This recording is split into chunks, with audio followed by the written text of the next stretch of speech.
The Adventures of Huckleberry Finn by Mark Twain. Chapter 1. Civilizing Huck. Miss Watson.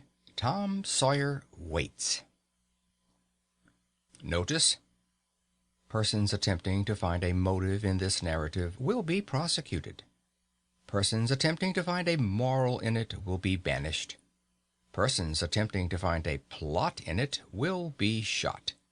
By order of the author, per G.G., Chief of Ordnance. Explanatory. In this book a number of dialects are used, to wit, the Missouri Negro dialect, the extremist form of backwoods southwestern dialect, the ordinary Pike County dialect, and 4 modified varieties of this last. The shadings have not been done in a haphazard fashion or by guesswork, but painstakingly and with the trustworthy guidance and support of personal familiarity with these several forms of speech. I make this explanation for the reason that without it many readers would suppose that all these characters were trying to talk alike, and not succeeding. The Author. Huckleberry Finn. Scene: the Mississippi Valley. Time: 40 to 50 years ago. Chapter 1. You don't know about me without you have read a book by the name of The Adventures of Tom Sawyer, but that ain't no matter. That book was made by Mr. Mark Twain, and he told the truth, mainly. There was things which he stretched, but mainly he told the truth. That is nothing. I never seen anybody but lied one time or another without it was Aunt Polly, or the widow, or maybe Mary. Aunt Polly, Tom's Aunt Polly she is, and Mary and the widow Douglas is all told about in that book, which is mostly a true book, with some stretchers, as I said before. Now, the way that the book winds up is this. Tom and me found the money that the robbers hid in the cave, and it made us rich. We got $6,000 apiece, all gold. It was an awful sight of money when it was piled up. Well, Judge Thatcher, he took it and put it out at interest, and it fetched us $1 a day apiece all the year round, more than a body could tell what to do with. The widow Douglas, she took me for her son, and allowed she would civilize me, but it was rough living in the house all the time, considering how dismal, regular, and decent the widow was in all her ways. And so when I couldn't stand it no longer, I lit out. I got into my old rags and my sugar hogshead again, and was free and satisfied. But Tom Sawyer, he hunted me up, and said he was going to start a band of robbers, and I might join if I would go back to the widow and be respectable. So I went back. The widow, she cried over me and called me a poor lost lamb, and she called me a lot of other names too, but she never meant no harm by it. She put me in them new clothes again, and I couldn't do nothing but sweat and feel all cramped up. Well, then the old thing commenced again. The widow rung a bell for supper, and you had to come to time. When you got to table, you couldn't go right to eating, but you had to wait for the widow to tuck down her head and grumble a little over the victuals, though there warn't really anything the matter with them. That is, nothing, only everything was cooked by itself. In a barrel of odds and ends it is different. Things get mixed up, and the juice kind of swaps around, and the things go better. After supper she got out her book and learned me about Moses and the bulrushers, and I was in a sweat to find out all about him. But by and by she let it out that Moses had been dead a considerable long time, so then I didn't care no more about him, 'cause I don't take no stock in dead people. Pretty soon I wanted to smoke, and asked the widder to let me, but she wouldn't. She said it was a mean practice and wasn't clean, and I must try to not do it any more. That's the way with some people. They get down on a thing when they don't know nothing about it. Here she was a bothering about Moses, which was no kin to her, and no use to anybody being gone, you see, yet finding a power of fault with me for doing a thing that had some good in it. And she took snuff, too. Of course that was all right, because she done it herself. Her sister, Miss Watson, a tolerable slim old maid with goggles on, had just come to live with her and took a set at me now with a spelling book. She worked me middling hard for about an hour, and then the widow made her ease up. I couldn't have stood it much longer. Then for an hour it was deadly dull, and I was fidgety. Miss Watson would say, "Don't put your feet up there, Huckleberry," and "Don't scrunch up like that, Huckleberry. Sit up straight." And pretty soon she would say, "Don't gap and stretch like that, Huckleberry. Why don't you try to behave?" Then she told me all about the bad place, and I said I wished I was there. She got mad then, but I didn't mean no harm. All I wanted was to go somewheres. All I wanted was a change. I warn't particular. She said it was wicked to say what I said. She said she wouldn't say it for the whole world. She was going to live so as to go to the good place. Well, I couldn't see no advantage in going where she was going, so I made up my mind I wouldn't try for it. But I never said so, because it would only make trouble and wouldn't do no good. Now she had got a start, she went on and told me all about the good place. She said all a body would have to do there was to go around all day long with a harp and sing forever and ever. So I didn't think much of it, but I never said so. I asked her if she reckoned Tom Sawyer would go there, and she said not by a considerable sight. I was glad about that, because I wanted him and me to be together. Miss Watson, she kept pecking at me, and it got tiresome and lonesome. By and by they fetched the niggers in and had prayers, and then everybody was off to bed. I went up to my room with a piece of candle and put it on the table. Then I sat down in a chair by the window and tried to think of something cheerful, but it warn't no use. I felt so lonesome I most wished I was dead. The stars were shining, and the leaves rustled in the woods ever so mournful, and I heard an owl away off, hoo-hooing about somebody that was dead, and a whippoorwill and a dog crying about somebody that was going to die, and the wind was trying to whisper something to me, and I couldn't make out what it was, and so it made the cold shivers run over me. Then, away out in the woods, I heard that kind of a sound that a ghost makes when it wants to tell about something that's on its mind and can't make itself understood, and so can't rest easy in its grave, and has to go about that way every night grieving. I got so downhearted and scared, I did wish I had some company. Pretty soon a spider went crawling up my shoulder, and I flipped it off, and it lit in the candle, and before I could budge it was all shriveled up. I didn't need anybody to tell me that that was an awful bad sign and would fetch me some bad luck, so I was scared and most shook the clothes off of me. I got up and turned around in my tracks 3 times and crossed my breast every time, and then I tied up a little lock of my hair with a thread to keep witches away, but I hadn't no confidence. You do that when you've lost a horseshoe that you've found, instead of nailing it up over the door, but I hadn't never heard anybody say it was any way to keep off bad luck when you'd killed a spider. I sat down again, a-shaking all over, and got out my pipe for a smoke, for the house was all as still as death now, and so the widow wouldn't know. Well, after a long time, I heard the clock away off in the town go boom, boom, boom, 12 licks, and all still again, stiller than ever.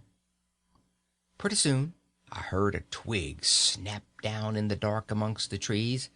Something was a-stirring. I sat still and listened. Directly I could just barely hear a meow, meow down there. That was good, Says I, meow, meow, as soft as I could, and then I put out the light and scrambled out of the window onto the shed. Then I slipped down to the ground and crawled in among the trees, and sure enough, there was Tom Sawyer waiting for me. End of chapter 1. Chapter 2.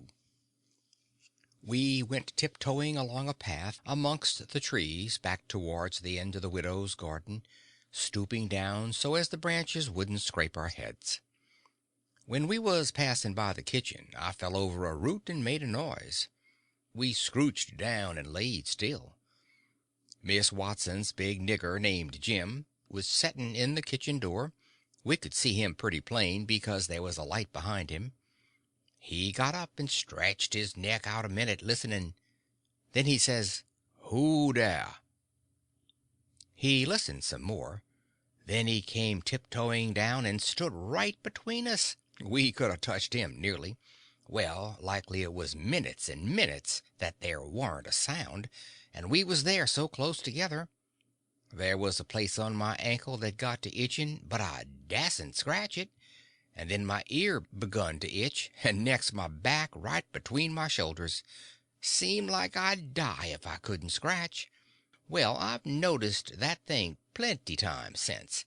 If you are with the quality or at a funeral or trying to go to sleep when you ain't sleepy, if you are anywheres where it won't do for you to scratch, why, you will itch all over in upwards of 1,000 places. Pretty soon Jim says, "Say, who is you? Where is you? Dog my cats if I didn't hear something." Well, I know what I's gwine to do. I's gwine to set down here and listen till I hears it again. So he set down on the ground twixt me and Tom. He leaned his back up against a tree and stretched his legs out till one of them most touched one of mine. My nose begun to itch. It itched till the tears come into my eyes, but I dasn't scratch. Then it begun to itch on the inside. Next I got to itching underneath. I don't know how I was going to set still. This miserableness went on as much as 6 or 7 minutes, but it seemed a sight longer than that. I was itching in 11 different places now. I reckoned I couldn't stand it more than a minute longer, but I set my teeth hard and got ready to try. Just then Jim begun to breathe heavy. Next he begun to snore, and then I was pretty soon comfortable again.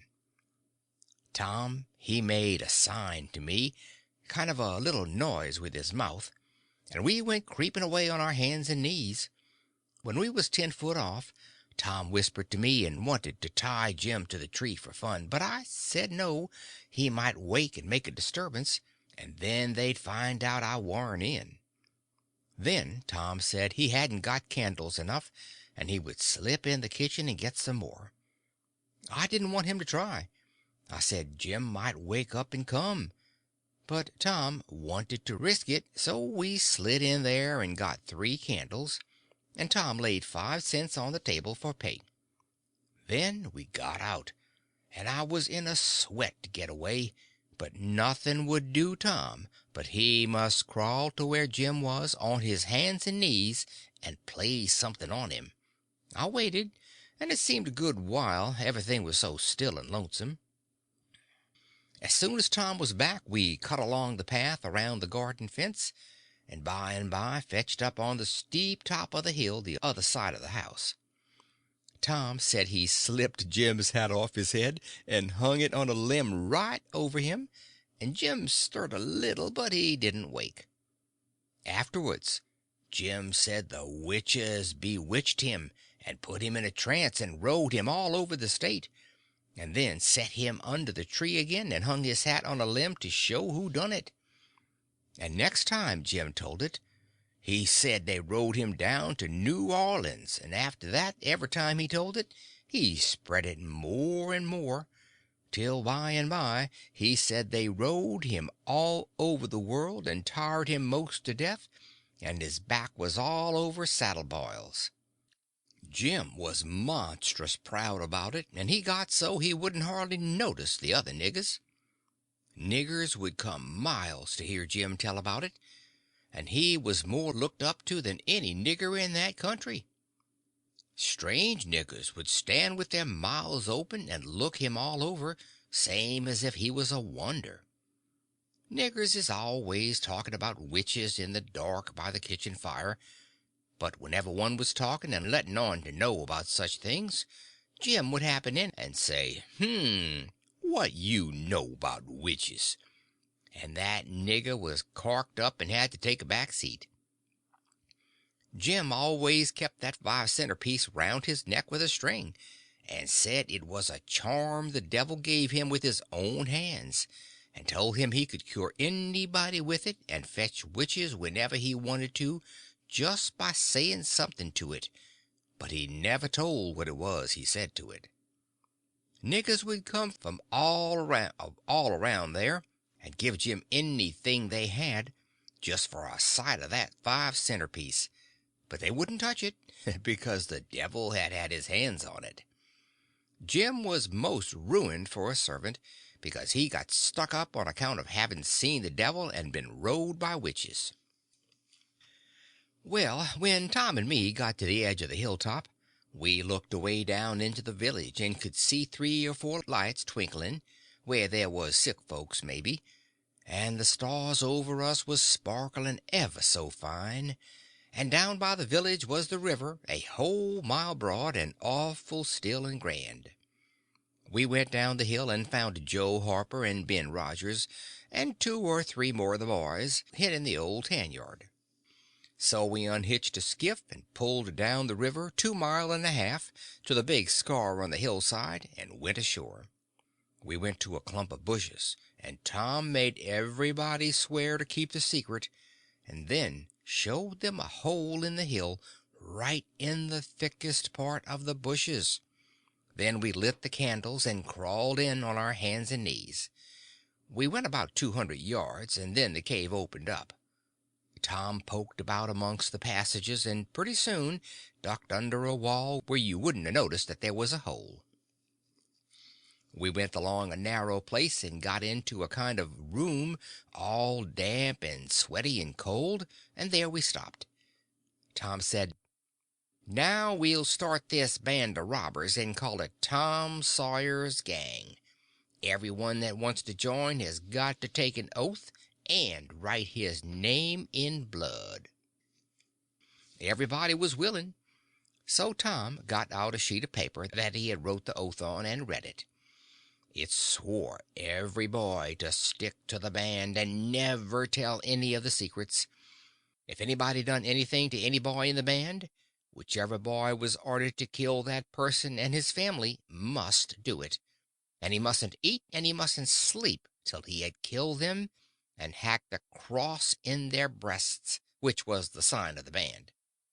And nobody that didn't belong to the band could use that mark, and if he did, he must be sued, and if he done it again, he must be killed.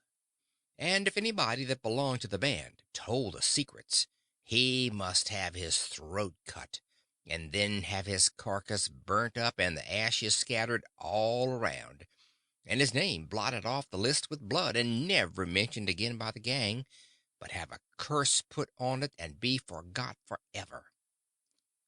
Everybody said it was a real beautiful oath, and asked Tom if he had got it out of his own head. He said some of it, but the rest was out of pirate books and robber books, and every gang that was high-toned had it. Some thought it would be good to kill the families of boys that told the secrets. Tom said it was a good idea, so he took a pencil and wrote it in. Then Ben Rogers said, "Here's Huck Finn. He hain't got no family. What you going to do about him?" "Well, hain't he got a father?" says Tom Sawyer. "Yes, he's got a father, but you can't never find him these days. He used to lay drunk with the hogs in the tan yard, but he ain't been seen in these parts for a year or more."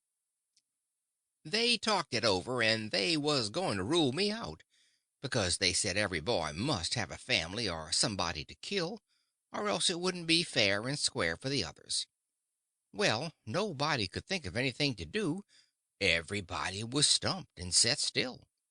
I was most ready to cry, But all at once I thought of a way, and so I offered them Miss Watson. They could kill her. Everybody said, "Oh, she'll do. That's all right. Huck can come in."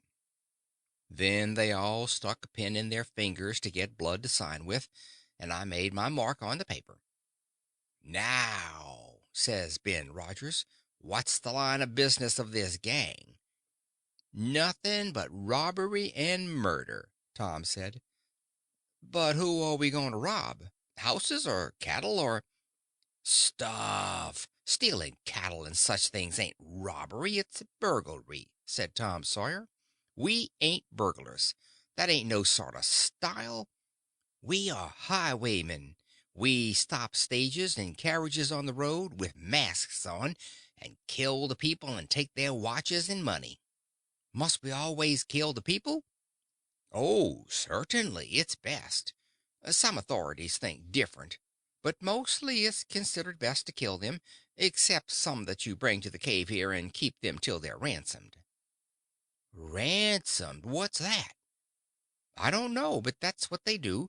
I've seen it in books, and so of course that's what we've got to do." "But how can we do it if we don't know what it is?" "Why, blame it all, we've got to do it. Didn't I tell you it's in the books? Do you want to go to doing different from what's in the books and get things all muddled up?" "Oh, that's all very fine to say, Tom Sawyer, but how in the nation are these fellows going to be ransomed if we don't know how to do it to them? That's the thing I want to get at. Now, what do you reckon it is?"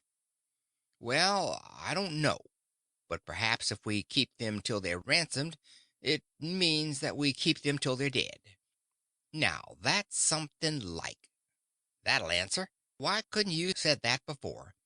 We'll keep them till they're ransomed to death, and a bothersome lot they'll be, too, eating up everything and always trying to get loose." "How you talk, Ben Rogers. How can they get loose when there's a guard over them, ready to shoot them down if they move a peg?" "A guard? Well, that is good. So somebody's got to sit up all night and never get any sleep just so as to watch them. I think that's foolishness. Why can't a body take a club and ransom them as soon as they get here?" "Because it ain't in the books, so that's why. Now, Ben Rogers, do you want to do things regular or don't you? That's the idea. Don't you reckon that the people that made the books knows what's the correct thing to do? Do you reckon you can learn 'em anything? Not by a good deal. No, sir. We'll just go on and ransom them in the regular way." "All right, I don't mind, but I say it's a fool way anyhow. Say, do we kill the women too?" "Well, Ben Rogers, if I was as ignorant as you, I wouldn't let on. Kill the women? No. Nobody ever saw anything in the books like that. You fetch them to the cave, and you're always as polite as pie to them, and by they fall in love with you and never want to go home any more." "Well, if that's the way, I'm agreed, but I don't take no stock in it. Mighty soon we'll have the cave so cluttered up with women and fellows waiting to be ransomed that there won't be no place for the robbers. But go ahead, I ain't got nothing to say." Little Tommy Barnes was asleep now. Little Tommy Barnes was asleep now, and when they waked him up he was scared and cried and said he wanted to go home to his ma and didn't want to be a robber any more. So they all made fun of him and called him a cry baby, and that made him mad, and he said he would go straight and tell all the secrets. But Tom give him a 5 cents to keep quiet, and said we would all go home and meet next week and rob somebody and kill some people.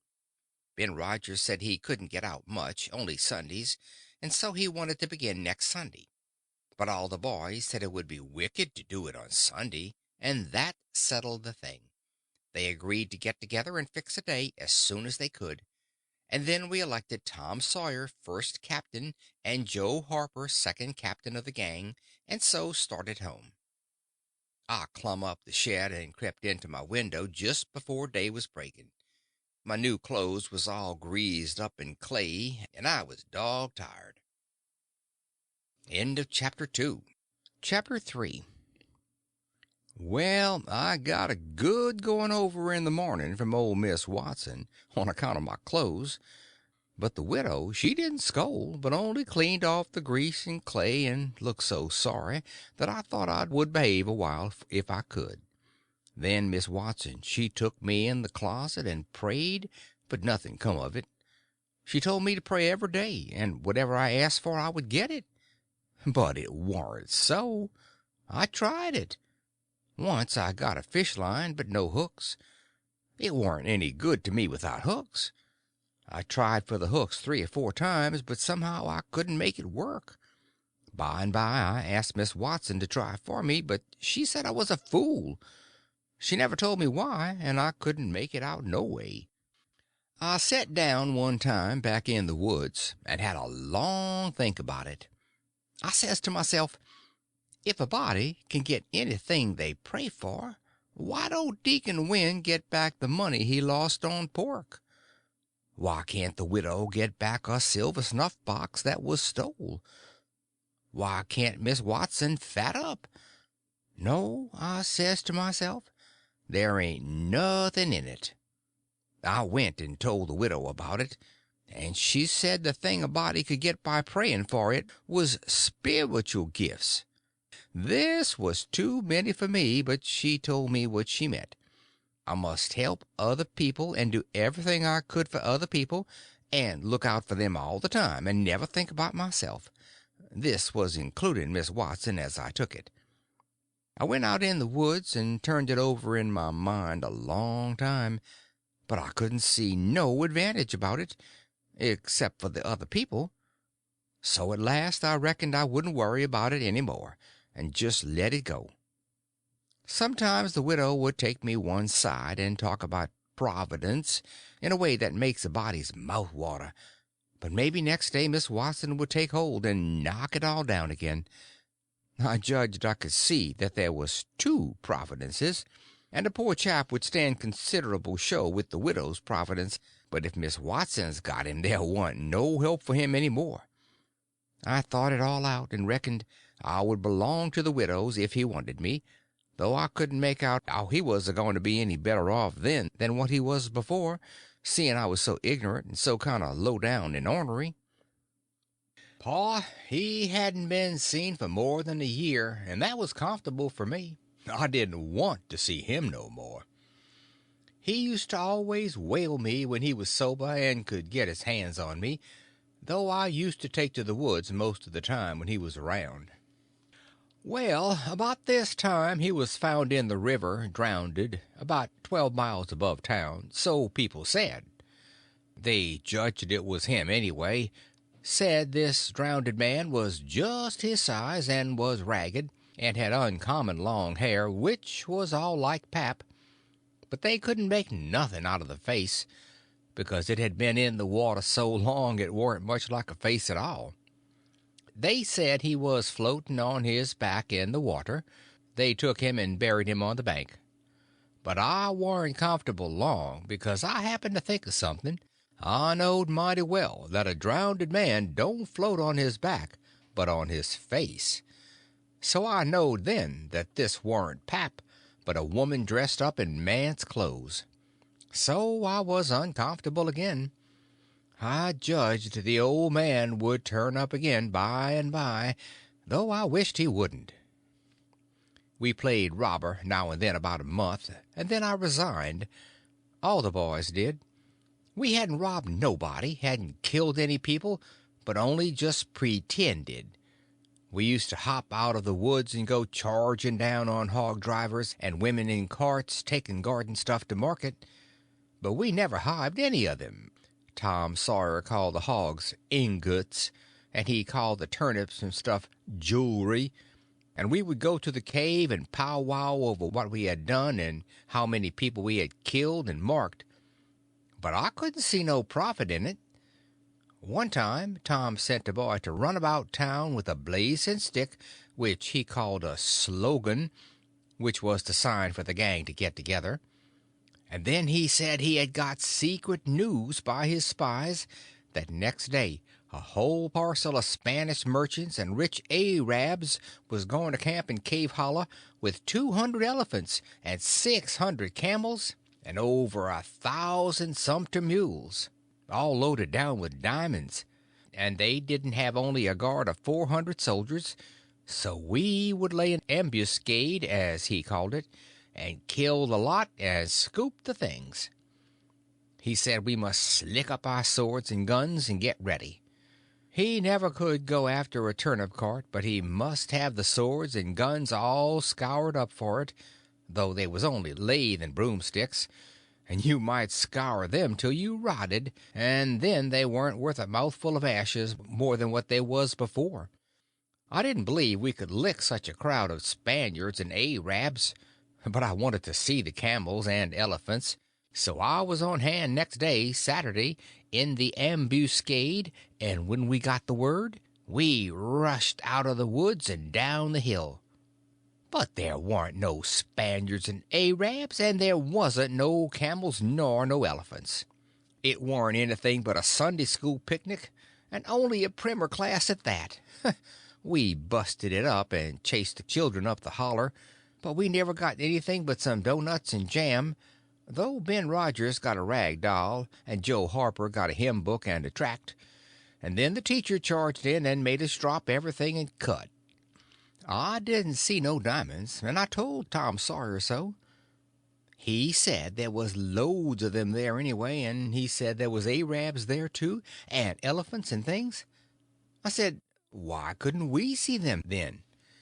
He said if I warn't so ignorant but had read a book called Don Quixote, I would know without asking.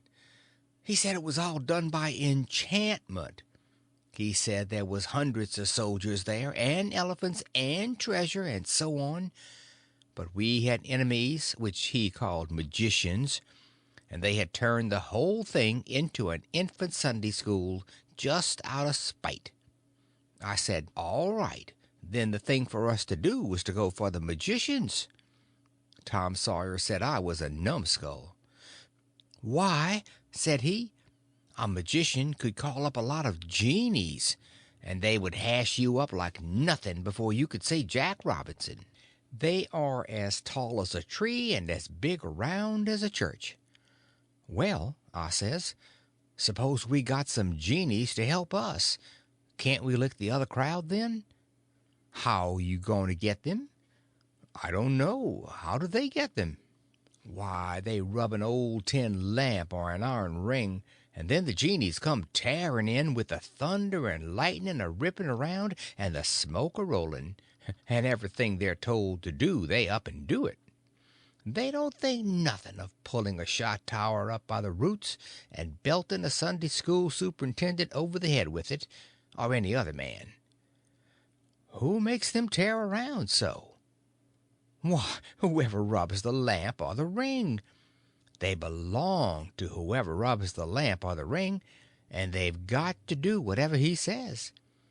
If he tells them to build a palace 40 miles long out of diamonds, and fill it full of chewing gum, or whatever they want, and fetch an emperor's daughter from China for you to marry, they've got to do it, and they've got to do it before sunup next morning, too. And more, they've got to waltz that palace around over the country wherever you want it, you understand. Well, says I think they are a pack of flatheads for not keeping the palace themselves, instead of fooling them away like that. And what's more, if I was one of them, I would see a man in Jericho before I would drop my business and come to him for the rubbing of an old tin lamp. How you talk, Huck Finn. Why, you'd have to come when he rubbed it, whether you wanted to or not. What? And I as high as a tree and as big as a church? All right, then, I would come. But I lay I'd make that man climb the highest tree there was in the country. Shucks, it ain't no use to talk to you, Huck Finn. You don't seem to know anything somehow. A perfect saphead. I thought all this over for 2 or 3 days, and then I recollected I would see if there was anything in it. I got an old tin lamp and an iron ring, and went out in the woods and rubbed till I sweat like an Injun, calculating to build a palace and sell it. But it warn't no use. None of the genies come. So then I judged that all that stuff was only just one of Tom Sawyer's lies. I reckon he believed in the Arabs and the elephants, but as for me, I think different. It had all the marks of a Sunday school. End of chapter 3. Chapter 4. Well, 3 or 4 months run along, and it was well into the winter now. I had been to school most all the time, and could spell and read and write just a little, and could say the multiplication table up to 6 times 7 is 35, but I don't reckon I could ever get any further than that if I was to live forever. I don't take no stock in mathematics anyway. At first I hated the school, but by and by I got so I could stand it. Whenever I got uncommon tired I played hooky, and the hiding I got next day done me good and cheered me up. So the longer I went to school, the easier it got to be. I was getting sort of used to the widow's ways, too, and they weren't so raspy on me. Living in a house and sleeping in a bed pulled on me pretty tight mostly, but before the cold weather I used to slide out and sleep in the woods sometimes, and so that was a rest to me. I liked the old ways best, but I was getting so I liked the new ones too, a little bit. The widow said I was coming along slow but sure, and doing very satisfactory. She said she warn't ashamed of me. One morning I happened to turn over the salt cellar at breakfast. I reached for some of it quick as I could to throw over my left shoulder and keep off the bad luck. But Miss Watson was in ahead of me and crossed me off. She says, "Take your hands away, Huckleberry. What a mess you are always making." The widow put in a good word for me, but that weren't going to keep off the bad luck. I know that well enough. I started out after breakfast feeling worried and shaky, and wondering where it was going to fall on me, and what it was going to be. There is ways to keep off some kinds of bad luck, but this wasn't one of them kind, so I never tried to do anything, but just poked along low-spirited and on the watch out. I went down to the front garden and clumb over the stile where you go through the high board fence. There was an inch of new snow on the ground, and I seen somebody's tracks. They had come up from the quarry and stood around the stile a while, and then went on around the garden fence. It was funny they hadn't come in after standing around so. I couldn't make it out. It was very curious somehow. I was going to follow around, but I stooped down to look at the tracks first. I didn't notice anything at first, but next I did. There was a cross in the left boot heel made with big nails to keep off the devil. I was up in a second and shining down the hill. I looked over my shoulder every now and then, but I didn't see nobody. I was at Judge Thacker's as quick as I could get there. He said, "Why, my boy, you are all out of breath. Did you come for your interest?" "No, sir," I says. "Is there some for me?" "Oh, yes, a half-yearly is in last night. Over $150. Quite a fortune for you. You had better let me invest it along with your 6,000, because if you take it you'll spend it."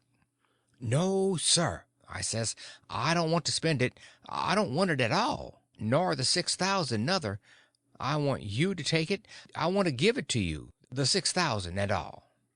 He looked surprised. He couldn't seem to make it out. He says, "Why, what can you mean, my boy?"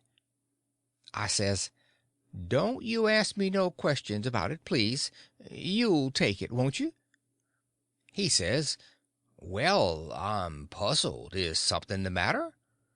"Please take it," says I, "and don't ask me nothing. Then I won't have to tell no lies." He studied a while, and then he says, Oh, I think I see. You want to sell all your property to me, not give it. That's the correct idea. Then he wrote something on a paper and read it over and says, "There, you see, it says, 'For a consideration.' That means I have bought it of you and paid you for it. Here's $1 for you. Now you sign it." So I signed and left. Miss Watson's nigger, Jim, had a hairball as big as your fist, which he had took out of the fourth stomach of an ox, and he used to do magic with it. He said there was a spirit inside of it, and it knowed everything. So I went to him that night and told him pap was here again, for I found his tracks in the snow. What I wanted to know was, what he was going to do, and was he going to stay? Jim got out his hairball and said something over it, and then he held it up and dropped it on the floor. It fell pretty solid and only rolled about an inch. Jim tried it again, and then another time, and it acted just the same. Jim got down on his knees and put his ear against it and listened. But it warn't no use. He said it wouldn't talk. He said sometimes it wouldn't talk without money. I told him I had an old slick counterfeit quarter that warn't no good because the brass showed through the silver a little, and it wouldn't pass nohow, even if the brass didn't show, because it was so slick it felt greasy, and so that would tell on it every time. I reckoned I wouldn't say nothing about the $1 I got from the judge. I said it was pretty bad money, but maybe the hairball would take it, because maybe it wouldn't know the difference. Jim smelt it and bit it and rubbed it, and said he would manage so the hairball would think it was good. He said he would split open a raw Irish potato and stick the quarter in between and keep it there all night, and next morning you couldn't see no brass, and it wouldn't feel greasy no more, so anybody in town would take it in a minute, let alone a hairball. Well, I knowed a potato would do that before, but I had forgot it.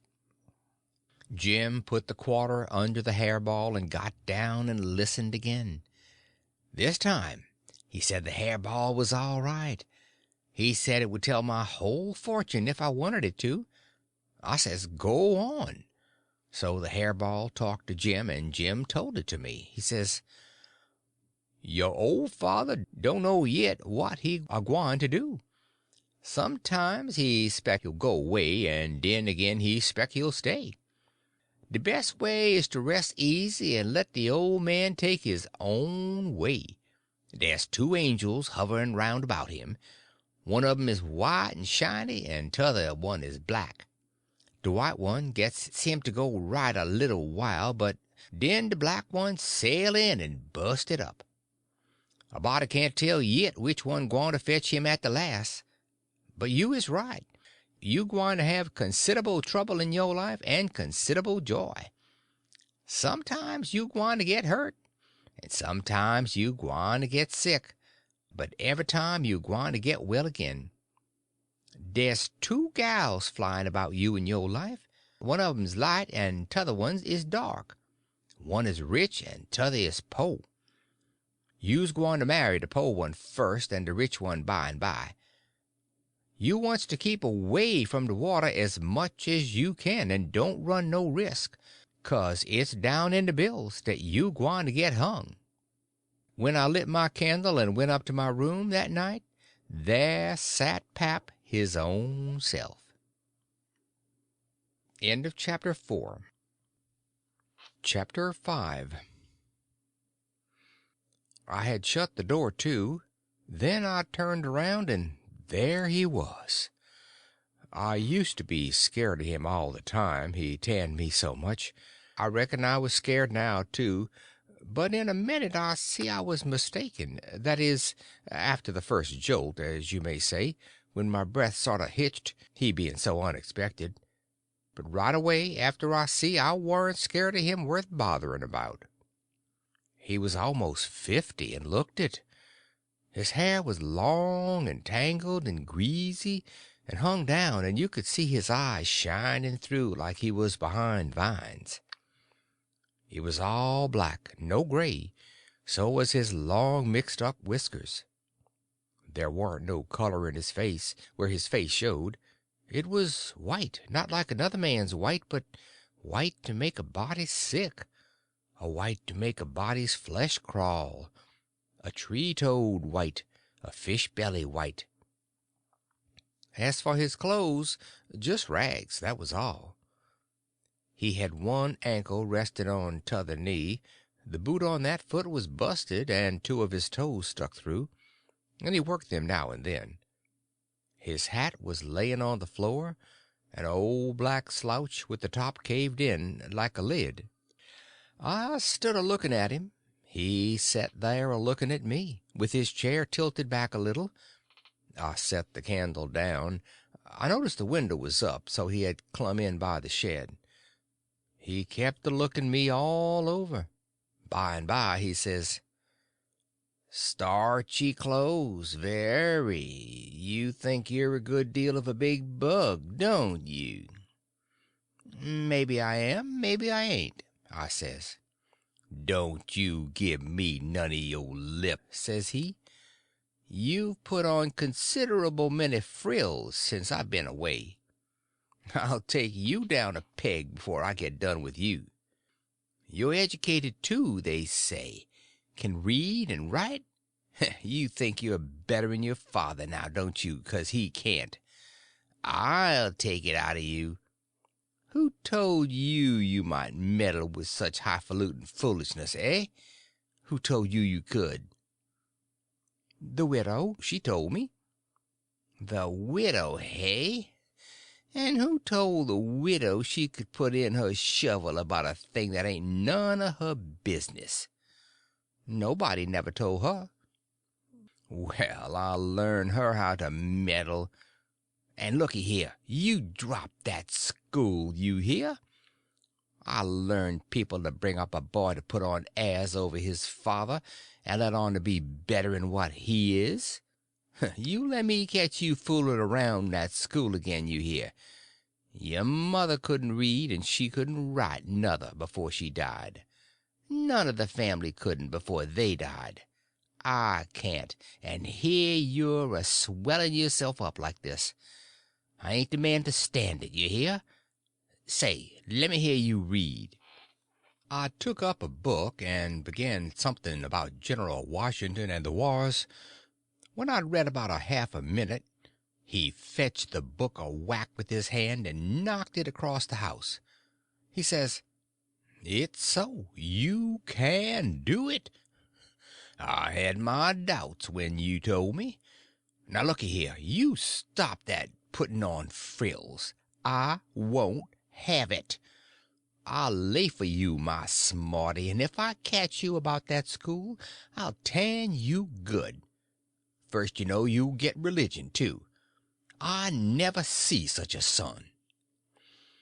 He took up a little blue and yaller picture of some cows and a boy, and says, "What's this?" "It's something they give me for learning my lessons good." He tore it up and says, "I'll give you something better. I'll give you a cowhide." He sat there a-mumbling and a-growling a minute. Then he says, "Ain't you a sweet scented dandy, though? A bed and bedclothes and a looking-glass and a piece of carpet on the floor, and your own father got to sleep with the hogs in the tan-yard. I never see such a son. I bet I'll take some of these frills out of you before I'm done with you. Why, there ain't no end to your airs. Hey, say you're rich. Hey, how's that?" "They lie, that's how." "Looky here, mind how you talk to me. I'm a-standing about all I can stand now, so don't give me no sass. I've been in town 2 days, and I hain't heard nothing but about you being rich. I heard about it way down the river, too. That's why I come. You get me that money tomorrow. I want it." "I hain't got no money." "It's a lie. Judge Thatcher's got it. You get it. I want it." "I hain't got no money, I tell you. You ask Judge Thacker. He'll tell you the same." "All right, I'll ask him, and I'll make him pungle, too, or I'll know the reason why. Say, how much you got in your pocket? I want it."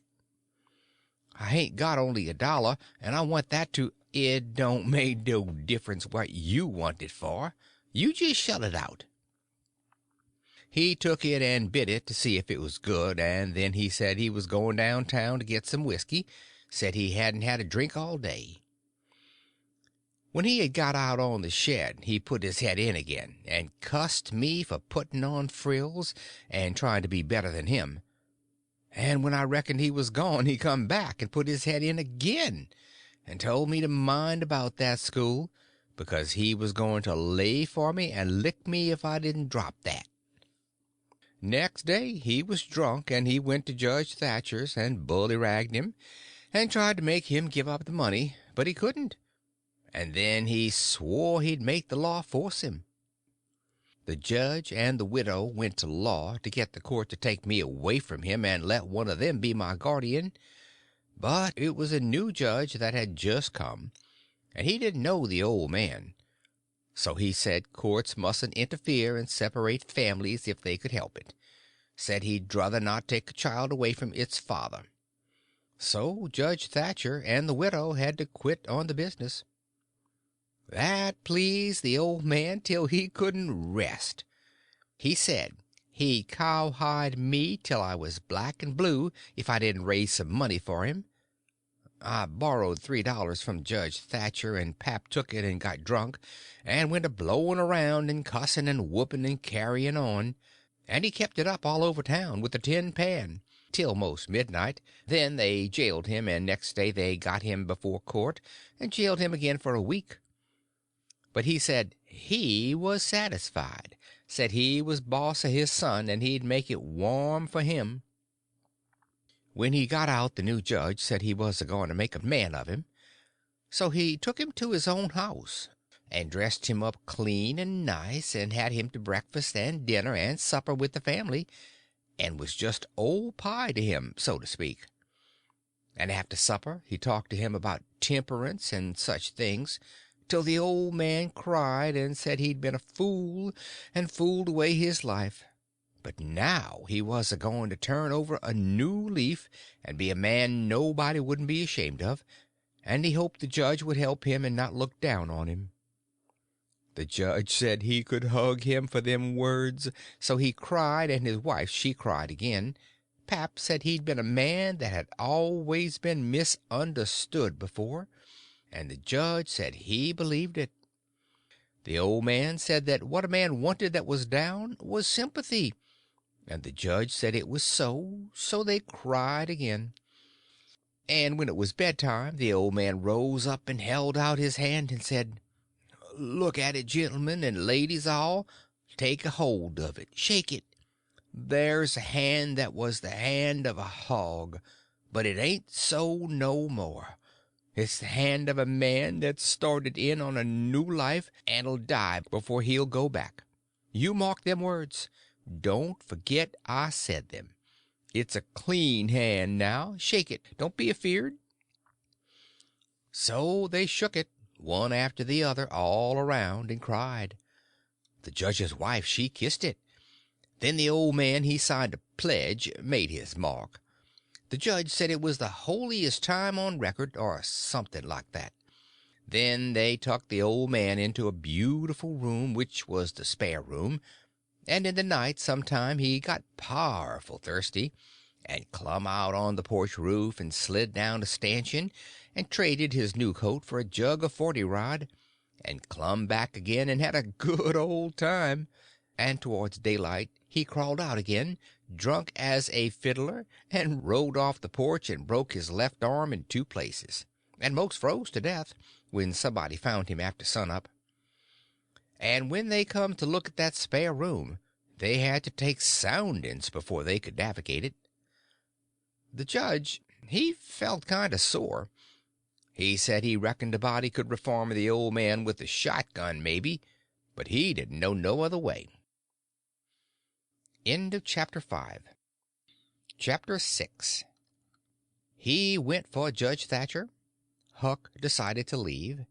Political economy, thrashing around. Well, pretty soon the old man was up and around again, and then he went for Judge Thatcher in the courts to make him give up that money. And he went for me, too, for not stopping school. He catched me a couple of times and thrashed me, but I went to school just the same, and dodged him or outrun him most of the time. I didn't want to go to school much before, but I reckoned I'd go now to spite pap. The law trial was a slow business. Appeared like they weren't ever going to get started on it, so every now and then I'd borrow $2 or $3 off'n the judge to keep from getting the cowhiding.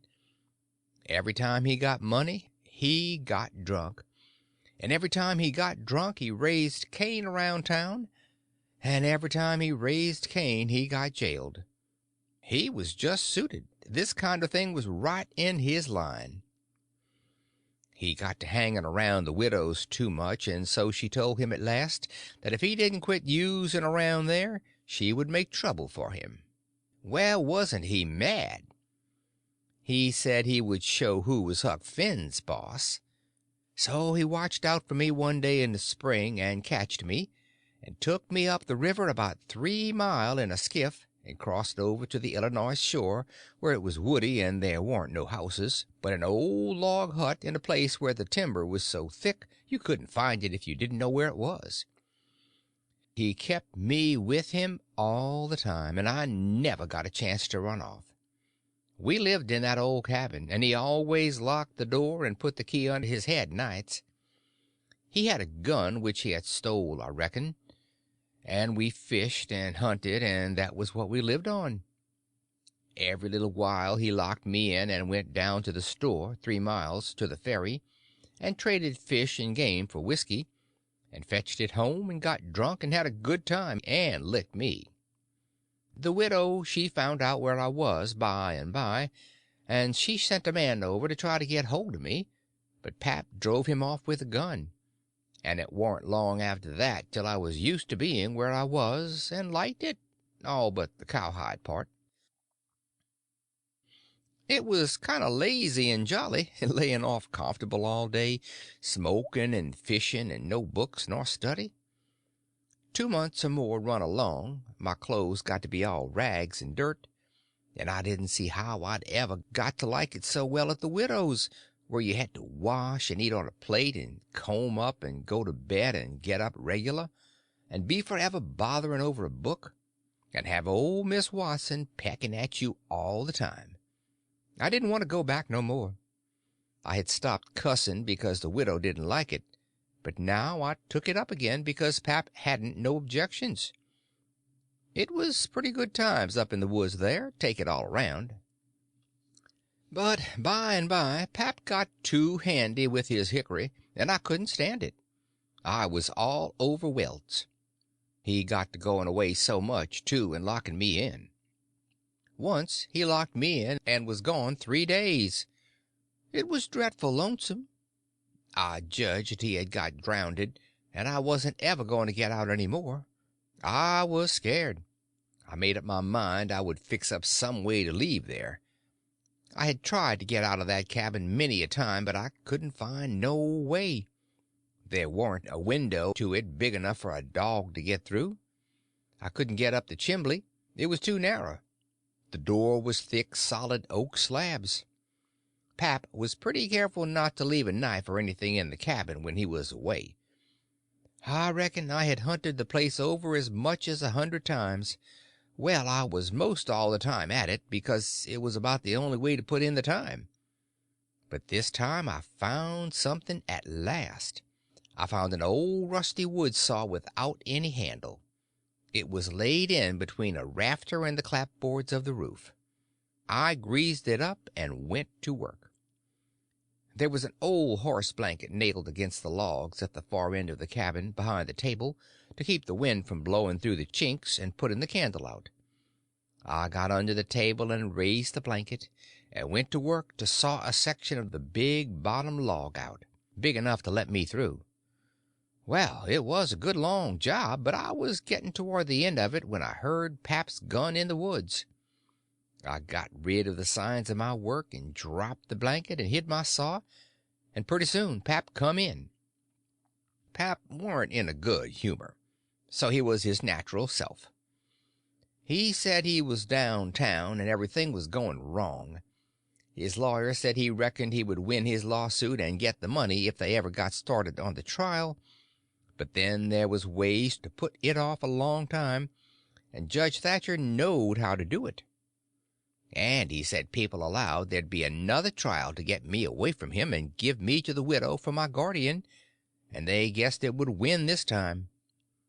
This shook me up considerable, because I didn't want to go back to the widow's any more and be so cramped up and civilized, as they call it. Then the old man got to cussing, and cussed everything and everybody he could think of, and then cussed them all over again to make sure he hadn't skipped any. And after that he polished off with a kind of general cuss all round, including a considerable parcel of people which he didn't know the names of, and so called them what's his name when he got to them, and went right along with his cussing. He said he would like to see the widow get me. He said he would watch out, and if they tried to come any such game on him, he knowed of a place 6 or 7 mile off to stow me in, where they might hunt till they dropped and they couldn't find me. That made me pretty uneasy again, but only for a minute. I reckoned I wouldn't stay on hand till he got that chance.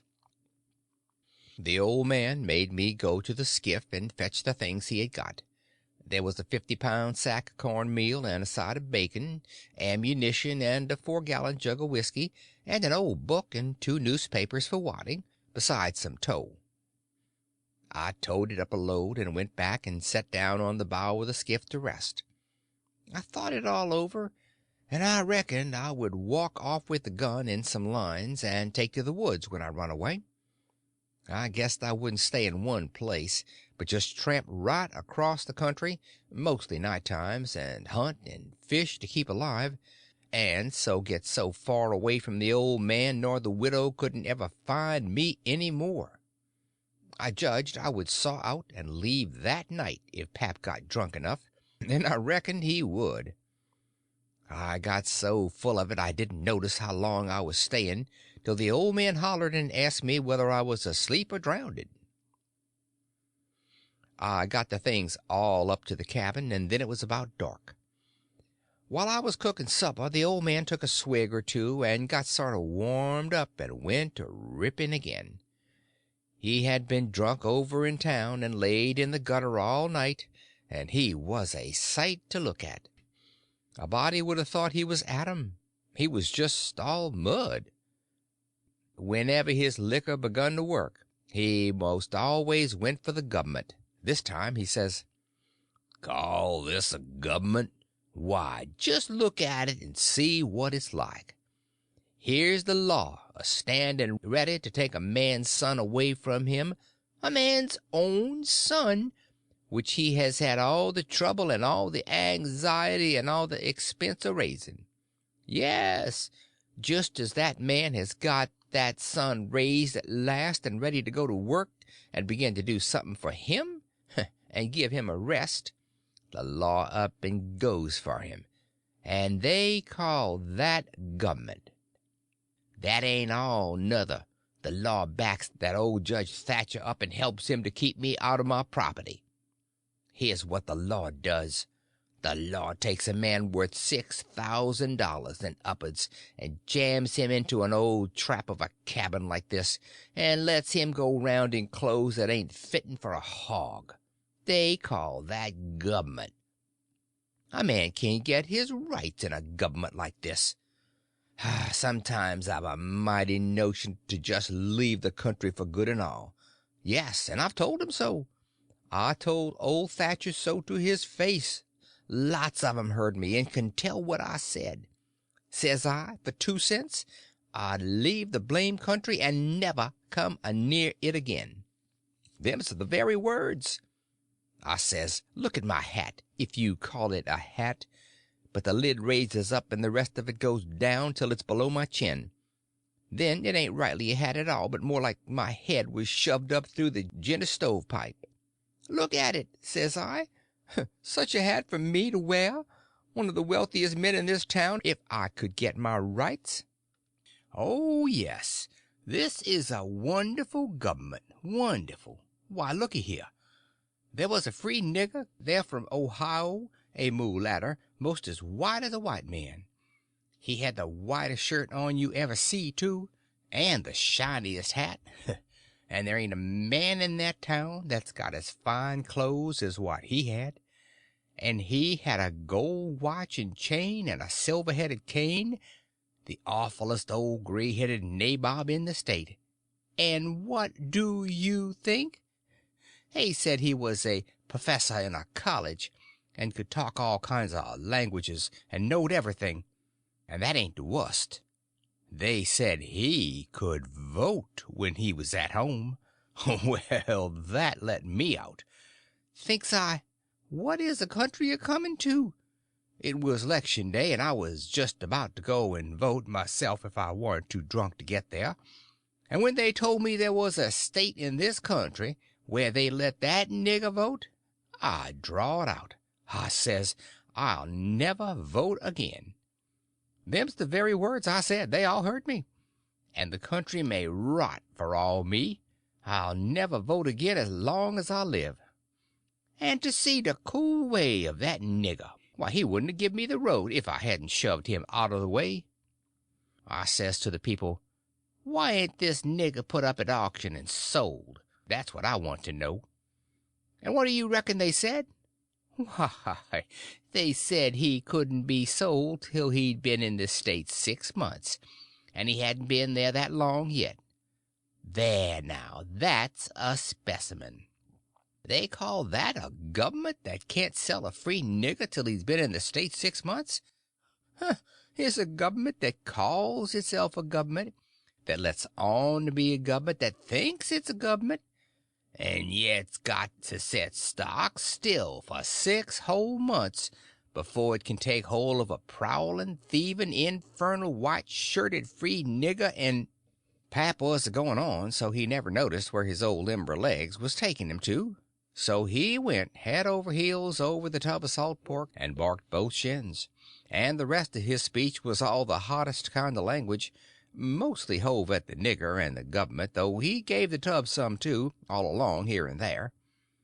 He hopped around the cabin considerable, first on one leg and then on the other, holding first one shin and then the other one, and at last he let out with his left foot all of a sudden and fetched the tub a rattling kick.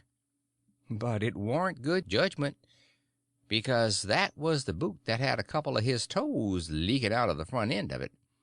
So now he raised a howl that fairly made a body's hair raise, and down he went in the dirt and rolled there and held his toes, and the cussing he done then laid over anything he had ever done previous. He said so his own self afterwards. He had heard old Soberry Hagan in his best days, and he said it laid over him too, but I reckon that was sort of piling it on, maybe. After supper Pap took the jug and said he had enough whiskey there for 2 drunks and 1 delirium tremens. That was always his word. I judged he would be blind drunk in about an hour, and then I could steal the key or saw myself out, one or t'other. He drank and tumbled down on his blankets by and by, but luck didn't run my way. He didn't go sound asleep, but was uneasy. He groaned and moaned and thrashed around this way and that for a long time. At last I got so sleepy I couldn't keep my eyes open all I could do, and so before I knowed what I was about, I was sound asleep and the candle burning. I don't know how long I was asleep, but all of a sudden there was an awful scream, and I was up. There was Pap, looking wild and skipping around every which way and yelling about snakes. He said they was crawling up his legs, and then he would give a jump and scream and say one had bit him on the cheek, but I couldn't see no snakes. he started and run round and round the cabin, hollering, take him off, he's biting me on the neck. I never see a man look so wild in his eyes. Pretty soon he was all fagged out and fell down panting. Then he rolled over and over wonderful fast, kicking things every which way, and striking and grabbing at the air with his hands, and screaming and saying there was devils a hold of him. He wore out by and by, and laid still a while, moaning. Then he laid stiller, and didn't make a sound. I could hear the owls and the wolves away off in the woods, and it seemed terrible still. He was laying over by a corner. By and by he raised up part way and listened, with his head to one side. He says, very low, "Tramp, tramp, tramp, that's the dead. Tramp, tramp, tramp, they're coming after me, but I won't go. Oh, they're here. Don't touch me. Don't. Hands off. They're cold. Let go. Oh, let a poor devil alone." Then he went down on all fours and crawled off, begging them to let him alone, and he rolled himself up in his blanket and wallowed in under the old pine table, still a begging, and then he went to crying. I could hear him through the blanket. By and by he rolled out and jumped up on his feet, looking wild. He see me and went for me. He chased me round and round the place with a clasp knife, calling me the angel of death and saying he would kill me, and then I couldn't come for him no more. I begged and told him I was only Huck, but he laughed such a screechy laugh and roared and cussed and kept on chasing me up. Once, when I turned short and dodged under his arm, he made a grab and got me by the jacket between my shoulders, and I thought I was gone, but I slid out of the jacket quick as lightning and saved myself. Pretty soon he was all tired out and dropped down with his back against the door, and said he would rest a minute and then kill me. He put his knife under him and said he would sleep and get strong, then he would see who was who. So he dozed off pretty soon. By and by I got the old split-bottom chair and clumb up as easy as I could, not to make any noise, and got down the gun. I slipped the ramrod down it to make sure it was loaded, then I laid it across the turnip barrel, pointing towards pap, and set down behind it to wait for him to stir. And how slow and still the time did drag along. End of chapter 6. Chapter 7. Laying for him. Locked in the cabin. Sinking the body. Resting. "Get up. What you 'bout?" I opened my eyes and looked around, trying to make out where I was. It was after sunup, and I had been sound asleep. Pap was standing over me, looking sour and sick, too. He says, "What you doing with this gun?" I judged he didn't know nothing about what he had been doing, so I says, "Somebody tried to get in, so I was laying for him." "Why didn't you rouse me out?" "Well, I tried, but I couldn't. I couldn't budge you." "Well, all right. Don't stand there palavering all day, but out with you and see if there's a fish on the lines for breakfast. I'll be along in a minute." He unlocked the door, and I cleared out up the river bank. I noticed some pieces of limbs and such things floating down, and a sprinkling of bark, so I knowed the river had begun to rise. I reckoned I would have great times now if I was over at the town. The June rise used to be always luck for me, because as soon as that rise begins, here comes cordwood floating down and pieces of log rafts, sometimes a dozen logs together, so all you have to do is to catch 'em and sell 'em to the wood yards and the sawmill. I went along up the bank with one eye out for pap and t'other one out for what the rise might fetch along. Well, all at once here comes a canoe, just a beauty, too, about 13 or 14 foot long, riding high like a duck. I shot head first off of the bank like a frog, clothes and all on, and struck out for the canoe. I just expected there'd be somebody laying down in it, because people often done that to fool folks, and when a chap had pulled a skiff out most to it they'd raise up and laugh at him.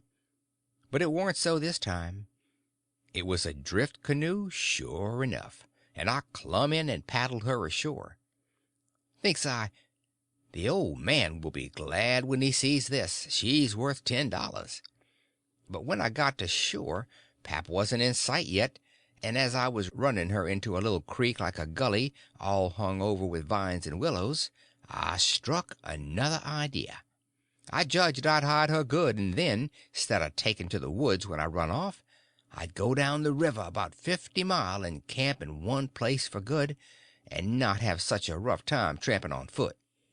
It was pretty close to the shanty, and I thought I heard the old man coming all the time, but I got her hid, and then I out and looked around a bunch of willows, and there was the old man down the path a piece, just drawing a bead on a bird with his gun, so he hadn't seen anything.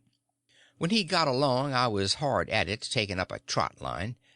He abused me a little for being so slow, but I told him I fell in the river, and that was what made me so long. I knowed he would see I was wet, and then he would be asking questions. We got 5 catfish off the lines and went home. While we laid off after breakfast to sleep up, both of us being about wore out, I got to thinking that if I could fix up some way to keep pap and the widow from trying to follow me, it would be a certainter thing than trusting to luck to get far enough off before they missed me. You see, all kinds of things might happen. Well, I didn't see no way for a while, but by and by pap raised up a minute to drink another barrel of water, and he says, "Another time a man comes a prowling round here, you roust me out, you hear? That man warn't here for no good. I'd a shot him. Next time you roust me out, you hear?" Then he dropped down and went to sleep again, but what he'd been saying gave me the very idea I wanted. I says to myself, I can fix it now so nobody won't think of following me. About 12 o'clock we turned out and went along up the bank. The river was coming up pretty fast, and lots of driftwood going by on the rise. By and by along comes part of a log raft, 9 logs fast together. We went out with the skiff and towed it ashore. Then we had dinner. Anybody but pap would have waited and seen the day through, so as to catch more stuff. But that warn't pap's style. 9 logs was enough for one time. He must shove right over to town and sell. So he locked me in and took the skiff and started off towing the raft about 3:30. I judged he wouldn't come back that night. I waited till I reckoned he had a good start, then I out with my saw and went to work on that log again. Before he was t'other side of the river I was out of the hole. Him and his raft was just a speck on the water away off yonder. I took the sack of cornmeal and took it to where the canoe was hid, and shoved the vines and branches apart and put it in. Then I done the same with the side of bacon, then the whiskey jug. I took all the coffee and sugar there was, and all the ammunition. I took the wadding. I took the bucket and gourd. I took a dipper and a tin cup and my old saw and 2 blankets, and the skillet and the coffee pot. I took fish lines and matches and other things, everything that was worth a cent. I cleaned out the place. I wanted an axe, but there wasn't any, only the one out at the wood pile, and I knowed why I was going to leave that. I fetched out the gun, and now I was done. I had wore the ground a good deal crawling out of the hole and dragging out so many things, so I fixed that as good as I could from the outside by scattering dust on the place, which covered up the smoothness and the sawdust. Then I fixed the piece of log back into its place and put 2 rocks under it and one against it to hold it there, for it was bent up at that place and didn't quite touch the ground. If you stood 4 or 5 feet away and didn't know it was sawed, you would never notice it. And besides, this was the back of the cabin, and it weren't likely anybody would go fooling around there.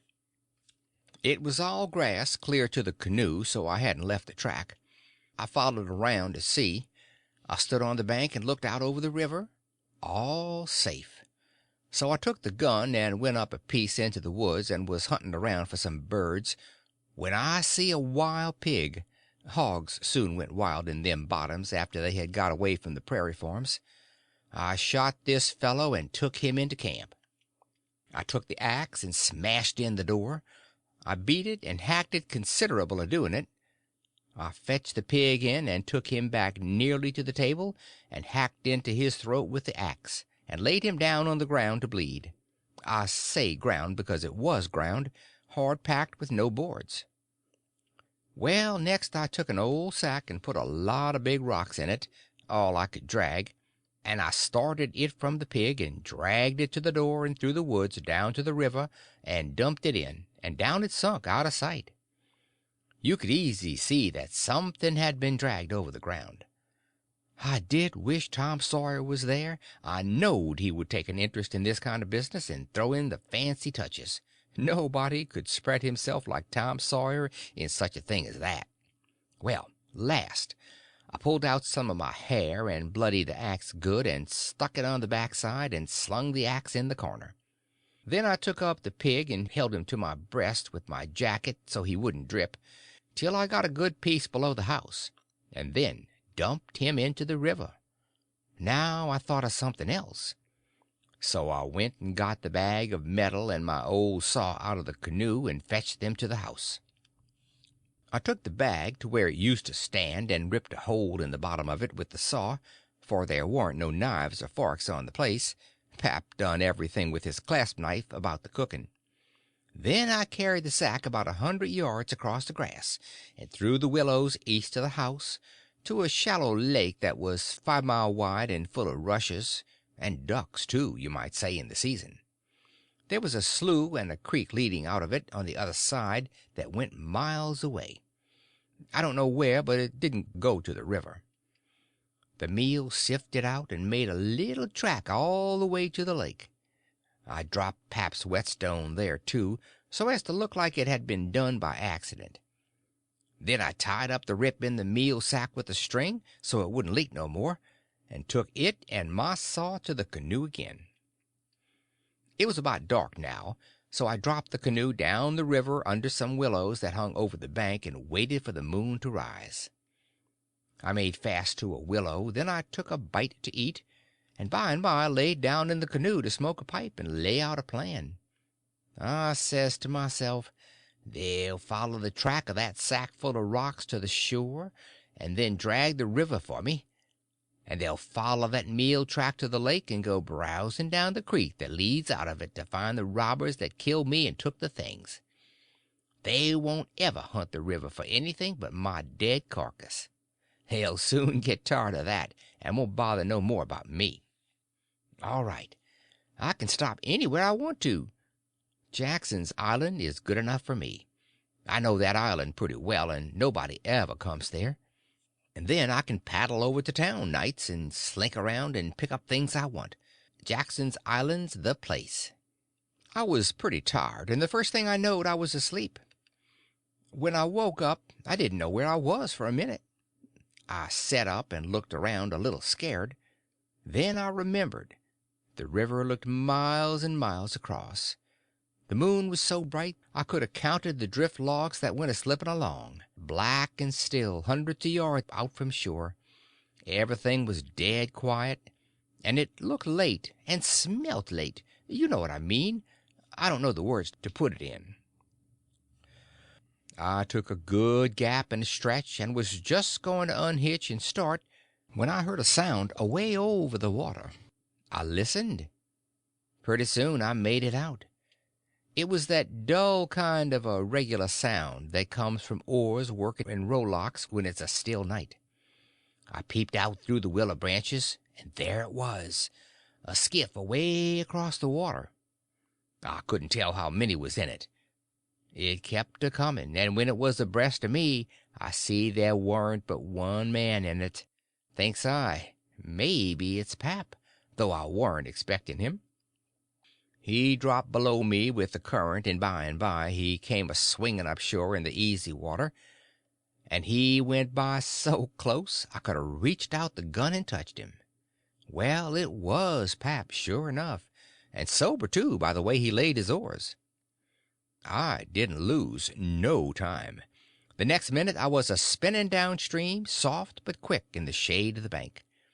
I made 2 miles and a half, and then struck out a quarter of a mile or more toward the middle of the river, because pretty soon I would be passing the ferry landing, and people might see me and hail me. I got out amongst the driftwood, and then laid down in the bottom of the canoe and let her float. I laid there and had a good rest and a smoke out of my pipe, looking away into the sky, not a cloud in it. The sky looks ever so deep when you lay down on your back in the moonshine. I never noticed before. And how far a body can hear on the water such nights. I heard people talking at the ferry landing. I heard what they said, too, every word of it. One man said it was getting towards the long days and the short nights now. T'other one said this weren't one of the short ones, he reckoned. And then they laughed, and he said it over again, and they laughed again. Then they waked up another fellow and told him, but he didn't laugh. He ripped out something brisk and said let him alone. The first fellow said he 'lowed to tell it to his old woman. She would think it was pretty good, and he said that weren't nothing to some things he had said in his time. I heard one man say it was nearly 3 o'clock, and he hoped daylight wouldn't wait more than about a week longer. After that the talk got further and further away, and I couldn't make out the words any more, but I could hear the mumble and now and then a laugh, too, but it seemed a long ways off. I was away below the ferry now. I rose up, and there was Jackson's Island, about 2 miles and a half downstream, heavy timbered and standing up out of the middle of the river, big and dark and solid, like a steamboat without any lights. There weren't any signs of the bar at the head; it was all under water now. It didn't take me long to get there. I shot past the head at a ripping rate, the current was so swift, and then I got into the dead water and landed on the side toward the Illinois shore. I run the canoe into a deep dent in the bank that I knowed about. I had to part the willow branches to get in, and when I made fast, nobody could have seen the canoe from the outside. I went up and sat down on a log at the head of the island and looked out on the big river and the black driftwood and away over to the town 3 mile away, where there was 3 or 4 lights twinkling. A monstrous big lumber raft was about a mile upstream, coming along down, with a lantern in the middle of it. I watched it come creeping down, and when it was most abreast of where I stood, I heard a man say, "Stern oars there, heave her head to starboard." I heard that as plain as if the man was by my side. There was a little gray in the sky now, so I stepped into the woods and laid down for a nap before breakfast. End of Chapter 7. Chapter 8. Sleeping in the Woods, Raising the Dead, Exploring the Island, Finding Jim, Jim's Escape, Signs, Balaam. The sun was up so high when I waked that I judged it was after 8 o'clock. I lay there in the grass in the cool shade thinking about things and feeling rested and rather comfortable and satisfied. I could see the sun out at 1 or 2 holes, but mostly it was big trees all about and gloomy in there amongst them. There was freckled places on the ground where the light sifted down through the leaves, and the freckled places swapped about a little, showing there was a little breeze up there. A couple of squirrels sat on a limb and jabbered at me very friendly. I was powerful lazy and comfortable. Didn't want to get up and cook breakfast. Well, I was dozing off again when I thinks I hears a deep sound of boom away up the river. I rouses up and rests on my elbow and listens. Pretty soon I hears it again. I hopped up and went and looked out at a hole in the leaves, and I see a bunch of smoke laying on the water a long ways up about abreast the ferry. And there was the ferry boat full of people floating along down. I knowed what was the matter now. Boom! I see the white smoke squirt out of the ferry boat's side. You see, they was firing cannon over the water, trying to make my carcass come to the top. I was pretty hungry, but it warn't going to do for me to start a fire, because they might see the smoke. So I sat there and watched the cannon smoke and listened to the boom. The river was a mile wide there, and it always looks pretty on a summer morning. So I was having a good enough time seeing them hunt for my remainders if I only had a bite to eat. Well, then, I happened to think how they always put quicksilver in loaves of bread and float them off, because they always go right to the drowned carcass and stop there. So, says I'll keep a lookout, and if any of them's floating around after me, I'll give them a show. I changed to the Illinois edge of the island to see what luck I could have, and I warn't disappointed. A big double loaf come along, and I most got it with a long stick, but my foot slipped and she floated out further. Of course, I was where the current set in the closest to the shore. I knowed enough of that. But by and by along comes another one, and this time I won. I took out the plug and shook out the little dab of quicksilver and set my teeth in. It was baker's bread, what the quality eat, none of your low-down corn pone. I got a good place amongst the leaves, and sat there on a log munching the bread and watching the ferry boat, and very well satisfied. And then something struck me. I says, now I reckon the widow or the parson or somebody prayed that this bread would find me, and here it has gone and done it. So there ain't no doubt but there is something in that thing. That is, there's something in it when a body like the widow or the parson prays. But it don't work for me, and I reckon it don't work for only just the right kind. I lit a pipe and had a good long smoke and went on watching. The ferry boat was floating with the current, and I allowed I'd have a chance to see who was aboard when she come along, because she would come in close where the bread did.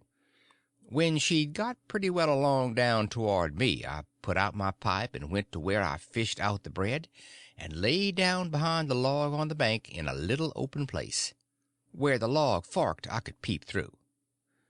By and by she come along, and she drifted in so close that they could a run out a plank and walked ashore. Most everybody was on board.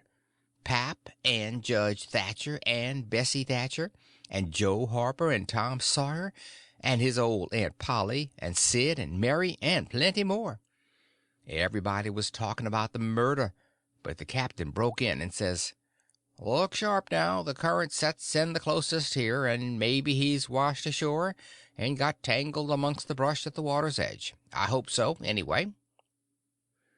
I didn't hope so.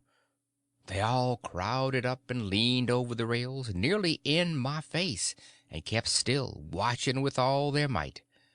I could see them first rate, but they couldn't see me. Then the captain sung out, "Stand away!" and the cannon let off such a blast right before me that it made me deaf with the noise and pretty near blind with the smoke, and I judged I was gone. If they'd a had some bullets in, I reckon they'd a got the corpse they was after. Well, I see I warn't hurt, thanks to goodness.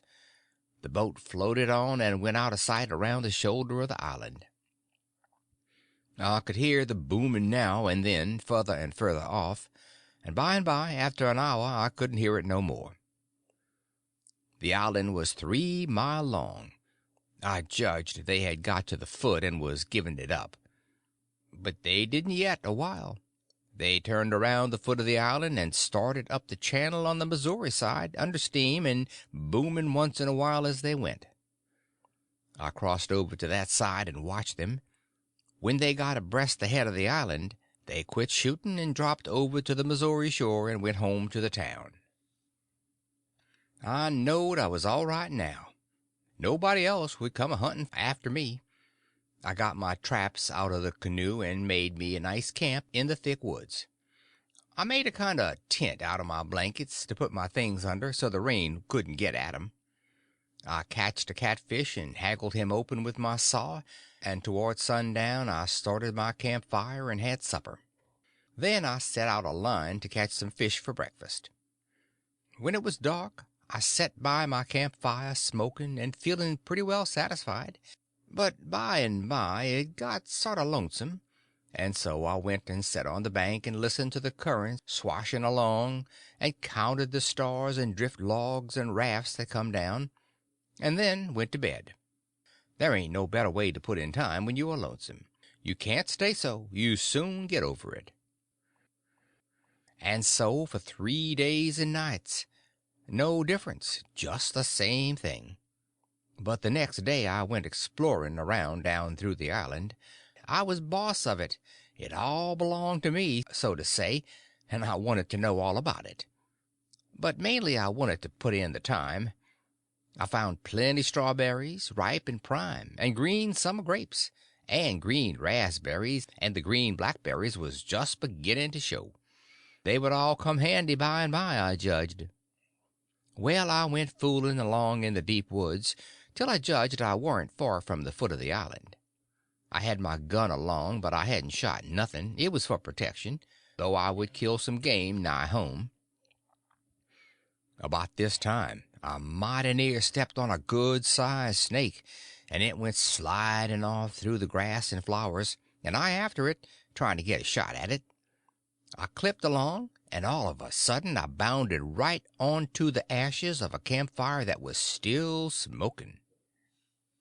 My heart jumps up amongst my lungs. I never waited for to look further, but uncocked my gun and went sneaking back on my tiptoes as fast as ever I could.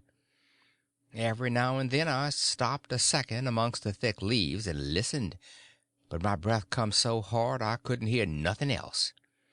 I slunk along another piece further, and then listened again, and so on and so on. If I see a stump, I took it for a man. If I trod on a stick and broke it, it made me feel like a person had cut one of my breaths in two, and I only got half, and the short half, too. When I got to camp I warn't feeling very brash. There wasn't much sand in my craw. But I says, this ain't no time to be fooling around. So I got all my traps into my canoe again so as to have them out of sight, and I put out the fire and scattered the ashes around to look like an old last year's camp, and then clumb a tree. I reckon I was up in the tree 2 hours, but I didn't see nothing. I didn't hear nothing. I only thought I heard and seen as much as 1,000 things. Well, I couldn't stay up there forever, so at last I got down, and I kept in the thick woods and on the lookout all the time. All I could get to eat was berries and what was left over from breakfast. By the time it was night I was pretty hungry, so when it was good and dark I slid out from shore before moonrise and paddled over to the Illinois bank, about 1/4 mile. I went out in the woods and cooked a supper, and I had about made up my mind I would stay there all night, when I heard a plunkety-plunk, plunkety-plunk, and says to myself, horses coming, and next I hear people's voices. I got everything into the canoe as quick as I could, and then went creeping through the woods to see what I could find out.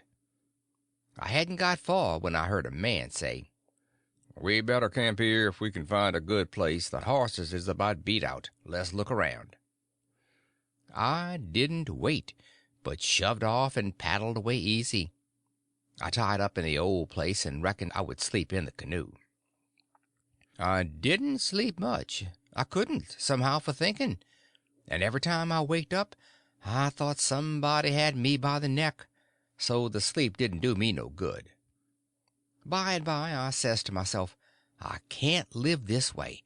I'm a-going to find out who it is that's here on the island with me. I'll find out or bust. Well, I felt better right off. So I took my paddle and slid out from shore just a step or two, and then let the canoe drop along down amongst the shadows. The moon was shining, and outside of the shadows it made it most as light as day. I poked along well on to an hour, Everything still as rocks and sound asleep. Well, by this time I was most down to the foot of the island. A little ripply, cool breeze begun to blow, and that was as good as saying the night was about done. I gave her a turn with the paddle and brung her nose to shore. Then I got my gun and slipped out and into the edge of the woods. I sat down there on a log and looked out through the leaves. I see the moon go off watch and the darkness begin to blanket the river. But in a little while I see a pale streak over the treetops, and knowed the day was coming. So I took my gun and slipped off towards where I had run across that campfire, stopping every minute or two to listen. But I had no luck somehow. I couldn't seem to find a place. But by and by, sure enough, I catched a glimpse of fire away through the trees. I went for it, cautious and slow. By and by I was close enough to have a look, and there laid a man on the ground. It most gave me the fantods. He had a blanket around his head, and his head was nearly in the fire. I sat there behind a clump of trees, in about 6 foot of him, and kept my eyes on him steady. It was getting gray daylight now. Pretty soon he gapped and stretched himself and hove off the blanket, and it was Miss Watson's Jim. I bet I was glad to see him. I says, "Hello, Jim," and skipped out. He bounced up and stared at me wild. Then he drops down on his knees and puts his hands together and says, "Don't hurt me, don't. I ain't never done no harm to no ghosts. I always liked dead people, and done all I could for 'em. You go and get in the river again, where you belongs, and don't do nothing to old Jim, that is always your friend."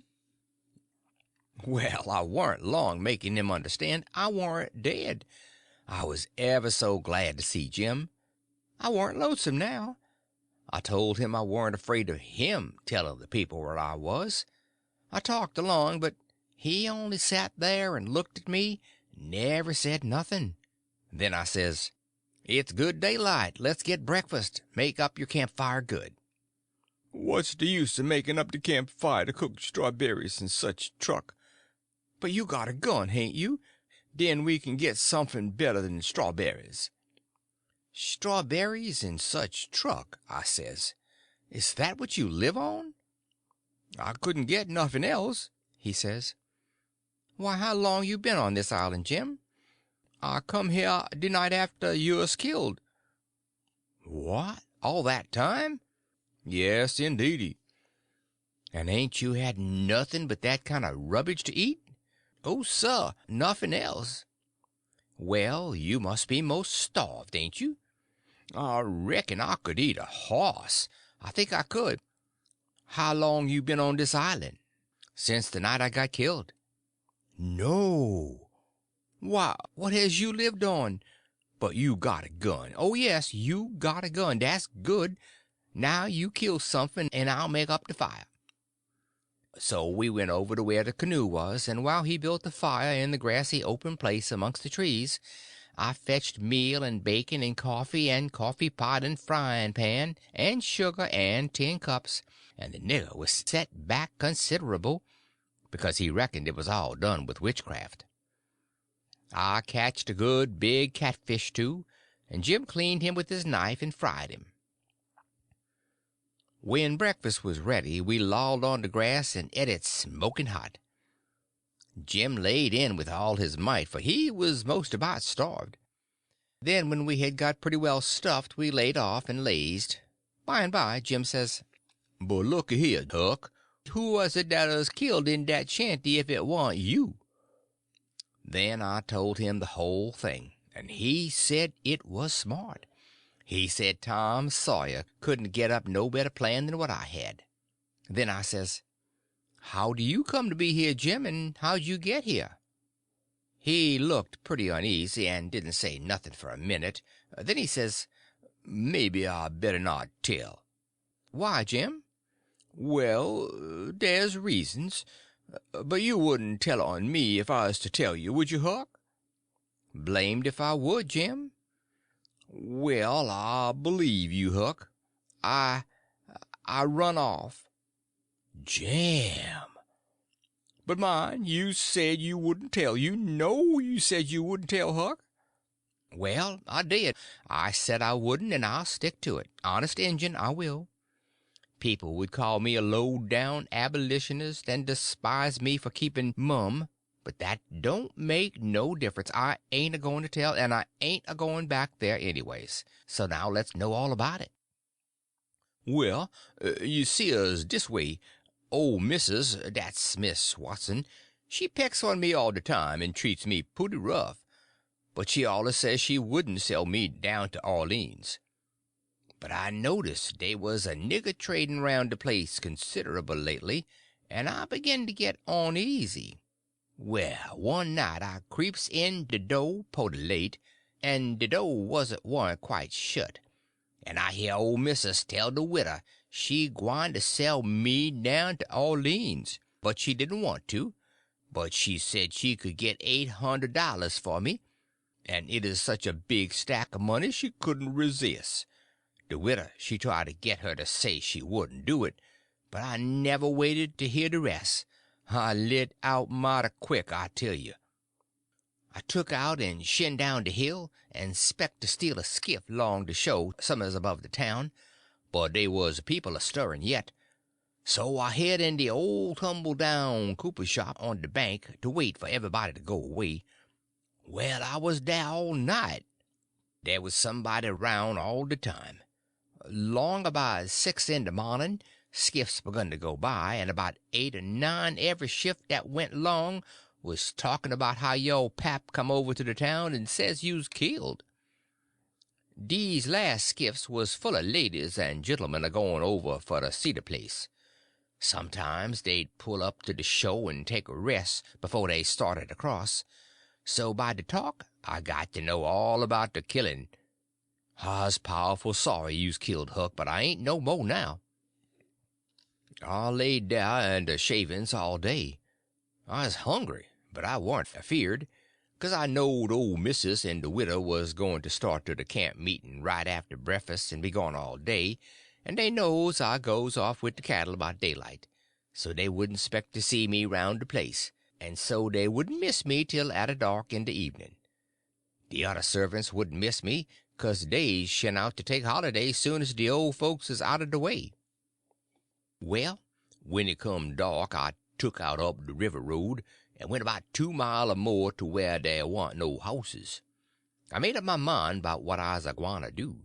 You see, if I keep on trying to get away afoot, the dogs would track me, and if I stole a skiff to cross over they'd miss that skiff, you see, and they know about where I'd land on the other side and where to pick up my track. So I says a raft is what I's after. It don't make no track. I see a light a-coming round the pint by and by, so I wade in and shove a log ahead of me and swum more than halfway across the river and got in amongst the driftwood, and then keep my head down low and kind of swum again the current till the raft come along. Then I swum to the stern of it and took a holt. It clouded up and us put it dark for a little while, so I clumb up and laid down on the planks. The men is all way yonder in the middle where the lantern was. The river was a-rising, and there was a good current, so I reckoned that by 4 in the morning I'd be 25 mile down the river, and then I'd slip in just before daylight and swim ashore and take to the woods on the Illinois side. But I didn't have no luck. When we was most down to the head of the island a man begun to come aft with the lantern. I see it warn't no use for to wait, so I slid overboard and stuck out for the island. Well, I had a notion I could land most anywheres, but I couldn't. Bank too bluff. I was most to the foot of the island before I found a good place. I went into the woods and judged I wouldn't fool with rafts no more long as they moved the lantern around so. I had my pipe and a plug of dog leg and some matches in my cap, and they warn't wet, so I was all right. And so you ain't had no meat nor bread to eat all this time? Why didn't you get mud turkles? How you gwyne to get 'em? You can't slip on 'em and grab 'em. And how's a body going to hit 'em with a rock? How could a body do it in the night? And I wasn't going to show myself on the bank in the daytime. Well, that's so. You've had to keep to the woods all the time, of course. Did you hear 'em shooting the cannon? Oh, yes, I knowed they was arter you. I see 'em go by here. Watched 'em through the bushes. Some young birds come along, flying a yard or two at a time and lighting. Jim said it was a sign it was going to rain.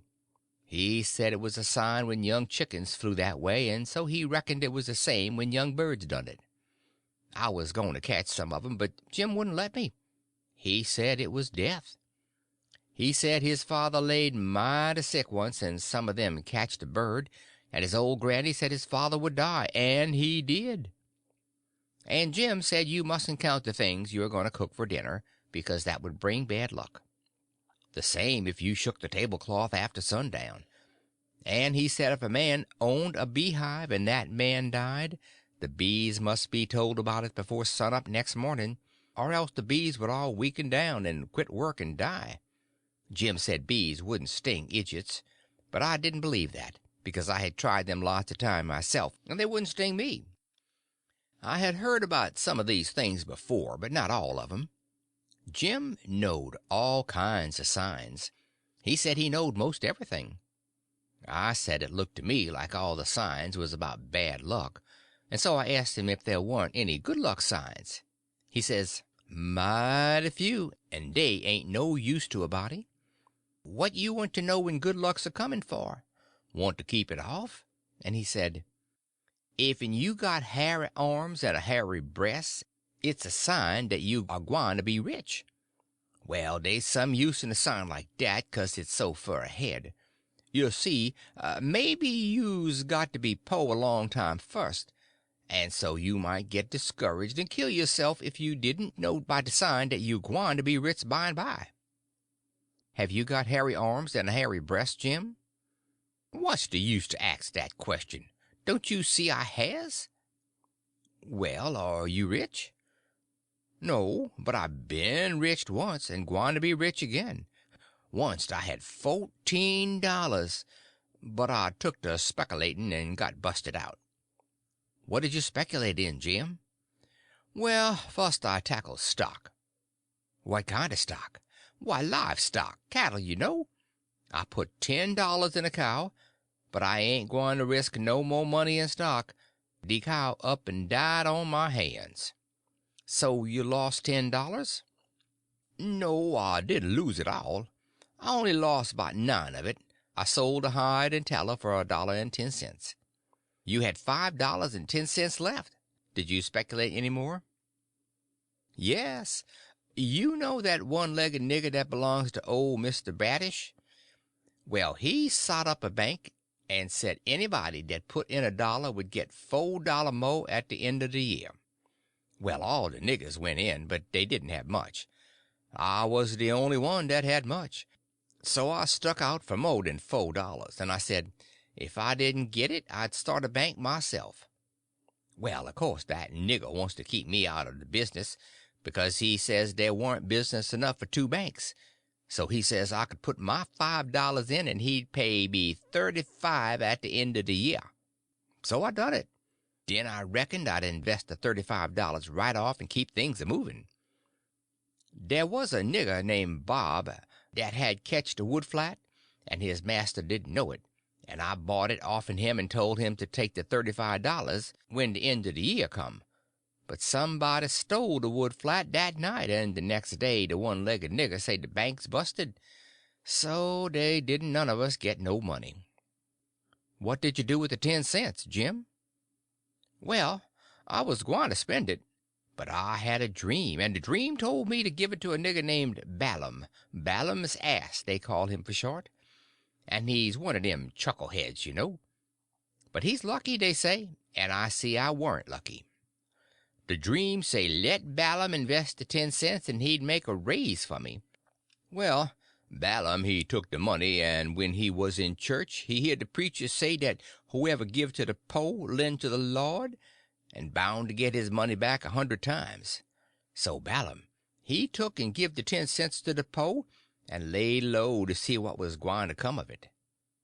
Well, what did come of it, Jim? Nothing came of it. I couldn't manage to collect that money no way, and Ballum he couldn't. I ain't going to lend no more money, doubt I see the security. Bound to get your money back 100 times, the preacher says.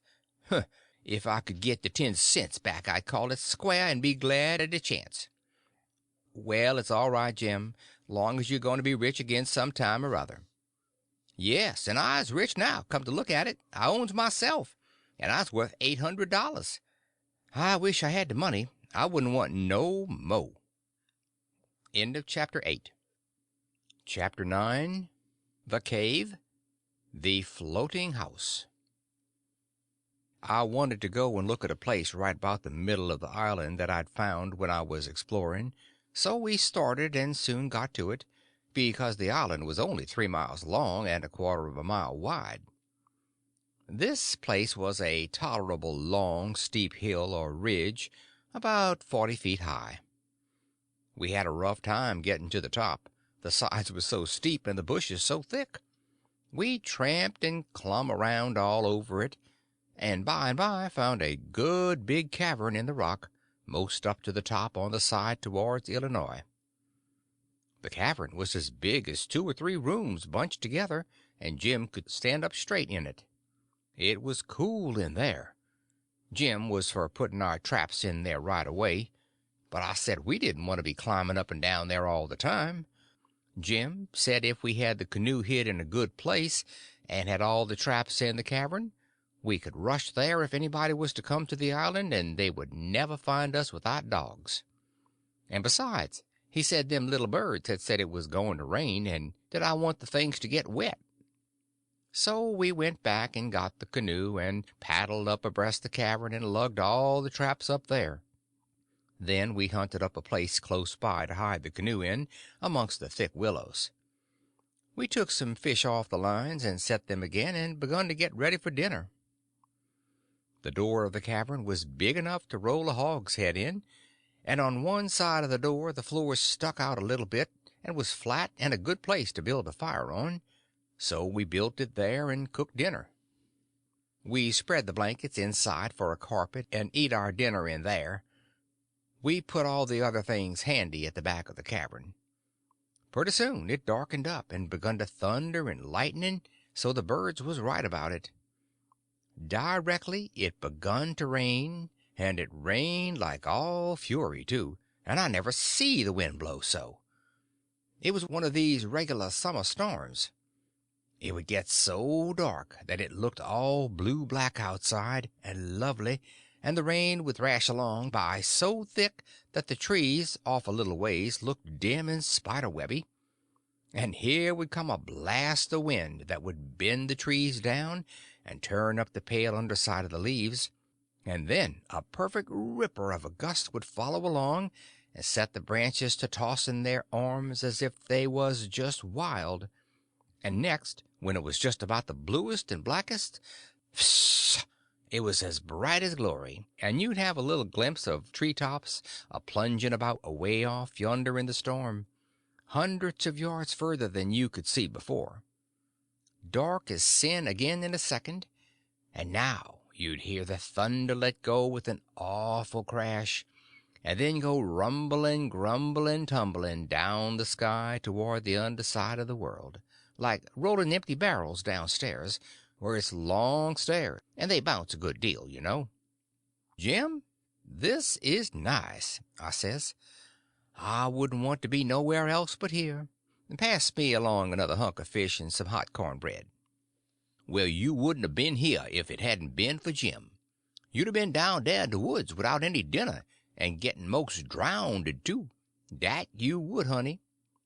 Chickens knows when it's gwine to rain, and so do the birds, child."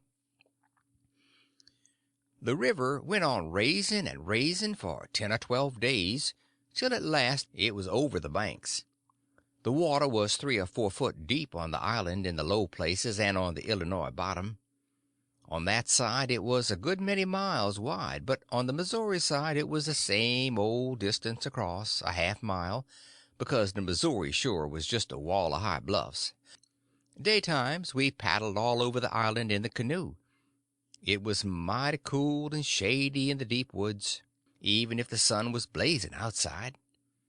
We went winding in and out amongst the trees, and sometimes the vines hung so thick we had to back away and go some other way. Well, on every old broken down tree you could see rabbits and snakes and such, and when the island had been overflowed a day or two they got so tame, on account of being hungry, that you could paddle right up and put your hand on them if you wanted to, but not the snakes and turtles. They would slide off in the water. The ridge our cabin was in was full of them. We could have had pets enough if we'd wanted them.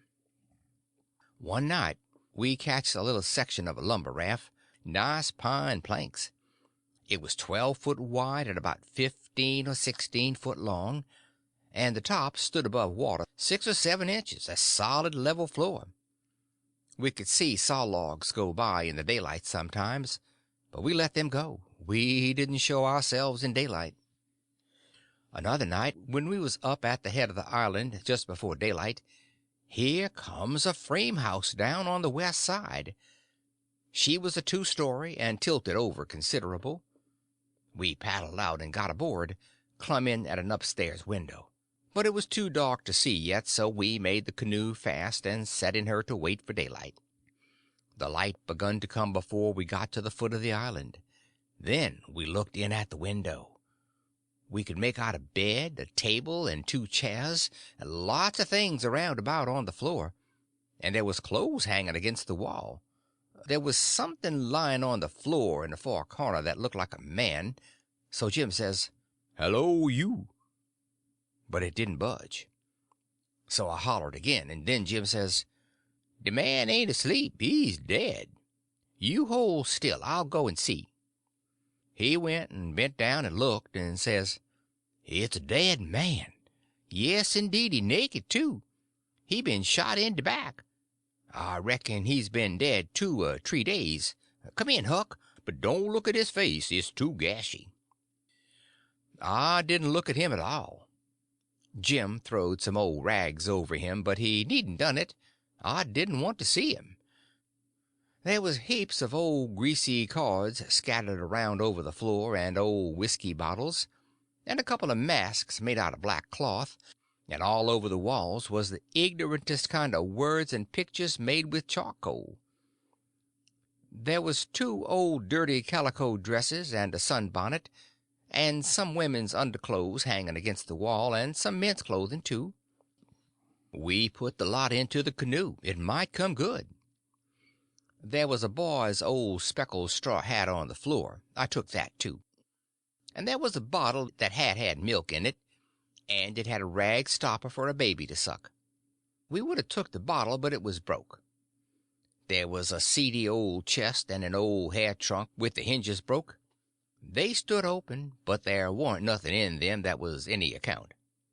The way things was scattered about, we reckoned the people left in a hurry, and weren't fixed so as to carry off most of their stuff. We got an old tin lantern, and a butcher knife without any handle, and a brand new Barlow knife worth 2 bits in any store, and a lot of tallow candles, and a tin candlestick, and a gourd, and a tin cup, and a ratty old bedquilt off the bed, and a reticule with needles and pins and beeswax and buttons and thread and all such truck in it, and a hatchet and some nails, and a fish line as thick as my little finger with some monstrous hooks on it, and a roll of buckskin, and a leather dog collar, and a horseshoe, and some vials of medicine that didn't have no label on 'em. And just as we was leaving I found a tolerable good curry comb, and Jim he found a ratty old fiddle bow and a wooden leg. The straps was broke off it, but barring that, it was a good enough leg, though it was too long for me and not long enough for Jim, and we couldn't find the other one, though we hunted all around. And so, take it all around, we made a good haul. When we was ready to shove off we was a quarter of a mile below the island, and it was pretty broad day, so I made Jim lay down in the canoe and cover up with the quilt, 'cause if he set up people could tell he was a nigger a good ways off. I paddled over to the Illinois shore and drifted down most a half mile doing it. I crept up the dead water under the bank, and hadn't no accidents and didn't see nobody. We got home all safe. End of chapter 9. Chapter 10. The Find. Old Hank Bunker in disguise. After breakfast, I wanted to talk about the dead man and guess out how he came to be killed, but Jim didn't want to. He said it would fetch bad luck, and besides, he said, he might come and haunt us. He said a man that warn't buried was more likely to go a haunting around than one that was planted and comfortable. That sounded pretty reasonable, so I didn't say no more, but I couldn't keep from studying over it and wishing I knowed who shot the man and what they done it for. We rummaged the clothes we got and found $8 in silver sewed up in the lining of an old blanket overcoat. Jim said he reckoned the people in that house stole the coat, because if they'd a know the money was there they wouldn't a left it. I said I reckoned they killed him too, but Jim didn't want to talk about that. I says, now you think it's bad luck, but what did you say when I fetched in the snake skin that I found on the top of the ridge day before yesterday? You said it was the worst bad luck in the world to touch a snakeskin with my hands. Well, here's your bad luck. We raked in all this truck and $8 besides. I wish we could have some bad luck like this every day, Jim. Never you mind, honey, never you mind. Don't you get too pert. It's a-coming. Mind I tell you, it's a-coming. It did come, too. It was a Tuesday that we had that talk. Well, after dinner Friday, we was laying around in the grass at the upper end of the ridge and got out of tobacco. I went to the cavern to get some and found a rattlesnake in there. I killed him and curled him up on the foot of Jim's blanket ever so natural, thinking there'd be some fun when Jim found him there. Well, my night I forgot all about the snake, and when Jim flung himself down on the blanket while I struck a light, the snake's mate was there and bit him. He jumped up yelling, and the first thing the light showed was the varmint curled up and ready for another spring. I laid him out in the second with a stick, and Jim grabbed Pap's whiskey jug and began to pour it down. He was barefooted, and the snake bit him right on the heel. That all comes of my being such a fool as to not remember that wherever you leave a dead snake, its mate always comes there and curls around it. Jim told me to chop off the snake's head and throw it away, and then skin the body and roast a piece of it. I done it, and he eat it and said it would help cure him. He made me take off the rattles and tie them around his wrist, too. He said that would help. Then I slid out quiet and throwed the snakes clear away amongst the bushes, for I warn't going to let Jim find out it was all my fault, not if I could help it. Jim sucked and sucked at the jug, and now and then he got out of his head and pitched around and yelled, but every time he come to himself he went to sucking at the jug again. His foot swelled up pretty big, and so did his leg, but by and by the drunk began to come, and so I judged he was all right. But I'd rather been bit with a snake than Pap's whiskey. Jim was laid up for 4 days and nights. Then the swelling was all gone, and he was around again. I made up my mind I wouldn't ever take a hold of a snakeskin again with my hands, now that I see what come of it. Jim said he reckoned I would believe him next time, and he said that handling a snakeskin was such awful bad luck that maybe we hadn't got to the end of it yet. He said he'd druther see the new moon over his left shoulder as much as 1,000 times than take up a snakeskin in his hand. Well, I was getting to feel that way myself, though I've always reckoned that looking at the new moon over your left shoulder is one of the carelessest and foolishest things a body can do. Old Hank Bunker done it once, and bragged about it, and in less than 2 years he got drunk and fell off the shot tower and spread himself out so that he was just kind of a lair, as you may say. They slid him edgewise between 2 barn doors for a coffin, and buried him so they say, but I didn't see it. Pap told me. But anyway, it all come out of looking at the moon that way, like a fool. Well, the days went along, and the river went down between its banks again, and about the first thing we done was to bait one of the big hooks with a skin rabbit, and set it to catch a catfish that was as big as a man, being 6 foot 2 inches long and weighed over 200 pounds. We couldn't handle him, of course. He would have flung us into Illinois.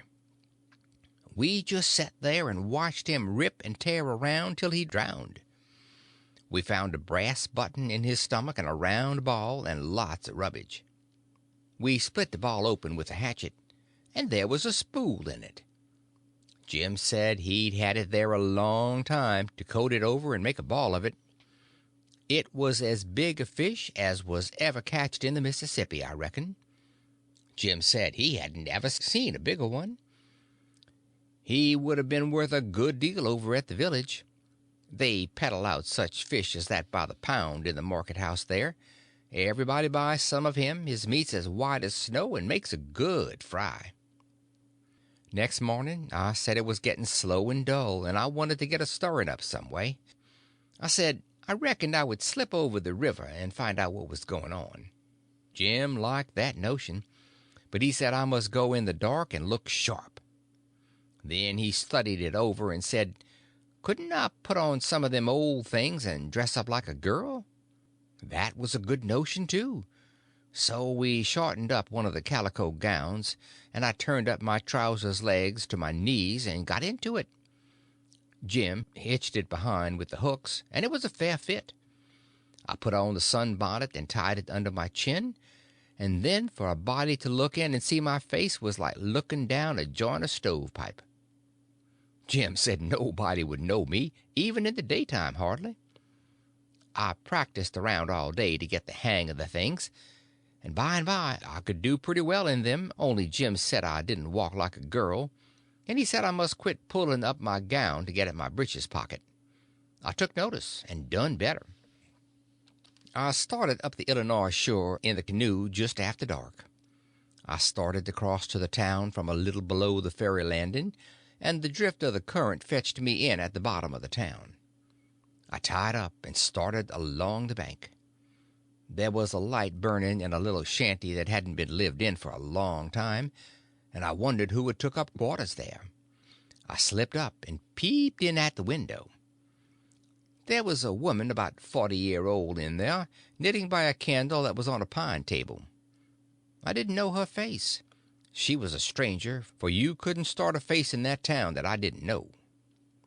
Now this was lucky, because I was weakening. I was getting afraid I had come. People might know my voice and find me out. But if this woman had been in such a little town 2 days, she could tell me all I wanted to know. So I knocked at the door and made up my mind I wouldn't forget I was a girl. End of chapter 10. Chapter 11. Huck and the Woman.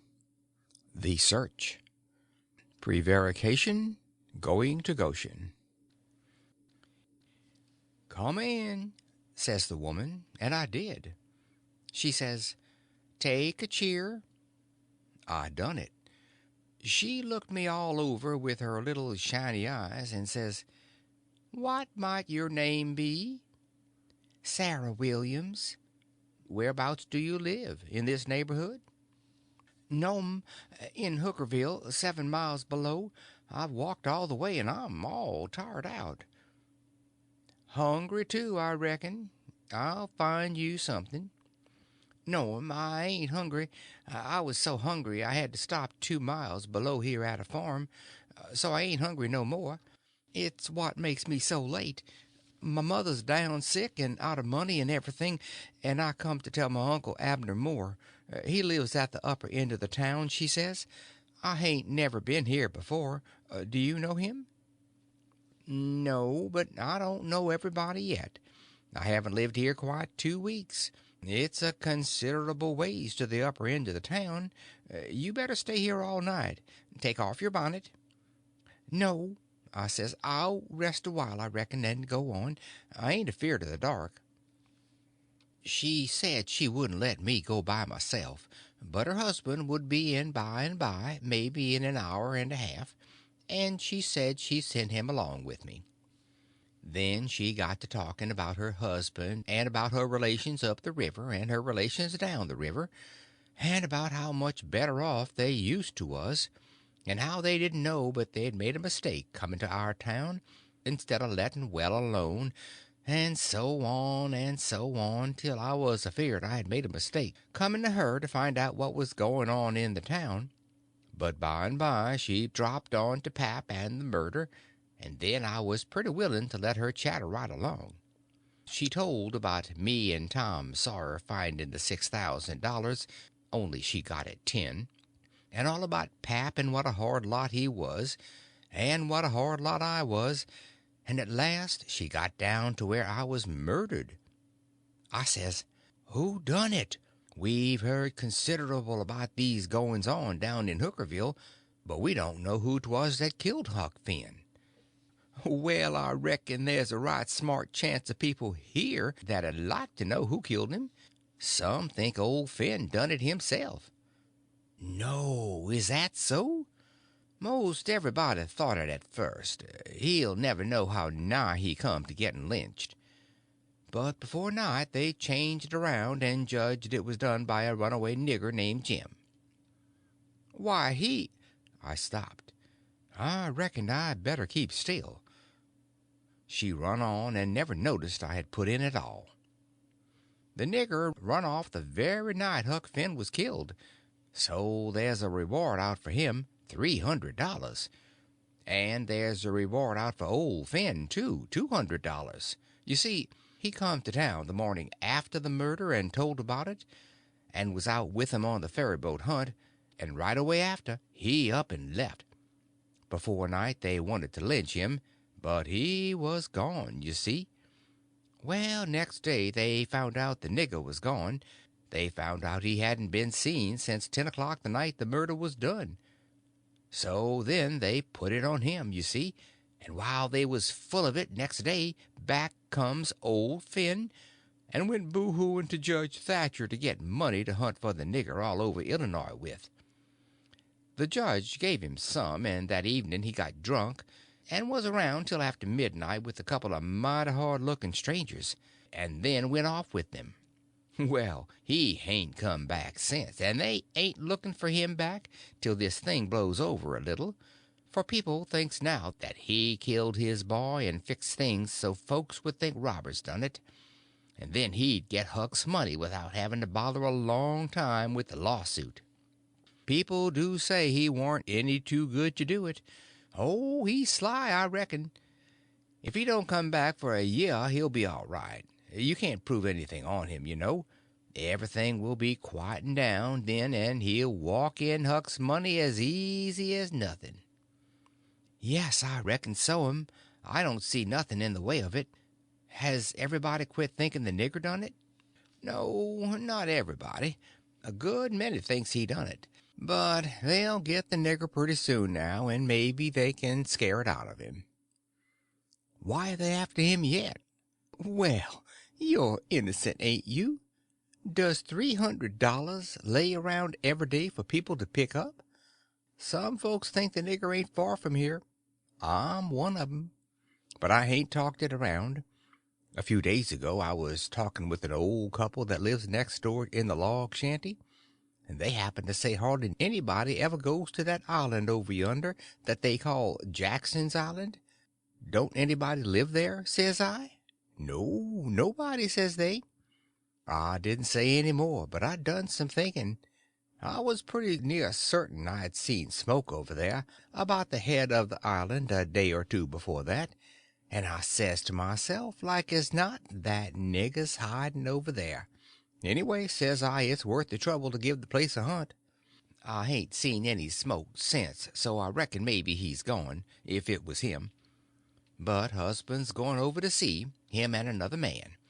He was going up the river, but he got back today, and I told him as soon as he got here 2 hours ago. I had got so uneasy I couldn't set still. I had to do something with my hands. So I took up a needle off of the table and went to threading it. My hands shook, and I was making a bad job of it. When the woman stopped talking, I looked up, and she was looking at me pretty curious and smiling a little. I put down the needle and thread, and let on to be interested, and I was, too, and says, $300 is a power of money. I wish my mother could get it. Is your husband going over there tonight? Oh, yes. He went uptown with the man I was telling you of to get a boat and see if they could borrow another gun. They'll go over after midnight. Couldn't they see better if they was to wait till daytime? Yes, and couldn't the nigger see better, too? After midnight he'll likely be asleep, and they can slip around through the woods and hunt up his campfire all the better for the dark, if he's got one. I didn't think of that. The woman kept looking at me pretty curious, and I didn't feel a bit comfortable. Pretty soon she says, "What did you say your name was, honey? Mary Williams?" Somehow it didn't seem to me I said it was Mary before, so I didn't look up. Seemed to me I said it was Sarah, so I felt sort of cornered, and was afeard maybe I was looking it too. I wished the woman would say something more. The longer she sat still, the uneasier I was. But now she says, "Honey, I thought you said it was Sarah when you first come in." "Oh, yes'm, I did. Sarah Mary Williams. Sarah's my first name. Some call me Sarah, some call me Mary." "Oh, that's the way of it." "Yes'm." I was feeling better then, but I wished I was out of there anyway. I couldn't look up yet. Well, the woman fell to talking about how hard times was, and how poor they had to live, and how the rats was as free as if they owned the place, and so forth and so on. And then I got easy again. She was right about the rats. You'd see one stick his nose out of a hole in the corner every little while. She said she had to have things handy to throw at them when she was alone, or they wouldn't give her no peace. She showed me a bar of lead twisted up into a knot, and said she was a good shot with it generally, but she'd wrenched her arm a day or two ago and didn't know whether she could throw true now. But she watched for a chance, and directly banged away at a rat, but she missed him wide and said, "Ouch!" It hurt her arm so. Then she told me to try for the next one. I wanted to be getting away before the old man got back, but of course I didn't let on. I got the thing, and the first rat that showed his nose I let drive, and if he'd a stayed where he was he'd have been a tolerable sick rat. She said that was first rate, and she reckoned I would hive the next one. She went and got the lump of lead and fetched it back, and brought along a hank of yarn which she wanted me to help her with. I held up my two hands, and she put the hank over them and went on talking about her and her husband's matters, but she broke off to say, "Keep your eye on the rats. You'd better have the lead in your lap, handy." So she dropped the lump into my lap just at that moment, and I clapped my legs together on it, and she went on talking, but only about a minute. Then she took off the hank and looked me straight in the face, and very pleasant, and says, "Come now, what's your real name?" "What, Mum? What's your real name? Is it Bill or Tom or Bob? Or what is it?" I reckon I shook like a leaf, and I didn't know hardly what to do, but I says, "Please don't poke fun at a poor girl like me, Mum. If I'm in the way here, I'll—" "No, you won't. Set down and stay where you are. I ain't going to hurt you, and I ain't going to tell on you, nuther. You just tell me your secret and trust me. I'll keep it, and what's more, I'll help you. So my old man, if you want him to. You see, you're a runaway prentice, that's all. It ain't anything. There ain't no harm in it.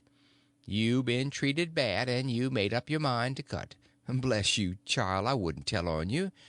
Tell me all about it now. That's a good boy." So I said it wouldn't be no use to try to play it any longer, and I would just make a clean breast and tell her everything. but she mustn't go back on her promise. Then I told her my father and mother was dead, and the law had bound me out to a mean old farmer in the country 30 mile back from the river, and he treated me so bad I couldn't stand it no longer. He went away to be gone a couple of days, and so I took my chance and stole some of his daughter's old clothes and cleared out. And I had been 3 nights coming the 30 miles. I traveled nights and hid daytimes and slept, and the bag of bread and meat I carried from home lasted me all the way, and I had a plenty. I said I believed my Uncle Abner would take care of me, and so that was why I struck out for this town of Goshen. Goshen, child? This ain't Goshen. This is St. Petersburg. Goshen's 10 mile further up the river. Who told you this was Goshen? Why, a man I met at daybreak this morning, just as I was going to turn into the woods for my regular sleep. He told me when the roads forked I must take the right hand, and 5 miles would fetch me to Goshen. He was drunk, I reckon. He told you just exactly wrong. Well, he did act like he was drunk, but it ain't no matter now. I got to be moving along. I'll fetch Goshen before daylight. Hold on a minute. I'll put you up a snack to eat. You might want it. So she put me up a snack and says, "Say, when a cow's laying down, which end of her gets up first? Answer me prompt now. Don't you stop to study over it. Which end gets up first?" "The hind end, mum." "Well, then, a horse?" "The for'ard end, mum." "Which side of a tree does the moss grow on?" "North side." "If 15 cows is browsing on a hillside, how many of them eats with their heads pointed the same direction?" "The whole 15, mum." "Well, I reckon you have lived in the country. I thought maybe you was trying to hocus me again. What's your real name now?" "George Peters, mum." "Well, you try to remember it, George. Don't forget to tell me it's Alexander before you go, and then get out by saying it's George Alexander when I catch you. And don't go about women in that old calico. You do a girl tolerable poor, but you might fool men, maybe. Bless you, child. When you set out to thread a needle, don't hold the thread still and fetch the needle up to it. Hold the needle still and poke the thread at it. That's the way a woman almost always does. But a man always does t'other way. And when you throw at a rat or anything, hitch yourself up on tiptoe and fetch your hand up over your head as awkward as you can, and miss your rat about 6 or 7 foot. Throw stiff-armed from the shoulder, like there was a pivot there for it to turn on, like a girl, not from the wrist and elbow, with your arm out to one side like a boy. And mind you, when a girl tries to catch anything in her lap, she throws her knees apart. She don't clap them together the way you did when you catched the lump of lead. Why, I spotted you for a boy when you was threading the needle, and I contrived the other things just to make certain. Now, trot along to your uncle, Sarah Mary Williams George Alexander Peters, and if you get into trouble you send word to Mrs. Judith Loftus, which is me, and I'll do what I can to get you out of it. Keep the river road all the way, and next time you tramp take shoes and socks with you. The river road's a rocky one, and your feet'll be in a condition when you get to Goshen, I reckon. I went up the bank about 50 yards, and then I doubled on my tracks and slipped back to where my canoe was, a good piece below the house. I jumped in and was off in a hurry. I went upstream far enough to take the head of the island, and then started across. I took off the sunbonnet, for I didn't want no blinders on then. When I was about the middle, I heard the clock begin to strike, so I stops and listens. The sound come faint over the water, but clear. 11. When I struck the head of the island, I never waited to blow, though I was most winded, and I shoved right into the timber where my old camp used to be, and started a good fire there on a high and dry spot. Then I jumped in the canoe and dug out for our place, a mile and a half below, as hard as I could. I landed and slopped through the timber and up the ridge and into the cavern. There Jim laid sound asleep on the ground. I roused him out and says, "Get up and hump yourself, Jim. There ain't a minute to lose. They're after us." Jim never asked no questions. He never said a word. But the way he worked for the next half an hour showed about how he was scared. By that time everything we had in the world was on our raft, and she was ready to be shoved out from the willow cove where she was hid. We put out the campfire in the cavern the first thing, and didn't show a candle outside after that. I took the canoe out from the shore a little piece and took a look, but if there was a boat around I couldn't see it, for stars and shadows ain't good to see by. Then we got out the raft and slipped along down in the shade past the foot of the island, dead still, never saying a word. End of chapter 11. Chapter 12.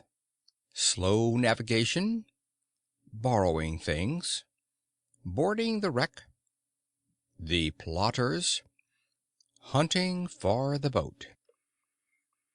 It must have been close on to 1 o'clock when we got below the island at last, and the raft didn't seem to go so mighty slow. If a boat was to come along, we was going to take to the canoe and break for the Illinois shore, and it was well a boat didn't come, for we hadn't even thought to put the gun in the canoe, or a fishing line, or anything to eat. We was in rather too much of a sweat to think of so many things. It warn't good judgment to put everything on the raft. If the men went to the island, I just expect they found the campfire I built and watched it all night for Jim to come. Anyways, they stayed away from us, and if my building the fire never fooled them it warn't no fault of mine. I played it as low down on them as I could. When the first streak of day began to show, we tied up to a towhead in a big bend on the Illinois side, and hacked off cottonwood branches with a hatchet, and covered up the raft with them so she looked like there'd been a cave in the bank there. A towhead is a sandbar that has cottonwoods on it as thick as harrow teeth. We had mountains on the Missouri shore and heavy timber on the Illinois side, and the channel was down the Missouri shore at that place, so we weren't afraid of anybody running across us. We laid there all day and watched the rafts and steamboats spin down the Missouri shore, and upbound steamboats fight the big river in the middle. I told Jim all about the time I had jabbering with that woman, and Jim said she was a smart one, and if she was to start after us herself, she wouldn't set down and watch a campfire. No, sir, she'd fetch a dog. Well, then I said, why couldn't she tell her husband to fetch a dog? Jim said he bet she did think of it by the time the men was ready to start, and he believed they must have gone up to town to get a dog, and so they lost all that time, or else we wouldn't be here on a towhead 16 or 17 mile below the village. No, indeedy. We would be in that same old town again. So I said I didn't care what was the reason they didn't get us, as long as they didn't. When it was beginning to come on dark, we poked our heads out of the cottonwood thicket and looked up and down and across. Nothing in sight. So Jim took up some of the top planks of the raft and built a snug wigwam to get under in blazing weather and rainy, and to keep things dry. Jim made a floor for the wigwam and raised it a foot or more above the level of the raft, so now the blankets and all the traps was out of reach of steamboat waves. Right in the middle of the wigwam we made a layer of dirt about 5 or 6 inches deep, with the frame around it for to hold it to its place. This was to build a fire on in sloppy weather or chilly. The wigwam would keep it from being seen. We made an extra steering oar, too, because one of the others might get broke on a snag or something. We fixed up a short forked stick to hang the old lantern on, because we must always light the lantern whenever we see a steamboat coming downstream, to keep from getting run over. But we wouldn't have to light it for upstream boats unless we was in what they call a crossing, for the river was pretty high yet, very low banks being still a little under water, so upbound boats didn't always run the channel but hunted easy water. The second night we run between 7 and 8 hours, with the current that was making over 4 mile an hour. We catched fish and talked, and we took a swim now and then to keep off sleepiness. It was kind of solemn, drifting down the big still river, laying on our backs looking up at the stars, and we didn't even feel like talking loud, and it warn't often that we laughed, only a little kind of a low chuckle. We had mighty good weather as a general thing, and nothing ever happened to us at all, that night nor the next nor the next. Every night we passed towns, some of them away up on black hillsides, nothing but a shiny bed of lights, not a house could you see. The fifth night we passed St. Louis, and it was like the whole world lit up. In St. Petersburg they used to say there was 20 or 30,000 people in St. Louis, but I never believed it till I see that wonderful spread of lights at 2 o'clock that still night. There warn't a sound there. Everybody was asleep. Every night now I used to slip ashore toward 10 o'clock at some little village and buy 10 or 15 cents worth of meal or bacon or other stuff to eat, and sometimes I lifted a chicken that weren't roosting comfortable and took him along. Pap always said, take a chicken when you get a chance, because if you don't want him yourself, you can easy find somebody that does, and a good deed ain't ever forgot. I never see Pap when he didn't want the chicken himself, but that is what he used to say anyway. Mornings, before daylight, I slipped into cornfields and borrowed a watermelon, or a mushmelon, or a pumpkin, or some new corn, or things of that kind. Pap always said it warn't no harm to borrow things if you was meaning to pay them back some time. But the widow said it warn't anything but a soft name for stealing, and no decent body would do it. Jim said he reckoned the widow was partly right and Pap was partly right, so the best way would be for us to pick out 2 or 3 things from the list and say we wouldn't borrow them any more. Then he reckoned it wouldn't be no harm to borrow the others. So we talked it over all one night, drifting along down the river, trying to make up our minds whether to drop the watermelons or the cantaloupes or the mushmelons or what. But towards daylight we got it all settled satisfactory, and concluded to drop crab apples and persimmons. We weren't feeling just right before that, but it was all comfortable now.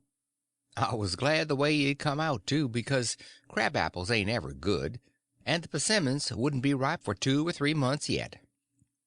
We shot a waterfowl now and then that got up too early in the morning or didn't go to bed early enough in the evening. Take it all round, we lived pretty high. The fifth night below St. Louis we had a big storm after midnight with the power of thunder and lightning, and the rain poured down in a solid sheet. We stayed in the wigwam and let the raft take care of itself. When the lightning glared out we could see a big straight river ahead and high rocky bluffs on both sides. By and by says I, "Hello, Jim, looky yonder." It was a steamboat that had killed herself on a rock. We was drifting straight down for her. The lightning showed her very distinct. She was leaning over with part of her upper deck above water, and you could see every little chimbley guy clean and clear, and a chair by the big bell with an old slouch hat hanging on the back of it when the flashes come. Well, it being away in the night and stormy, and all so mysterious like, I felt just the way any other boy would have felt when I see that wreck laying there so mournful and lonesome in the middle of the river. I wanted to get aboard of her and slink around a little and see what was there. So I says, "Let's land on her, Jim." But Jim was dead against it at first. He says, "I don't want to go fooling long of no wrack. We's doing blame well, and we better let blame well alone, as the good book says. Like as not, they's a watchman on dat rack." "Watchman, your grandmother," I says. "There ain't nothing to watch but the Texas and the pilot house. And do you reckon anybody's going to risk his life for a Texas and a pilot house such a night as this, when it's likely to break up and wash off down the river any minute? Jim couldn't say nothing to that, so he didn't try. And besides, I says, we might borrow something worth having out of the captain's stateroom. Cigars, I bet you, and cost 5 cents apiece, solid cash.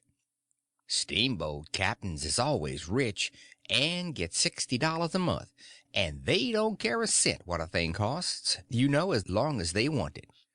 Stick a candle in your pocket. I can't rest Jim till we give her a rummaging.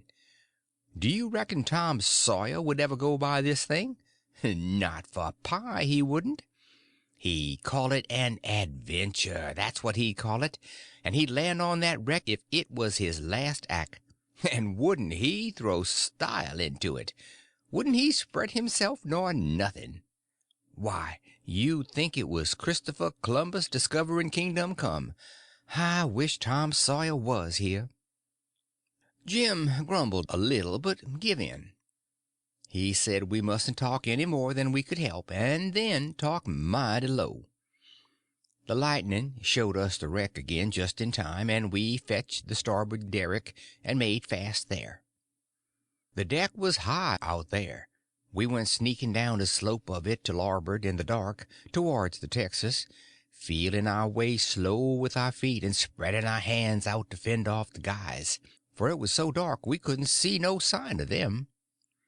Pretty soon we struck the forward end of the skylight and clumb onto it, and the next step fetched us in front of the captain's door, which was open, and by Jiminy, away down through the Texas hall we see a light.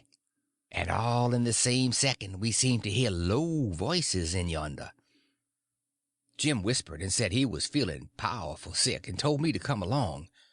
I says all right, and was going to start for the raft. But just then I heard a voice wail out and say, "Oh, please don't, boys. I swear I won't ever tell." Another voice said pretty loud, "It's a lie, Jim Turner. You've acted this way before. You always want more in your share of the truck, and you've always got it, too, because you swore to if you didn't you'd tell. But this time you just said it one time too many. You're the meanest, treacheryest hound in this country." By this time Jim was gone for the raft. I was just a-biling with curiosity, and I says to myself, Tom Sawyer wouldn't back out now, and so I won't either. I'm a-going to see what's going on here. I dropped on my hands and knees in the little passage and crept aft in the dark till there warn't but one stateroom betwixt me and the cross hall of the Texas. Then in there I see a man stretched on the floor and tied hand and foot, two men standing over him, and one of them had a dim lantern in his hand and the other had a pistol. This one kept pointing the pistol at the man's head on the floor and saying, "I'd like to, and I orter to, a mean skunk." The man on the floor would shrivel up and say, "Oh, please don't, Bill. I ain't ever going to tell." And every time he said that, the man with the lantern would laugh and say, "Deed you ain't. You never said no truer thing in that, you bet." And once he said, "Hear him beg, and yet if we hadn't got the best of him and tied him he'd a killed us both. And what for? Just for nothing. Just because we stood on our rights, that's what's for. But I lay you ain't a-going to threaten anybody any more, Jim Turner. Put up that pistol, Bill." Bill says, "I don't want to, Jake Packard. I'm for killing him, and didn't he kill old Hatfield just the same way, and don't he deserve it?" "But I don't want him killed, and I've got my reasons for it." "Bless your heart for them words, Jake Packard. I'll never forget you long's I live," says the man on the floor, sort of blubbering. Packard didn't take no notice of that, but hung up his lantern on a nail and started towards where I was there in the dark, and motioned Bill to come. I crawfished as fast as I could, about 2 yards, but the boat slanted so I couldn't make very good time. So to keep from getting run over and catched, I crawled into a stateroom on the upper side. The man came a pawing along in the dark, and when Packard got to my stateroom he says, "Here, come in here." And in he come, and Bill after him. But before they got in I was up in the upper berth, cornered, and sorry I come. Then they stood there with their hands on the ledge of the berth and talked. I couldn't see 'em, but I could tell where they was by the whiskey they'd been having. I was glad I didn't drink whiskey, but it wouldn't make much difference anyway, because most of the time they couldn't have treed me 'cause I didn't breathe. I was too scared. And besides, a body couldn't breathe and hear such talk. They talked low and earnest. Bill wanted to kill Turner. He says he'll tell, and he will. If we was to give both our shares to him now, it wouldn't make no difference after the row and the way we've served him. Shows you're born, he'll turn state's evidence. Now you hear me. I'm for putting him out of his troubles. So am I, says Packard, very quiet. Blame it. I'd sort of begun to think you wasn't. Well, then, that's all right. Let's go and do it. Hold on a minute. I hain't had my say yet. You listen to me. Shooting's good, but there's quite a ways if the thing's got to be done. But what I say is this. It ain't good sense to go courting around after a halter if you can get at what you're up to in some way that's just as good and at the same time don't bring you into no risks. Ain't that so? You bet it is, but how you going to manage it this time? Well, my idea is this. We'll rustle around and gather up whatever pickings we've overlooked in the staterooms and shove for shore and hide the truck. Then we'll wait. Now I say it ain't a-going to be more than 2 hours before this wrack breaks up and washes off down the river. See? He'll be drownded, and won't have nobody to blame for it but his own self. I reckon that's a considerable sight better than killing of him.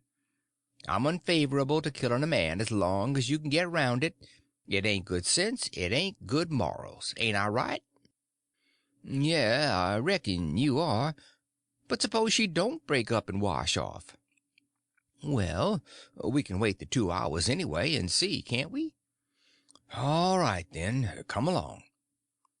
So they started, and I lit out all in a cold sweat and scrambled forward. It was dark as pitch there, but I said in a kind of a coarse whisper, "Jim!" And he answered up right at my elbow with a sort of a moan, and I says, "Quick, Jim, it ain't no time for fooling around and moaning. There's a gang of murderers in yonder, and if we don't hunt up their boat and set her drifting down the river so these fellows can't get away from the wreck, there's one of 'em's going to be in a bad fix. But if we find their boat, we can put all of 'em in a bad fix, for the sheriff will get 'em. Quick, hurry! I'll hunt the larboard side, you hunt the starboard, you start at the raft, and—" "Oh, my lordy, lordy! Raft? There ain't no raft no more. She done broke loose and gone. And here we is." End of Chapter 12. Chapter 13. Escaping from the wreck. The watchman sinking. Well, I catched my breath and most fainted. Shut up on a wreck with such a gang as that. But it warn't no time to be sentimentering. We'd got to find that boat now. Had to have it for ourselves. So we went a-quaking and shaking down the starboard side, and slow work it was, too. Seemed a week before we got to the stern. No sign of a boat. Jim said he didn't believe he could go on any further, so scared he hadn't hardly any strength left, he said. But I said, come on, if we get left on this wreck we are in a fix, sure. So on we prowled again. We struck for the stern of the Texas and found it, and then scrabbled along forwards on the skylight, hanging on from shutter to shutter, for the edge of the skylight was in the water. When we got pretty close to the cross hall door, there was the skiff, sure enough. I could just barely see her. I felt ever so thankful. In another second I would have been aboard of her, but just then the door opened. One of the men stuck his head out only about a couple of feet from me, and I thought I was gone, but he jerked it in again and says, "Heave that blame lantern out of sight, Bill." He flung a bag of something into the boat, and then got in himself and sat down. It was Packard. Then Bill, he come out and got in. Packard says in a low voice, "All ready, shove off." I couldn't hardly hang on to the shutters, I was so weak. But Bill says, "Hold on. Do you go through him?" "No. Didn't you?" "No. So he's got his share of cash yet." "Well, then, come along. No use to take truck and leave money." "Say, won't he suspicion what we're up to?" "Maybe he won't, but we've got to have it anyway. Come along." So they got out and went in. The door slammed to because it was on the careened side, and in half a second I was in the boat, and Jim come tumbling after me. I out with my knife and cut the rope, and away we went. We didn't touch an oar, we didn't speak, nor whisper, nor hardly even breathe. We went gliding swift along, dead silent, past the tip of the paddle box, and past the stern, and then in a second or two more we was 100 yards below the wreck, and the darkness soaked her up, every last sign of her, and we was safe and knowed it. When we was 300 or 400 yards downstream, we see the lantern show like a little spark at the Texas door for a second, and we knowed by that time that the rascals had missed their boat, and was beginning to understand that they was in just as much trouble now as Jim Turner was. Then Jim manned the oars, and we took out after our raft. Now was the first time that I begun to worry about the men. I reckon I hadn't had time to before. I begun to think how dreadful it was, even for murderers, to be in such a fix. I says to myself, there ain't no telling but I might come to be a murderer myself yet, and then how would I like it? So says I to Jim, the first light we see we'll land 100 yards below it or above it, in a place where it's a good hiding place for you and the skiff, and then I'll go and fix up some kind of yarn and get somebody to go for that gang and get them out of their scrape, so they can be hung when their time comes. But that idea was a failure, for pretty soon it begun to storm again, and this time worse than ever. The rain poured down, and never a light showed, everybody in bed, I reckon. We boomed along down the river, watching for lights and watching for our raft.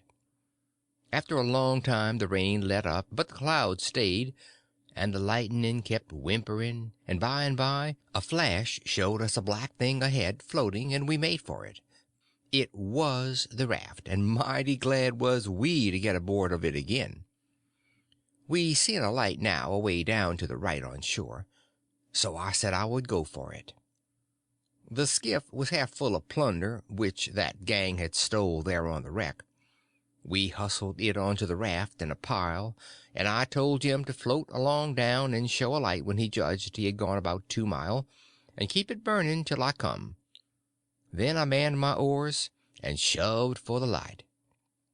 As I got down towards it, 3 or 4 more showed, up on a hillside. It was a village. I closed in above the shore light and laid my oars and floated. As I went by, I see it was a lantern hanging on the jackstaff of a double-hull ferryboat. I skimmed around for the watchman, a-wondering whereabouts he slept, and by I found him roosting on the bitts forward, with his head down between his knees. I gave his shoulder 2 or 3 little shoves, and begun to cry. He stirred up in a kind of starfish way, and when he sees it was only me he took a good gap and stretch, and then he says, "Hello, what's up? Don't cry, bub. What's the trouble?" I says, pap and mam and sis and—" Then I broke down. He says, "Oh, dang it, now don't take on so. We all have our troubles, and this'll come out all right. What's the matter with them?" Are you the watchman of the boat?" "Yes," he says, kind of pretty well satisfied like. "I'm the captain and the owner and the mate and the pilot and watchman and head deck hand, and sometimes I'm the freight and passengers. I ain't as rich as old Jim Hornback, and I can't be so blame generous and good to Tom, Dick, and Harry as what he is, and slam around money the way he does. But I've told him many a time I wouldn't trade places with him, for, says I, a sailor's life's the life for me, and I'm derned if I'd live 2 mile out of town, where there ain't nothing ever going on, not for all his spoondelicks and as much more on top of it. Says I broke in and says, "They're in an awful peck of trouble, and—" "Who is?" "Why, pap and mam and sis and Miss Hooker, and if you take your ferry boat and go up there—" "Up where? Where are they?" "On the wreck." "What wreck?" "Why, there ain't but one." "What? You don't mean the Walter Scott?" "Yes." "Good land, what are they doing there, for gracious sake?" "Well, they didn't go there a purpose." "I bet they didn't. Why, great goodness, there ain't no chance for 'em if they don't get off mighty quick. Why, how in the nation did they ever get into such a scrape?" "Easy enough. Miss Hooker was a visiting up there to the town." "Yes, Booth's Landing. Go on." "She was a visiting there at Booth's Landing, and just in the edge of the evening she started over with her nigger woman in the horse ferry to stay all night at her friend's house, Miss what you may call her, I disremember her name, and they lost their steering oar, and swung around and went a floating down, stern first, about 2 mile, and saddle-bagged on the wreck, and the ferryman and the nigger woman and the horses was all lost. But Miss Hooker, she made a grab and got aboard the wreck. Well, about an hour after dark we come along down in our trading scow, and it was so dark we didn't notice the wreck till we was right on it, and so we saddle-bagged. But all of us was saved but Bill Whipple, and oh, he was the best creature. I most wished 'twould had been me, I do." "My George, it's the beatenest thing I ever struck. And then what did you all do?" "Well, we hollered and took on, but it was so wide there we couldn't make nobody hear us. So pap said somebody got to get ashore and get help somehow. I was the only one that could swim, so I made a dash for it, and Miss Hooker, she said if I didn't strike help sooner, come here and hunt up her uncle and he'd fix the thing. I made the land about a mile below and been fooling along ever since, trying to get people to do something, but they said, 'What, in such a night and such a current? There ain't no sense for it. Go for the steam ferry. Now, if you'll go and—" "By Jackson, I'd like to, and blame it, I don't know but I will. But who in the dingnation's a going to pay for it? Do you reckon your pap—" "Oh, why, that's all right. Miss Hooker, she told me particular that her Uncle Hornback—" "Great guns! Is he her uncle? Looky here.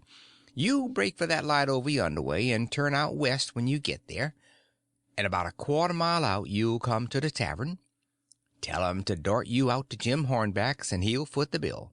And don't you fool around any, because he'll want to know the news. Tell him I'll have his niece all safe before he can get to town. Hump yourself now. I'm a-going up around the corner here to roust out my engineer." I struck for the light, but as soon as he turned the corner I went back and got into my skiff and bailed her out, and then pulled up shore in the easy water about 600 yards, and tucked myself in among some wood boats, for I couldn't rest easy till I could see the ferry boat start. But take it all around, I was feeling rather comfortable on accounts of taking all this trouble for that gang, for not many would have done it. I wish the widow knowed about it. I judged she would be proud of me for helping these rapscallions, because rapscallions and deadbeats is the kind the widow and good people take the most interest in. Well, before long here comes the wreck, dim and dusky, sliding along down. A kind of cold shiver went through me, and then I struck out for her. She was very deep, and I could see in a minute there warn't much chance for anybody being alive in her. I pulled all around her and hollered a little, but there wasn't any answer. All dead still. I felt a little bit heavy-hearted about the gang, but not much, for I reckoned if they could stand it I could. Then here comes the ferry boat, so I shoved for the middle of the river on a long downstream slant, and when I judged I was out of eye reach I laid on my oars and looked back and see her go and smell around the wreck for Miss Hooker's remains, because the captain would know her Uncle Hornback would want them.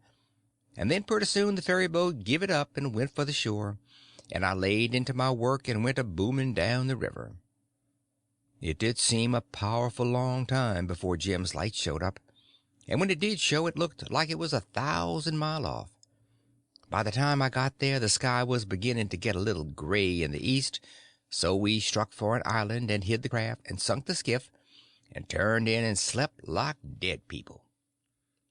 End of chapter 13. Chapter 14. A General Good Time. The Harem. French. By and by, when we got up, we turned over the truck the gang had stole off of the wreck and found boots and blankets and clothes and all sorts of other things, and a lot of books and a spyglass and 3 boxes of cigars. We had never been this rich before in neither of our lives. The cigars was prime. We laid off all the afternoon in the woods talking, and me reading the books and having a general good time. I told Jim about what happened inside the wreck and at the ferry boat, and I said these kinds of things was adventures, but he said he didn't want no more adventures. He said that when I went in the Texas and he crawled back to get on the raft and found her gone, he nearly died, because he judged it was all up with him any way it could be fixed. For if he didn't get saved, he would get drownded, and if he did get saved, whoever saved him would send him back home so as to get the reward, and then Miss Watson would sell him south, sure. Well, he was right. He was most always right. He had an uncommon level head for a nigger. I read considerable to Jim about kings and dukes and earls and such, and how gaudy they dressed and how much style they put on, and called each other often your majesty and your grace and your lordship and so on, instead of mister. And Jim's eyes bugged out, and he was interested. He says, "I didn't know there was so many of 'em. I ain't heard about none of 'em, scasely, but old King Solomon, unless you counts them kings that's in the pack of cards." "How much do a king get?" "Get?" I says. "Huh, why, they get $1,000 a month if they want it. They can have just as much as they want. Everything belongs to them." "Ain't that gay? And what they got to do, Huck?" "They don't do nothing. Why, how you talk. They just sit around." "No, that's so." "Of course it is. They just set around, except maybe when there's a war, when they go to the war. But other times they just lays around or go hawking, just hawking and Shh! Do you hear a noise?" We skipped out and looked, but it warn't nothing but a flutter of a steamboat's wheel way down, coming around the point, so we come back. "Yeah," says I, "and other times, when things is dull, they fuss with the Parliament, and if everything don't go just so, he whacks their heads off. But mostly they hang round the harem." "Round the which?" "Harem." "What's the harem?" "The place where he keeps his wives. Don't you know about the harem? Solomon had one. He had about 1,000,000 wives." "Why, yes, that's so. I done forgot it. A harem's a boarding house, I reckon. Most likely they has rackety times in the nursery, and I reckon the wives quarrels considerable, and that creased the racket. Yet they say Solomon the wisest man that ever lived. I don't take no stock in that. Because why? Would a wise man want to live in the midst of such a blim blamming all the time? No, indeed he wouldn't. A wise man 'd take and build a bottle factory, and then he could shut down the bottle factory when he wants to. Well, he was the wisest man anyway, because the widow she told me so her own self. I don't care what the widow say, he warn't no wise man nuther. He had some of the dad fetchest ways I ever see. Does you know about that child that he was gwine to chop in two? Yes, the widow told me all about it. Well, den, warn't dat the beatenest notion in the world? You just take a look at it a minute. There's the stump there. That one's the women. Here's you. That's the other one. I's Solomon, and dish your dollar bills the child. Before one of you claims it, what does I do? Does I shine round amongst the neighbors and find out which of you the bill do belong to, and hand it over to the right one, all safe and sound, the way that anybody that had any gumption would? No. I take and whack the bill in two, and give half on it to you and the other half to the other woman. That's the way Solomon was gwine to do with the child. Now I ask you, what's the use of that half a bill? Can't buy nothing with it. And what use is half a child? I wouldn't give a dern for 1,000,000 of 'em. But hang it, Jim, you clean missed the point. Blame it, you've missed it 1,000 mile. Who, me? Go along. Don't talk to me about your pints. I reckon I know sense when I sees it, and there ain't no sense in such doings as dat. Dispute warn't about a half a child. Dispute was about a whole child. And the man that thinks he can settle a dispute about a whole child with a half child don't know enough to come in out the rain. Don't talk to me about Solomon, Huck. I knows him by the back. But I tell you, you don't get the point. Blame the point. I reckon I knows what I knows. And mind you, the real point is down furder. It's down deeper. It lays in the way Solomon was raised. You take a man that's got only 1 or 2 children. Is that man gwine to be wasteful of children? No, he ain't. He can't afford it. He know how to value 'em. But you take a man that's got about 5,000,000 children running round the house, and it's different. He as soon chop a child in two as a cat. There's plenty more. A child or two, more or less, warn't no consequence to Solomon, dad fetch him. I never see such a nigger. If he got a notion in his head once, there warn't no getting it out again. He was the most down on Solomon of any nigger I ever see. So I went to talking about other kings and let Solomon slide. I told about Louis XVI that got his head cut off in France long time ago, and about his little boy the Dauphin that would have been a king, but they took and shut him up in jail, and some say he died there. Poor little chap. But some says he got out and got away and come to America. That's good, but he'll be purty lonesome. There ain't no kings here, is they, Huck? No. Then he can't get no situation. What he gwine to do? Well, I don't know. Some of them gets on the police, and some of them learns people how to talk French. Why, Huck, don't the French people talk the same way we does? No, Jim, you couldn't understand a word they said, not a single word. Well, now I be ding busted. How do that come? I don't know, but it's so.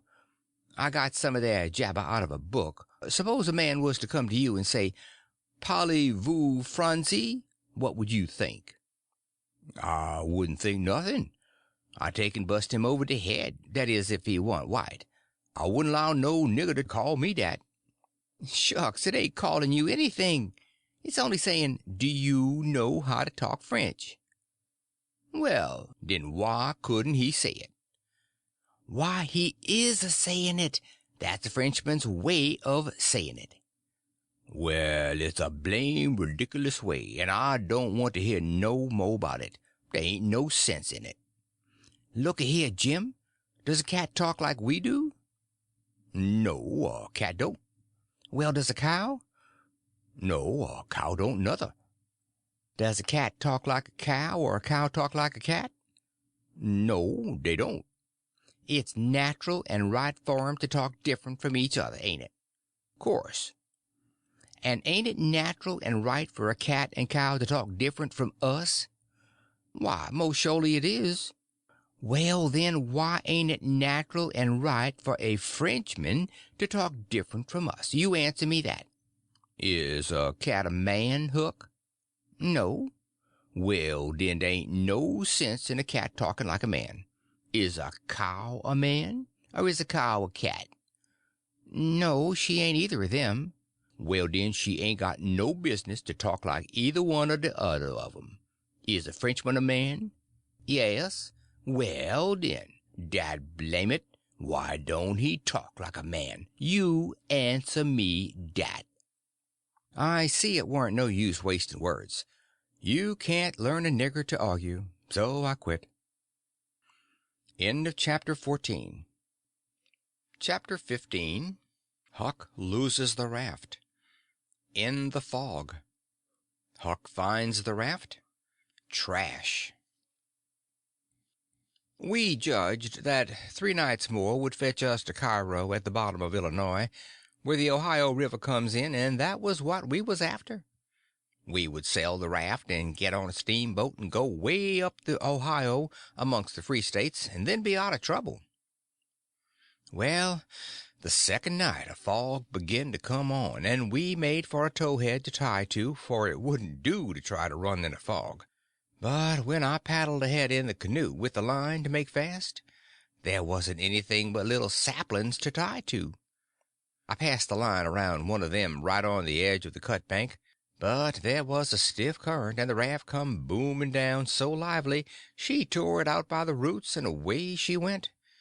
I see the fog closing down, and it made me so sick and scared I couldn't budge for most a half minute, it seemed to me. And then there warn't no raft in sight. You couldn't see 20 yards. I jumped into the canoe and run back to the stern and grabbed a paddle and set her back a stroke, but she didn't come. I was in such a hurry I hadn't untied her. I got up and tried to untie her, but I was so excited my hands shook so I couldn't hardly do anything with them. As soon as I got started I took out after the raft, hot and heavy, right down the towhead.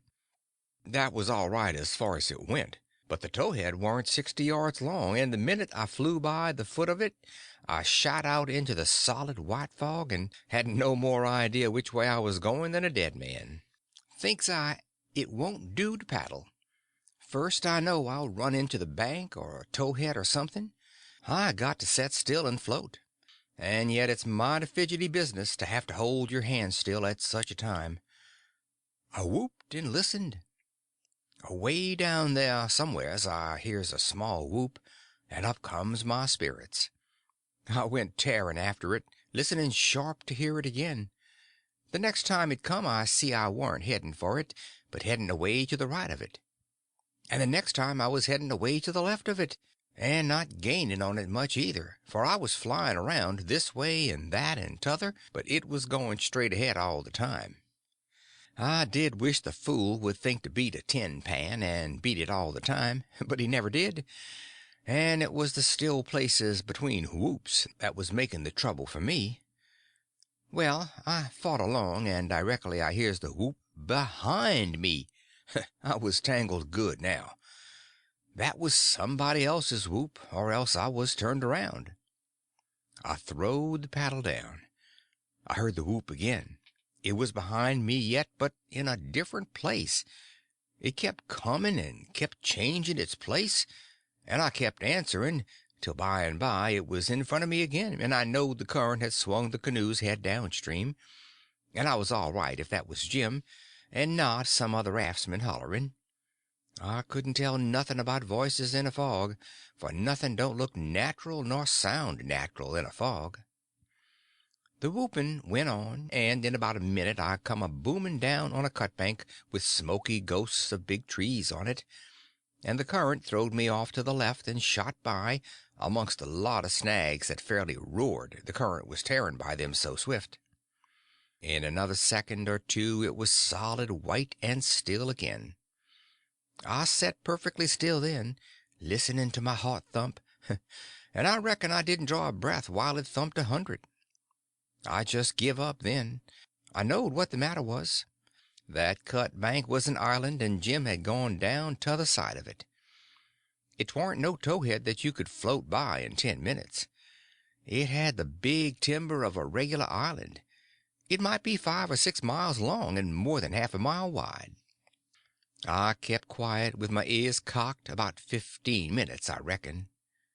I was floating along, of course, 4 or 5 miles an hour, but you don't ever think of that.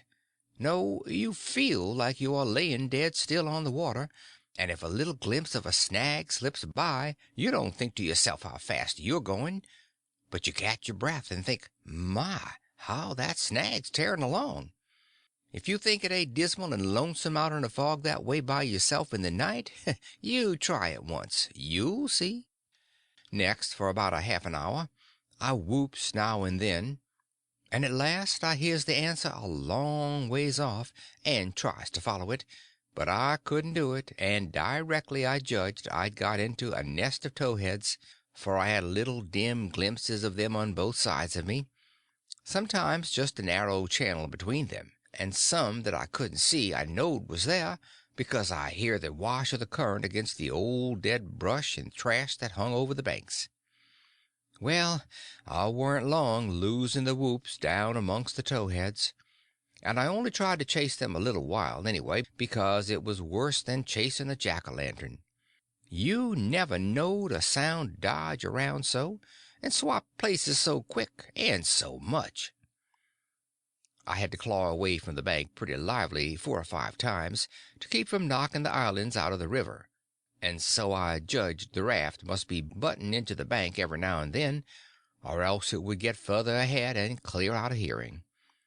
It was floating a little faster than what I was. Well, I seemed to be in the open river again by and by, but I couldn't hear no sign of a whoop nowheres. I reckoned Jim had fetched up on a snag, maybe, and it was all up with him. I was good and tired, so I lay down in the canoe and said I wouldn't bother no more. I didn't want to go to sleep, of course, but I was so sleepy I couldn't help it, so I thought I would take just one little cat nap. But I reckon it was more than a cat nap, for when I waked up the stars was shining bright, the fog was all gone, and I was spinning down a big bend, stern first. Well, I didn't know where I was. I thought I was dreaming, and when things began to come back to me they seemed to come up dim out of last week. It was a monstrous big river here, with the tallest and the thickest kind of timber on both banks, just a solid wall as well as I could see by the stars. I looked away downstream and seen a black speck on the water. I took after it, but when I got to it warn't nothing but a couple of saw logs made fast together. Then I see another speck, and chased that. Then another, and this time I was right. It was the raft. When I got to it Jim was setting there with his head down between his knees, asleep, with his right arm hanging over the steering oar. The other oar was smashed off, and the raft was littered up with leaves and branches and dirt, so she'd had a rough time. I made fast and laid down under Jim's nose on the raft, and began to gap and stretch my fists out against Jim, and says, "Hello, Jim, have I been asleep? Why didn't you stir me up? Goodness gracious, is that you, Huck? And you ain't dead? You ain't drownded? You's back again? Oh, it's too good for true, honey, it's too good for true. Let me look at you, child. Let me feel of you. No, you ain't dead. You's back again, live and sound. Oh, just the same old Huck, the same old Huck, thanks to goodness. What's the matter with you, Jim? You been a drinking? Drinking? Has I been a drinking? Has I had a chance to be a drinking? Well, then, what makes you talk so wild? How does I talk wild? How? Why, hain't you been talking about my coming back and all that stuff as if I'd been gone away? Huck, Huck Finn, you look me in the eye. Look me in the eye.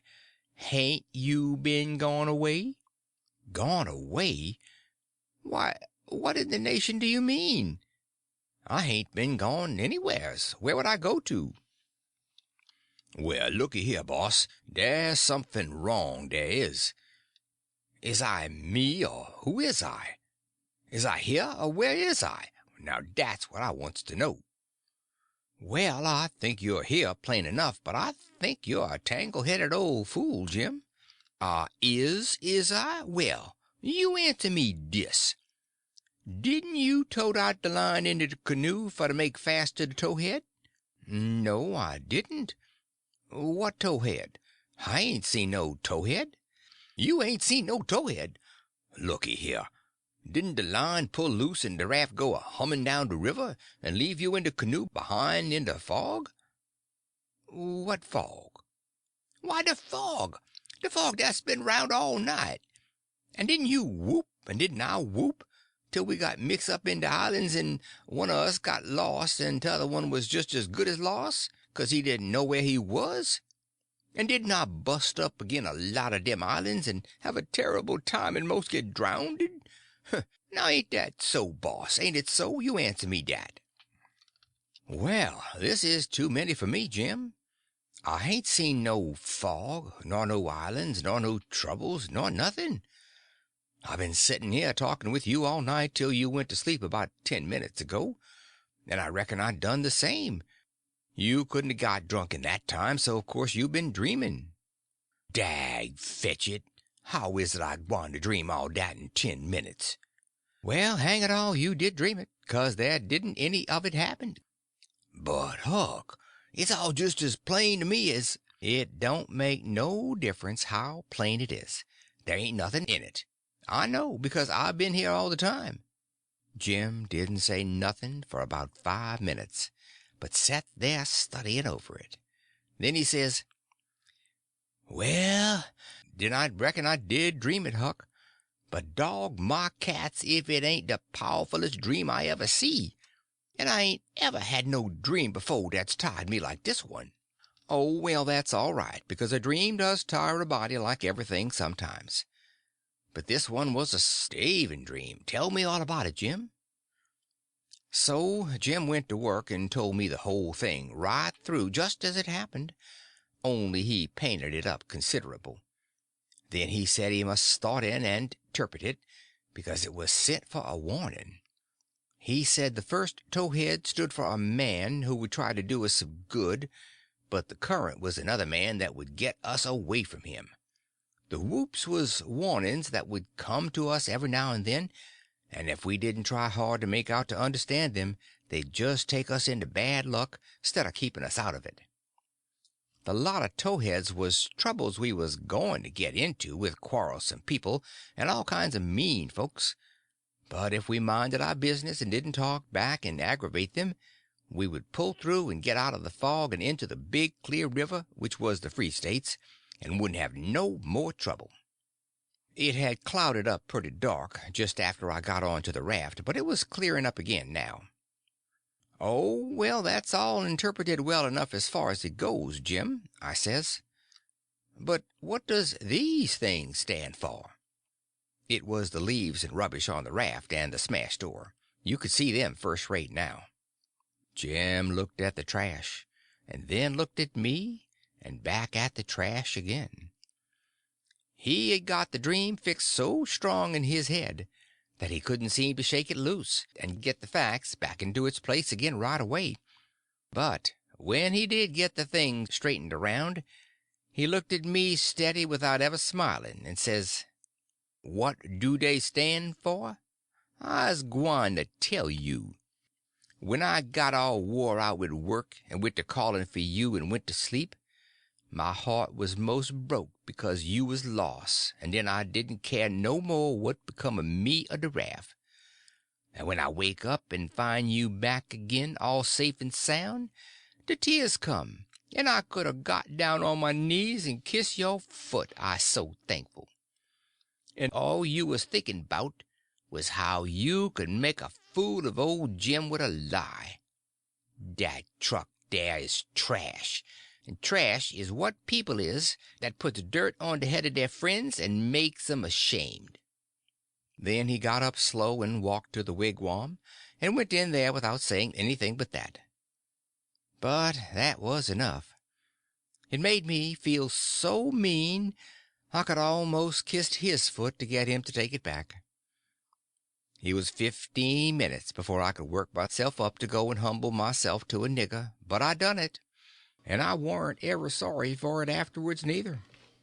I didn't do him no more mean tricks, and I wouldn't have done that one if I'd have knowed it would make him feel that way. End of chapter 15. Chapter 16. Expectation. A white lie. Floating currency.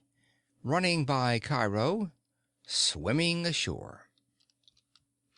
We slept most all day and started out at night a little ways behind a monstrous long raft that was as long going by as a procession. She had 4 long sweeps at each end, so we judged she carried as many as 30 men likely. She had 5 big wigwams aboard, wide apart, and an open campfire in the middle and a tall flagpole at each end. There was a power of style about her. It amounted to something being a raftman on such a craft as that. We went drifting down into a big bend, and the night clouded up and got hot. The river was very wide, and was walled with solid timber on both sides. You couldn't see a break in it hardly ever, or a light.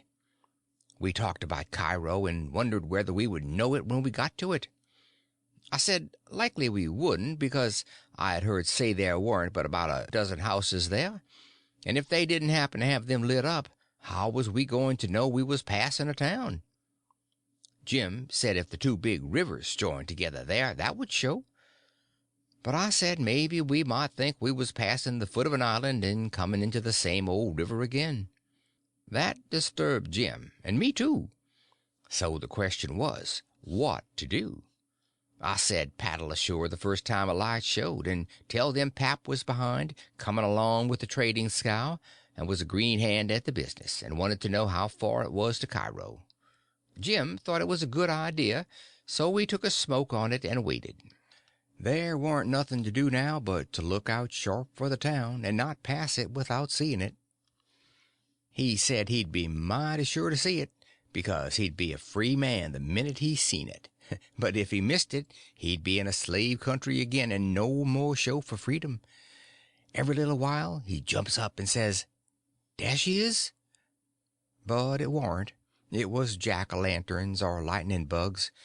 So he sat down again and went to watching, same as before. Jim said it made him all over trembly and feverish to be so close to freedom. Well, I can tell you it made me all over trembly and feverish, too, to hear him, because I begun to get it through my head that he was most free. And who was to blame for it? Why, me. I couldn't get that out of my conscience nohow nor no way. It got to troubling me so I couldn't rest.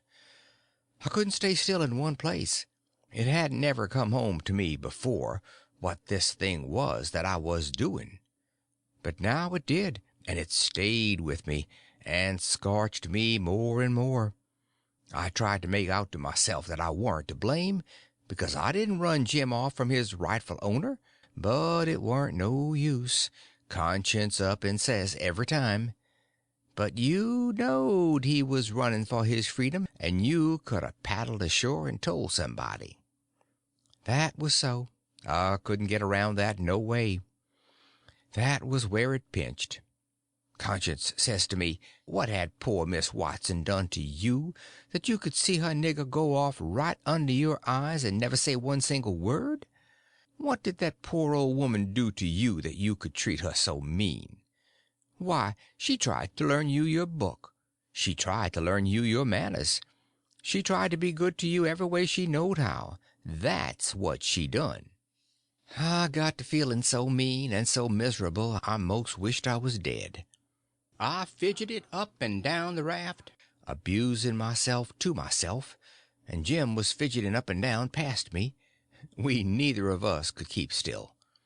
Every time he danced around and says, "There's Cairo," it went through me like a shot, and I thought if it was Cairo I reckoned I would die of miserableness. Jim talked out loud all the time while I was talking to myself. He was saying how the first thing he would do when he got to a free state he would go to saving up money and never spend a single cent, and when he got enough he would buy his wife, which was owned on a farm close to where Miss Watson lived, and then they would both work to buy the two children, and if their master wouldn't sell them they'd get an abolitionist to go and steal them. It most froze me to hear such talk. He would never dared to talk such talk in his life before. Just to see what a difference it made in him the minute he judged he was about free. He was according to the old saying, give a nigger an inch and he'll take an ell. Thinks I, this is what comes of my not thinking. Here was this nigger, which I had as good as helped to run away, coming right out flat-footed and saying he would steal his children that belonged to a man I didn't even know, a man that had never done me no harm. I was sorry to hear Jim say that. It was such a lower end of him. My conscience got to stirring me up hotter than ever, until at last I says to it, let up on me, it ain't too late yet. I'll paddle ashore at the first light and tell. I felt easy and happy and light as a feather right off. All my troubles was gone. I went to looking out sharp for a light and sort of singing to myself. By and by one showed. Jim sings out, "We's safe, Huck, we's safe. Jump up and crack your heels. There's the good old Cairo at last. I just knows it." I says, "I'll take the canoe and go and see, Jim. It mightn't be, you know." He jumped up and got the canoe ready, and put his old coat in the bottom for me to set on, and gave me the paddle, and as I shoved off he says, "Pretty soon I'll be a-shouting for joy, and I'll say it's all on accounts of Huck. I's a free man, and I couldn't ever been free if it hadn't been for Huck. Huck done it. Jim won't ever forget you, Huck. You's the best friend Jim ever had, and you's the only friend old Jim's got now." I was paddling off, all in a sweat to tell on him, but when he says this it seemed to kind of take the tuck all out of me. I went along slow then, and I warn't right down certain whether I was glad I started or whether I warn't. When I was 50 yards off, Jim says, "There you goes, the old true Huck, the only white gentleman that ever kept his promise to old Jim." Well, I just felt sick. But I says, I got to do it. I can't get out of it. Right then along comes a skiff with two men in it with guns, and they stopped, and I stopped. One of them says, "What's that yonder?" "A piece of a raft," I says. "Do you belong on it?" "Yes, sir." "Any man on it?" "Only one, sir." "Well, there's 5 niggers run off tonight up yonder above the head of the bend. Is your man white or black?" I didn't answer up prompt. I tried to, but the words wouldn't come. I tried for a second or two to brace up and out with it, but I warn't man enough. Hadn't the spunk of a rabbit. I see I was weakening, so I just give up trying, and up and says, "He's white." "I reckon we'll go and see for ourselves."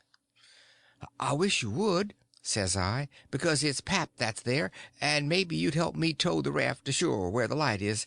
He's sick, and so is Mam and Mary Ann." "Oh, the devil! We're in a hurry, boy, but I suppose we've got to. Come, buckle to your paddle, and let's get along."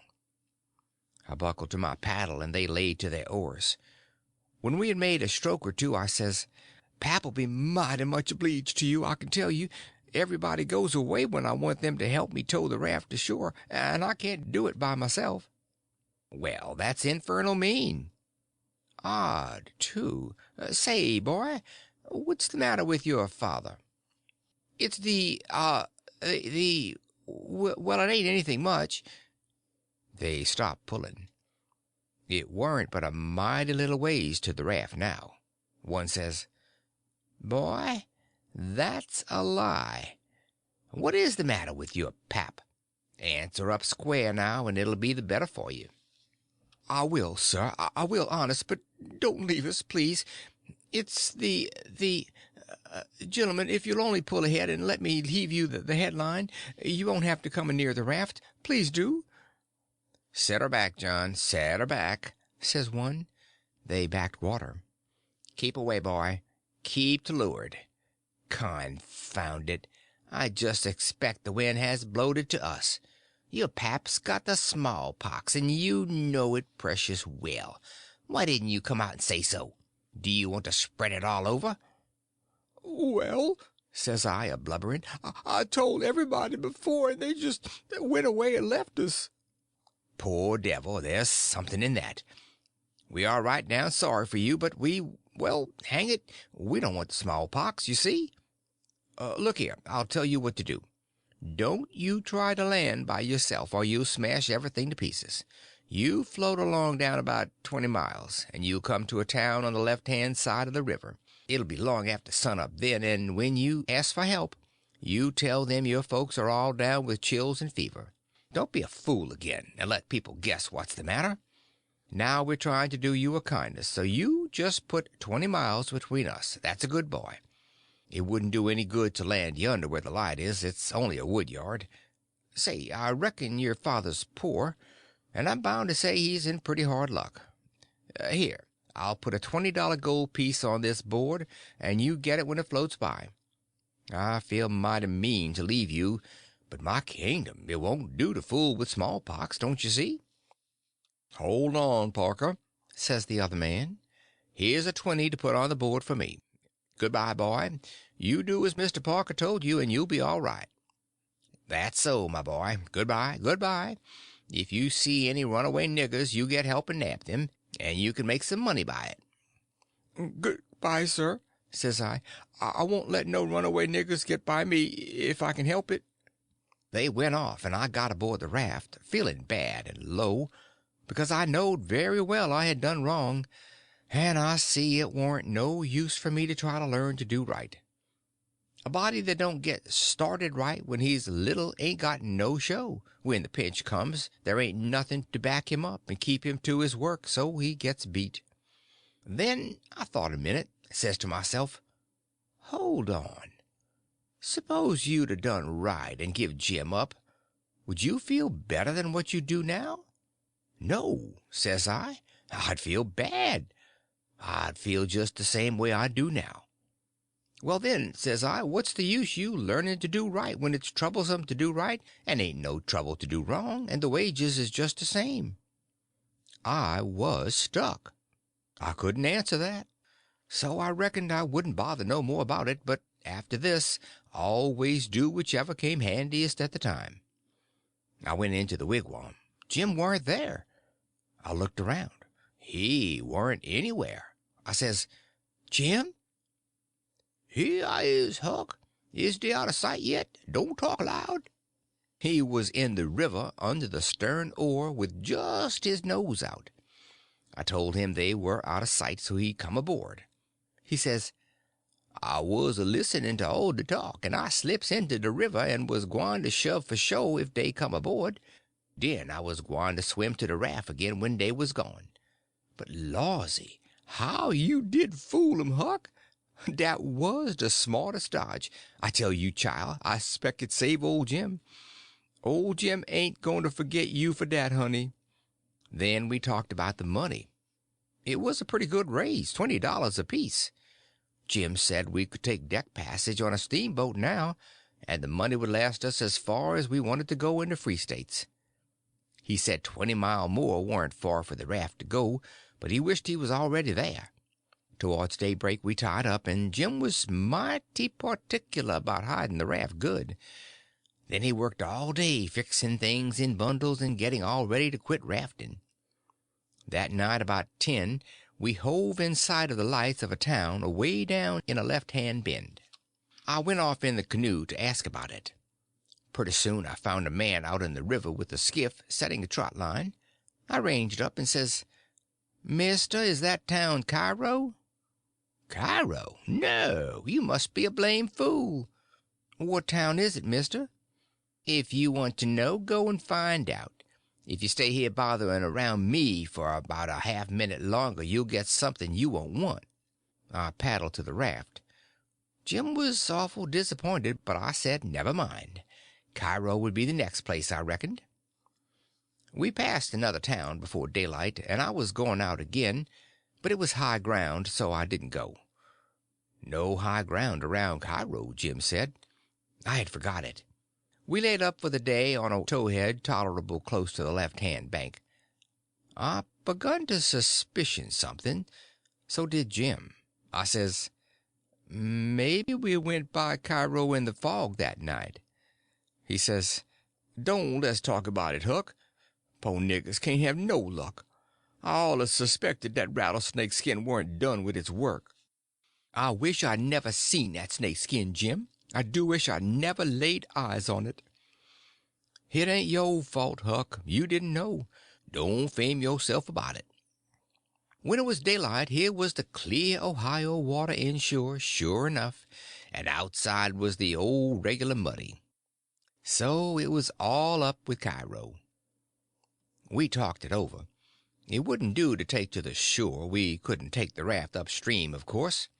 There warn't no way but to wait for dark and start back in the canoe and take the chances.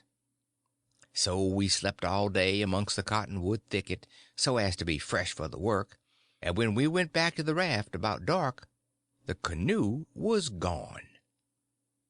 We didn't say a word for a good while. There warn't anything to say. We both knowed well enough it was some more work of the rattlesnake skin, so what was the use to talk about it? It would only look like we was finding fault, and that would be bound to fetch more bad luck, and keep on fetching it too, till we knowed enough to keep still. By and by we talked about what we better do, and found there warn't no way but just to go along down with the raft till we got a chance to buy a canoe to go back in. We weren't going to borrow it when there warn't anybody around, the way Pap would do, for that might set people after us. So we shoved out after dark on the raft. Anybody that don't believe yet that it's foolishness to handle a snakeskin after all that snakeskin done for us will believe it now if they read on and see what more it done for us. The place to buy canoes is off of rafts lying up at shore. But we didn't see no rafts laying up, so we went along during 3 hours and more. Well, the night got gray and ruther thick, which is the next meanest thing to fog. You can't tell the shape of the river, and you can't see no distance. You got to be very late and still, and then along comes a steamboat up the river. We lit the lantern and judged she would see it. Upstream boats don't generally come close to us. They go out and follow the bars and hunt for easy water under the reefs.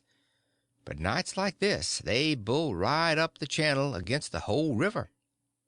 We could hear her pounding along, but we didn't see her good till she was close. She aimed right for us. Often they do that and try to see how close they can come without touching. Sometimes the wheel bites off a sweep, and then the pilot sticks his head out and laughs and thinks he's mighty smart. Well, here she comes, and we said she was going to try and shave us, but she didn't seem to be shearing off a bit. She was a big one, and she was coming in a hurry, too, looking like a black cloud with rows of glowworms around it. But all of a sudden she bulged out, big and scary, with a long row of wide-open furnace doors shining like red-hot teeth, and her monstrous bows and guards hanging right over us. There was a yell at us, and a jingling of bells to stop the engines, a powwow of cussing and whistling of steam, and as Jim went overboard on one side and I on the other, she come smashing straight through the raft. I dived, and I aimed to find the bottom, too, for a 30-foot wheel has got to go over me, and I wanted it to have plenty of room. I could always stay under water for a minute. This time I reckoned I stayed under a minute and a half. Then I bounced for the top in a hurry, for I was nearly busting. I popped out to my armpits and blowed the water out of my nose and puffed a bit. Of course there was a booming current, and of course that boat started her engines again 10 seconds after she stopped them, for they never cared much for raftsmen, so now she was churning along up the river out of sight in the thick weather, though I could hear her. I sung out for Jim about a dozen times, but I didn't get any answer, so I grabbed a plank that touched me while I was treading water, and struck out for shore, shoving it ahead of me. but I made out to see that the drift of the current was toward the left-hand shore, which meant that I was in a crossing, so I changed off and went that way. It was one of these long, slanting 2 mile crossings, so I was a good long time in getting over. I made a safe landing and clumb up the bank. I couldn't see but a little ways, but I went poking along over rough ground for a quarter of a mile or more, and then I run across a big old-fashioned double log house before I noticed it. I was going to rush by and get away, but a lot of dogs jumped out and went to howling and barking at me, and I knowed better than to move another peg. End of chapter 16. Chapter 17. An Evening Call. The Farm in Arkansas. Interior Decorations. Stephen Dowling Bots. Poetical Effusions. In about a minute somebody spoke out of a window without putting his head out and says, "Be done, boys. Who's there?" I says, "It's me." "Who's me?" "George Jackson, sir." "What do you want?" "I don't want nothing, sir. I want only to go along by, but the dogs won't let me." "What are you prowling around here this time of night for, hey?" "I warn't prowling around, sir. I fell overboard off of the steamboat." "Oh, you did you? Strike a light there, somebody. What did you say your name was?" "George Jackson, sir. I'm only a boy." "Look here. If you're telling the truth, you needn't be afraid. Nobody'll hurt you. But don't try to budge. Stand right where you are. Rouse out Bob and Tom, some of you, and fetch the guns. George Jackson, is there anybody with you?" "No, sir. Nobody." I heard the people stirring around in the house now, and see a light. The man sung out, "Snatch that light away, Betsy, you old fool. Ain't you got any sense? Put it on the floor behind the front door. Bob, if you and Tom are ready, take your places." "All ready." "Now, George Jackson, do you know these Shepherdsons?" "No, sir. I never heard of them." "Well, that may be so, and it mayn't. Now, all ready. Step forward, George Jackson, and mind you don't hurry. Come mighty slow. If there's anybody with you, let him keep back. If he shows himself, he'll be shot. Come along now. Come slow. Push the door open yourself, just enough to squeeze in. Do you hear?" I didn't hurry. I couldn't if I'd wanted to. I took one slow step at a time, and there warn't a sound, only I thought I could hear my heart. The dogs were as still as the humans, but they followed a little behind me. When I got to the 3 log doorsteps I heard them unlocking and unbarring and unbolting. I put my hand on the door and pushed it a little and a little more till somebody said, "There, that's enough. Put your head in." I done it, but I judged they would take it off. The candle was on the floor, and there they all was, looking at me, and me at them for about a quarter of a minute. 3 big men with guns pointed at me, which made me wince, I tell you. The oldest, graying about 60, the other 2 30 or more, all of them fine and handsome, and the sweetest old gray-headed lady, and back of her 2 young women, which I couldn't see right well. The old gentleman says, "There, I reckon it's all right. Come in." As soon as I was in, the old gentleman he locked the door and barred it and bolted it, and told the young men to come in with their guns. And they all went in a big parlor that had a new rag carpet on the floor, and got together in a corner that was out of the range of the front windows. There weren't none on the side.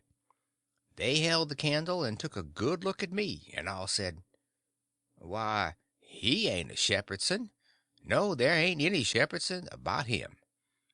Then the old man said he hoped I wouldn't mind being searched for arms, because he didn't mean no harm by it. It was only to make sure. So he didn't pry into my pockets, but only felt outside with his hands, and said it was all right. He told me to make myself easy and at home, and tell all about myself, but the old lady says, "Why, bless you, Saul, the poor thing's as wet as he can be. And don't you reckon it may be he's hungry? True for you, Rachel. I forgot. So the old lady says, Betsy, this was a nigger woman, you fly around and get him something to eat as quick as you can, poor thing. And one of you girls go and wake up Buck and tell him, oh, here he is himself. Buck, take this little stranger and get the wet clothes off from him and dress him up in some of yours that's dry. Buck looked about as old as me, 13 or 14 or along there, though he was a little bigger than me. He hadn't on anything but a shirt, and he was very frowsy-headed.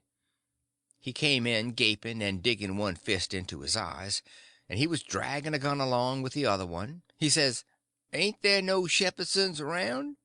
They said no, 'twas a false alarm. "Well," he says, "if they'd a been some, I reckon I'd a got one." They all laughed, and Bob said, "Why, Buck, they might have scalped us all, you been so slow in coming." "Well, nobody come after me, and it ain't right I'm always kept down. I don't get no show." "Never mind, Buck, my boy," says the old man.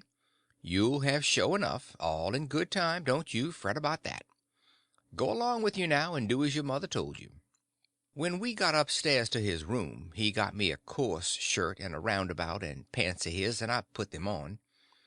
While I was at it he asked me what my name was, but before I could tell him he started to tell me about a blue jay and a young rabbit he had catched in the woods day before yesterday, and he asked me where Moses was when the candle went out. I said I didn't know. I hadn't heard about it before, no way. "Well, guess," he says. "How am I going to guess," says I, "when I never heard tell of it before?" "But you can guess, can't you? It's just as easy." "Which candle?" I says. "Why, any candle," he says. "I don't know where he was," says I. "Where was he?" "Why, he was in the dark. That's where he was." "Well, if you knowed where he was, what did you ask me for?"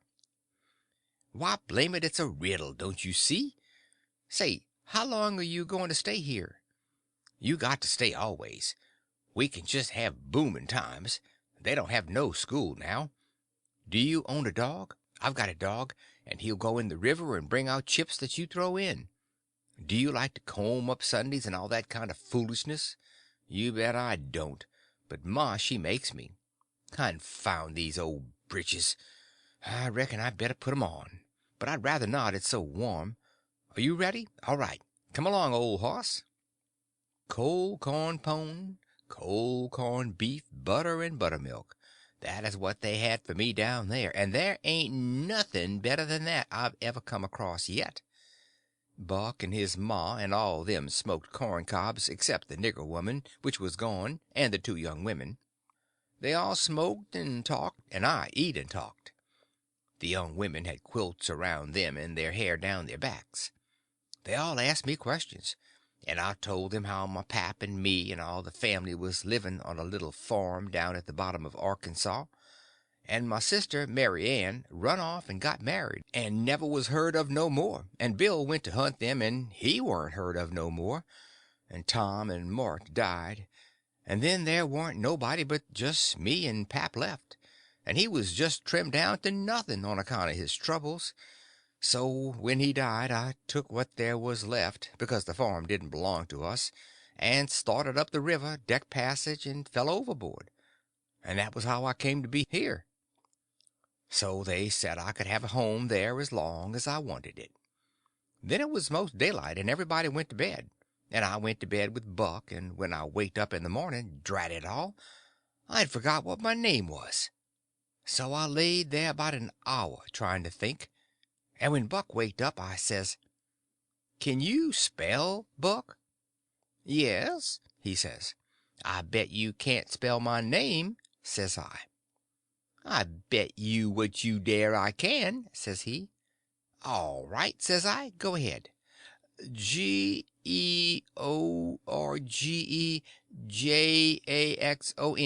There now," he says. "Well," says I, "you done it, but I didn't think you could. It ain't no slouch of a name to spell right off without studying." I set it down private because somebody might want me to spell it next. so I wanted to be handy with it and rattle it off like I was used to it. It was a mighty nice family, and a mighty nice house, too. I hadn't seen no house out in the country before that was so nice and had so much style. It didn't have an iron latch on the front door, nor a wooden one with a buckskin string, but a brass knob to turn, the same as houses in town.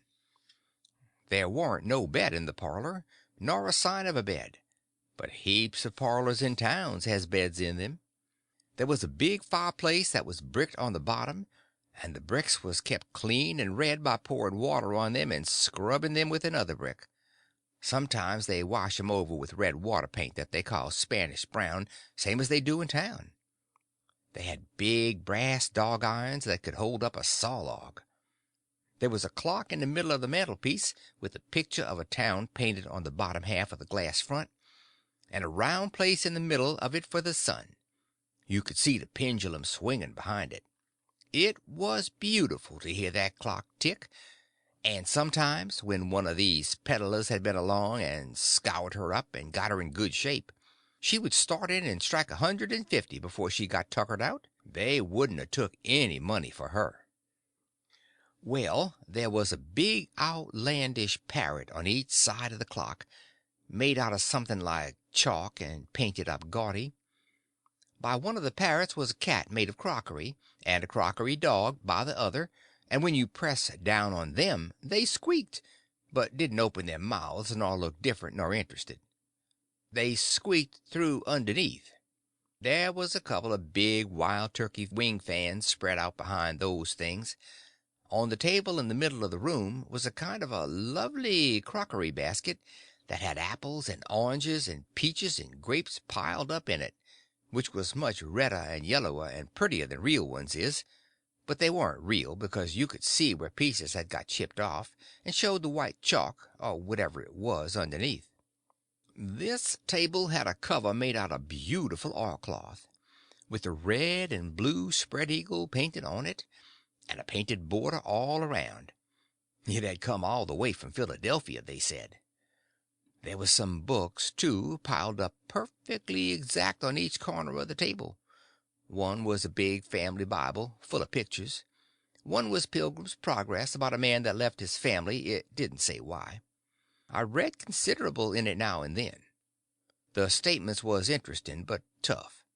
Another was Friendship's Offering, full of beautiful stuff and poetry, but I didn't read the poetry. Another was Henry Clay's Speeches, and another was Dr. Gunn's Family Medicine, which told you all about what to do if a body was sick or dead. There was a hymn book, and a lot of other books, and there was nice split-bottom chairs, and perfectly sound, too, not bagged down in the middle and busted like an old basket. They had pictures hung on the walls, mainly Washingtons and Lafayettes and battles, and Highland Marys, and one called Signing the Declaration. There was some that they called crayons, which one of the daughters, which was dead, made her own self when she was only 15 years old. They was different from any pictures I ever see before. Blacker mostly than is common. One was a woman in a slim black dress, belted small under the armpits, with bulges like cabbages in the middle of the sleeves, and a large black scoop shovel bonnet with a black veil, and white slim ankles crossed about with black tape, and very wee black slippers like a chisel, and she was leaning pensive on a tombstone on her right elbow under a weeping willow, and her other hand hanging down her side holding a white handkerchief and a reticule, and underneath the picture it said, "Shall I never see thee more, alas?" Another one was a young lady with her hair all combed up straight to the top of her head, and knotted there in front of a comb like a chair back. And she was crying into a handkerchief, and had a dead bird laying on its back in her other hand, with its heels up, and underneath the picture it said, "I shall never hear thy sweet chirrup more, alas." There was one where a young lady was at a window looking up at the moon, and tears running down her cheeks, and she had an open letter in one hand with black sealing wax showing on one edge of it, and she was mashing a locket with a chain to it against her mouth, and underneath the picture it said, "And art thou gone? Yes, thou art gone, alas." These was all nice pictures, I reckon, but I didn't somehow seem to take to them, because if ever I was down a little they always give me the fan tods. Everybody was sorry she died, because she had laid out a lot more of these pictures to do, and a body could see by what she had done what they had lost. But I reckon that with her disposition she was having a better time in the graveyard. She was at work on what they said was her greatest picture when she took sick, and every day and every night it was her prayer to be allowed to live till she got it done, but she never got the chance. It was a picture of a young woman in a long white gown, standing on the rail of a bridge all ready to jump off, with her hair all down her back and looking up to the moon, with the tears running down her face, and she had two arms folded across her breast, and two arms stretched out in front, and two more reaching up toward the moon, and the idea was to see which pair would look best, and then scratch out all the other arms. But as I was saying, she died before she got her mind made up, and now they kept this picture over the head of the bed in her room, and every time her birthday come they hung flowers on it. Other times it was hid with a little curtain. The young woman in the picture had a kind of nice sweet face, but there was so many arms it made her look too spidery, seemed to me.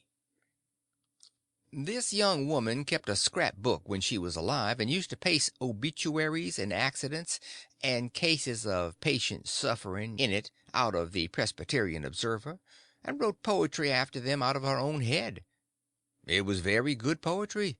This is what she wrote about a boy by the name of Stephen Dowling Bots that fell down a well and was drowned. Ode to Stephen Dowling Bots, deceased. And did young Stephen sicken, and did young Stephen die, and did the sad hearts thicken, and did the mourners cry? No, such was not the fate of young Stephen Dowling Bots. Though sad hearts round him thickened, 'twas not from sickness's shots. No whooping cough did rack his frame, nor measles drear with spots, nor these impaired the sacred name of Stephen Dowling Bots. Despised love struck not with woe that head of curly knots, nor stomach troubles laid him low, young Stephen Dowling Bots. Oh no, then list with tearful eye, while I his fate do tell. His soul did from this cold world fly by falling down a well. They got him out and emptied him, alas, it was too late. His spirit was gone for to sport aloft in the realms of the good and great. If Emmeline Grangerford could make poetry like that before she was 14, there ain't no telling what she could have done by and by. Buck said she could rattle off poetry like nothing. She didn't even have to stop to think.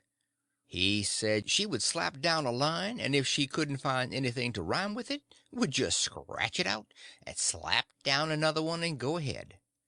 She warn't particular. She could write about anything you choose to give her to write about, just so it was sadful.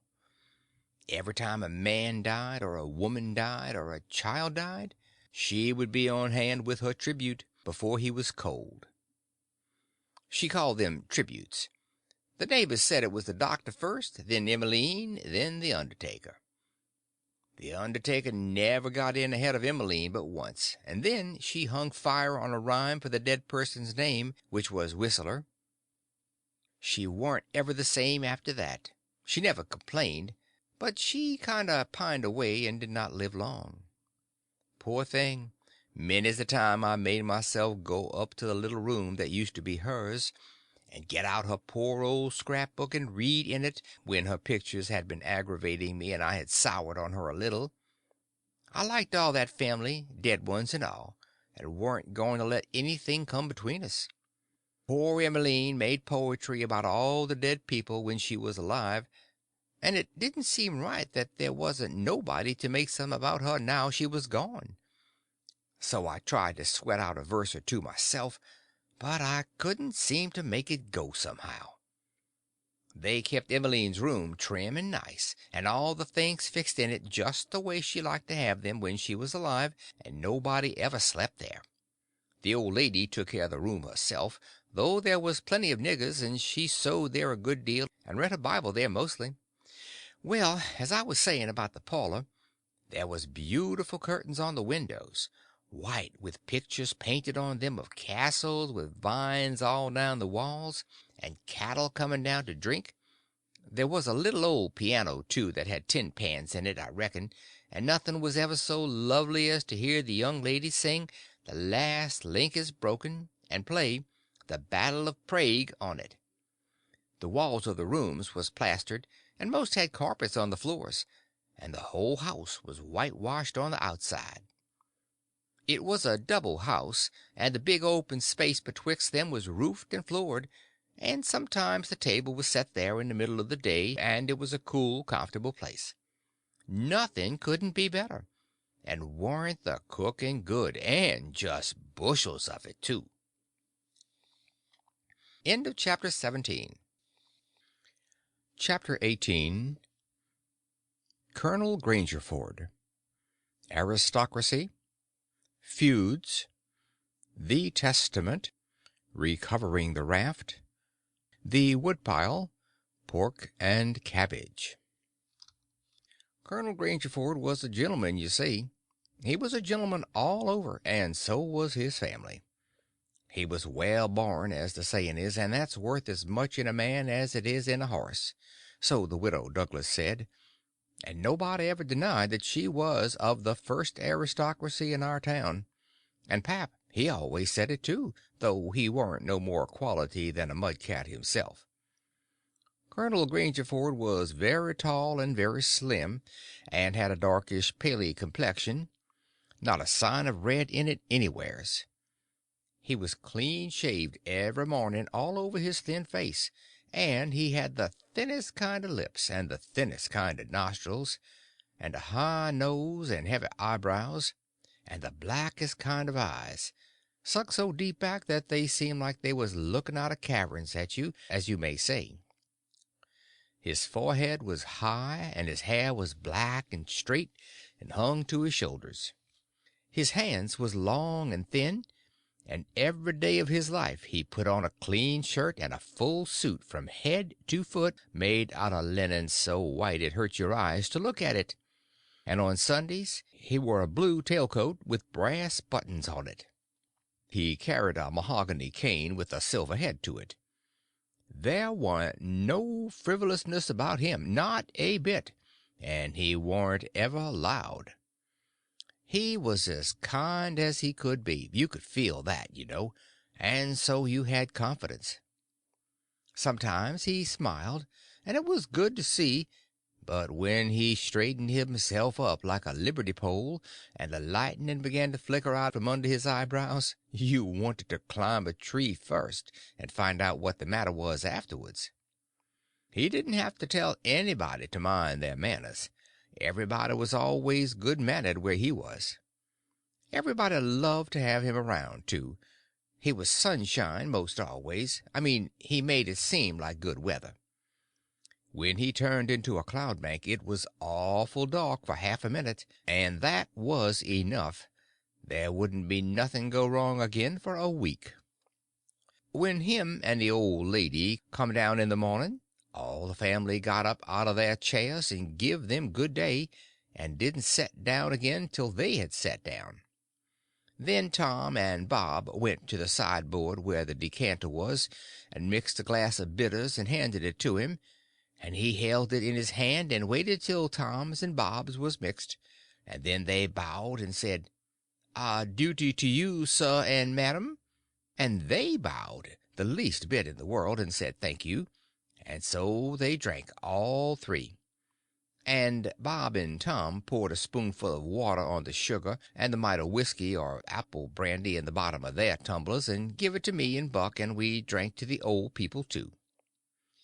Bob was the oldest, and Tom next. Tall, beautiful men with very broad shoulders and brown faces, and long black hair and black eyes. They dressed in white linen from head to foot, like the old gentleman, and wore broad Panama hats. Then there was Miss Charlotte.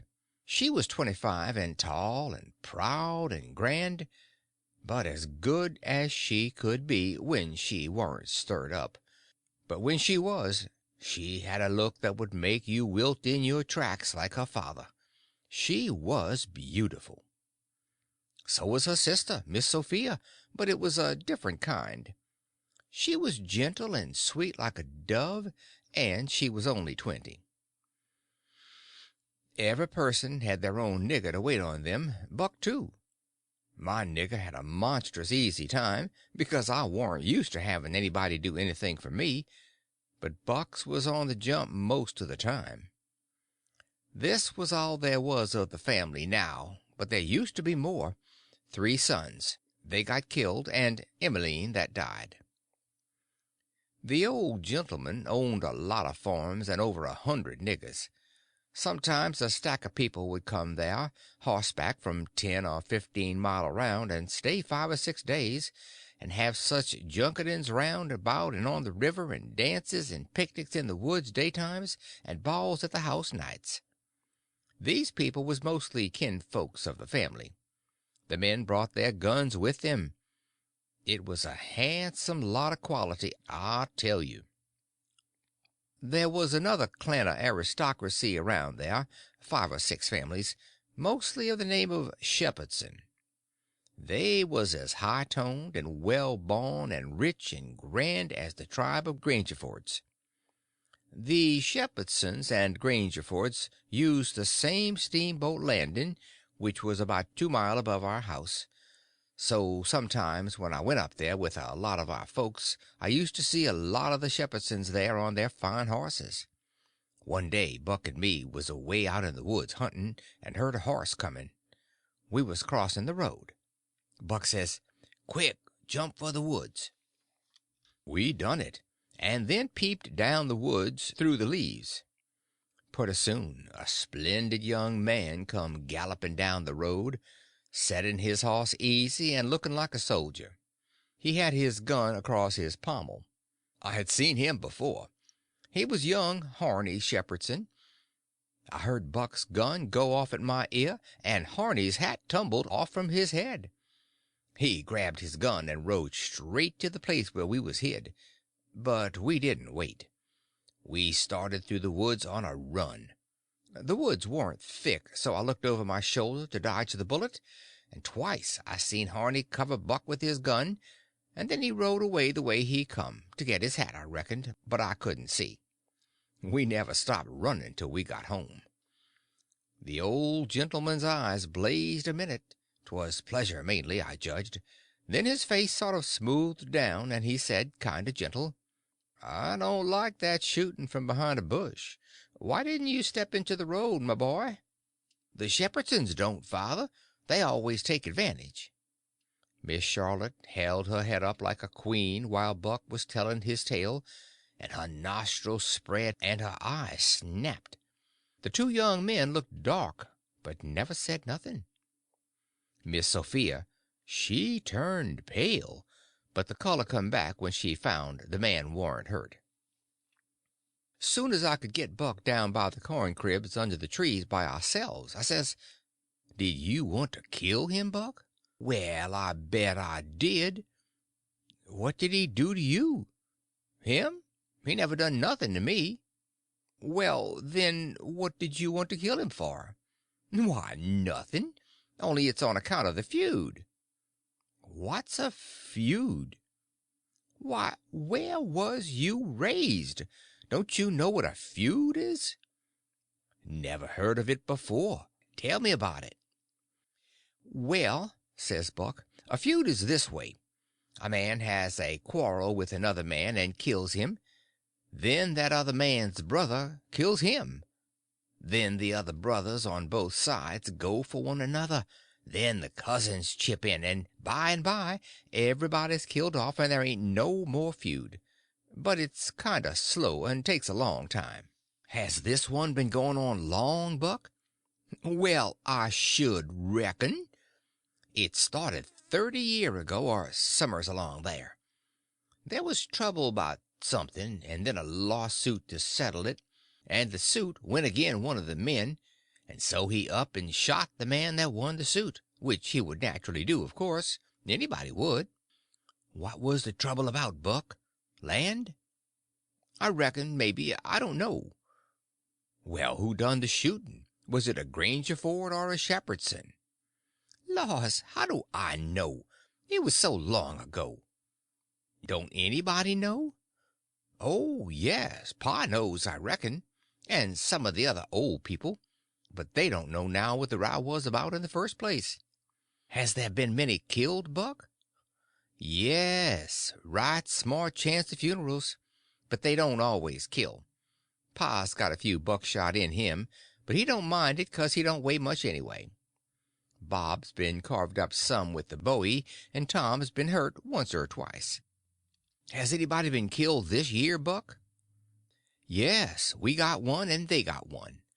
'Bout 3 months ago my cousin Bud, 14 year old, was riding through the woods on t'other side of the river, and didn't have no weapon with him, which was blame foolishness, and in a lonesome place he hears a horse a-coming behind him, and sees old Baldy Shepherdson a-linking after him with his gun in his hand and his white hair a-flying in the wind. And 'stead of jumping off and taking to the brush, Bud 'lowed he could outrun him. So they had it nip and tuck for 5 mile or more, the old man a-gaining all the time.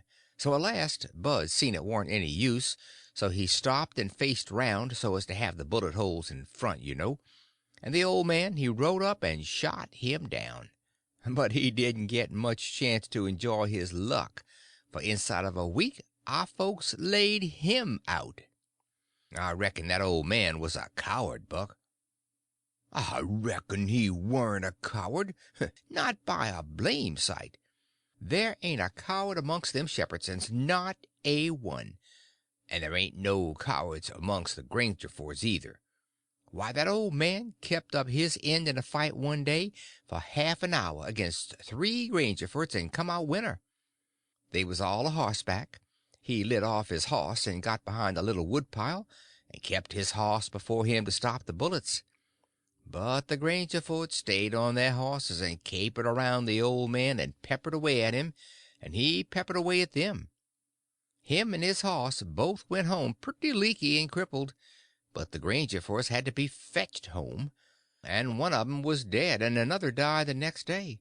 No, sir, if a body's out hunting for cowards, he don't want to fool away any time amongst them Shepherdsons, because they don't breed any of that kind. Next Sunday we all went to church, about 3 mile, everybody a horseback. The men took their guns along, so did Buck, and kept them between their knees or stood them handy against the wall. The Shepherdsons done the same.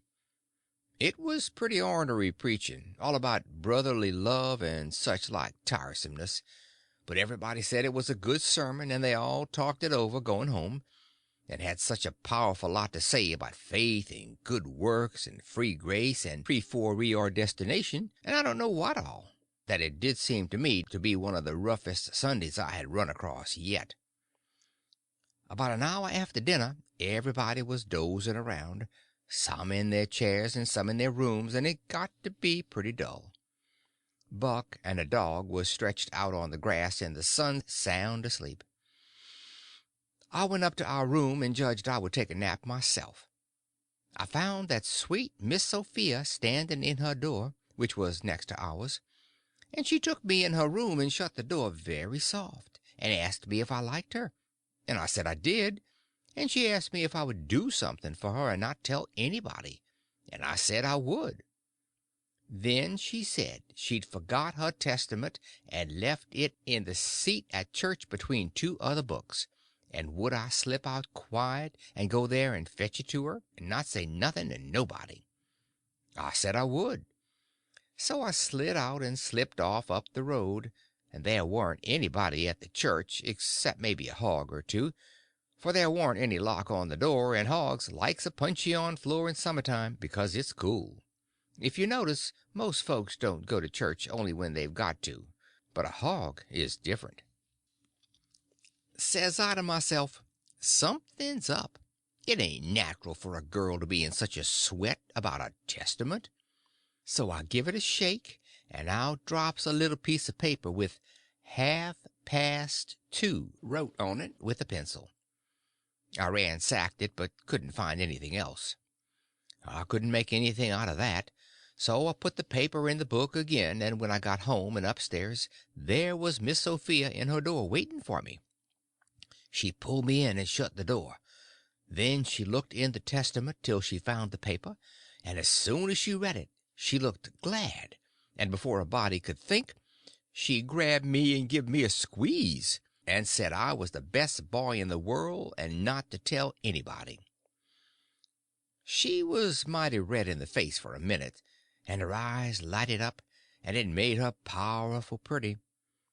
I was a good deal astonished, but when I got my breath I asked her what the paper was about, and she asked me if I had read it, and I said no, and she asked me if I could read writing, and I told her no, only coarse hand, and then she said the paper warn't anything but a bookmark to keep her place, and I might go and play now. I went off down the river, studying over this thing, and pretty soon I noticed that my nigger was following along behind. When we was out of sight of the house, he looked back and around a second, and then comes a running, and says, "Mars George, if you'll come down to the swamp I'll show you a whole stack of water moccasins." Thinks I, that's mighty curious. He said that yesterday. He ought to know a body don't love water moccasins enough to go around hunting for them. What is he up to, anyway? So I says, "All right, trot ahead." I followed a half a mile, then he struck out over the swamp, and waded ankle deep as much as another half mile. We come to a little flat piece of land which was dry and very thick with trees and bushes and vines, and he says, "You shove right in dah just a few steps, Mars George. Dat's where dey is. I seed 'em befo'. I don't care to see 'em no mo'." Then he slopped right along and went away, and pretty soon the trees hid him. I poked into the place a ways, and come to a little open patch as big as a bedroom, all hung around with vines, and found a man laying there asleep, and by jings, it was my old Jim. I waked him up, and I reckoned it was going to be a grand surprise to him to see me again, but it warn't.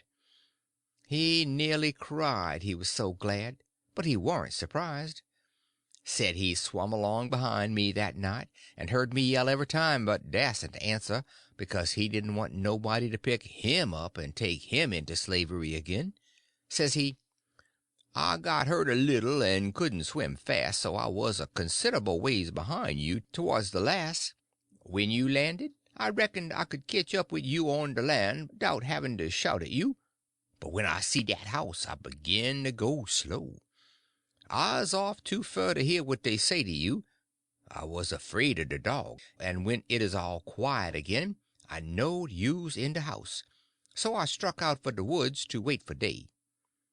Early in the morning some of the niggers come along, gwine to the fields, and they took me and showed me this place where the dogs can't track me on accounts of the water, and they brings me truck to eat every night, and tells me how you's a getting along. Why didn't you tell my Jack to fetch me here sooner, Jim?" "Well, 'twa'n't no use to disturb you, Huck, till we could do something, but we's all right now. I been a buying pots and pans and vittles as I got a chanst, and a patching up the raft nights when—" "What raft, Jim?" "Our old raft." "You mean to say our old raft warn't smashed all to flinders?" "No, she warn't. She was tore up a good deal, one end of her was, but there warn't no great harm done, only our traps was most all lost. And if we hadn't dived so deep and swum so far under water, and the night hadn't been so dark, and we warn't so scared, and been such pumpkin heads, as the saying is, we'd a seed the raft. But it's just as well we didn't, 'cause now she's all fixed up again most as good as new, and we's got a lot of new stuff in the place of what is lost."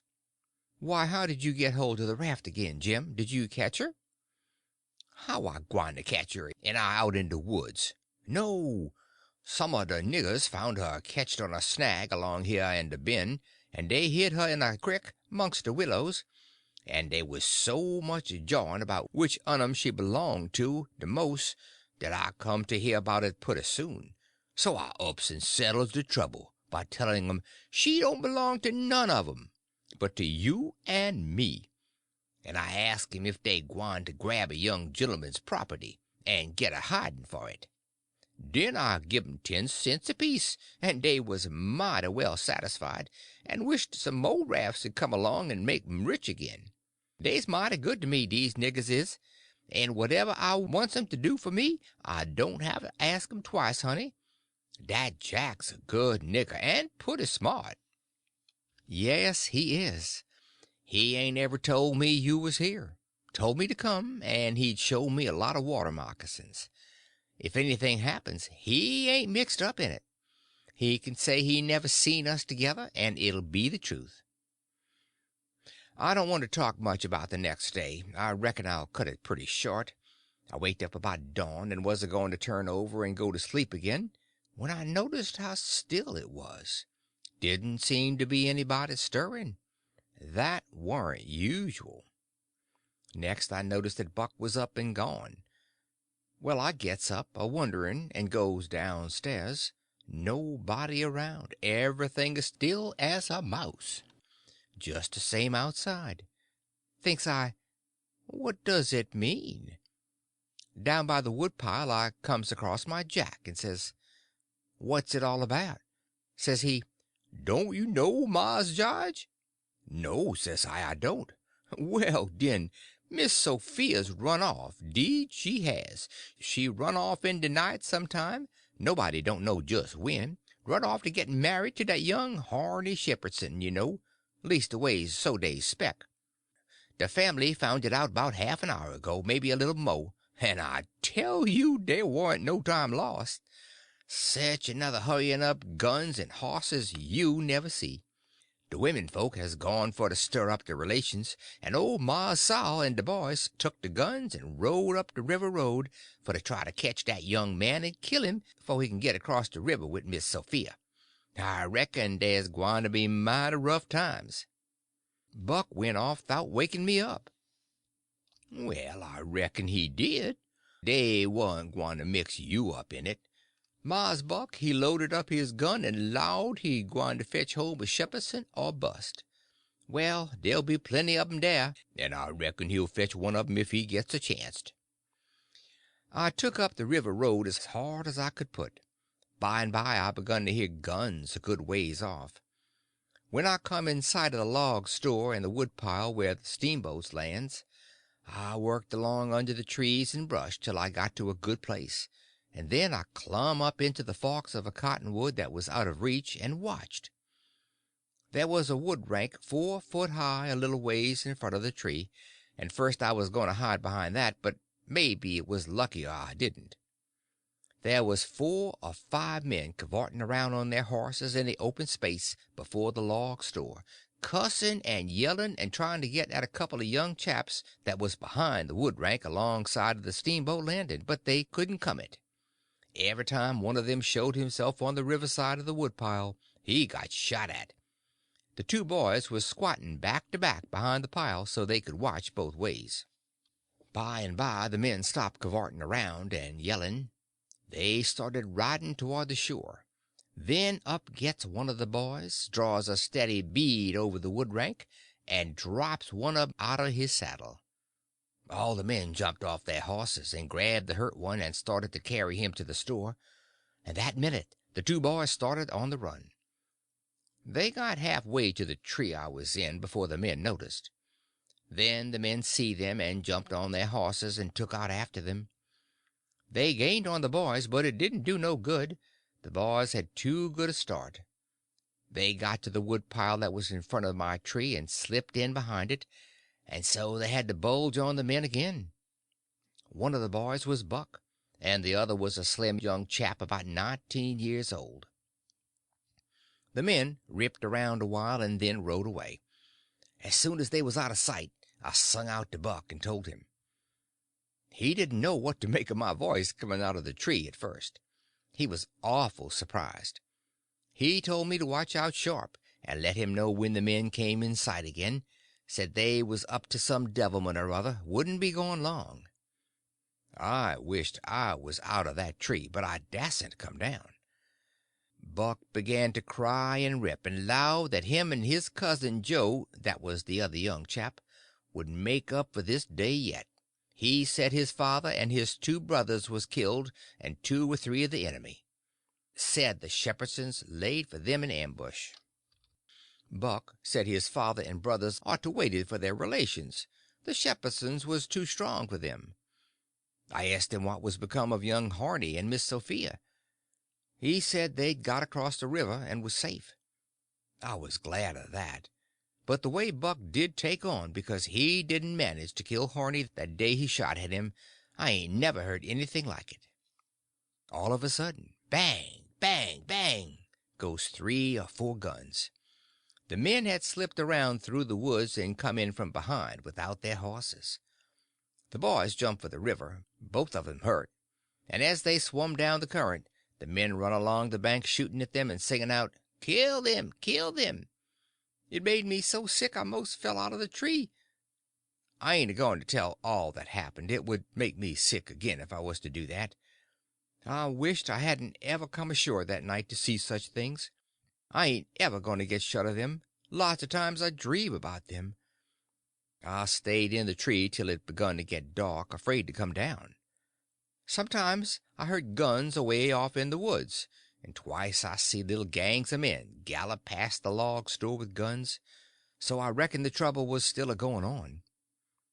I was mighty downhearted, so I made up my mind I wouldn't ever go near that house again, because I reckoned I was to blame somehow. I judged that that piece of paper meant that Miss Sophia was to meet Harney somewheres at 2:30 and run off.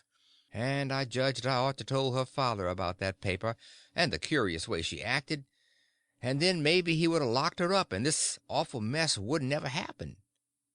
When I got down out of the tree I crept along down the river bank a piece, and found the 2 bodies laying in the edge of the water and tugged at them till I got them ashore. Then I covered up their faces and got away as quick as I could. I cried a little when I was covering up Buck's face, for he was mighty good to me. It was dark now. I never went near the house, but struck through the woods and made for the swamp. Jim warn't on his island, so I tramped off in a hurry for the creek, and crowded through the willows, red hot to jump aboard and get out of that awful country. The raft was gone. My souls, but I was scared. I couldn't get my breath for most a minute. Then I raised a yell. A voice not 25 foot from me says, "Good land, is that you, honey? Don't make no noise." It was Jim's voice. Nothing ever sounded so good before. I run along the bank a piece and got aboard, and Jim he grabbed me and hugged me, he was so glad to see me. He says, "Laws bless you, child. I was right down shows you's dead again. Jack's been here. He says he reckon you been shot, 'cause you didn't come home no more. So I just this minute started the raft down towards the mouth of the creek, so as to be ready for to shove off and leave soon as Jack comes again and tells me for certain you is dead. Lawsy, I was mighty glad to get you back again, honey." I says, "All right, that's mighty good. They won't find me, and they'll think I've been killed and floated down the river. There's something up there that'll help them think so. So don't you lose no time, Jim, but shove off for the big water as fast as ever you can." I never felt easy till the raft was 2 mile below there, out in the middle of the Mississippi. Then we hung up our signal lantern and judged that we was free and safe once more. I hadn't had a bite to eat since yesterday, so Jim got out some corn dodgers and buttermilk and pork and cabbage and greens. There ain't nothing in the world so good when it's cooked right. And whilst I ate my supper we talked and had a good time. I was powerful glad to get away from the feuds, and so was Jim to get away from the swamp. We said there warn't no home like a raft after all. Other places do seem so cramped up and smothery, but a raft don't. You feel mighty free and easy and comfortable on a raft. End of chapter 18. Chapter 19. Tying Up Day, Times, an Astronomical Theory, Running a Temperance Revival, The Duke of Bridgewater, The Troubles of Royalty. 2 or 3 days and nights went by. I reckon I might say they swum by. They slid along so quiet and smooth and lovely. Here is the way we put in the time. It was a monstrous big river down there, sometimes a mile and a half wide. We run nights and laid up and hid daytimes.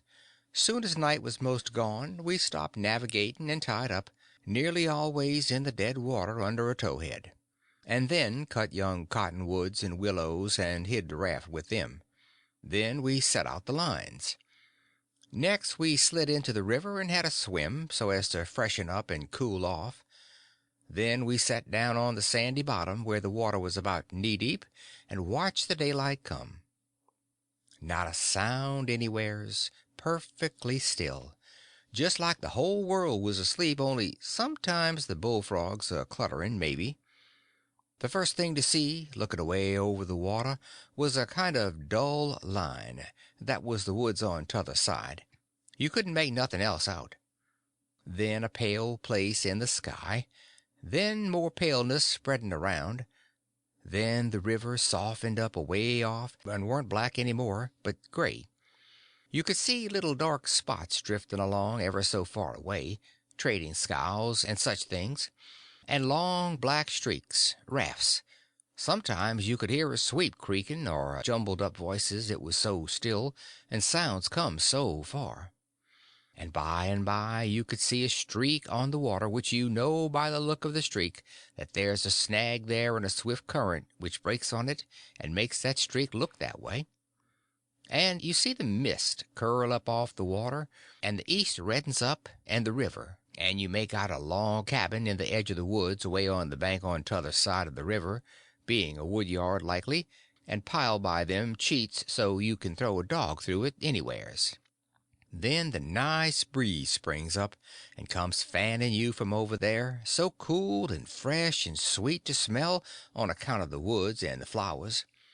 But sometimes not that way, because they've left dead fish lying around, gars and such, and they do get pretty rank.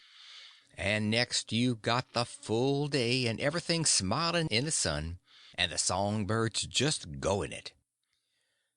A little smoke couldn't be noticed now, so we would take some fish off of the lines and cook up a hot breakfast. And afterwards we would watch the lonesomeness of the river and kind of laze along, and by laze off to sleep.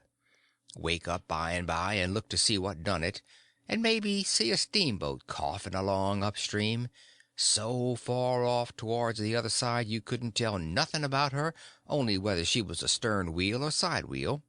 Then for about an hour there wouldn't be nothing to hear nor nothing to see, just solemn lonesomeness. Next you'd see a raft sliding by, away off yonder, and maybe a galoot on it chopping, because they're almost always doing it on a raft. You'd see the axe flash and come down. You don't hear nothing. You see the axe go up again, and by the time it's above the man's head, then you hear the ka-chunk. It had took all that time to come over the water. So we would put in the day, lazing around, listening to the stillness. Once there was a thick fog, and the rafts and things that went by was beating tin cans so the steamboats wouldn't run over them.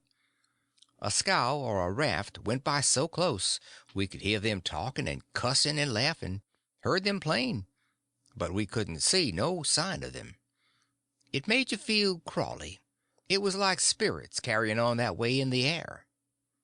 Jim says he believed it was spirits, but I says, no, spirits wouldn't say, "Dern the dern fog." Soon as it was night out, we shoved. When we got her out to about the middle, we let her alone and let her float wherever the current wanted her to go. Then we lit the pipes and dangled our legs in the water and talked about all kinds of things. We was always naked, day and night, whenever the mosquitoes would let us. The new clothes Buck's folks made for me was too good to be comfortable, and besides, I didn't go much on clothes nohow. Sometimes we'd have that whole river all to ourselves for the longest time. Yonder was the banks and the islands, across the water, and maybe a spark, which was a candle in a cabin window, and sometimes on the water you could see a spark or two, on a raft or a scow, you know, and maybe you could hear a fiddle or a song coming over from one of them crafts. It's lovely to live on a raft.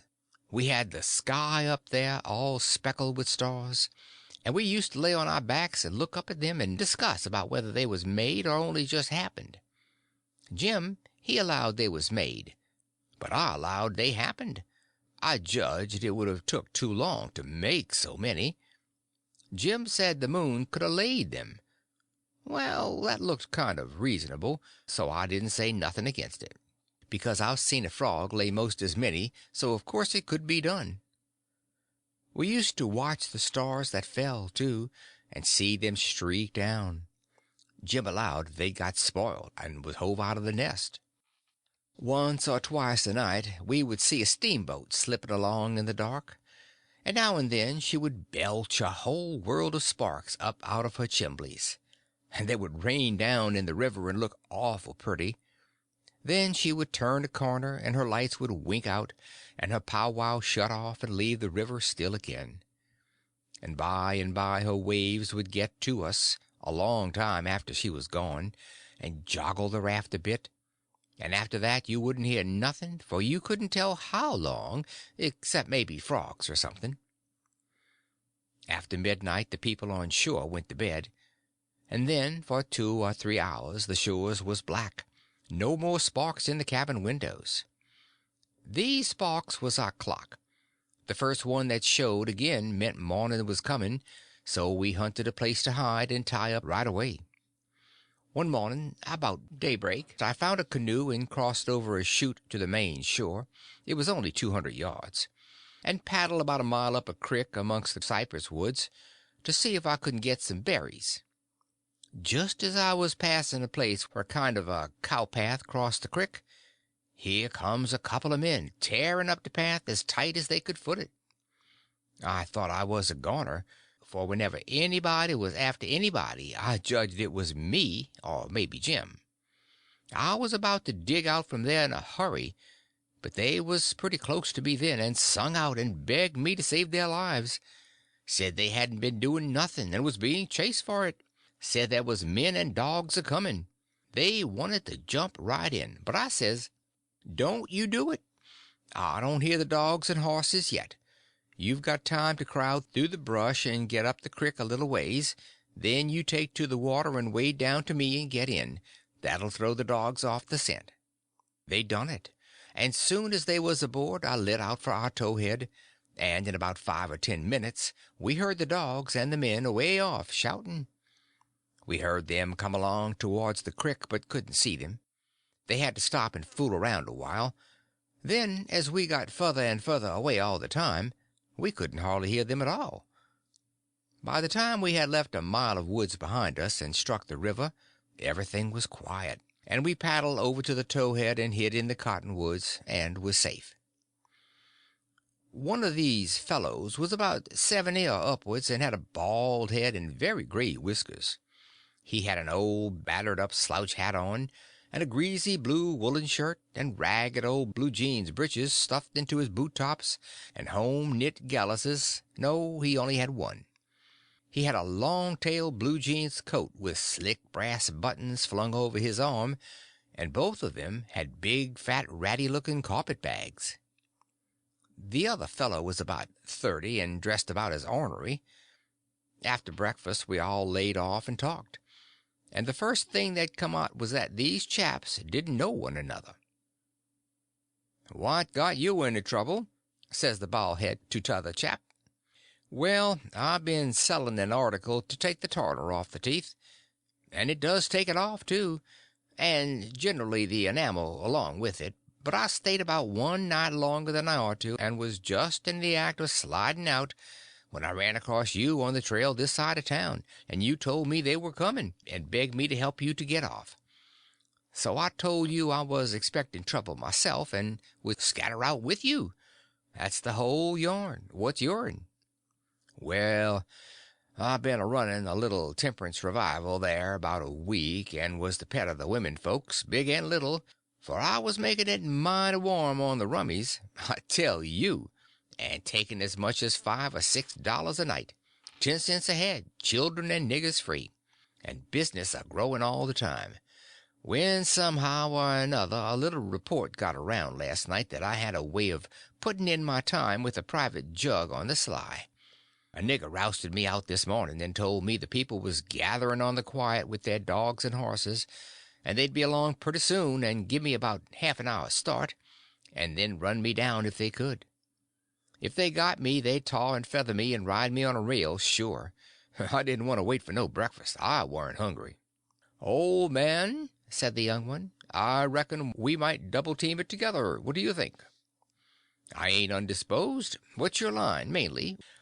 "Jure printer by trade. Do a little in patent medicines, theater actor, tragedy, you know. Take a turn to mesmerism and phrenology when there's a chance. Teach singing, geography school for a change. Sling a lecture sometimes. Oh, I do lots of things. Most anything that comes handy, so it ain't work. What's your lay?" "I've done considerable in the doctoring way in my time. Laying on of hands is my best holt, for cancer and paralysis and such things, and I can tell a fortune pretty good when I've got somebody along to find out the facts for me. Preaching's my line, too, and working camp meetings, and missionarying around." Nobody never said anything for a while. Then the young man hove a sigh and says, "Alas!" "What are you a-lasting about?" says the bald head. "To think I should have lived to be leading such a life, and be degraded down into such company." And he begun to wipe the corner of his eye with a rag. "Dern your skin, ain't the company good enough for you?" says the bald head, pretty pert and uppish. "Yes, it is good enough for me. It's as good as I deserve. For who fetched me so low when I was so high? I did myself. I don't blame you, gentlemen, far from it. I don't blame anybody. I deserve it all. Let the cold world do its worst. One thing I know. There's a grave somewhere for me. The world may go on just as it's always done, and take everything from me, loved ones, property, everything, but it can't take that. Some day I'll lie down in it and forget it all, and my poor broken heart will be at rest." He went on a-wiping.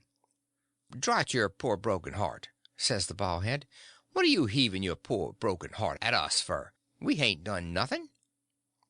"No, I know you haven't. I ain't blaming you, gentlemen. I brought myself down. Yes, I did it myself. It's right. I should suffer. Perfectly right. I don't make any moan." "Brought you down from where? Where was you brought down from?" "Ah, you would not believe me. The world never believes.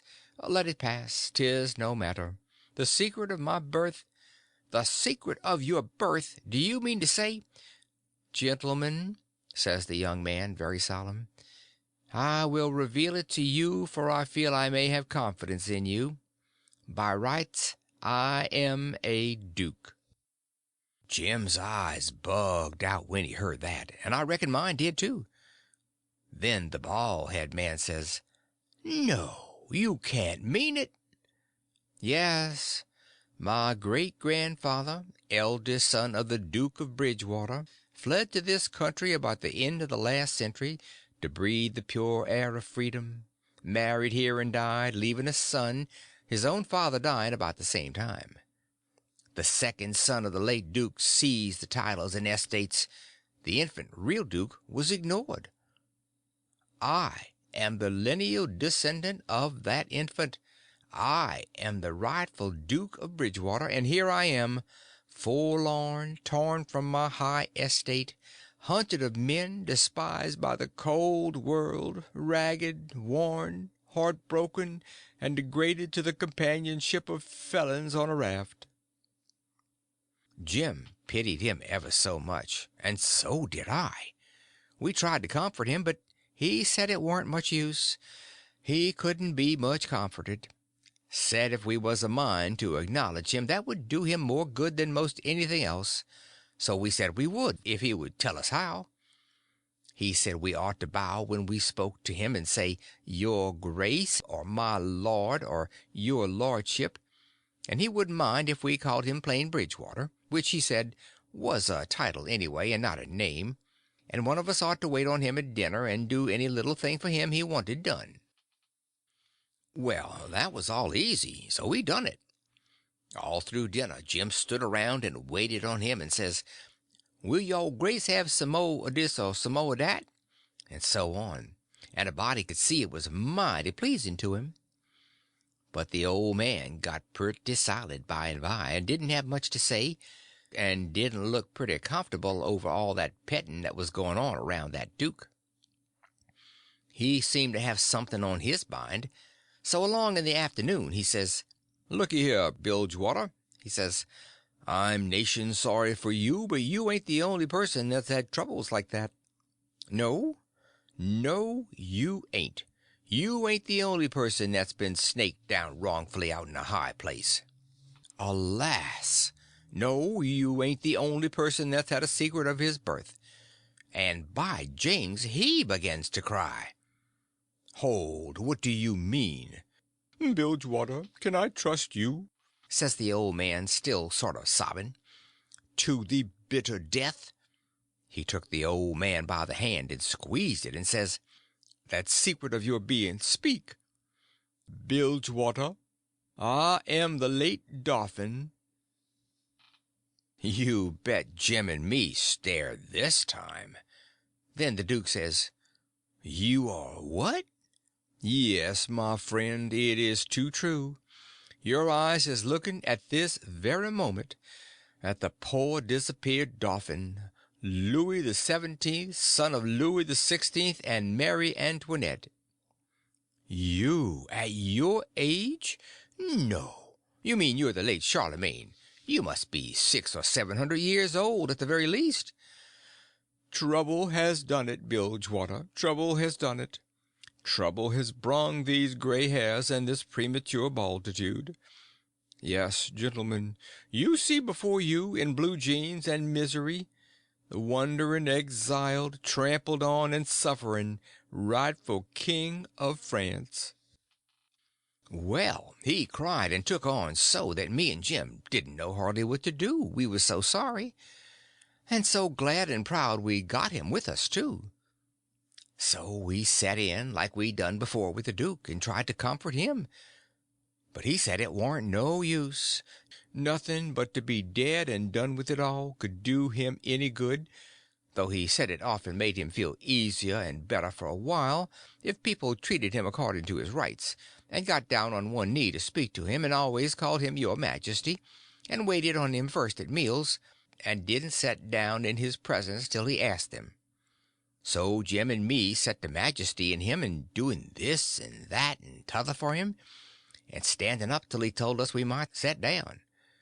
This done him heaps of good, and so he got cheerful and comfortable. But the duke kind of soured on him, and didn't look a bit satisfied with the way things was going. Still, the king acted real friendly towards him, said the duke's great-grandfather and all the other dukes of Bilgewater was a good deal thought of by his father, and was allowed to come to the palace considerable. But the duke stayed huffy a good while, till by and by the king says, "Like as not we got to be together a blamed long time on this here raft, Bilgewater, and so what's the use of your being sour? It'll only make things orn comfortable. It ain't my fault I warn't born a duke. It ain't your fault you warn't born a king. So what's the use to worry?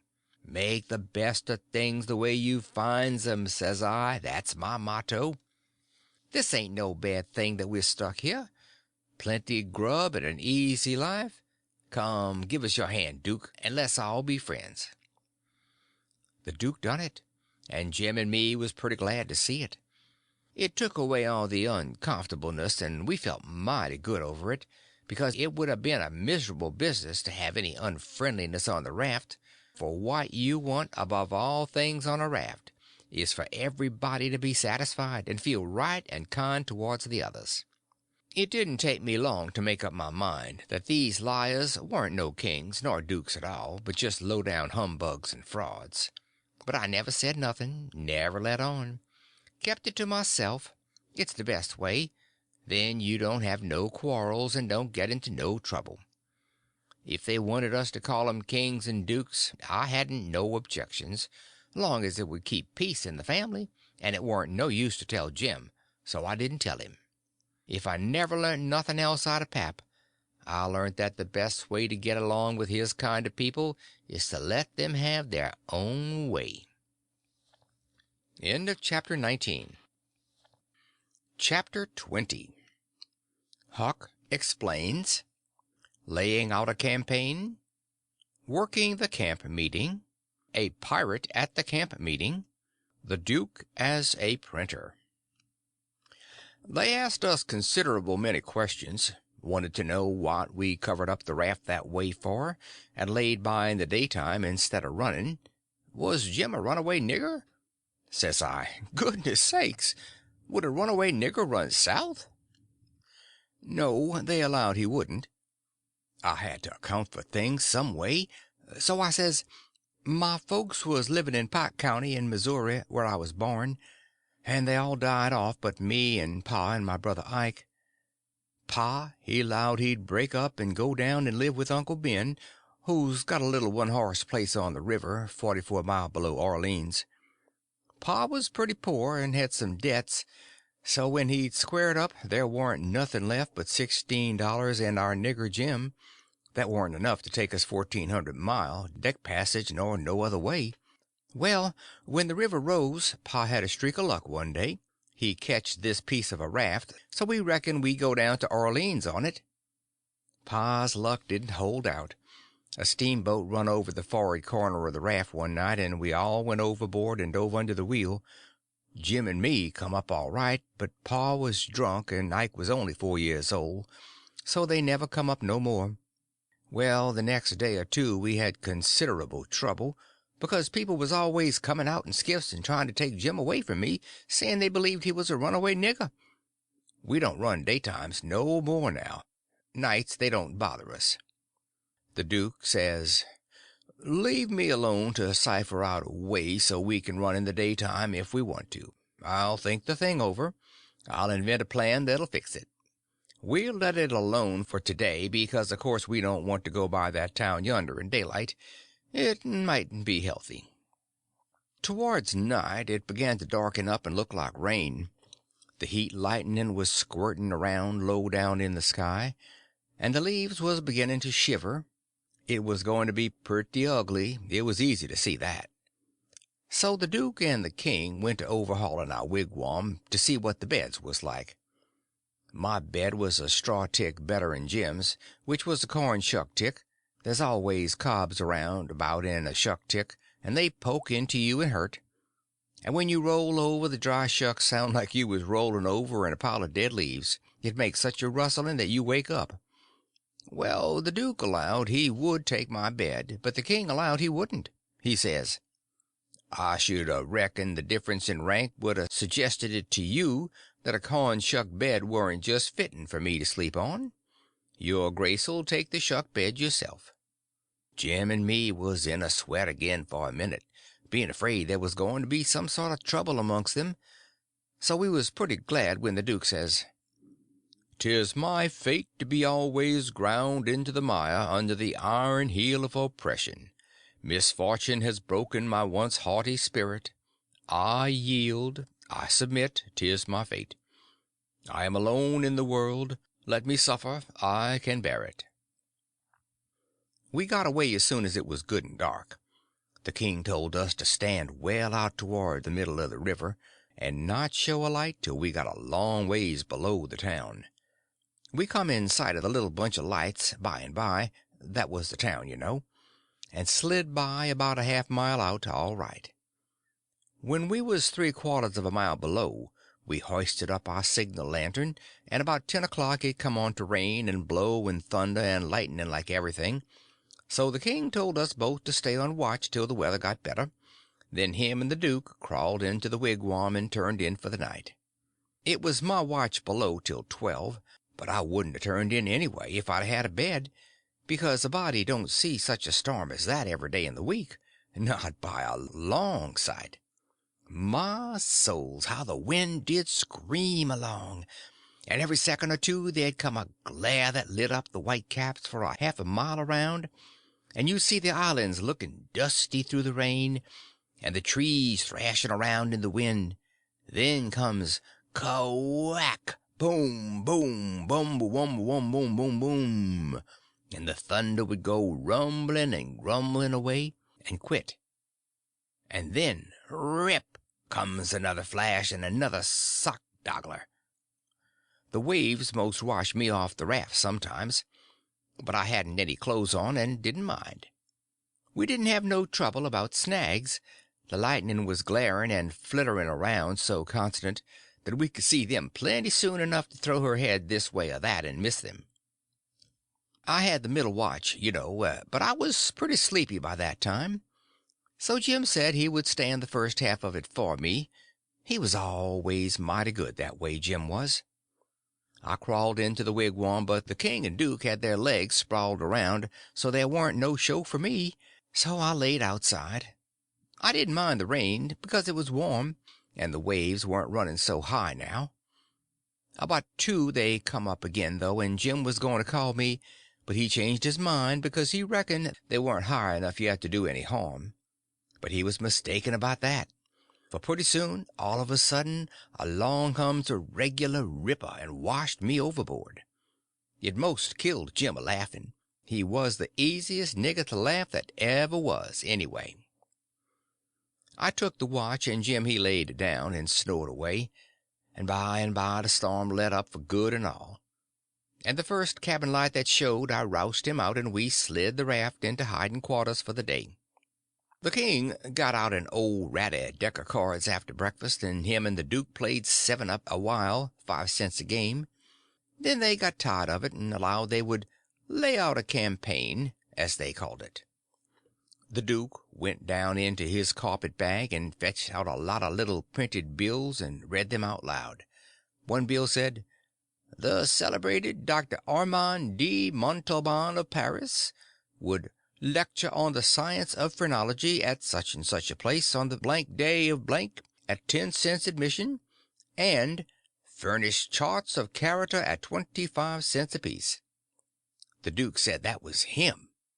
In another bill he was the world-renowned Shakespearean tragedian Garrick the Younger of Drury Lane, London. In other bills he had a lot of other names, and done other wonderful things, like finding water and gold with a divining rod, dissipating witch spells, and so on. By and by he says, "But the historic muse is the darling. Have you ever tried the boards, royalty?" "No," says the king.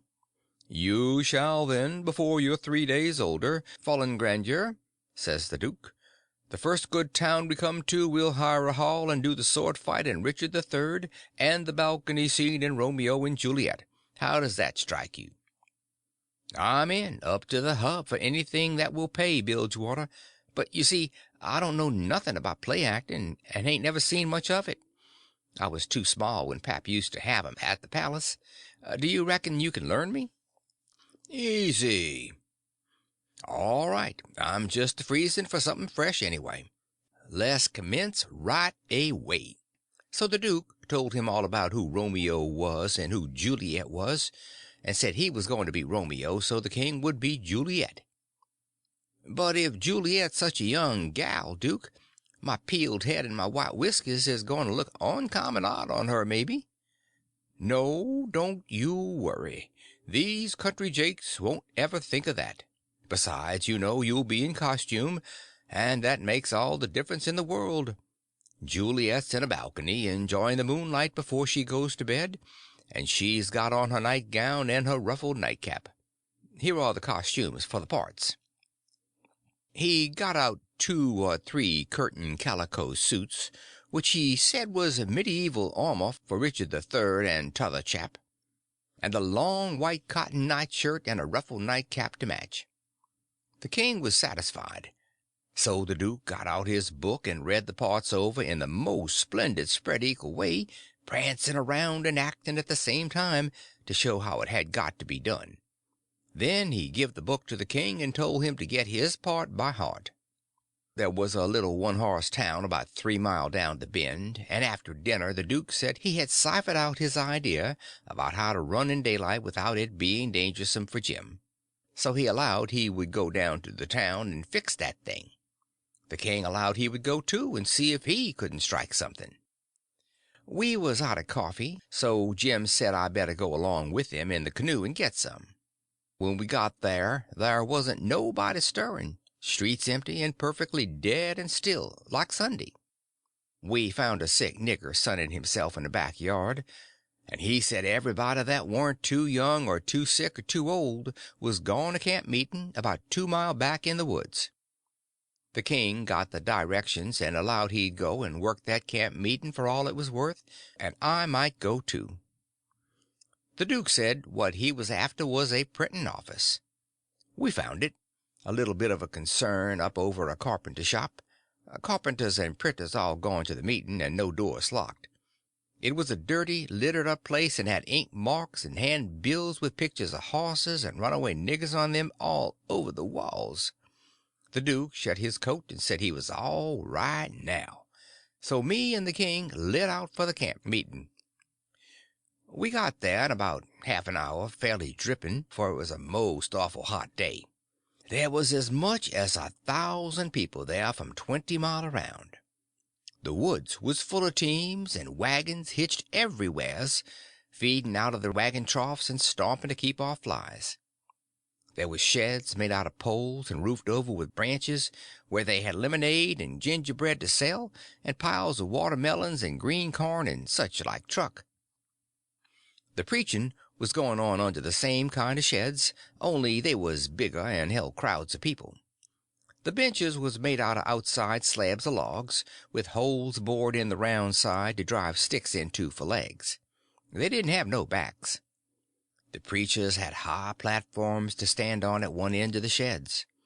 The women had on sunbonnets, and some had linsey-woolsey frocks, some gingham ones, and a few of the young ones had on calico.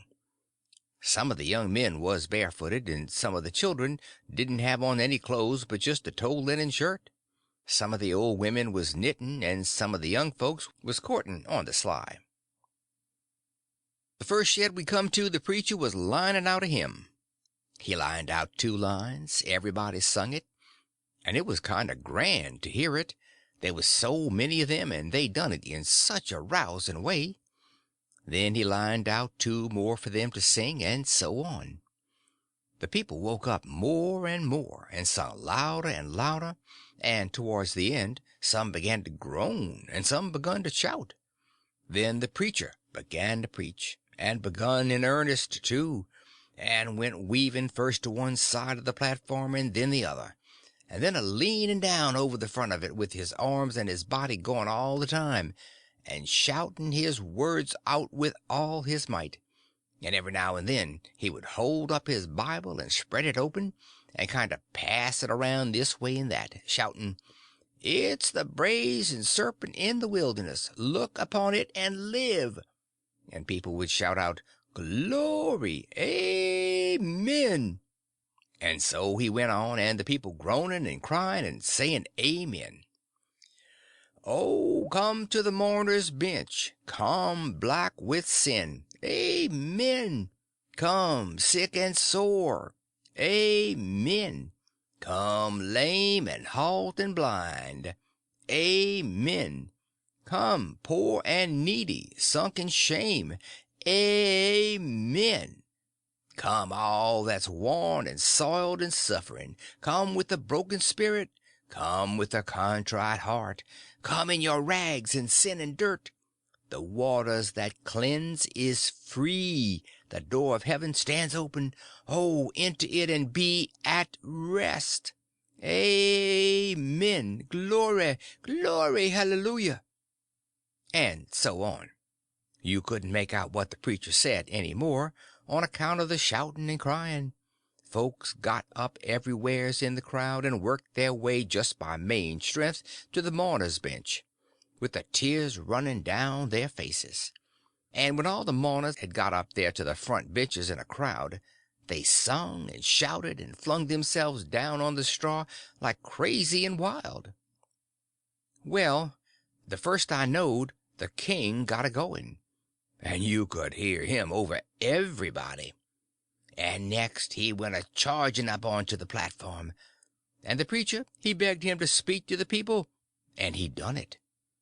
He told them he was a pirate, been a pirate for 30 years out in the Indian Ocean, and his crew was thinned out considerable last spring in a fight, and he was home now to take out some fresh men, and thank to goodness he'd been robbed last night and put ashore off a steamboat without a cent, and he was glad of it. It was the blessedest thing that ever happened to him, because he was a changed man now, and happy for the first time in his life, and poor as he was going to start right off and work his way back to the Indian Ocean and put in the rest of his life trying to turn the pirates into the true path.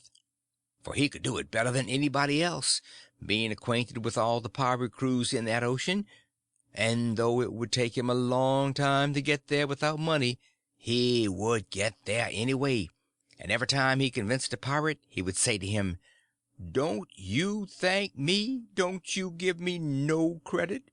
It all belongs to them dear people in Pokeville camp meeting, natural brothers and benefactors of the race, and that dear preacher there, the truest friend a pirate ever had."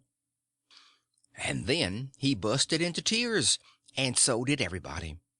Then somebody sings out, "Take up a collection for him, take up a collection."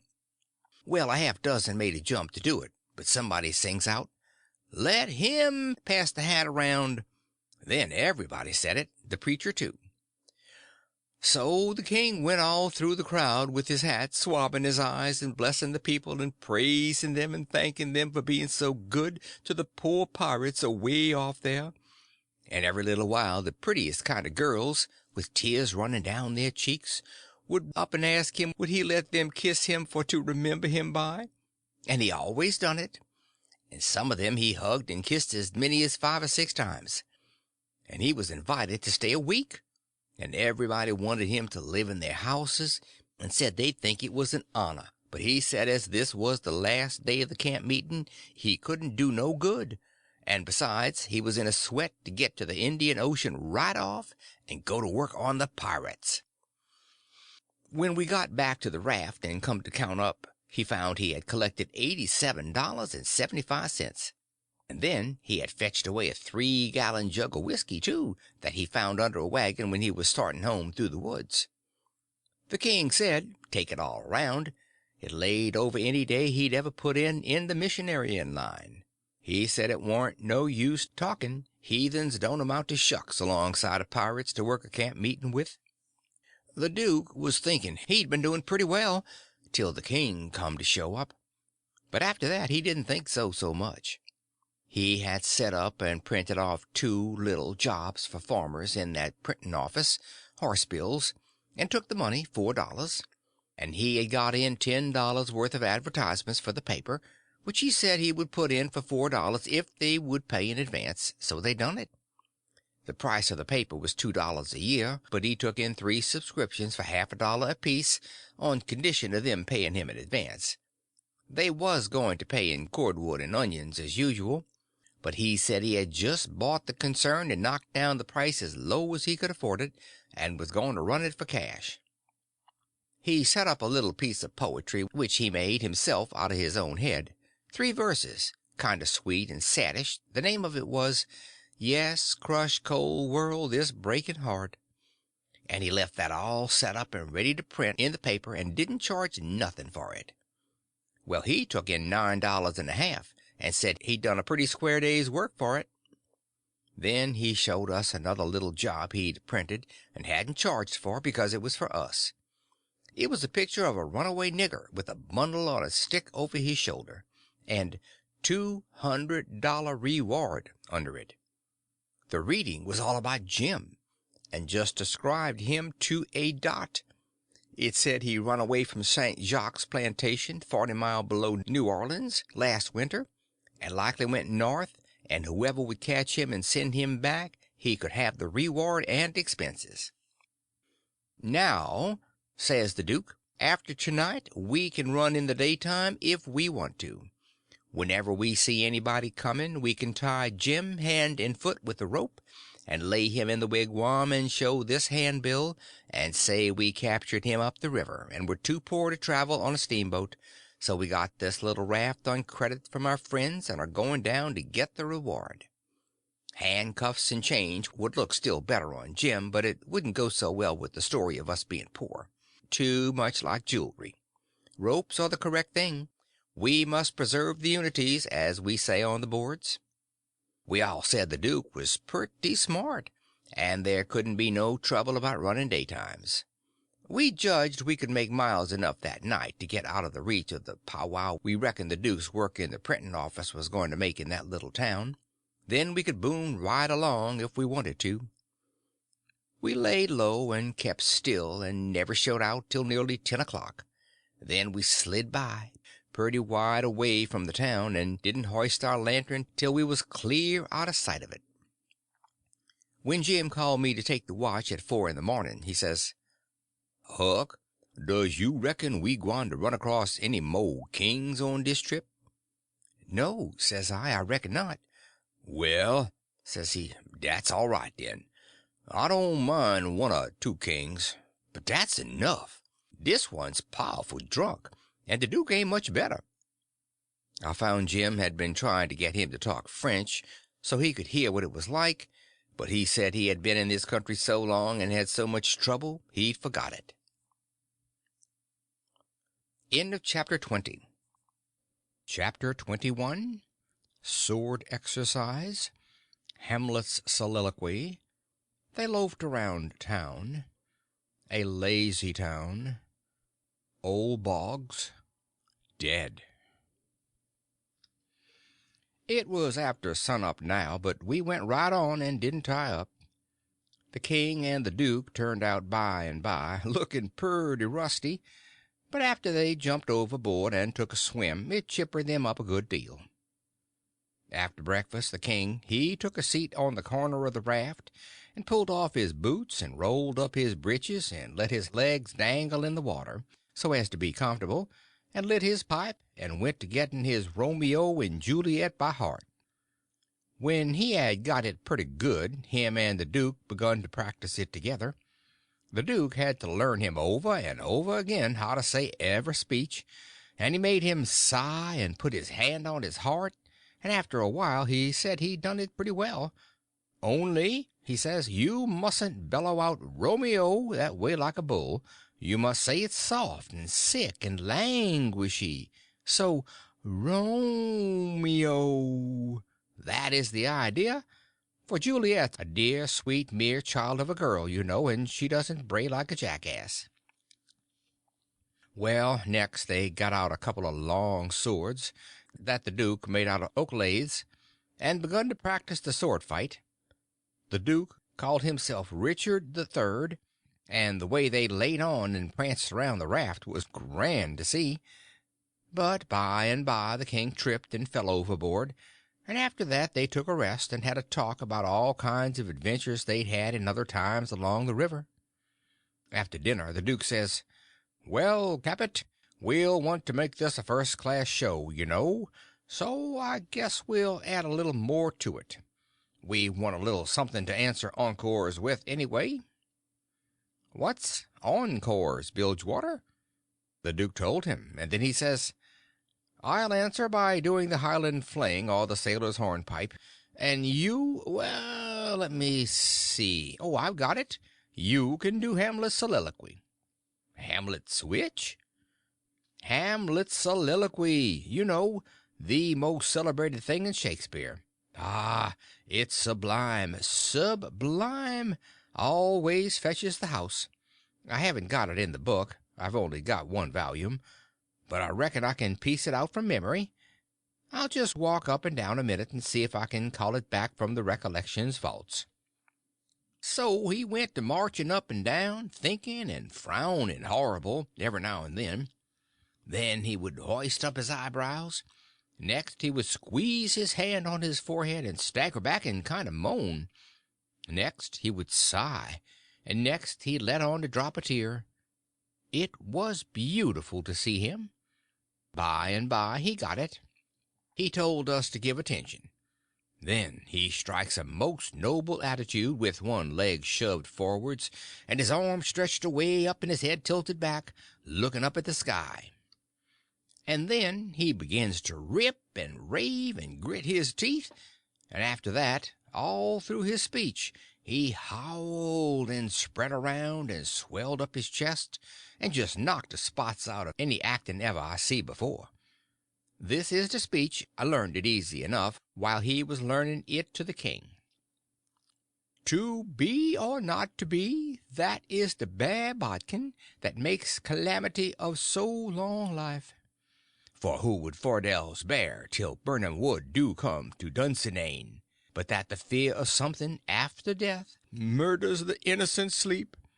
Great nature's second course, and makes us rather sling the arrows of outrageous fortune than fly to others that we know not of. There's the respect must give us pause. Wake, Duncan, with thy knocking, or would thou colst? For who would bear the whips and scorns of time, the oppressor's wrong, the proud man's contumely, the law's delay, and the quietus which his pangs might take, in the dead waste and middle of the night, when churchyards yawn in customary suits of solemn black, but that the undiscovered country, from whose bourne no traveler returns, breathes forth contagion on the world, and thus the native hue of resolution, like the poor cat i' the adage, is sicklied over with care, and all the clouds that lowered o'er our housetops with disregard their currents turn awry, and lose the name of action. 'Tis a consummation devoutly to be wished. But soft you, the fair Ophelia, ope not thy ponderous and marble jaws, but get thee to a nunnery, go. Well, the old man he liked that speech, and he mighty soon got it so he could do it first rate. It seemed like he was just born for it. And when he had his hand in and was excited, it was perfectly lovely the way he would rip and tear and rear up behind when he was getting it off. The first chance we got the duke he had some show bills printed, and after that for 2 or 3 days as we floated along the raft was a most uncommon lively place, for there warn't nothing but sword fighting and rehearsing, as the duke called it, going on all the time. One morning when we was pretty well down the state of Arkansas, we come in sight of a little one-horse town in a big bend, so we tied up about 3/4 of a mile above it, in the mouth of a crick which was shut in like a tunnel by the cypress trees, and all of us but Jim took the canoe and went down there to see if there was any chance in that place for our show. We struck it mighty lucky. There was going to be a circus there that afternoon, and the country people was already beginning to come in all kinds of old shackly wagons, and on horses. The circus would leave before night, so our show would have a pretty good chance. The duke he hired the courthouse, and we went around and stuck up our bills. They read like this: Shakespeare Revival. Wonderful attraction. For one night only, the world-renowned tragedians, David Garrick the Younger, of Drury Lane Theatre, London, and Edmund Kean the Elder, of the Royal Haymarket Theatre, Whitechapel, Pudding Lane, Piccadilly, London, and the Royal Continental Theatres, in their sublime Shakespearean spectacle entitled The Balcony Scene in Romeo and Juliet. Romeo, Mr. Garrick. Juliet, Mr. Kean. Assisted by the whole strength of the company. New costumes, new scenery, new appointments. Also the thrilling mastery and blood-curdling broadsword conflict in Richard the Third. Richard the Third, Mr. Garrick. Richmond, Mr. Keene. Also, by special request, Hamlet's immortal soliloquy by the illustrious Keene, done by him 300 consecutive nights in Paris, for one night only, on account of imperative European engagements. Admission 25 cents, children and servants 10 cents. Then we went loafing around the town. The stores and houses was most all old shackly dried up frame concerns that hadn't ever been painted, but they was set up 3 or 4 foot above ground on stilts so as to be out of reach of the water when the river was overflowed. The houses had little gardens around them, but they didn't seem to raise hardly anything in them but Jimson weeds and sunflowers and ash piles and old curled up boots and shoes and pieces of bottles and rags and played out tinware. The fences was made of different kinds of boards, nailed on at different times, and they leaned every which way, and had gates that didn't generally have but one hinge, a leather one.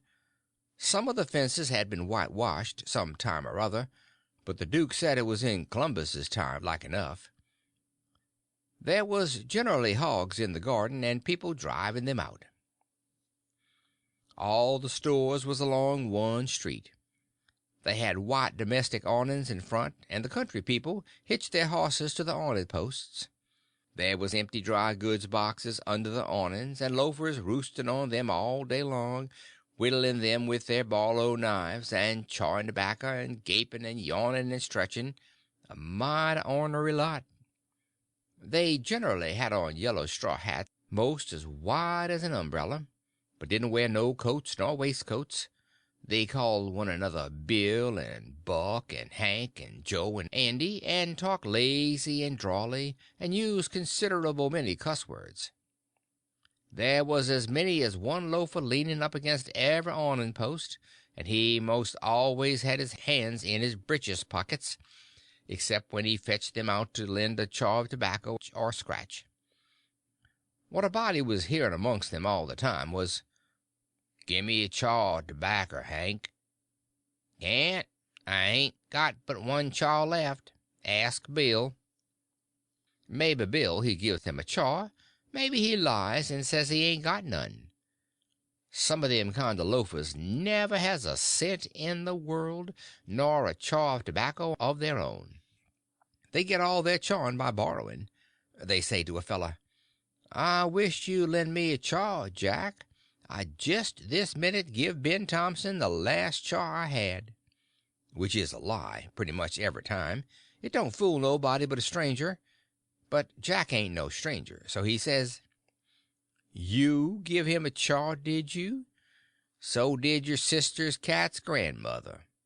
You pay me back the chaws you've already borrowed off'n me, Lafe Buckner, then I'll loan you 1 or 2 ton of it, and won't charge you no back interest, nuther." "Well, I did pay you back some of it oncet." "Yes, you did, about 6 chaws. You borrowed store tobacco and paid back niggerhead. Store tobacco is flat black plug, but these fellows mostly chaws the natural leaf twisted. When they borrow a chaw they don't generally cut it off with a knife, but set the plug in between their teeth and gnaw with their teeth and tug at the plug with their hands till they get it in two. Then sometimes the one that owns the tobacco looks mournful at it when it's handed back, and says, sarcastic, 'Here, gimme the chaw, you take the plug.'" All the streets and lanes was just mud. There warn't nothing else but mud. Mud, and black as tar, and nigh about a foot deep in some places, and 2 or 3 inches deep in all the places. The hogs loafed and grunted around everywheres. You'd see a muddy sow and a litter of pigs come lazing along the street and wallop herself right down in the way where folks had to walk around her, and she'd stretch out and shut her eyes and wave her ears whilst the pigs were milking her, and look as happy as if she was on salary. And pretty soon you'd hear a loafer sing out, "Hi, so boy, sick him, Teague," and away the sow would go, squealing most horrible, with a dog or two swinging to each ear and 3 or 4 dozen more a coming. And then you would see all the loafers get up and watch the thing out of sight, and laugh at the fun and look grateful for the noise. Then they'd settle back again till there was a dog fight. There couldn't anything wake them up all over and make them happy all over like a dog fight, unless it might be putting turpentine on a stray dog and setting fire to him, or tying a tin pan to his tail and seeing him run himself to death. On the river front some of the houses was sticking out over the bank, and they was bowed and bent and about ready to tumble in. People had moved out of them. The bank was caved in away under one corner of some others, and that corner was hanging over. People lived in them yet, but it was dangersome, because sometimes a strip of land as wide as a house caves in at a time. Sometimes a belt of land a quarter of a mile deep will start in and cave along till it all caves into the river in one summer.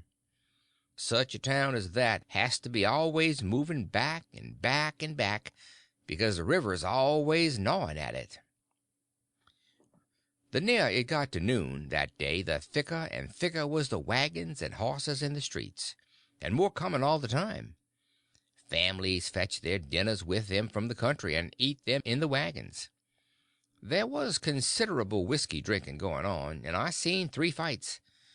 By and by somebody sings out, "Here comes old Boggs, in from the country for his little old monthly drunk. Here he comes, boys." All the loafers looked glad.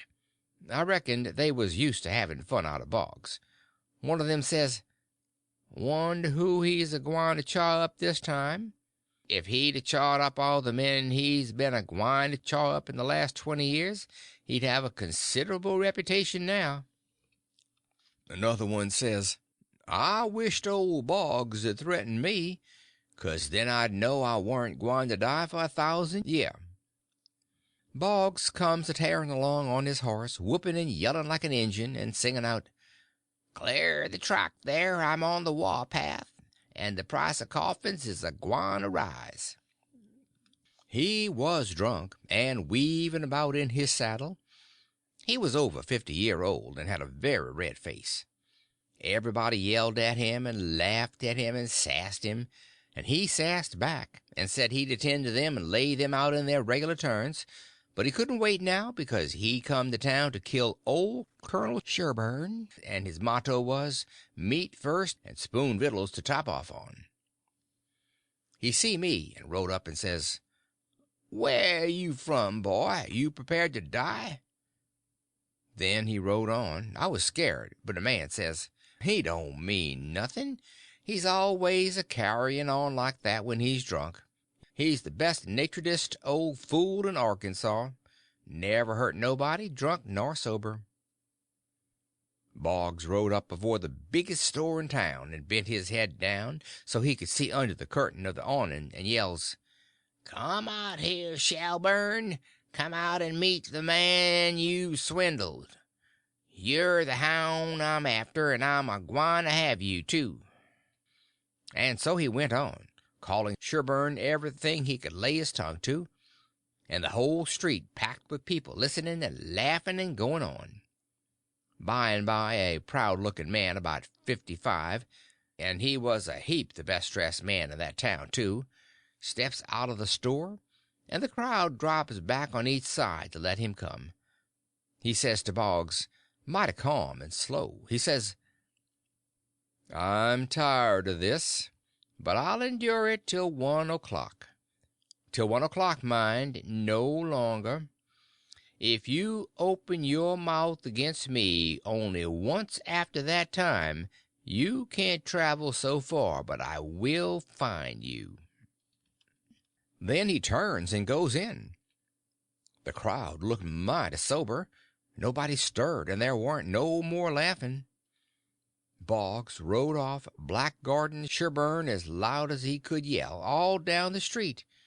Pretty soon back he comes and stops before the store, still keeping it up. Some men crowded around him and tried to get him to shut up, but he wouldn't. They told him it would be 1 o'clock in about 15 minutes, so he must go home. He must go right away. But it didn't do no good. He cussed away with all his might, and throwed his hat down in the mud, and rode over it, and pretty soon away he went a raging down the street again, with his gray hair a flying.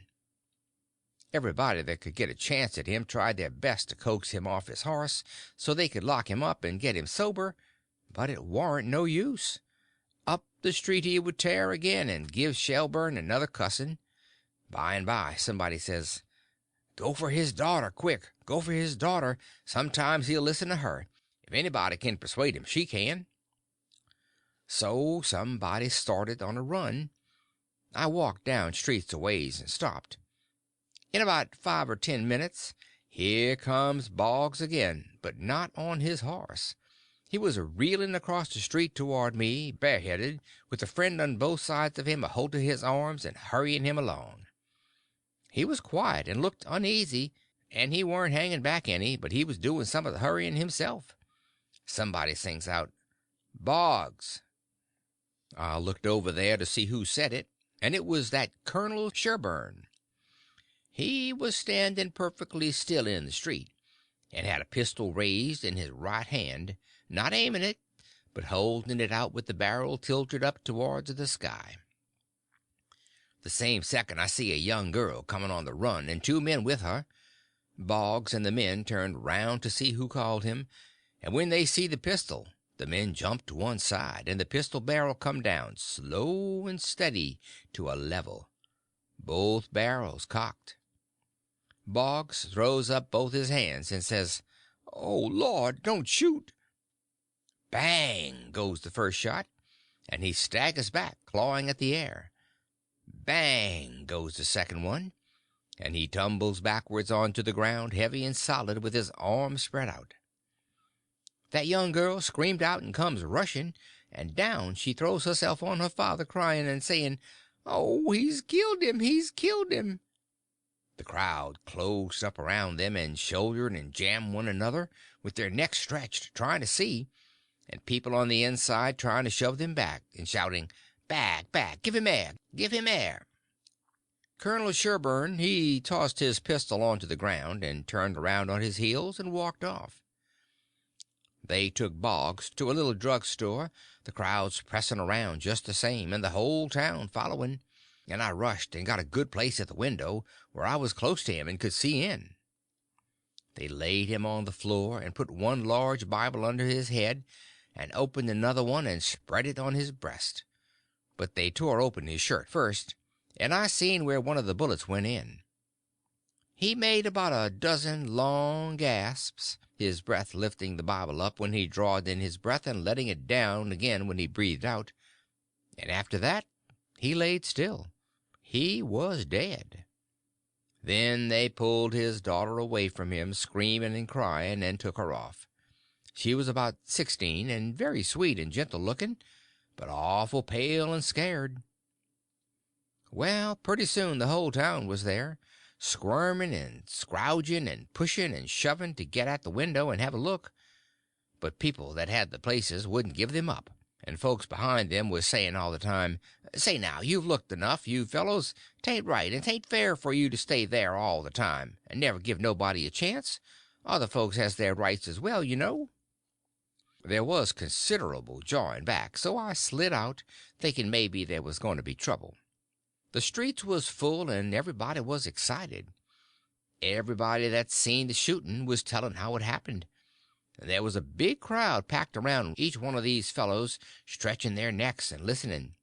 One long, lanky man with long hair and a big white fur stovepipe hat on the back of his head, and a crooked-handled cane, marked out the places on the ground where Boggs stood and where Sherburne stood, and the people following him around from one place to t'other, and watching everything he done, and bobbing their heads to show they understood, and stooping a little and resting their hands on their thighs to watch him mark the places on the ground with his cane. Then he stood up straight and stiff where Sherburne had stood, frowning and having his hat brimmed down over his eyes, and sung out, "Boggs," and then fetched his cane down slow to a level, and says, "Bang," staggered backwards, says, "Bang" again, and fell down flat on his back. The people that had seen the thing said he done it perfect, said it was just exactly the way it all happened. Then as much as a dozen people got out their bottles and treated him. Well, by and by somebody said Sherburn ought to be lynched. In about a minute everybody was saying it, so away they went, mad and yelling and snatching down every clothesline they came to do the hanging with. End of chapter 21. Chapter 22. Sherburn. Attending the circus. Intoxication in the ring. The thrilling tragedy. They swarmed up towards Sherburn's house, a whooping and raging like Injuns, and everything had to clear the way or get run over and trampled to mush, and it was awful to see. Children was heeling it ahead of the mob, screaming and trying to get out of the way, and every window along the road was full of women's heads, and there was nigger boys in every tree, and bucks and wenches looking over every fence. And as soon as the mob would get nearly to them they would break and skedaddle back out of reach. Lots of the women and children was crying and taking on, scared most to death. They swarmed up in front of Sherburn's palings as thick as they could jam together, and you couldn't hear yourself think for the noise. It was a little 20-foot yard. Some sung out, "Tear down the fence! Tear down the fence!" Then there was a racket of ripping and tearing and smashing, and down she goes, and the front wall of the crowd begins to roll in like a wave. Just then Sherburn steps out onto the roof of his little front porch with a double-barreled gun in his hand, and takes his stand, perfectly calm and deliberate, not saying a word. The racket stopped, and the waves sucked back. Sherburn never said a word, just stood there looking down. The stillness was awful creepy and uncomfortable. Sherburn run his eye slow along the crowd, and wherever it struck the people tried a little to outgaze him, but they couldn't. They dropped their eyes and looked sneaky. Then, pretty soon, Sherburn sort of laughed, not the pleasant kind, but the kind that makes you feel like when you're eating bread that's got sand in it. Then he says slow and scornful, "The idea of you lynching anybody. It's amusing. The idea of you thinking you had pluck enough to lynch a man because you're brave enough to tar and feather poor friendless cast-out women that come along here. Did that make you think you had grit enough to lay your hands on a man? Why, a man's safe in the hands of 10,000 of your kind, as long as it's daytime and you're not behind him. Do I know you? I know you clear through. I was born and raised in the South, and I've lived in the North, so I know the average all around. The average man's a coward. In the North he lets anybody walk over him that wants to, and goes home and prays for a humble spirit to bear it. In the South, one man all by himself has stopped a stage full of men in the daytime, and robbed the lot. Your newspapers call you a brave people so much that you think you are braver than any other people, whereas you're just as brave and no braver. Why don't your juries hang murderers? Because they're afraid the men's friends will shoot them in the back in the dark, and it's just what they would do. So they always acquit. And then a man goes in the night with 100 masked cowards at his back and lynches the rascal. Your mistake is that you didn't bring a man with you. That's one mistake. And the other is that you didn't come in the dark and fetch your masks. You brought part of a man, Buck Harkness there, and if you hadn't had him to start you, you'd have taken it out in blowing. You didn't want to come. The average man don't like trouble and danger. You don't like trouble and danger. But if only half a man, like Buck Harkness there, shouts, lynch him, you're afraid to back down. Afraid you'll be found out to be what you are, cowards. And so you raise a yell and hang yourselves onto that half a man's coat tail and come raging up here, swearing what big things you're going to do. The pitifulest thing out is a mob. That's what an army is, a mob. They don't fight with courage that's born in them, but with courage that's borrowed from their mass and from their officers.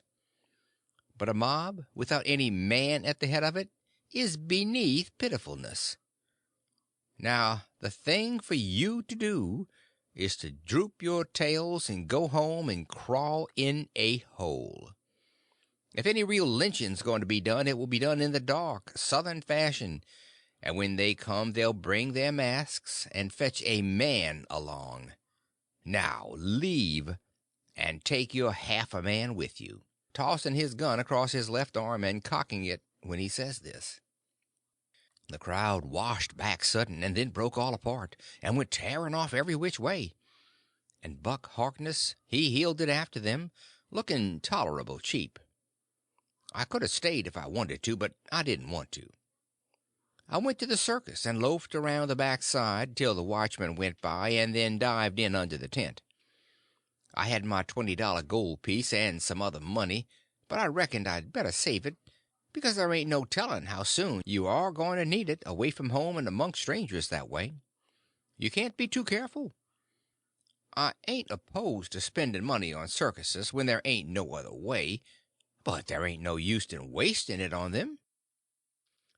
It was a real bully circus. It was the splendidest sight that ever was when they all came riding in, two and two, a gentleman and a lady side by side, the men just in their drawers and undershirts, and no shoes nor stirrups, and resting their hands on their thighs easy and comfortable. There must have been 20 of them, and every lady with a lovely complexion and perfectly beautiful, and looking just like a gang of real sure enough queens, and dressed in clothes that cost millions of dollars, and just littered with diamonds. It was a powerful fine sight. I never see anything so lovely. And then, one by one, they got up and stood and went a-weaving around the ring, so gentle and wavy and graceful, the men looking ever so tall and airy and straight, with their heads bobbing and skimming along, away up there under the tent roof, and every lady's rose-leafy dress flapping soft and silky around her hips, and she looking like the most loveliest parasol. And then faster and faster they went, all of them dancing, first one foot out in the air and then the other, the horses leaning more and more, and the ringmaster going round and round the center pole, cracking his whip and shouting, "Hi, hi!" and the clown cracking jokes behind him. And by all hands dropped the reins, and every lady put her knuckles on her hips, and every gentleman folded his arms. And then how the horses did leap over and hump themselves! And so, one after another, they all skipped off into the ring, and made the sweetest bow I ever see, and then scampered out, and everybody clapped their hands and went just about wild. Well, all through the circus they done the most astonishing things, and all the time that clown carried on so it most killed the people. The ringmaster couldn't even say a word to him, but he was back at him quick as a wink with the funniest things a body ever said. And how he ever could think of so many of them, and so sudden and so pat, was what I couldn't no way understand. Why, I couldn't have thought of them in a year. And by a drunk man tried to get into the ring, said he wanted to ride, said he could ride as well as anybody that ever was. They argued and tried to keep him out, but he wouldn't listen, and the whole show came to a standstill. Then the people begun to holler at him and make fun of him, and that made him mad, and he begun to rip and tear. So that stirred up the people, and a lot of men begun to pile down off the benches and swarm towards the ring, saying, "Knock him down, throw him out," and one or two women begun to scream. So then the ringmaster he made a little speech, and said he hoped there wouldn't be no disturbance, and if the man would promise he wouldn't make no more trouble he would let him ride if he thought he could stay on the horse. So everybody laughed and said all right, and the man got on. The minute he was on, the horse begun to rip and tear and jump and cavort around, with two circus men hanging on to his bridle trying to hold him, and the drunk man hanging on to his neck, and his heels flying in the air every jump, and the whole crowd of people standing up shouting and laughing till tears rolled down. And at last, sure enough, all the circus men could do, the horse broke loose, and away he went like the very nation, round and round the ring, with that sot laying down on him and hanging to his neck, with first one leg hanging most to the ground on one side, then t'other one on t'other side, and the people just crazy. It warn't funny to me, though. I was all of a tremble to see his danger. But pretty soon he struggled up a straddle and grabbed the bridle, reeling this way and that, and the next minute he sprung up and dropped the bridle and stood, and the horse a-going like a house afire, too. He just stood up there, a-sailing around as easy and comfortable as if he warn't ever drunk in his life. Then he begun to pull off his clothes and sling them. He shed them so thick they kind of clogged up the air, and altogether he shed 17 suits. And then, when he was slim and handsome and dressed the gaudiest and prettiest you ever saw, he lit into that horse with his whip and made him fairly hum, and finally skipped off, and made his bow and danced off to the dressing room, and everybody just a-howling with pleasure and astonishment. Then the ringmaster he see how he had been fooled, and he was the sickest ringmaster you ever see, I reckon. Why, it was one of his own men. He had got up that joke all out of his own head, and never let on to nobody. Well, I felt sheepish enough to be took in so, but I wouldn't have been in that ringmaster's place, not for $1,000. I don't know, there may be bullier circuses than what that one was, but I never struck them yet. Anyways, it was plenty good enough for me, and wherever I run across it, it can have all my custom every time. Well, that night we had our show, but there warn't only 12 people there, just enough to pay expenses. And they laughed all the time, and that made the duke mad. And everybody left anyway before the show was over, but one boy which was asleep. So the duke said these Arkansas lunkheads couldn't come up to Shakespeare. What they wanted was low comedy, and maybe something rather worse than low comedy, he reckoned. He said he would size their style. So next morning he got some big sheets of wrapping paper and some black paint, and drawed off some handbills and stuck them up all over the village. The bill said, "At the courthouse, for 3 nights only, the world-renowned tragedians, David Garrick the Younger and Edmund Kean the Elder, of the London and Continental Theaters, in their thrilling tragedy of the King's Camelopard, or the Royal Nonsuch. Admission 50 cents. Then at the bottom was the biggest line of all, which said, "Ladies and children not admitted." There, he says, if that line don't fetch him, I don't know Arkansas. End of chapter 22. Chapter 23. Sold. Royal comparisons. Jim gets homesick. Well, all day him and the king was hard at it, rigging up a stage and a curtain and a row of candles for footlights, and that night the house was jam full of men in no time.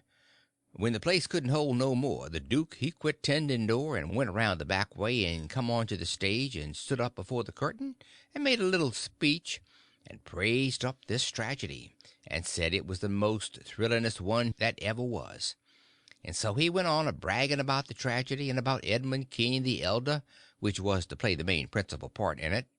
And at last, when he'd got everybody's expectations up high enough, he rolled up the curtain, and the next minute the king come a prancing out on all fours, naked.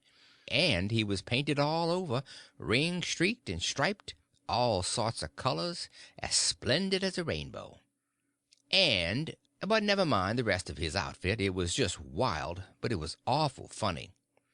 The people most killed themselves laughing, and when the king got done capering and capered off behind the scenes, they roared and clapped and stormed and hee-hawed till he come back and done it all over again, and after that they made him do it another time. Well, it would make a cow laugh to see the shines that old idiot cut. Then the duke he lets the curtain down and bows to the people, and says the great tragedy will be performed only 2 nights more on account of pressing London engagements, where the seats is all sold out already for it in Drury Lane. Then he makes them another bow, and says if he has succeeded in pleasing them and instructing them, he will be deeply obleeged if they will mention it to their friends and get them to come and see it. 20 people sings out, "What? Is it all over? Is that all?" The duke says, "Yes." Then there was a fine time. Everybody sings out, "Sold!" and rose up mad, and was a-going for that stage and them tragedians, but a big fine-looking man jumps up on the bench and shouts, "Hold on, just a word, gentlemen." They stop to listen. "We are sold, mighty badly sold, but we don't want to be the laughing stock of this whole town, I reckon, and never hear the last of this thing as long as we live. No. What we want is to go out there quiet and talk this show up and sell the rest of the town. Then we'll all be in the same boat. Ain't that sensible?" "You bet it is. The judge is right," everybody sings out. "All right, then, not a word about any sell. Go along home and advise everybody to come and see the tragedy." Next day you couldn't hear nothing around that town but how splendid that show was. House was jammed again that night, and we sold this crowd the same way. When me and the king and the duke got home to the raft, we all had supper, and by, about midnight, they made Jim and me back her out and float her down the middle of the river, and fetch her in and hide her about 2 mile below town. The third night the house was crammed again, but there warn't newcomers this time, but people that was at the show the other 2 nights. I stood by the duke at the door, and I see that every man that went in had his pockets bulging or something muffled up under his coat, and I see it warn't no perfumery neither, not by a long sight. I smelt sickly eggs by the barrel, and rotten cabbages and such things, and if I know the signs of a dead cat being around, and I bet I do, there was 64 of them went in. I shoved in there for a minute, but it was too various for me. I couldn't stand it. Well, when the place couldn't hold no more people, the duke he gave a fellow a quarter and told him to tend the door for him for a minute. Then he started around for the stage door, I after him. But the minute we turned the corner and was in the dark, he says, "Walk fast now till you get away from the houses, and then shin for the raft like the Dickens was after you." I done it, and he done the same. We struck the raft at the same time, and in less than 2 seconds we was gliding downstream, all dark and still, and edging towards the middle of the river, nobody saying a word. I reckoned the poor king was in for a gaudy time of it with the audience, but nothing of the sort. Pretty soon he crawls out from under the wigwam and says, "Well, how'd the old thing pan out this time, Duke?" He hadn't been uptown at all. We never showed a light till we was about 10 mile below the village. Then we lit up and had a supper, and the king and the duke fairly left their bones loose over the way they'd served them people. The duke says, "Greenhorns, flatheads, I knew the first house would keep mum and let the rest of the town get roped in, and I knew they'd lay for us the third night and consider it was their turn now. Well, it is their turn, and I'd give something to know how much they'd take for it. I would just like to know how they're putting in their opportunity. They can turn it into a picnic if they want to. They brought plenty provisions." Them rapscallions took in $465 in that 3 nights. I never see money hauled in by the wagon load like that before. By and by, when they was asleep and snoring, Jim says, "Don't it surprise you the way them kings carries on, Huck?" "No," I says, "it don't." "Why don't it, Huck?" "Well, it don't, because it's in the breed. I reckon they're all alike." "But, Huck, these kings of yourn is regular rapscallions. That's just what they is. They's regular rapscallions." "Well, that's just what I'm a saying. All kings is mostly rapscallions, as fur as I can make out." "Is that so?" "You read about them once, you'll see. Look at Henry the Eighth. This's a Sunday school superintendent to him.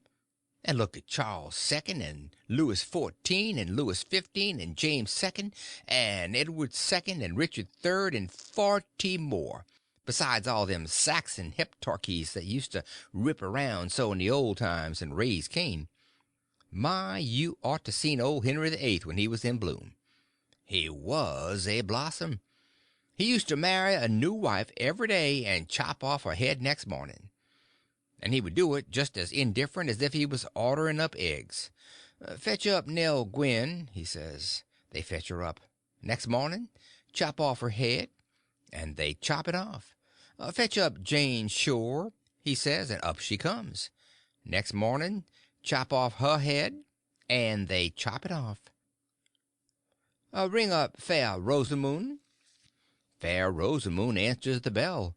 Next morning, chop off her head, and he made every one of them tell him a tale every night, and he kept that up till he'd hogged 1,001 tales that way, and then he put them all in a book, and called it Doomsday Book, which was a good name and stated the case. You don't know kings, Jim, but I know them, and this old rip of ourn is one of the cleanest I've struck in history. Well, Henry, he takes a notion he wants to get up some trouble with this country. How does he go at it? Give notice? Give the country a show? No.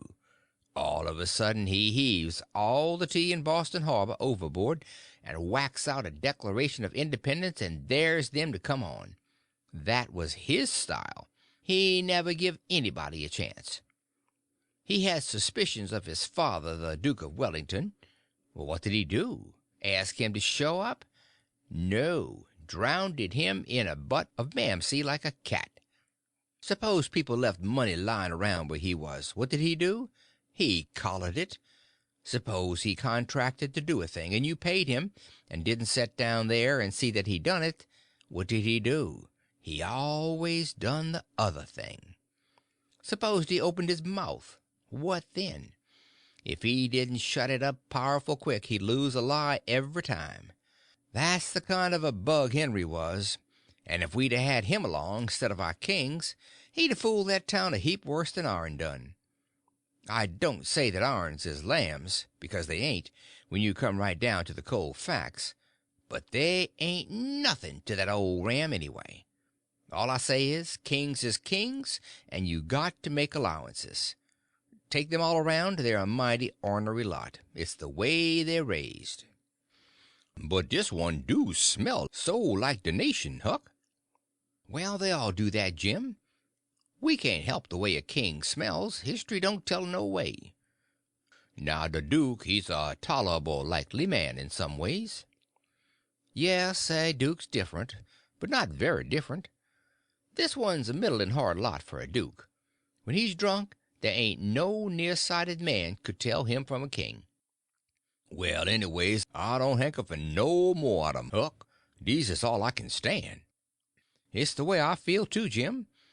But we've got them on our hands, and we've got to remember what they are and make allowances. Sometimes I wish we could hear of a country that's out of kings." What was the use to tell Jim these weren't real kings and dukes? It wouldn't have done no good. And besides, it was just as I said. You couldn't tell them from the real kind. I went to sleep, and Jim didn't call me when it was my turn. He often done that. When I waked up just at daybreak, he was sitting there with his head down betwixt his knees, moaning and mourning to himself. I didn't take notice nor let on. I knowed what it was about. He was thinking about his wife and his children away up yonder, and he was low and homesick because he hadn't ever been away from home before in his life. And I do believe he cared just as much for his people as white folks does for their'n. It don't seem natural, but I reckon it's so. He was often moaning and mourning that way nights when he judged I was asleep, and saying, "Po' little Elizabeth, po' little Johnny, it's mighty hard, I spec. I ain't ever gwine to see you no more, no more." He was a mighty good nigger, Jim was. But this time I somehow got to talking to him about his wife and young ones, and by he says, "What makes me feel so bad this time is because I hear something over yonder on the bank like a whack or a slam while ago, and it mind me of the time I treat my little Elizabeth so ornery. She warn't only about 4 year old, and she took the scarlet fever and had a powerful rough spell, but she got well, and one day she was a standing round, and I says to her, I says, 'Shut the door.' She never done it, just stood there kind of smiling at me. It made me mad, and I says again mighty loud, I says, 'Don't you hear me? Shut the door.' She just stood the same way, kind of smiling up. I was a biling. I says, 'I lay I make you mine.' And with that I fetch her a slap side of the head that sont her a sprawling. Then I went into the other room, and has gone about 10 minutes, and when I come back, there was that door a standing open yet, and that child standing most right in it, a looking down and mourning, and the tears running down. My, but I was mad. I was a gwine for the child, but just then it was a door that opened innards. Just then, long come the wind, and slam it to, behind the child, kerplam! And my land, the child never moved. My breath most hop out of me, and I feel so I don't know how I feel. I crope out all a trembling, and crope around and open the door easy and slow, poke my head in behind the child, soft and still, and all of a sudden I say, "Pow!" just as loud as I could yell. She never budge. Oh, Huck, I bust out a crying and grab her up in my arms and say, "Oh, the poor little thing. The Lord God Almighty forgive poor old Jim, 'cause he never gwine to forgive himself as long as he live." Oh, she was plumb deef and dumb, Huck, plumb deef and dumb, and I've been a-treating her so.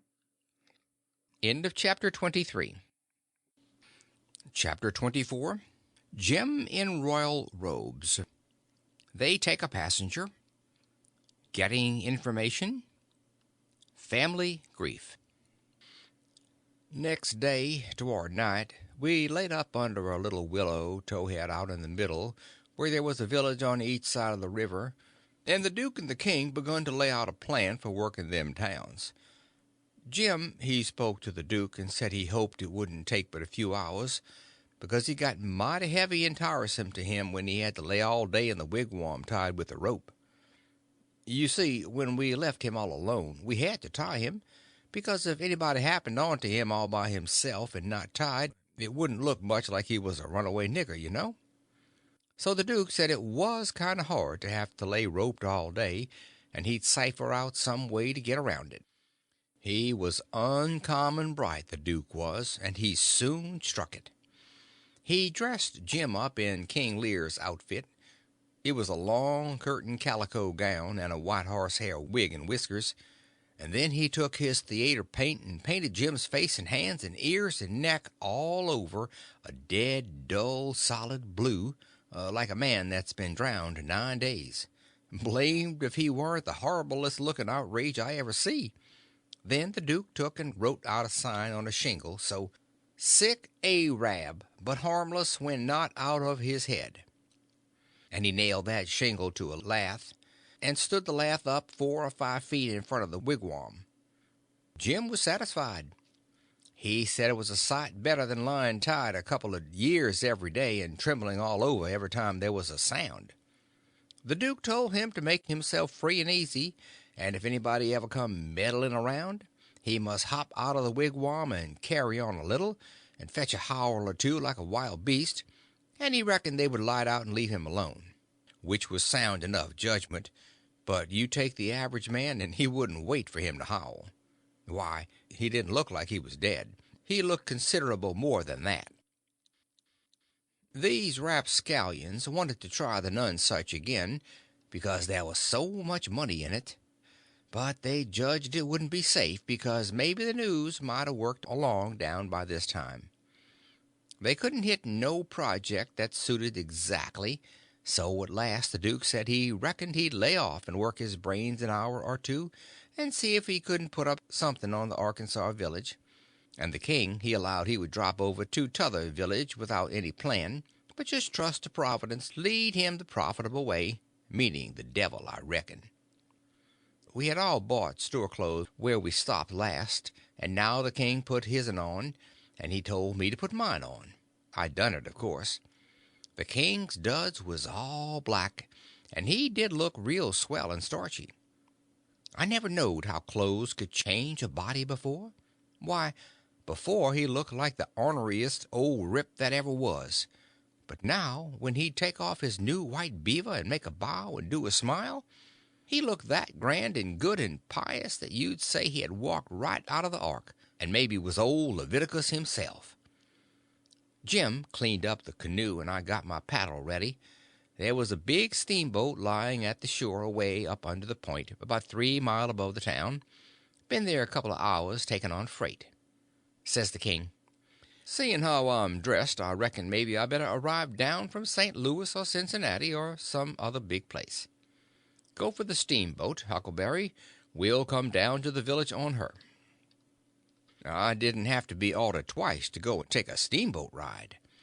I fetched the store a half-mile above the village, and then went scooting along the bluff bank in the easy water. Pretty soon we come to a nice, innocent-looking young country jake setting on a log swabbing the sweat off his face, for it was powerful warm weather, and he had a couple of big carpet-bags by him. "Run her nose inshore," says the king. I done it. "Where you bound for, young man?" "For the steamboat going to Orleans." "Get aboard," says the king. "Hold on a minute. My servant'll help you with them bags. Jump out and help the gentleman, Adolphus," meaning me, I see. I done so, and then we all three started on again. The young chap was mighty thankful. Said it was tough work toting his baggage such weather. He asked the king where he was going, and the king told him he'd come down the river and landed at the other village this morning, and now he was going up a few mile to see an old friend on a farm up there. The young fellow says, "When I first see you, I says to myself, it's Mr. Wilks, sure, and he come mighty near getting here in time. But then I says again, no, I reckon it ain't him, or else he wouldn't be paddling up the river. You ain't him, are you?" "No, my name's Blodgett, Alexander Blodgett, Reverend Alexander Blodgett, I suppose I must say, as I am one of the Lord's poor servants. But still I'm just as able to be sorry for Mr. Wilks for not arriving in time, all the same, if he's missed anything by it, which I hope he hasn't." "Well, he don't miss any property by it, because he'll get that all right, but he's missed seeing his brother Peter die, which he mayn't mind, nobody can tell as to that.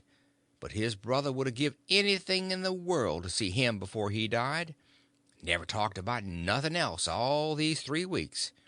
Hadn't seen him since they was boys together, and hadn't ever seen his brother William at all. That's the deef and dumb one. William ain't no more than 30 or 35. Peter and George were the only ones that come out here. George was the married brother. Him and his wife both died last year. Harvey and William's the only ones that's left now, and as I was saying, they haven't got here in time." "Did anybody send 'em word?" "Oh, yes, a month or two ago, when Peter was first took, because Peter said then that he sort of felt like he weren't going to get well this time. You see, he was pretty old, and George's girls was way too young to be much company for him, except Mary Jane, the red-headed one, and so he was kinder lonesome after George and his wife died, and didn't seem to care much to live. He most desperately wanted to see Harvey, and William too, for that matter, because he was one of them kind that can't bear to make a will. He left a letter behind for Harvey, and said he told in it where his money was hid, and how he wanted the rest of his property divided up so George's girls would be all right, for George didn't leave nothing, and that letter was all they could get him to put a pen to. Why do you reckon Harvey don't come? Where does he live? Oh, he lives in England, Sheffield, preaches there. Had never been in this country. He hasn't had any too much time, and besides, he mightn't have got the letter at all, you know. Too bad he couldn't have lived to see his brothers, poor soul. You're going to Orleans, you say? Yes, but that ain't only a part of it. I'm going in a ship next Wednesday for Rio Janeiro, where my uncle lives. It's a pretty long journey, but it'll be lovely. Wished I was a-going. Is Mary Jane the oldest? How old is the others? Mary Jane's 19, Susan's 15, and Joanna's about 14. That's the one that gives herself to good works, and has a hare lip. Poor things, to be left alone in the cold world so. Well, they could be worse off. Old Peter had friends, and they ain't going to let them come to no harm. There's Hobson, the Baptist preacher, and Deacon Lot Hovey, and Ben Rucker, and Abner Shackleford, and Levi Bell, the lawyer, and Dr. Robinson and their wives, and the widow Bartley, and, well, there's lots of them. But these are the ones that Peter was thickest with and used to write about sometimes when he wrote home, so Harvey'll know where to look for friends when he gets here. Well, the old man went on asking questions till he just fairly emptied that young feller.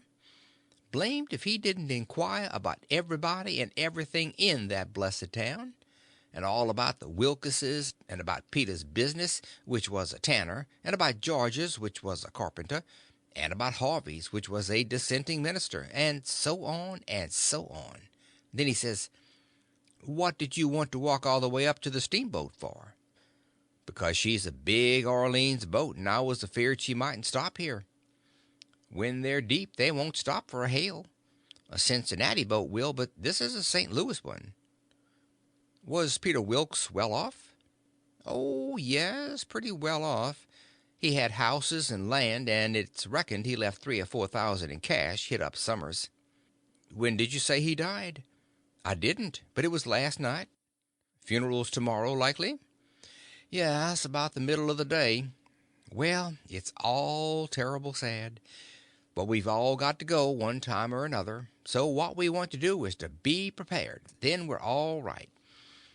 "Yes, sir, it's the best way. Ma used to always say that." When we struck the boat she was about done loading, and pretty soon she got off. The king never said nothing about going aboard, so I lost my ride after all.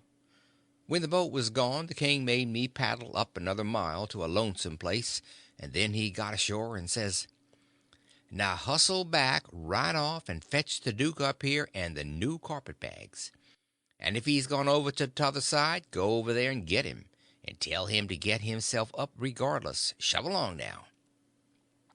I see what he was up to, but I never said nothing, of course. When I got back with the duke we hid the canoe, and then they sat down on a log, and the king told him everything, just like the young fellow had said it, every last word of it. And all the time he was a-doing it he tried to talk like an Englishman, and he done pretty well, too, for a slouch. I can't imitate him, and so I ain't a-going to try to, but he really done it pretty good. Then he says, "How are you on the deef and dumb, Bilgewater?" The duke said leave him alone for that, said he'd played a deef and dumb person on the histrionic boards. So then they waited for the steamboat. About the middle of the afternoon a couple of little boats come along, but they didn't come from high enough up the river. But at last there was a big one, and they hailed her. She sent out her yawl, and we went aboard, and she was from Cincinnati, and when they found out we only wanted to go 4 or 5 mile they was booming mad, and gave us a cussing, and said they wouldn't land us. But the king was calm. He says, "If gentlemen can afford to pay $1 a mile apiece to be took on and off in a yawl, A steamboat can afford to carry 'em, can't it?" So they softened down and said it was all right, and when we got to the village they yawled us ashore. About 2 dozen men flocked down when they see the yawl a coming, and when the king says, "Can any of you gentlemen tell me where Mr. Peter Wilkes lives?" They give a glance at one another and nodded their heads as much to say, "Why did I tell you?" Then one of them says, kind of soft and gentle, "I'm sorry, sir, but the best we can do is to tell you where he did live yesterday evening." Sudden as winking, the ornery old critter went and smashed and fell up against the man, and put his chin on his shoulder, and cried down his back, and says, "Alas, alas, our poor brother gone, and we never got to see him. Oh, oh, it is too hard." Then he turns around blubbering, and makes a lot of idiotic signs to the duke on his hands, and blamed if he didn't drop a satchel bag and bust out a crying. If they weren't the beatenest lot, them two frauds, that I ever struck. Well, the men gathered around and sympathized with them, and said all sorts of kind things to them, carried their carpet bags up the hill for them, and let them lean on them and cry, and told the king all about his brother's last moments, and the king he told it all over again on his hands to the duke, and both of them took on about that dead tanner like they'd lost the 12 disciples. Well, if I ever struck anything like it, I'm a nigger. It was enough to make a body ashamed of the human race. End of chapter 24. Chapter 25. Is it them? Singing the doxologer. Awful square. Funeral orgies. A bad investment. The news was all over town in 2 minutes, and you could see the people tearing down on the run from every which way, some of them putting on their coats as they come. Pretty soon we was in the middle of a crowd, and the noise of the tramping was like a soldier march. The windows and dooryards was full, and every minute somebody would say over a fence, "Is it them?" And somebody trotting along with the gang would answer back and say, "You bet it is." When we got to the house, the street in front of it was packed, and the three girls was standing in the door. Mary Jane was red-headed, but that don't make no difference. She was most awful beautiful, and her face and her eyes was all lit up like glory, she was so glad her uncles was come. The king he spread his arms, and Mary Jane she jumped for them, and the hare lip jumped for the duke, and there they had it. Everybody most, leastways women, cried for joy to see them meet again at last and have such good times. Then the king he hunched the duke private, I see him do it, and then he looked around and see the coffin over in the corner on 2 chairs. So then him and the duke, with a hand across each other's shoulder and t'other hand to their eyes, walked slow and solemn over there, everybody dropping back to give them room, and all the talk and noise stopping, people saying "shh," and all the men taking their hats off and drooping their heads, so you could a heard a pin fall. And when they got there they bent over and looked in the coffin, and took one sight, and then they bust out a crying, so you could a heard them in Orleans most, and then they put their arms around each other's necks and hung their chins over each other's shoulders, and then for 3 minutes, or maybe 4, I never see 2 men leak the way they done. And mind you, everybody was doing the same, and the place was that damp I never see anything like it. Then one of them got on one side of the coffin and t'other on t'other side, and they kneeled down and rested their foreheads on the coffin and let on to pray all to themselves. Well, when it come to that it worked the crowd like you never see anything like it, and everybody broke down and went to sobbing right out loud, the poor girls too, and every woman nearly went up to the girls without saying a word and kissed them solemn on the forehead, and then put their hand on their head and looked up towards the sky with tears running down, and then busted out and went off sobbing and swabbing, and give the next woman a show. I never see anything so disgusting. I never see anything so disgusting.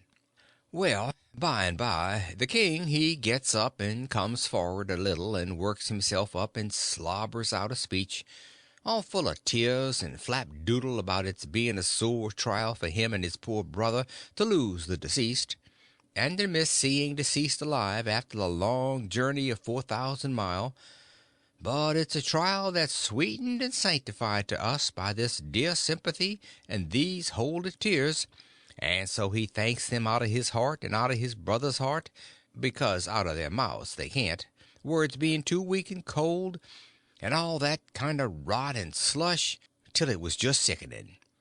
And he blubbers out a pious goody-goody amen, and turns himself loose, and goes to crying fit to bust. And the minute the words were out of his mouth, somebody over in the crowd struck up the doxologer, and everybody joined in with all their might, and it just warmed you up and made you feel as good as church letting out. Music is a good thing, and after all that soul butter and hogwash, I never see it freshen up things so and sound so honest and bully. Then the king begins to work his jaw again, and says how him and his nieces would be glad if a few of the main principal friends of the family would take supper here with them this evening, and help set up with the ashes of the deceased. And says if his poor brother lying yonder could speak, he knows who he would name, for they was names that was very dear to him, and mentioned often in his letters, and so he will name the same, to wit, as follows, viz., Reverend Mr. Hobson, and Deacon Lot Hovey, and Mr. Ben Rucker, and Abner Shackleford, and Levi Bell, and Dr. Robinson, and their wives, and the widow Bartley. Reverend Hobson and Dr. Robinson was down to the end of the town a hunting together. That is, I mean, the doctor was shipping a sick man to t'other world, and the preacher was pinting him right. Lawyer Bell was away up in Louisville on business, but the rest was on hand, and so they all come and shook hands with the king, and thanked him and talked to him, and then they shook hands with the duke and didn't say nothing, but just kept a smiling and bobbing their heads like a passel of sapheads, whilst he made all sorts of signs with his hands and said goo goo goo goo goo all the time, like a baby that can't talk. So the king he blathered along and managed to inquire about pretty much everybody and dog in town by his name, and mentioned all sorts of little things that happened one time or another in the town, or to George's family, or to Peter. And he always let on that Peter wrote him the things, but that was a lie. He got every blessed one of them out of that young flathead that we canoed up to the steamboat. Then Mary Jane she fetched the letter her father left behind, and the king he read it aloud and cried over it. It gave the dwelling house and $3,000 gold to the girls, and it gave the tan yard, which was doing a good business, along with some other houses and land worth about 7,000, and $3,000 in gold to Harvey and William, and told where the 6,000 cash was hid down cellar. So these two frauds said they'd go and fetch it up, and have everything square and above board, and told me to come with a candle. We shut the cellar door behind us, and when they found the bag they spilt it out on the floor, and it was a lovely sight. All them yaller boys. My, the way the king's eyes did shine. He slaps the duke on the shoulder and says, "Oh, ain't this bully or nor nothing? No, no, I reckon not. Why, bully, it beats the Nonesuch, don't it?" The duke allowed it did. They pawed the yaller boys and sifted them through their fingers and let them jingle down on the floor, and the king says, "It ain't no use talking. Being brothers to a rich dead man, and representatives of furrin heirs that's got left in the line, for you and me, Bilge, this here comes a trusting to Providence. It's the best way in the long run. I've tried 'em all, and there ain't no better way." Most everybody would have been satisfied with the pile, and took it on trust, but no, they must count it, So they counts it, and it comes out $415 short. Says the king, "Dern him, I wonder what he done with that $415. They worried over that a while, and ransacked all around for it. Then the duke says, "Well, he was a pretty sick man, and likely he made a mistake. I reckon that's the way of it. The best way's to let it go and keep still about it. We can spare it." "Oh, shucks, yes, we can spare it. I don't care nothing about that. It's the count I'm thinking about. We want to be awful square and open and above board here, you know. We want to lug this here money upstairs and count it before everybody, then there ain't nothing suspicious. But when the dead man says there's $6,000, you know we don't want to—" "Hold on," says the duke. "Let's make up the deficit." And he began to haul out yaller boys out of his pocket. "It's a most amazing good idea, Duke. You have got a rattling clever head on you," says the king. "Blest if the old Nonsuch ain't a helping us out again." And he begun to haul out yeller jackets and stack them up. It most busted them, but they made up the 6,000 clean and clear. "Say," says the duke, "I got another idea. Let's go upstairs and count this money, and then take and give it to the girls." "Good land, Duke, let me hug you. It's the most dazzling idea 'at ever a man struck. You have certainly got the most astonishing head I ever see. Oh, this is the boss dodge. There ain't no mistake about it. Let 'em fetch along their suspicions now if they want to. This'll lay 'em out." When we got upstairs everybody gathered around the table, and the king he counted it and stacked it up, $300 in a pile, 20 elegant little piles. Everybody looked hungry at it and licked their chops. Then they raked it into the bag again, and I see the king begin to swell himself up for another speech. He says: "Friends, all my poor brother that lays yonder has done generous by them that's left behind in the Vale of Sorrers. He has done generous by these poor little lambs that he loved and sheltered, and that's left fatherless and motherless. Yes, and we that knowed him knows that he would a done more generous by 'em if he hadn't been afeard of wounding his dear William and me. Now wouldn't he? There ain't no question 'bout it in my mind. Well, then, what kind of brothers would it be that'd stand in his way at sich a time? And what kind of uncles would it be that'd rob, yes, rob, sich poor sweet lambs as these, 'at he loved so at such a time? If I know William, and I think I do, well, I'll just ask him." He turns around and begins to make a lot of signs to the duke with his hands, and the duke he looks at him stupid and leather-headed a while. Then all of a sudden he seems to catch his meaning, and jumps for the king, goo-gooing with all his might for joy, and hugs him about 15 times before he lets up. Then the king says, "I knowed it. I reckon that'll convince anybody the way he feels about it. Here, Mary Jane, Susan, Joanna, take the money, take it all. It's a gift of him that lays yonder, cold but joyful." Mary Jane, she went for him. Susan and the hare lip went for the duke. And then such another hugging and kissing I never see yet. And everybody crowded up with tears in their eyes, and most shook the hands off of them frauds, saying all the time, "You dear good souls, how lovely, how could you?" Well, then, pretty soon all hands got to talking about the deceased again, and how good he was, and what a loss he was, and all that.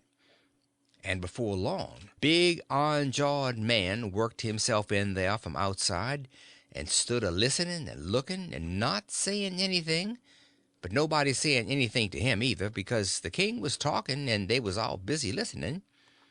The king was saying, in the middle of something he'd started in on, they being particular friends of the deceased, That's why they're invited here this evening, but tomorrow we want all to come, everybody, for he respected everybody, he liked everybody, and so it's fitting that his funeral orgies should be public.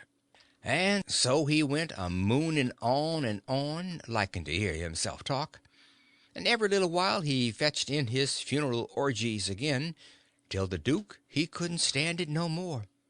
So he writes on a little scrap of paper, "Obsequies, you old fool," and folds it up and goes to goo-gooing and reaching it over people's heads to him. The king he reads it and puts it in his pocket and says, "Poor William, afflicted as he is, his heart's all is right. Asked me to invite everybody to come to the funeral. Wants me to make 'em all welcome. But he needn't a worried. It was just what I was at." Then he weaves along again, perfectly calm, and goes to dropping in his funeral orgies again every now and then, just like he done before. And when he done it the third time, he says, "I say orgies, not because it's the common term, because it ain't, obsequies being the common term, but because orgies is the right term. Obsequies ain't used in England no more now, it's gone out. We say orgies now in England. Orgies is better because it means the thing you're after more exact.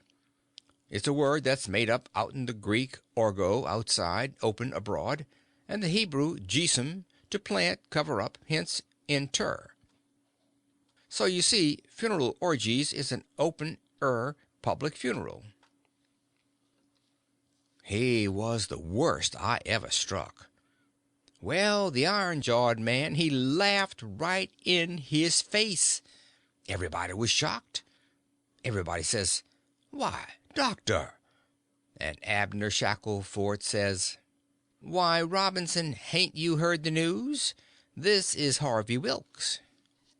The king, he smiled eager and shoves out his flapper and says, "Is it my poor brother's dear good friend and physician? I—" "Keep your hands off of me," says the doctor. "You talk like an Englishman, don't you? It's the worst imitation I ever heard. You, Peter Wilkes's brother. You're a fraud, that's what you are." Well, how they took on! They crowded around the doctor and tried to quiet him down, tried to explain to him and tell him how Harvey'd showed in 40 ways that he was Harvey, and knowed everybody by name and the names of the very dogs, and begged him not to hurt Harvey's feelings and the poor girl's feelings and all that. But it warn't no use. He stormed right along and said any man that pretended to be an Englishman and couldn't imitate the lingo no better than what he did was a fraud and a liar. The poor girls was hanging to the king and crying, and all of a sudden the doctor ups and turns on them. He says, "I was your father's friend, and I'm your friend, and I warn you as a friend, and an honest one that wants to protect you and keep you out of harm and trouble, to turn your backs on that scoundrel and have nothing to do with him, the ignorant tramp, with his idiotic Greek and Hebrew, as he calls it.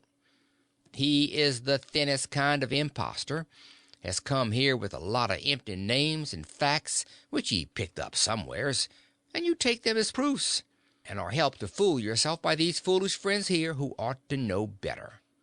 Mary Jane Wilkes, you know me for your friend, and for your unselfish friend, too. Now listen to me. Turn this pitiful rascal out. I beg you to do it. Will you?" Mary Jane straightened herself up, and my, but she was handsome. She says, "Here is my answer." She hove up the bag of money and put it in the king's hands, and says, "Take this $6,000 and invest for me and my sisters any way you want to, and don't give us no receipt for it." Then she put her arm around the king on one side, and Susan and the Harelip done the same on the other. Everybody clapped their hands and stomped on the floor like a perfect storm, whilst the king held up his head and smiled proud. The doctor says, "All right, I wash my hands of the matter. But I warn you all that a time's a coming when you're going to feel sick whenever you think of this day. And away he went.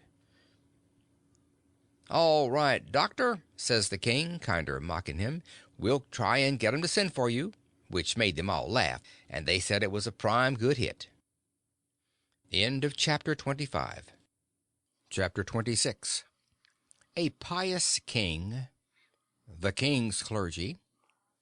She asked his pardon. Hiding in the room. Huck takes the money. Well, when they was all gone, the king he asks Mary Jane how they was off for spare rooms, and she said she had one spare room which would do for Uncle William, and she'd give her own room to Uncle Harvey, which was a little bigger, and she would turn into the room with her sisters and sleep on a cot, and up a garret was a little cubby with a pallet in it. The king said the cubby would do for his valet, meaning me. So Mary Jane took us up, and she showed them their rooms, which was plain but nice. She said she'd have her frocks and a lot of other traps took out of her room if they was in Uncle Harvey's way, but he said they warn't. The frocks was hung along the wall, and before them was a curtain made out of calico that hung down to the floor. There was an old hair trunk in one corner, and a guitar box in another, and all sorts of little knick-knacks and jim-cracks around, like girls brisking up a room with. The king said it was all the more homely and more pleasanter for these fixings, and so don't disturb them. The duke's room was pretty small, but plenty good enough, and so was my cubby. That night they had a big supper, and all them men and women was there, and I stood behind the king and the duke's chairs and waited on them, and the niggers waited on the rest. Mary Jane, she sat at the head of the table with Susan alongside of her, and said how bad the biscuits was, and how mean the preserves was, and how ornery and tough the fried chickens was, and all that kind of rot, the way women always do for to force out compliments. And the people all knowed everything was tip-top, and said so. Said, "How do you get biscuits to brown so nice?" And "Where, for the land's sake, did you get these amazing pickles?" And all that kind of humbug talky talk, just the way people always does at a supper, you know. And when it was all done, me and the hare lip had supper in the kitchen off of the leavings, whilst the others was helping the niggers clean up the things. The hare lip, she got to pumping me about England, and blessed if I didn't think the ice was getting mighty thin sometimes. She says, "Did you ever see the king?" "Who? William Fourth? Well, I bet I have. He goes to our church." I knowed he was dead years ago, but I never let on. So when I says he goes to our church, she says, "What, regular?" "Yes, regular. His pew's right over opposite ourn, on t'other side of the pulpit." "I thought he lived in London." "Well, he does. Where would he live?" "But I thought you lived in Sheffield." I see I was up a stump. I had to let on to get choked with the chicken bone so as to get time to think how to get down again. Then I says, "I mean, he goes to our church regular when he's in Sheffield. That's only in the summertime when he comes there to take the sea baths." "Why, how you talk! Sheffield ain't on the sea." "Well, who said it was?" "Why, you did." "I didn't, nuther." "You did." "I didn't." "You did." "I never said nothing of the kind." "Well, what did you say then?" "Said he come to take the sea baths. That's what I said." "Well, then, how's he going to take the sea baths if it ain't on the sea?" "Looky here," I says, "did you ever see any Congress water?" "Yes." "Well, did you have to go to Congress to get it?" "Why, no." "Well, neither does William Fourth have to go to the sea to get a sea bath." "How does he get it, then?" "Gets it the way people down here gets Congress water, in barrels. There in the palace at Sheffield they've got furnaces, and he wants his water hot. They can't bile that amount of water away off there at the sea. They haven't got no conveniences for it." "Oh, I see now. You might have said that in the first place, and saved time."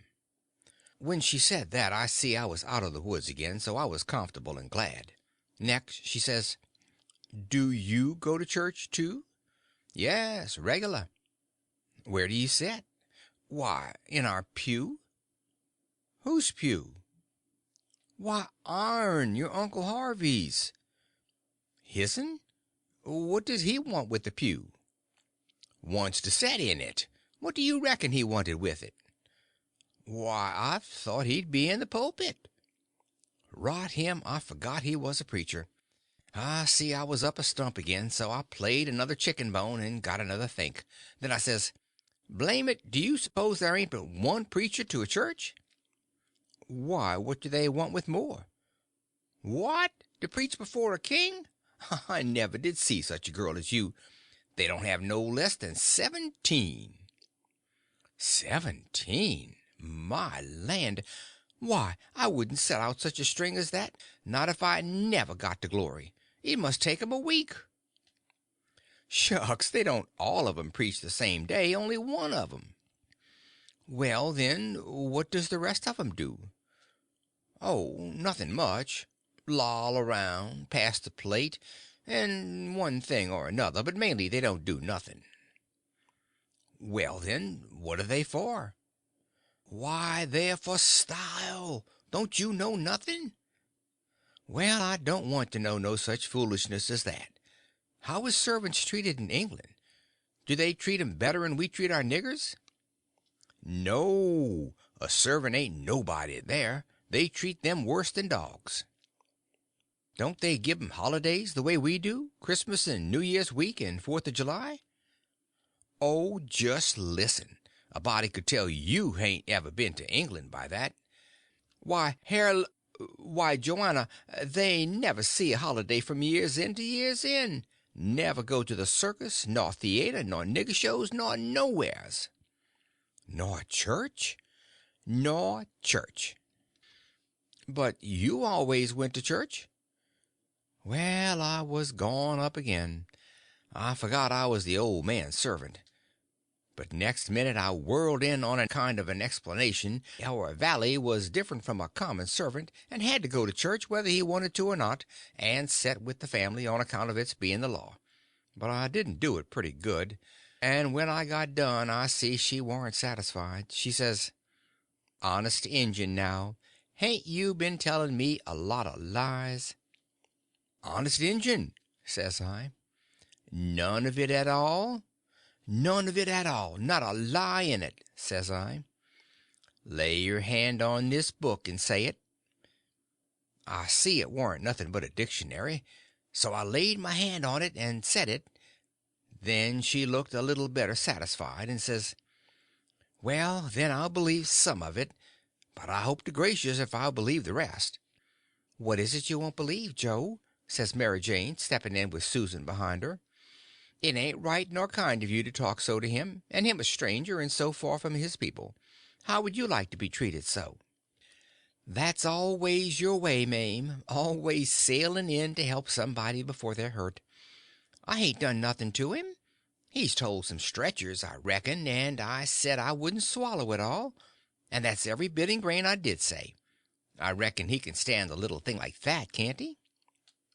"I don't care whether 'twas a little or whether 'twas big. He's here in our house and a stranger, and it wasn't good of you to say it. If you was in his place it would make you feel ashamed, and so you oughtn't to say a thing to another person that will make them feel ashamed."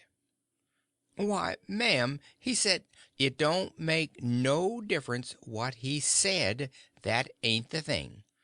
The thing is for you to treat him kind, and not be saying things to make him remember he ain't in his own country and amongst his own folks." I says to myself, this is a girl that I'm letting that old reptile rob her of her money. Then Susan, she waltzed in, and if you'll believe me, she did give Hare Lip hark from the tomb. Says I to myself, this is another one that I'm letting him rob her of her money.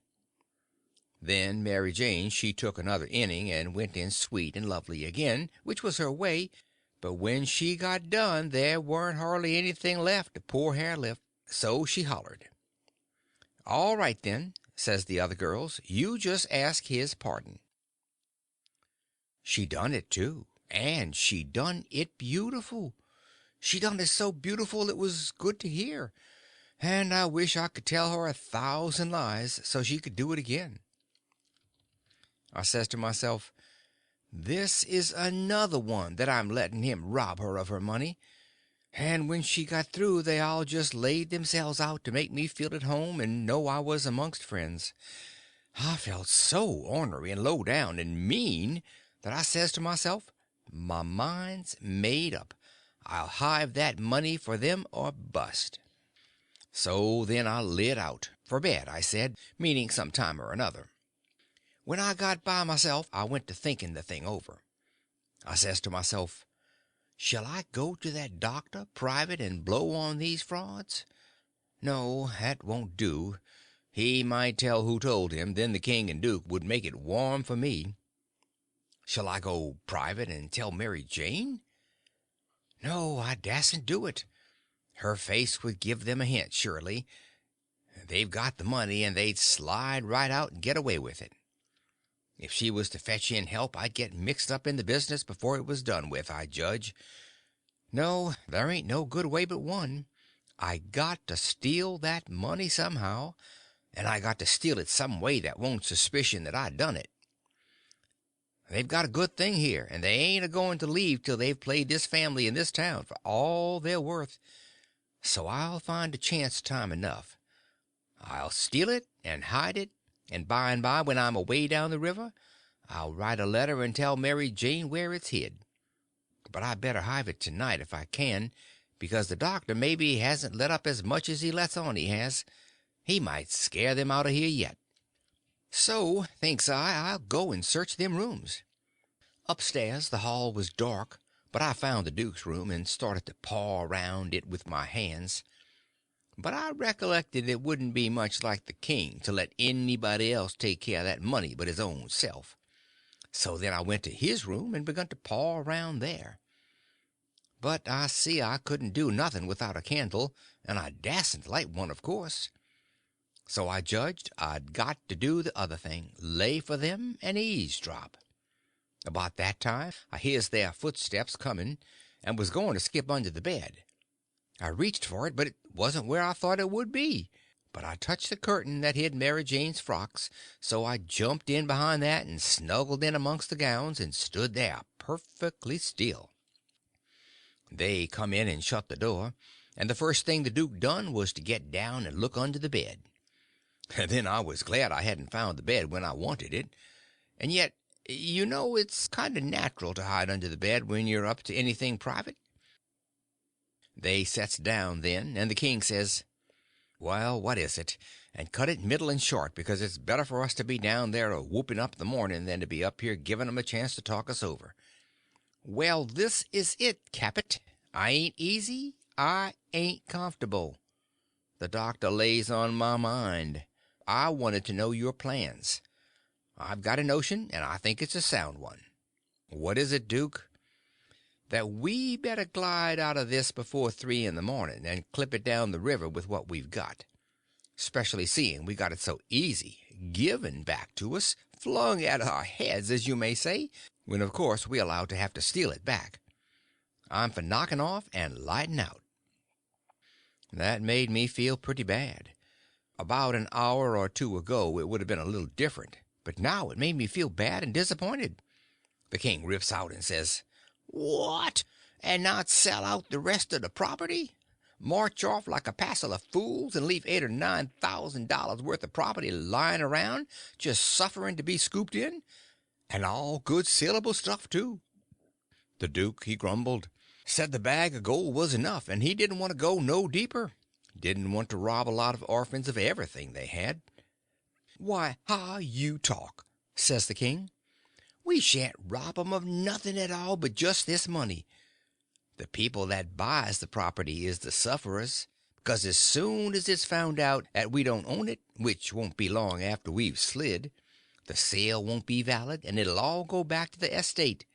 These yeah orphans will get their house back again, and that's enough for them.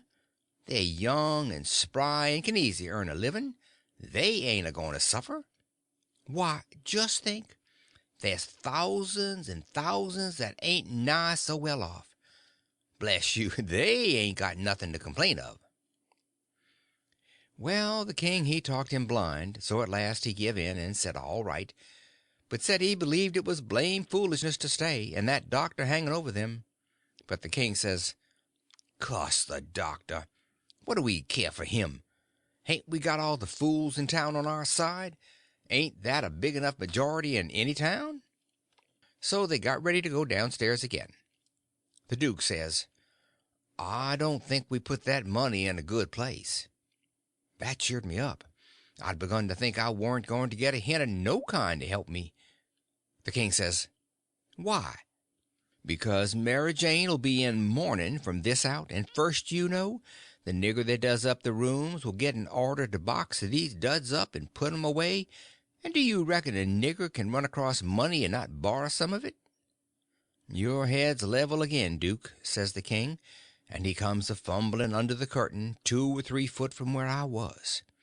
I stuck tight to the wall and kept mighty still, though quivery, and I wondered what them fellows would say to me if they catched me, and I tried to think what I'd better do if they did catch me. But the king he got the bag before I could think more than about half a thought, and he never suspicioned I was around. They took and shoved a bag through a rip in the straw tick that was under the feather bed, and crammed it in a foot or two amongst the straw, and said it was all right now, because a nigger only makes up the feather bed and don't turn over the straw tick only about twice a year, so it warn't in no danger of getting stole now.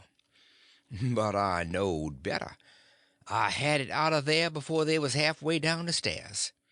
I groped along up to my cubby and hid it there till I could get a chance to do better.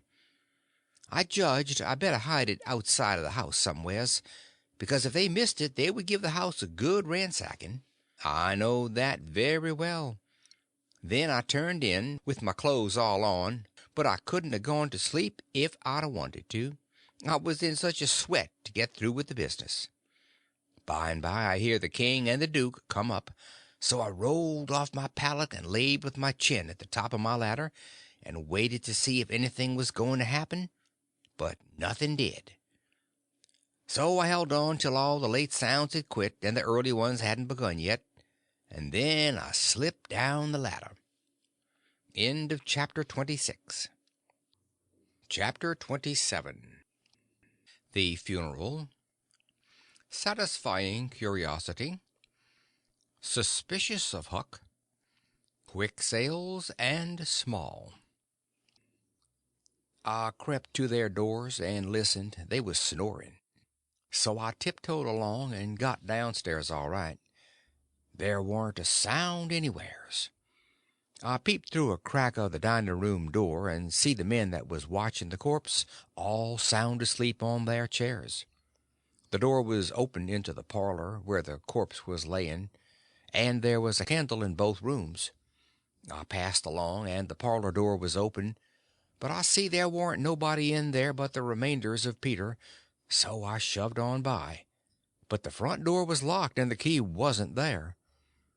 Just then I heard somebody coming down the stairs, back behind me. I run into the parlor and took a swift look around, and the only place I could see to hide the bag was in the coffin. The lid was shoved along about a foot, showing the dead man's face down in there with the wet cloth over it and his shroud on. I tucked the money bag in under the lid, just down beyond where his hands was crossed, which made me creep. They was so cold. Then I run back across the room and in behind the door. The person coming in was Mary Jane. She went to the coffin, very soft, and kneeled down and looked in. Then she put up her handkerchief, and I see her begun to cry, though I couldn't hear her, and her back was to me.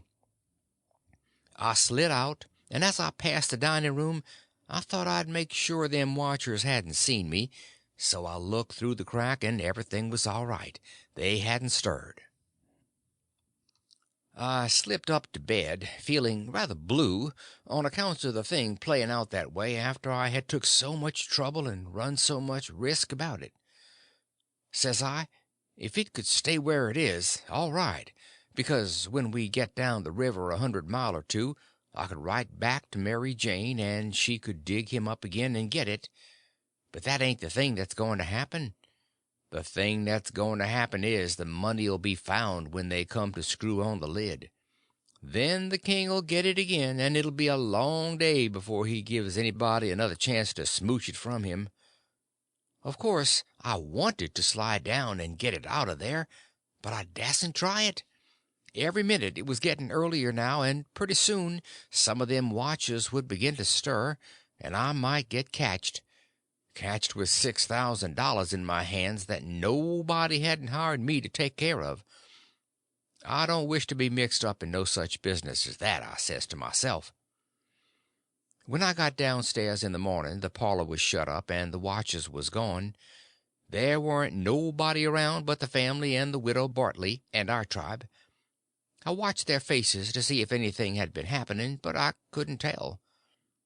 Towards the middle of the day the undertaker come with his man, and they set the coffin in the middle of the room on a couple of chairs, and then set all our chairs in rows, and borrowed more from the neighbors till the hall and the parlor and the dining room was full.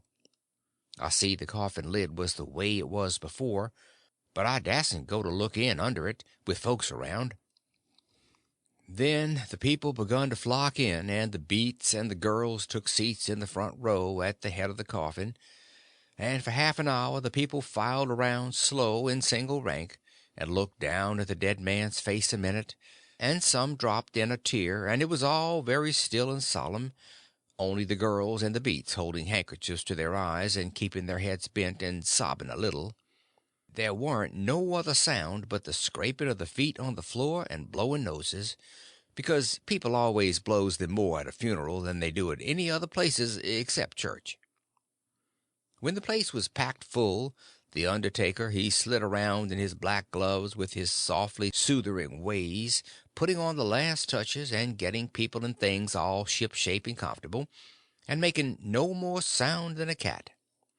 He never spoke. He moved people around, he squeezed in late ones, he opened up passageways, and done it with nods and signs with his hands. Then he took his place over against the wall. He was the softest, glidingest, stealthiest man I ever see, and there warn't no more smile to him than there is to a ham. They had borrowed a melodeon, a sick one, and when everything was ready a young woman set down and worked it, and it was pretty screechy and colicky, and everybody joined in and sung, and Peter was the only one that had a good thing, according to my notion.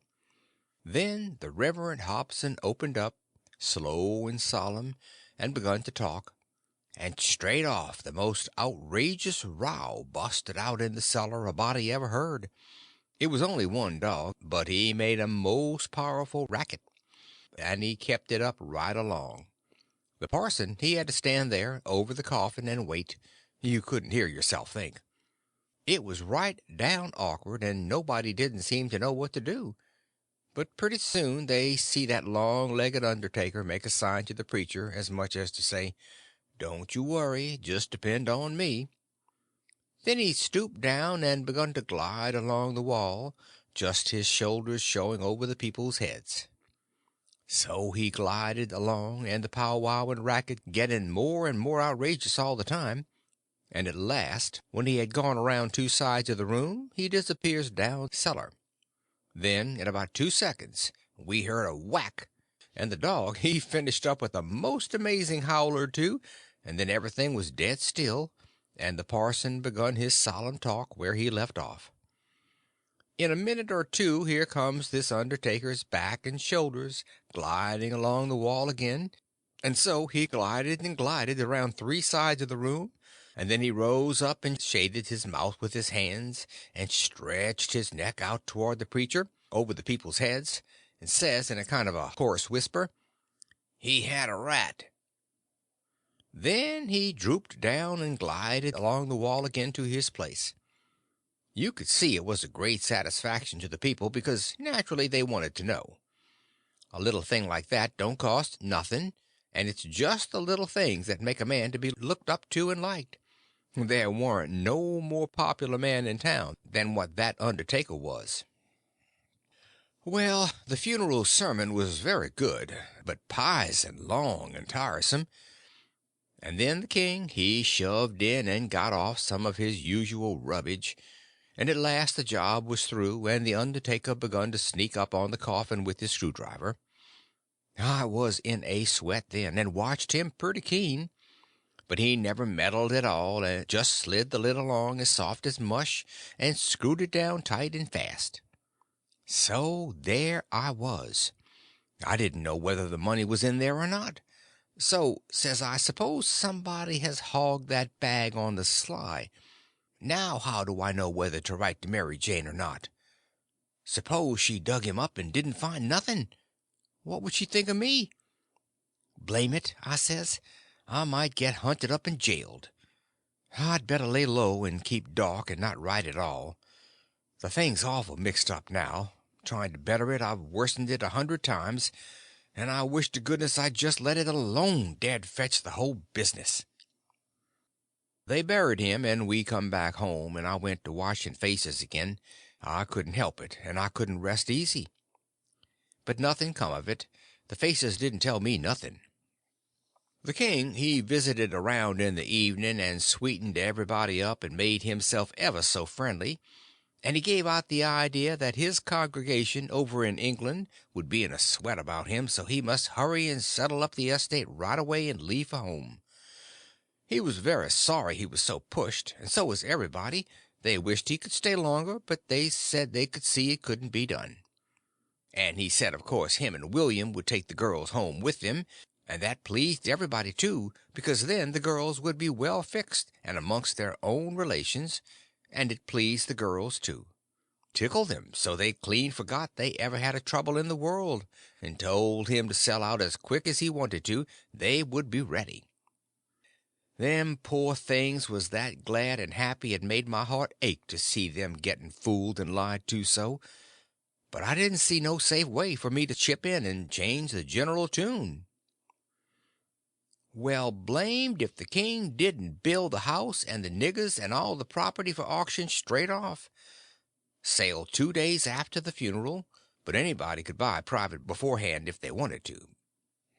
So the next day after the funeral, along about noontime, the girls' joy got the first jolt.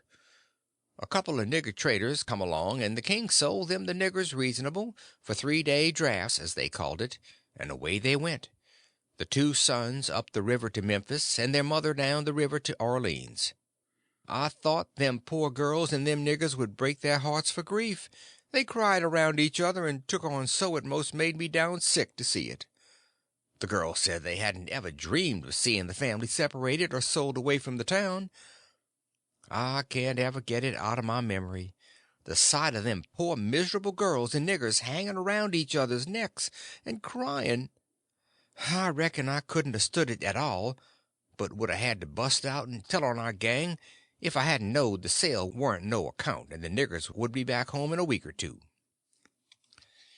The thing made a big stir in the town, too, and a good many come out flat-footed and said it was scandalous to separate the mother and the children that way.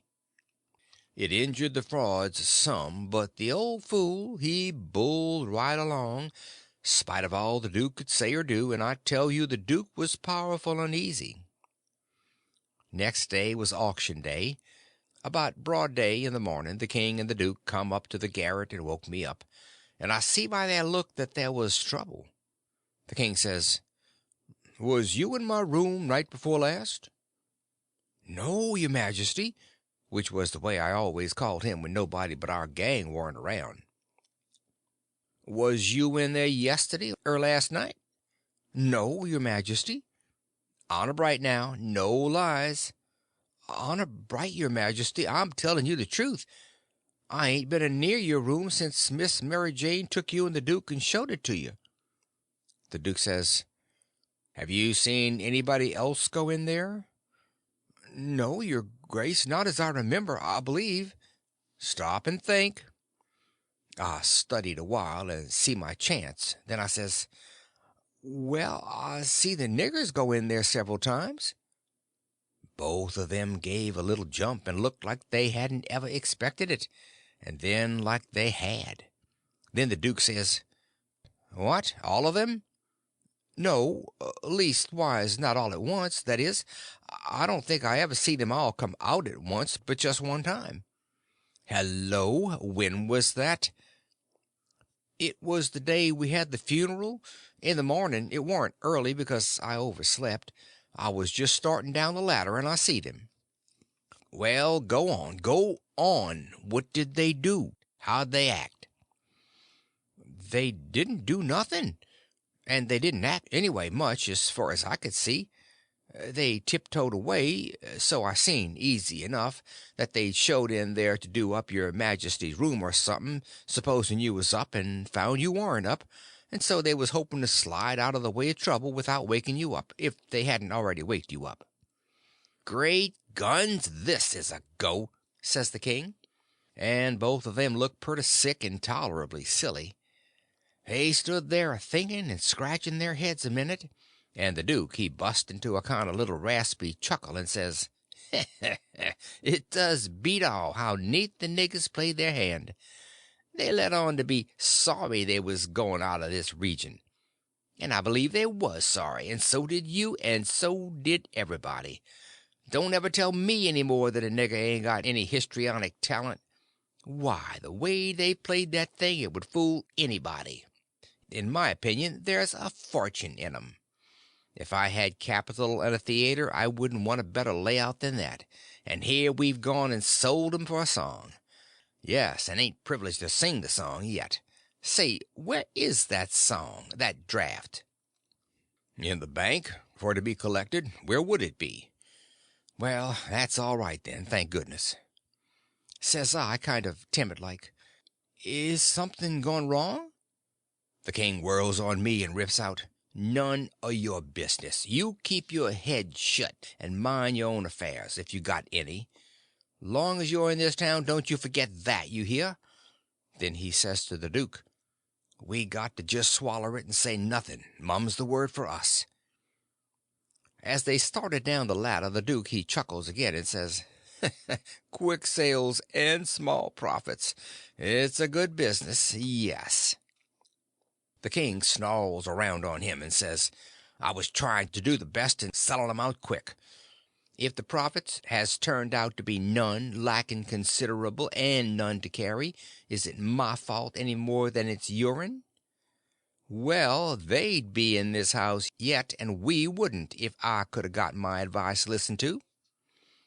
The king sassed back as much as was safe for him, and then swapped around and lit into me again.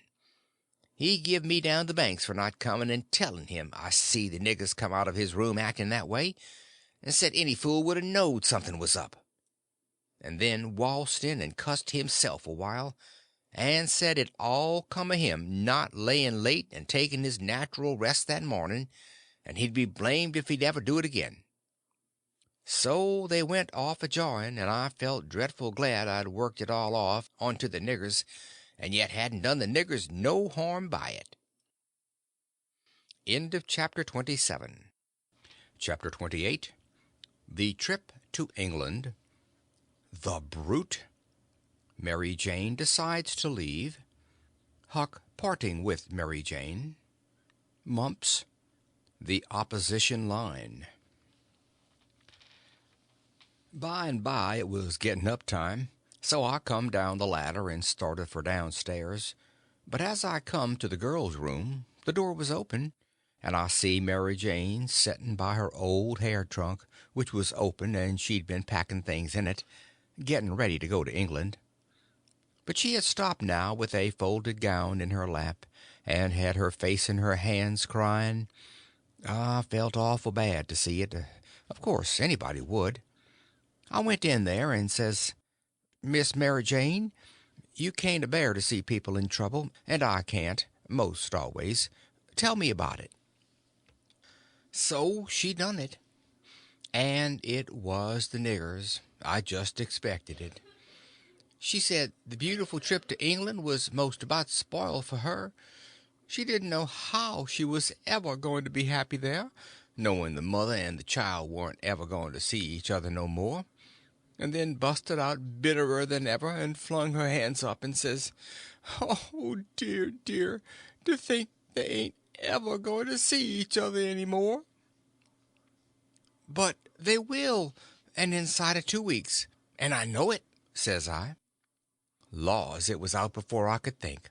And before I could budge she throws her arms around my neck and told me to say it again, say it again, say it again.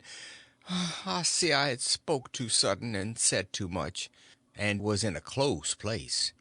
I asked her to let me think a minute, and she sat there, very impatient and excited and handsome, but looking kind of happy and eased up, like a person that's had a tooth pulled out. So I went to studying it out.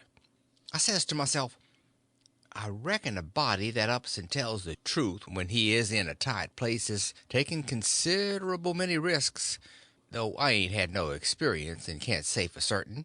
But it looks so to me anyway, and yet there's a case where I'm blessed if it don't look to me like the truth is better and actually safer than a lie. I must lay it by in my mind and think it over some time or other. It's so kind of strange and unregular. I never see nothing like it. Well, I says to myself at last, I'm a going to chance it. I'll up and tell the truth this time, though it does seem most like setting down on a keg of powder and touching it off just to see where you'll go to. Then I says, "Miss Mary Jane, is there any place out of town a little ways where you could go and stay 3 or 4 days?" "Yes, Mr. Lothrop's. Why?" "Never mind why yet. If I'll tell you how I know the niggers will see each other again inside of 2 weeks, here in this house, and prove how I know it, will you go to Mr. Lothrop's and stay 4 days?" "4 days?" she says. "I'll stay a year." "All right," I says. "I don't want nothing more out of you than just your word. I'd druther have it than another man's kiss the Bible."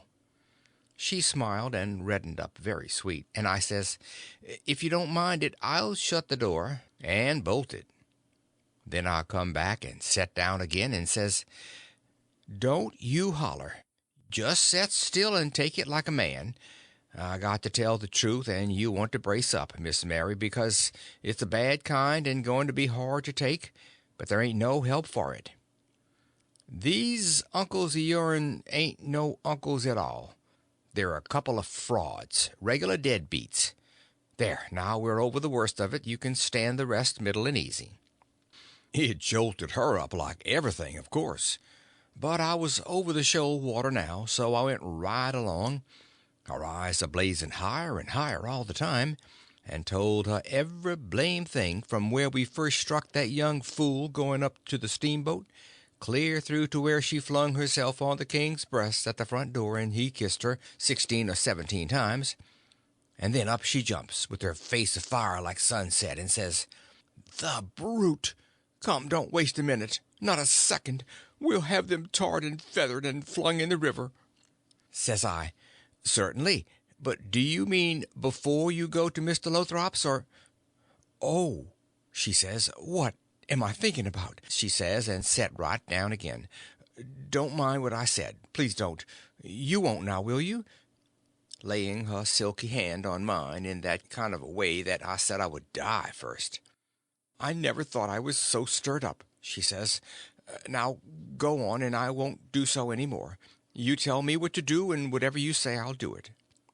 "Well," I says, "it's a rough gang, them two frauds, and I'm fixed so I got to travel with them a while longer, whether I want to or not.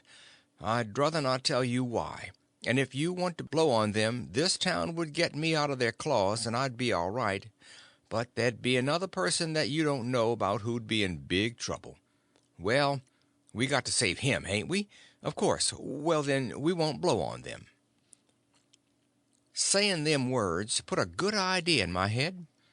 I see how maybe I could get me and Jim rid of the frauds, get them jailed here, and then leave. But I didn't want to run the raft in the daytime without anybody aboard to answer questions but me, so I didn't want the plan to begin working till pretty late tonight. I says, "Miss Mary Jane, I'll tell you what we'll do, and you won't have to stay at Mr. Lothrop's so long, nuther. How fur is it? A little short of 4 miles, right out in the country, back here. Well, that'll answer. Now, you go along out there and lay low till 9 or half past tonight, and then get them to fetch you home again. Tell 'em you've thought of something. If you get here before 11, put a candle in this window, and if I don't turn up, wait till 11, and then if I don't turn up it means I'm gone and out of the way and safe.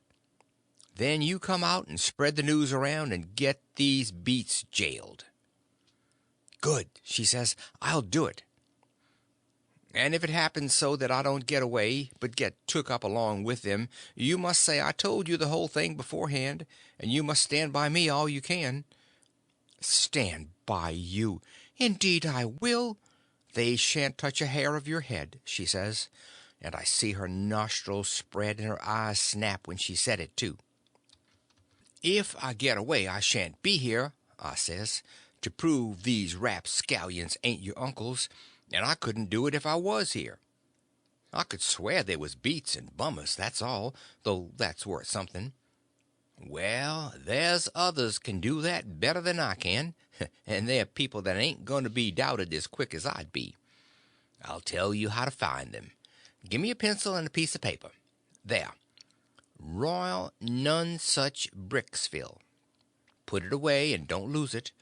When the court wants to find out something about these two, let them send up to Bricksville and say they've got the men that played the Royal Nonesuch, and ask for some witnesses. Why, you have that entire town down here before you can hardly wink, Miss Mary, and they'll come a-biling, too. I judged we had got everything fixed about right now, so I says, just let the auction go right along, and don't worry. Nobody don't have to pay for the things they buy till a whole day after the auction on account of the short notice, and they ain't going out of this till they get that money. And the way we fixed it, the sale ain't going to count, and they ain't going to get no money. It's just like the way it was with the niggers. It warn't no sale, and the niggers will be back before long. Why, they can't collect the money for the niggers yet. They're in the worst kind of fix, Miss Mary. Well, she says, I'll run down to breakfast now, and then I'll start straight for Mr. Lothrop's. "'Deed, that ain't the ticket, Miss Mary Jane," I says. "By no manner of means. Go before breakfast." "Why? What did you reckon I wanted you to go at all for, Miss Mary?" "Well, I never thought, and come to think, I don't know. What was it?" "Why, it's because you ain't one of these leather-faced people. I don't want no better book than what your face is. A body can set down and read it off like coarse print. Do you reckon you can go and face your uncles when they come to kiss you good morning, and never— There, don't. Yes, I'll go before breakfast. I'll be glad to. And leave my sisters with them? Yes, never mind about them. They've got to stand it a while yet. They might suspicion something if all of you was to go. I don't want you to see them, nor your sisters, nor nobody in this town. If a neighbor was to ask you how is your uncles this morning, your face would tell something. No, you go right along, Miss Mary Jane, and I'll fix it with all of them. I'll tell Miss Susan to give your love to your uncles and say you went away for a few hours for to get a little rest and change, or to see a friend, and you'll be back tonight or early in the morning. Going to see a friend is all right, but I won't have my love given to them. Well, then it shan't be. It was well enough to tell her so, no harm in it. It was only a little thing to do, and no trouble.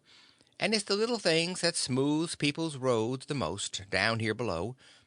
It would make Mary Jane comfortable, and it wouldn't cost nothing. Then I says, there's one more thing, that bag of money. Well, they've got that, and it makes me feel pretty silly to think how they got it. No, you're out there. They hain't got it. Why, who's got it? I wish I knowed, but I don't. I had it because I stole it from them, and I stole it to give it to you, and I know where I hid it, but I'm afraid it ain't there no more. I'm awful sorry, Miss Mary Jane. I'm just as sorry as I can be, but I done the best I could. I did, honest. I come nigh getting caught, and I had to shove it into the first place I come to, and run. And it warn't a good place. Oh, stop blaming yourself. It's too bad to do it, and I won't allow it. You couldn't help it. It wasn't your fault. Where did you hide it? I didn't want to set her to thinking about her troubles again, and I couldn't seem to get my mouth to tell her what would make her see that corpse lying in the coffin with that bag of money on his stomach. So for a minute I didn't say nothing. Then I says, "I'd rather not tell you where I put it, Miss Jane, if you don't mind letting me off, but I'll write it for you on a piece of paper, and you can read it along the road to Mr. Lothrop's if you want to. Do you reckon that'll do?" "Oh, yes." So I wrote, "I put it in the coffin. It was there when you was crying there away in the night. I was behind the door, and I was mighty sorry for you, Miss Mary Jane." It made my eyes water a little to remember her crying there all by herself in the night, and them devils laying there right under her own roof, shaming her and robbing her. And when I folded it up and give it to her, I see the water come into her eyes too, and she shook me by the hand hard and says, "Goodbye. I'm going to do everything just as you've told me, and if I don't ever see you again, I shan't ever forget you, and I'll think of you many and many a time, and I'll pray for you too." And she was gone. Pray for me? I reckoned if she knowed me, she'd take a job that was more nearer her size. But I bet she done it just the same. She was just that kind. She had the grit to pray for Judas if she took the notion. There warn't no back down to her, I judge. You may say what you want to, but in my opinion she had more sand in her than any girl I ever see. In my opinion she was just full of sand. It sounds like flattery, but it ain't no flattery. And when it comes to beauty and goodness too, she lays over them all. I hain't ever seen her since that time that I see her go out of that door. No, I hain't ever seen her since, but I reckon I thought of her a many and a many a million times, and of her saying she would pray for me, and if ever I'd a thought it would do any good for me to pray for her, blamed if I wouldn't have done it or bust. Well, Mary Jane, she lit out the back way, I reckon, because nobody see her go. When I struck Susan and the hare lip, I says, "What's the name of them people over on t'other side of the river that you all goes to see sometimes?" They says, "There's several, but it's the Proctors mainly." "That's the name," I says. "I most forgot it. Well, Miss Mary Jane, she told me to tell you she's gone over there in a dreadful hurry. One of them sick." "Which one?" "I don't know. Leastways, I kinder forget, but I think it's— Sakes alive, I hope it ain't Hanner." "I'm sorry to say," I says, "but Hanner's the very one." "My goodness, and she's so well only last week. Is she took bad?"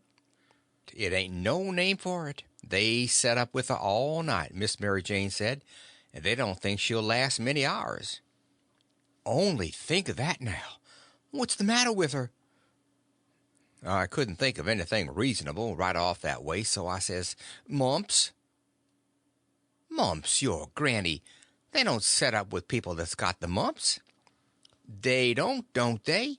You better bet they do with these mumps. These mumps is different. It's a new kind," Miss Mary Jane said. "How's it a new kind?" "Because it's mixed up with other things." "What other things?" "Well, measles, and whooping cough, and erysipelas, and consumption, and yaller janders, and brain fever, and I don't know what all." "My land! And they call it the mumps?" "That's what Miss Mary Jane said." "Well, what in the notion do they call it the mumps for?" "Why, because it is the mumps. That's what it starts with." "Well, there ain't no sense in it. A body might stump his toe and take pison and fall down the well and break his neck and bust his brains out, and somebody come along and ask what killed him, and some numbskull up and say, 'Why, he stumped his toe.' Would there be any sense in that? No. And there ain't no sense in this nuther. Is it catching? Is it catching? Why, how you talk. Is a harrow catching in the dark? If you don't hitch on one tooth, you're bound to on another, ain't you? And you can't get away with that tooth without fetching the whole harrow along, can you? Well, these kind of mumps is a kind of harrow, as you may say, and it ain't no slouch of harrow, nuther. You come to get it hitched on good. Well, it's awful, I think, says the hare lip. I'll go to Uncle Harvey and— "Oh, yes," I says, "I would. Of course I would. I wouldn't lose no time." "Well, why wouldn't you? Just look at it a minute, and maybe you can see. Hain't your uncles obleeged to get along home to England as fast as they can? And do you reckon they'd be mean enough to go off and leave you to go all that journey by yourselves? You know they'll wait for you. So far, so good. Your Uncle Harvey's a preacher, ain't he? Very well, then. Is a preacher going to deceive a steamboat clerk? Is he going to deceive a ship clerk so as to get them to let Miss Mary Jane go aboard? Now you know he ain't. What will he do then? Why, he'll say, "It's a great pity, but my church matters has got to get along the best way they can, for my niece has been exposed to the dreadful pluribus unum mumps, and so it's my bounden duty to set down here and wait the 3 months it takes to show on her if she's got it. But never mind if you think it's best to tell your Uncle Harvey." Shucks! And stay fooling around here when we could all be having good times in England, whilst we was waiting to find out whether Mary Jane's got it or not? Why, you talk like a muggins. Well, anyway, you'd better tell some of the neighbors. Listen at that now. You do beat all for natural stupidness. Can't you see that they'd go and tell? There ain't no way but just to not tell anybody at all. Well, maybe you're right. Yes, I judge you are right. But I reckon we ought to tell Uncle Harvey she's gone out a while anyway, so he won't be uneasy about her. Yes, Miss Mary Jane, she wanted you to do that. She says, "Tell them to give Uncle Harvey and William my love and a kiss, and say I'll run over the river to see what is the name of that rich family your Uncle Peter used to think so much of? I mean the one that— Why, you must mean the Apthorps, ain't it?" Of course. Bother them kind of names. A body can't ever seem to remember them half the time, somehow. Yes, she said she had to run over for to ask the Arpthrops to be sure and come to the auction and buy this house, because she allowed her Uncle Peter would ruther they had it than anybody else. And she's going to stick to them till they say they'll come, and then, if she ain't too tired, she's coming home, and if she is, she'll be home in the morning anyway. She says, don't say nothing about the Proctors, but only about the Apthorps, which will be perfectly true, because she is going there to speak about their buying the house. I know it, because she told me so herself. All right, they said, and cleared out to lay for their uncles and give them the love and kisses and tell them the message. Everything was all right now. The girls wouldn't say nothing because they wanted to go to England, and the king and the duke would rather Mary Jane was off working for the auction than around in reach of Dr. Robinson. I felt pretty good. I judged I had done it pretty neat. I reckon Tom Sawyer could have done it no neater himself. Of course, he would have throwed more style into it, but I can't do that very handy, not being brung up to it.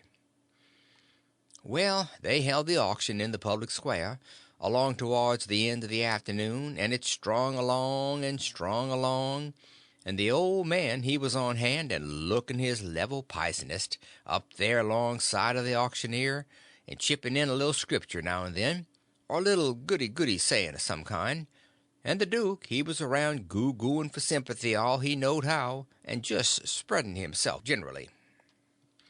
But by and by the thing dragged through, and everything was sold, everything but a little old trifling lot in the graveyard.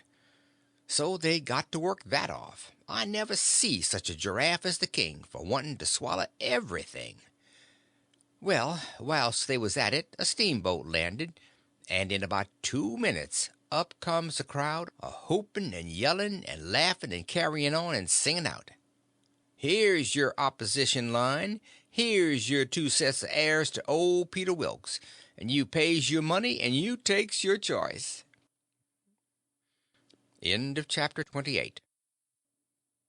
Chapter 29. Contested Relationship. The king explains the loss. A question of handwriting. Digging up the corpse. Huck escapes. They was fetching a very nice-looking old gentleman along, and a nice-looking younger one with his right arm in a sling. And my souls, how the people yelled and laughed and kept it up, but I didn't see no joke about it, and I judged it would strain the duke and the king some to see any. I reckoned they'd turn pale, but no, nary a pale did they turn. The duke he never let on he suspicioned what was up, but just went on a goo-gooing around, happy and satisfied, like a jug that's googling out buttermilk. And as far as the king, he gazed and gazed down sorrowfully on them newcomers, like it give him the stomach ache in his very heart to think that there could be such frauds and rascals in the world. Oh, he done it admirable. Lots of the principal people gathered around the king to let him see they was on his side. That old gentleman that had just come looked all puzzled to death. Pretty soon he begun to speak, and I see straight off he pronounced like an Englishman, not the king's way, though the king's was pretty good for an imitation. I can't give the old gent's words, nor I can't imitate him, but he turned around to the crowd and says about like this: "This is a surprise to me which I wasn't looking for, and I'll acknowledge, candid and frank, I ain't very well fixed to meet it and answer it, for my brother and me has had misfortunes. He's broke his arm, and our baggage got put off at a town above here last night in the night by a mistake. I am Peter Wilkes's brother Harvey, and this is his brother William, which can't hear nor speak, and can't even make signs to amount to much, now he's only got one hand to work with. We are who we say we are, and in a day or two when I get my baggage I can prove it. But up till then I won't say nothing more, but go to the hotel and wait." So him and the new dummy started off, and the king he laughs and bleathers out: "Broke his arm! Very likely, ain't it? And very convenient, too, for a fraud that's got to make signs and ain't learnt how. Lost their baggage! That's mighty good, and mighty ingenious under the circumstances." So he laughed again, and so did everybody else, except 3 or 4, or maybe half a dozen. One of these was that doctor. Another one was a sharp-looking gentleman with a carpet-bag of the old-fashioned kind, made out of carpet stuff, that had just come off the steamboat and was talking to him in a low voice, and glancing toward the king now and then and nodding their heads. It was Levi Bell, the lawyer, that was gone up to Louisville, and another one was a big rough husky that come along and listened to all the old gentleman said, and was listening to the king now. And when the king was gone, this husky up and says: "Say, looky here, if you are Harvey Wilkes, when did you come to this town?" "The day before the funeral, friend," says the king. "But what time of day?" "In the evening, 'bout an hour or two before sundown." "How'd you come?" "I come down on the Susan Powell from Cincinnati." "Well, then, how'd you come to be up at the Pint in the morning in a canoe?" "I wasn't up at the Pint in the morning." "It's a lie." Several of them jumped for him and begged him not to talk that way to an old man and a preacher. "Preacher be hanged! He's a fraud and a liar. He was up at the Pint that morning. I live up there, don't I? Well, I was up there, and he was up there. I see him there. He come in a canoe, along with Tim Collins and a boy." The doctor he up and says: "Would you know the boy again if you was to see him, Hines?" "I reckon I would, but I don't know." "Why, yonder he is now. I know him perfectly easy." It was me he pointed at. The doctor says: "Neighbors, I don't know whether the new couple is frauds or not, but if these two ain't frauds, I am an idiot, that's all. I think it's our duty to see that they don't get away from here till we've looked into this thing. Come along, Hines. Come along, the rest of you." We'll take these fellows to the tavern and affront them with t'other couple, and I reckon we'll find out something before we get through." It was nuts for the crowd, though maybe not for the king's friends, so we all started. It was about sundown. The doctor he led me along by the hand, and was plenty kind enough, but he never let go my hand. We all got in a big room in the hotel and lit up some candles and fetched in the new couple. First the doctor says, "I don't wish to be too hard on these two men, but I think they're frauds, and they may have accomplices that we don't know nothing about. If they have, won't the accomplices get away with that bag of gold Peter Wilkes left? It ain't unlikely. If these men ain't frauds, they won't object to sending for that money and letting us keep it till they prove they're all right. Ain't that so?" Everybody agreed to that. So I judged they had our gang at a pretty tight place right at the outstart.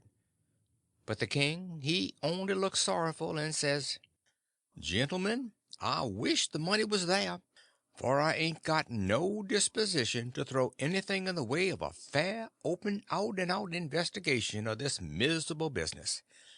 But alas, the money ain't there. You can send and see if you want to." "Where is it, then?" "Well, when my niece give it to me to keep for her, I took and hid it inside of the straw tick of my bed, not wishing to bank it for the few days we'd be here, and considering the bed a safe place, we not being used to niggers, and supposing 'em honest, like servants in England. The niggers stole it the very next morning after I had went downstairs, and when I sold 'em I hadn't missed the money yet, so they got clean away with it. My servant here can tell you about it, gentlemen."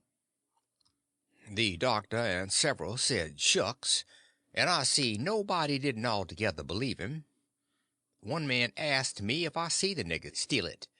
I said no, but I see them sneaking out of the room and hustling away, and I never thought nothing, only I reckoned they was afraid they had waked up my master, and was trying to get away before he made trouble with them. That was all they asked me. Then the doctor whirls on me and says, "Are you English too?"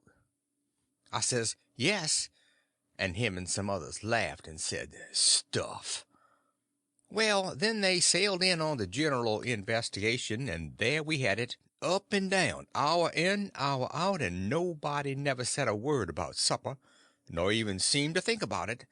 So they kept it up, and kept it up, and it was the worst mixed up thing you ever see. They made the king tell his yarn, then they made the old gentleman tell his'n, and anybody but a lot of prejudiced chuckleheads would a seen that the old gentleman was spinning the truth and t'other one lies, and by they had me up to tell what I knowed. The king, he give me a left-handed look out of the corner of his eye, and I knowed enough to talk on the right side. I begun to tell about Sheffield, and how we lived there, and all about the English Wilkses, and so on, and I didn't get pretty fur till the doctor begun to laugh, and Levi Bell, the lawyer, says, "Set down, my boy. I wouldn't strain myself if I was you. I reckon you ain't used to lying. It don't seem to come handy. What you want is practice. You do it pretty awkward." I didn't care nothing for the compliment, but I was glad to be let off anyway.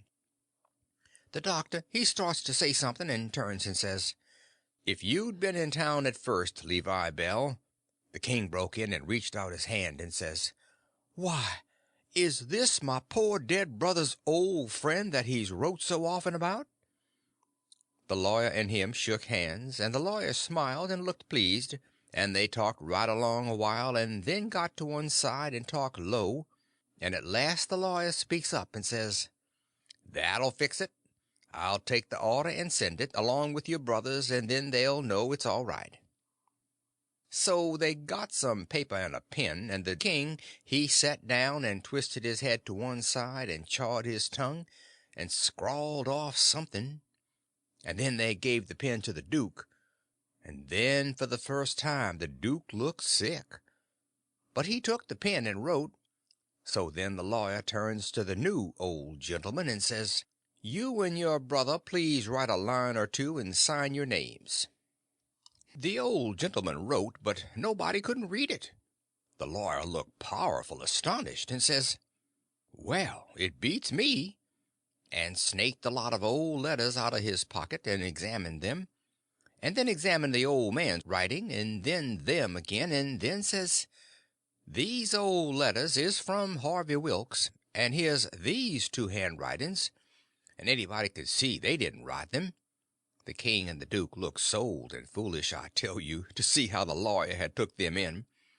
"And here's this old gentleman's handwriting, and anybody can tell easy enough he didn't write them. Fact is, the scratches he makes ain't properly writing at all.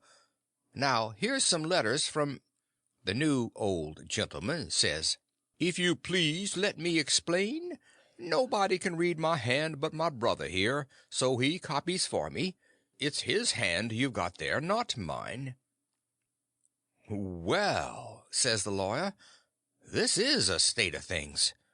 I've got some of William's letters, too, so if you'll get him to write a line or so, we can "He can't write with his left hand," says the old gentleman. "If he could use his right hand you would see that he wrote his own letters and mine, too. Look at both, please, they're by the same hand." The lawyer done it, and says, "I believe it's so. And if it ain't so, there's a heap stronger resemblance that I'd noticed before, anyway. Well, well, well, I thought we was right on the track of a solution, but it's gone to grass, partly. But anyway, one thing is proved. These two ain't either of 'em Wilkses." And he wagged his head towards the king and the duke. Well, what do you think? That mule-headed old fool wouldn't give in then. Indeed he wouldn't. Said it warn't no fair test.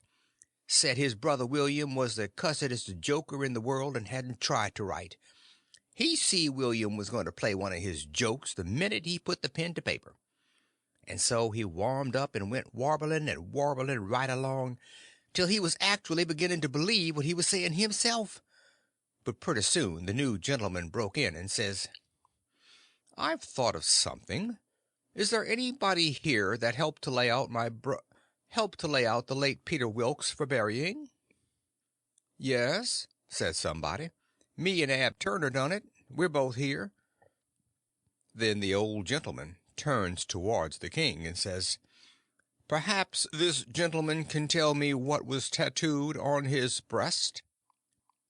Blamed if the king didn't have to brace up mighty quick, or he'd squished down like a bluff bank that the river has cut under, it took him so sudden.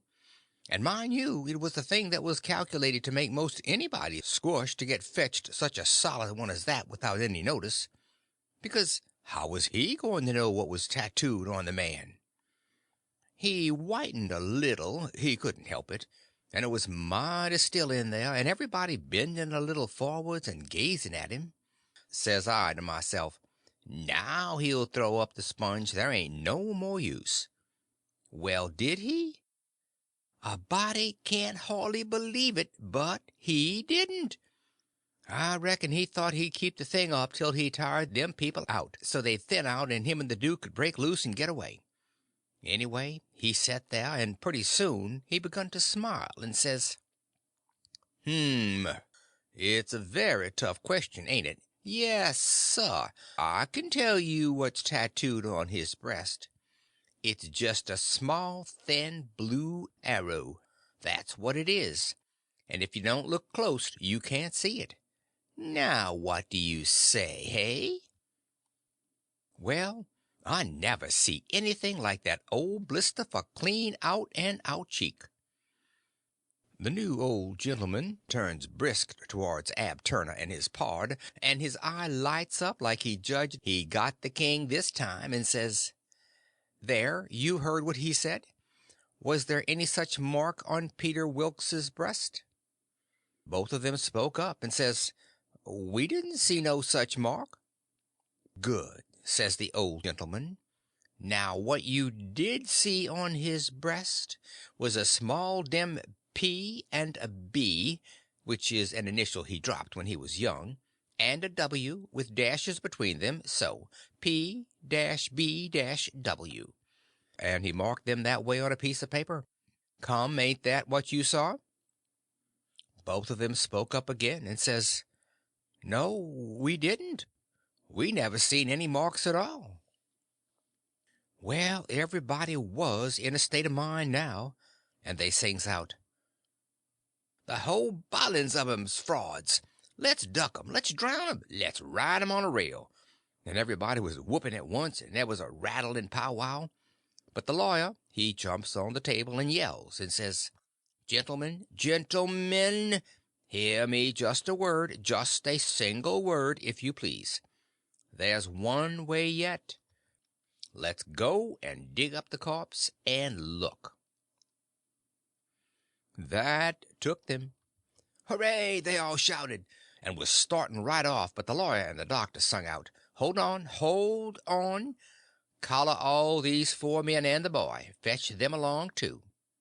"We'll do it," they all shouted, "and if we don't find them marks we'll lynch the whole gang." I was scared now, I tell you, but there warn't no getting away, you know. They gripped us all and marched us right along, straight for the graveyard, which was a mile and a half down the river, and the whole town at our heels, for we made noise enough, and it was only 9 in the evening. As we went by our house I wished I hadn't sent Mary Jane out of town, because now if I could tip her the wink she'd light out and save me and blow on our dead beats. Well, we swarmed along down the river road, just carrying on like wildcats, and to make it more scary the sky was darking up, and the lightning begun to wink and flitter, and the wind to shiver amongst the leaves. This was the most awful trouble and most dangersome I ever was in, and I was kind of stunned. Everything was going so different from what I had allowed for, 'stead of being fixed so I could take my own time if I wanted to and see all the fun, and have Mary Jane at my back to save me and set me free when the close fit come. Here was nothing in the world betwixt me and sudden death but just them tattoo marks. If they didn't find them. I couldn't bear to think about it, and yet somehow I couldn't think about nothing else.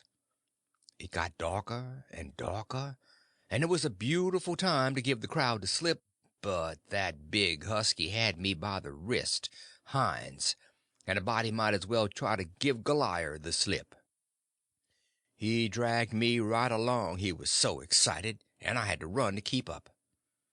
When they got there they swarmed into the graveyard and washed over it like an overflow. And when they got to the grave they found they had about 100 times as many shovels as they wanted, but nobody hadn't thought to fetch a lantern. But they sailed into digging anyway by the flicker of the lightning, and sent a man to the nearest house a half mile off to borrow one. So they dug and dug like everything, and it got awful dark, and the rain started, and the wind swished and swooshed along, and the lightning came brisker and brisker, and the thunder boomed. But them people took no notice of it. They was so full of this business, and one minute you could see everything and every face in that big crowd, and the shovelfuls of dirt sailing up out of the grave, and the next second the dark wiped it all out, and you couldn't see nothing at all. At last they got out the coffin and begun to unscrew the lid, and then such another crowding and shouldering and shoving as there was to scrounge in and get a sight you never see. And in the dark that way it was awful.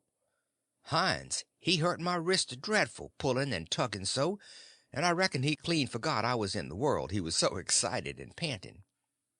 All of a sudden the lightning let go a perfect sluice of white glare, and somebody sings out, "By the living Jingo, here's the bag of gold on his breast."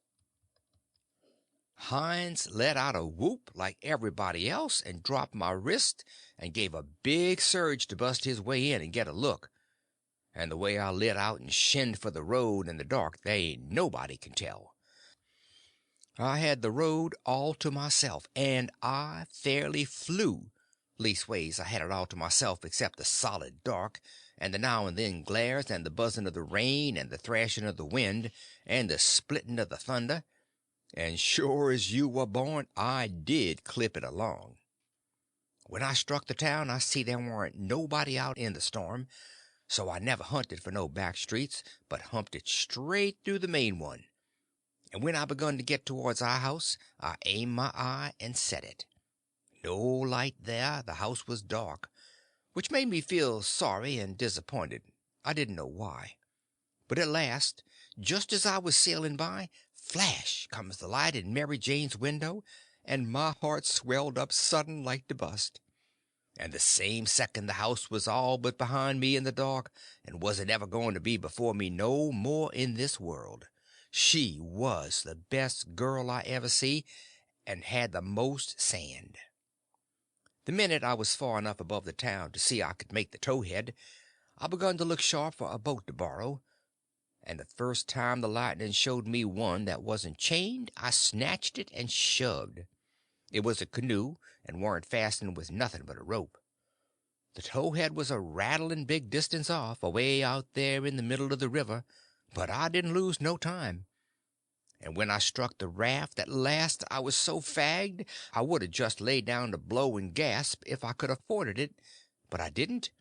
As I sprung aboard I sung out, "Out with you, Jim, and set her loose. Glory be to goodness, we're shut of them." Jim lit out and was a coming for me with both arms spread, he was so full of joy. But when I glimpsed him in the lightning, my heart shot up in my mouth, and I went overboard backwards, for I forgot he was old King Lear and the drowned Arab all in one, and it most scared the livers and lights out of me. But Jim fished me out, and was going to hug me and bless me and so on, he was so glad I was back, and we was shut of the king and the duke. But I says, "Not now. Have it for breakfast, have it for breakfast. Cut loose and let her slide." So in 2 seconds away we went a sliding down the river, and it did seem so good to be free again and all by ourselves on the big river, and nobody to bother us. I had to skip around a bit and jump up and crack my heels a few times. I couldn't help it. But about the third crack I noticed a sound that I knowed mighty well, and held my breath and listened and waited, and sure enough, when the next flash busted out over the river, here they come, just a laying to their oars and making their skiff hum. It was the king and the duke. So I wilted right down on the planks then and give up, and it was all I could do to keep from crying. End of chapter 29. Chapter 30. The king went for him. A royal row. Powerful mellow. When they got aboard, the king went for me and shook me by the collar and says, "Trying to give us the slip, was you pup? Tired of our company, eh?" I says, "No, your majesty, we warn't. Please don't, your majesty." "Quick, then, tell us what was your idea, or I'll shake the insides out of you." "Honest, I'll tell you everything just as it happened, your majesty. The man that had a holt of me was very good to me, and kept saying he had a boy about as big as me that died last year, and he was sorry to see a boy in such a dangerous fix, and when they all took by surprise by finding the gold and made a rush for the coffin, he lets go of me and whispers, 'Heal it now, or they'll hang you for sure,' and I lit out. It didn't seem no good for me to stay. I couldn't do nothing, and I didn't want to be hung if I could get away. So I never stopped running till I found a canoe, and when I got here I told Jim to hurry or they'd catch me and hang me yet, and said I was afeard you and the duke wasn't alive now, and I was awful sorry, and so was Jim, and was awful glad when we see you coming. You may ask Jim if I didn't." Jim said it was so, and the king told him to shut up, and said, "Oh, yes, it's mighty likely," and shook me up again and said he'd reckoned he'd drowned me. But the duke says, "Leggo the boy, you old idiot. Would you a done any different? Did you inquire around for him when you got loose? I don't remember it." So the king let go of me and begun to cuss that town and everybody in it. But the duke says, "You better a blame sight give yourself a good cussing, for you're the one that's entitled to it most. You hain't done a thing from the start that had any sense in it, except coming out so cool and cheeky with that imaginary blue arrow mark. That was bright. It was right down bully, and it was the thing that saved us. For if it hadn't been for that, they'd have jailed us till Englishman's baggage come, and then the penitentiary, you bet. But that trick took 'em to the graveyard, and the gold done us a still bigger kindness. For if the excited fools hadn't let go all holts and made that rush to get a look, we'd a slept in our cravats to-night. Cravats warranted to wear, too, longer than we'd need 'em. They was still a minute, thinking. Then the king says, kind of absent-minded like, and we reckon the niggers stole it. That made me squirm. Yes, says the duke, kinder slow and deliberate and sarcastic. We did. After about half a minute, the king draws out, leastways, I did. The duke says the same way. On the contrary, I did. The king kind of ruffles up and says, looky here, Bilgewater, what are you referring to? The duke says, pretty brisk, when it comes to that, maybe you'll let me ask what was you referring to. Shucks, says the king, very sarcastic, but I don't know. Maybe you was asleep and didn't know what you was about. The duke bristles up now and says, oh, let up on this cussed nonsense. Do you take me for a blame fool? Don't you reckon I know who hid that money in that coffin? Yes, sir, I know you do know, because you done it yourself. It's a lie, and the duke went for him. The king sings out, take your hands off, let go my throat. I take it all back. The duke says, well, you just own up first that you did hide that money there, intending to give me the slip one of these days and come back and dig it up and have it all to yourself. Wait just a minute, Duke. Answer me this one question, honest and fair. If you didn't put the money there, say it, and I'll believe you, and take back everything I said. You old scoundrel. I didn't. You know I didn't. There now. Well, then I'll believe you. But answer me just this one more. Now don't get mad. Didn't you have it in your mind to hook the money and hide it? The duke never said nothing for a little bit. Then he says, well, I don't care if I did. I didn't do it anyway. But you not only had it in your mind to do it, but you done it. I wished I'd never die if I'd done it, Duke, and that's honest. I won't say I warn't going to, because I was. But somebody, got in ahead of me. It's a lie. You done it, and you got to say you done it, or... The king began to gurgle, and then he gasps out, enough, I own up. I was very glad to hear him say that. It made me feel much easier than what I was feeling before. So the duke took his hands off and says, if you ever deny it again, I'll drown you. It's well for you to sit here and blubber like a baby. It's fitting for you, after the way you've acted. I never seen such an old ostrich for wanting to gobble everything. And I a-trusting you all the time, like you was my own father. You ought to be ashamed of yourself to stand by and hear it saddled onto a lot of poor niggers, and you never said a word for 'em. It makes me feel ridiculous to think I was soft enough to believe that rubbish. Cuss you, I can see now why you was so anxious to make up the deficit. You wanted to get what money I'd got out of the Nonesuch and one thing or another, and scoop it all. The king says, timid and still a snuffling, well, Duke, it was you that said to make up the deficit. It warn't me. Dry up. I don't want to hear no more out of you, says the duke. And now you see what you got by it.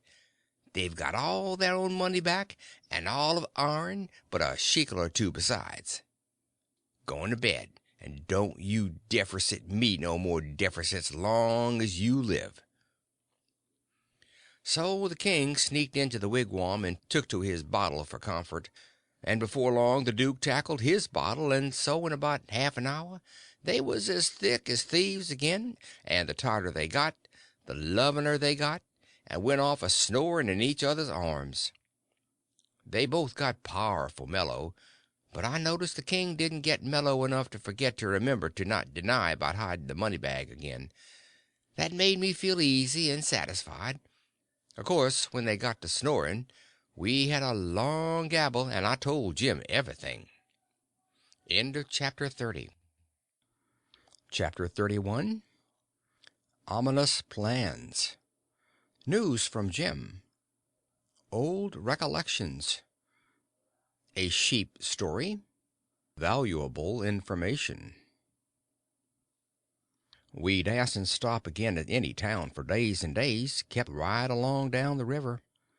We was down south in the warm weather now, and a mighty long ways from home. We begun to come to trees with Spanish moss on them, hanging down from the limbs like long gray beards. It was the first I ever see it growing, and it made the woods look solemn and dismal. So now the frauds reckoned they was out of danger, and they begun to work the villages again. First they done a lecture on temperance, but they didn't make enough for them both to get drunk on. Then, in another village, they started a dancing school, but they didn't know no more how to dance than a kangaroo does. So the first prance they made, the general public jumped in and pranced them out of town. Another time they tried to go at yellocution, but they didn't yellocute long till the audience got up and give them a solid good cussing and made them skip out. They tackled missionarying and mesmerizing and doctoring and telling fortunes and a little of everything, but they couldn't seem to have no luck. So at last they got just about dead broke, and laid around the raft as she floated along, thinking and never saying nothing by the half a day at a time, and dreadful blue and desperate. And at last they took a change, and begun to lay their heads together in the wigwam and talk low and confidential 2 or 3 hours at a time. Jim and me got uneasy. We didn't like the look of it. We judged they was studying up some kind of worse deviltry than ever. We turned it over, and at last we made up our minds they was going to break into somebody's house or store, or was going into the counterfeiting money business, or something. So then we was pretty scared, and made up an agreement that we wouldn't have nothing in the world to do with such actions. If we ever got the least show, we would give them the cold shake and clear out and leave them behind. Well, early one morning we hid the raft in a good, safe place about 2 mile below a little bit of a shabby village named Pikesville, and the king he went ashore and told us all to stay hid while he went up to town and smelt around to see if anybody had got any wind of the Royal Nonesuch there yet. House to rob, you mean, says I to myself, and when you get through robbing it you'll come back here and wonder what has become of me and Jim in the raft, and you'll have to take it out in wondering. And he said if he warn't back by midday the Duke and me would know it was all right and we was to come along. So we stayed where we was. The Duke he fretted and sweated around, and was in a mighty sour way. He scolded us for everything, and we couldn't seem to do nothing right. He found fault with every little thing. Something was a brewing, sure. I was good and glad when midday come and no king. We could have a change anyway, and maybe a chance for the change on top of it. So me and the Duke went up to the village and hunted around there for the king, and by we found him in the back room of a little low doggery, very tight, and a lot of loafers bullyragging him for sport, and he a cussing and a threatening with all his might, and so tight he couldn't walk, and he couldn't do nothing to them. The Duke he begun to abuse him for an old fool, and the king begun to sass back, and the minute they was fairly at it I lit out and shook the reefs out of my hind legs, and spun down the river road like a deer, for I see our chance, and I made up my mind that it would be a long day before they ever see me and Jim again. I got down there all out of breath, but loaded with joy, and sung out, "Set her loose, Jim, we're all right now." But there warn't no answer, and nobody come out of the wigwam. Jim was gone. I set up a shout, and then another one, and run this way and that in the woods, whooping and screeching, but it warn't no use, old Jim was gone. Then I set down and cried. I couldn't help it, but I couldn't set still long. Pretty soon I went out on the road trying to think what I better do, and I run across a boy walking and asked him if he'd seen a strange nigger dressed so, and he says, "Yes." "Whereabouts?" says I. "Down to Silas Phelps's place, 2 mile below here. He's a runaway nigger, and they've got him. Was you looking for him?" "You bet I ain't. I run across him in the woods about an hour or two ago, and he said if I hollered he'd cut my livers out, and told me to lay down and stay where I was, and I done it, but been there ever since, afeard to come out." "Well," he says, "you needn't be afeard no more, because they've got him. He went off from down south, Summers. It's a good job they got him." "Well, I reckon. There's $200 reward on him. It's like picking money up out in the road." "It's like picking up money out in the road."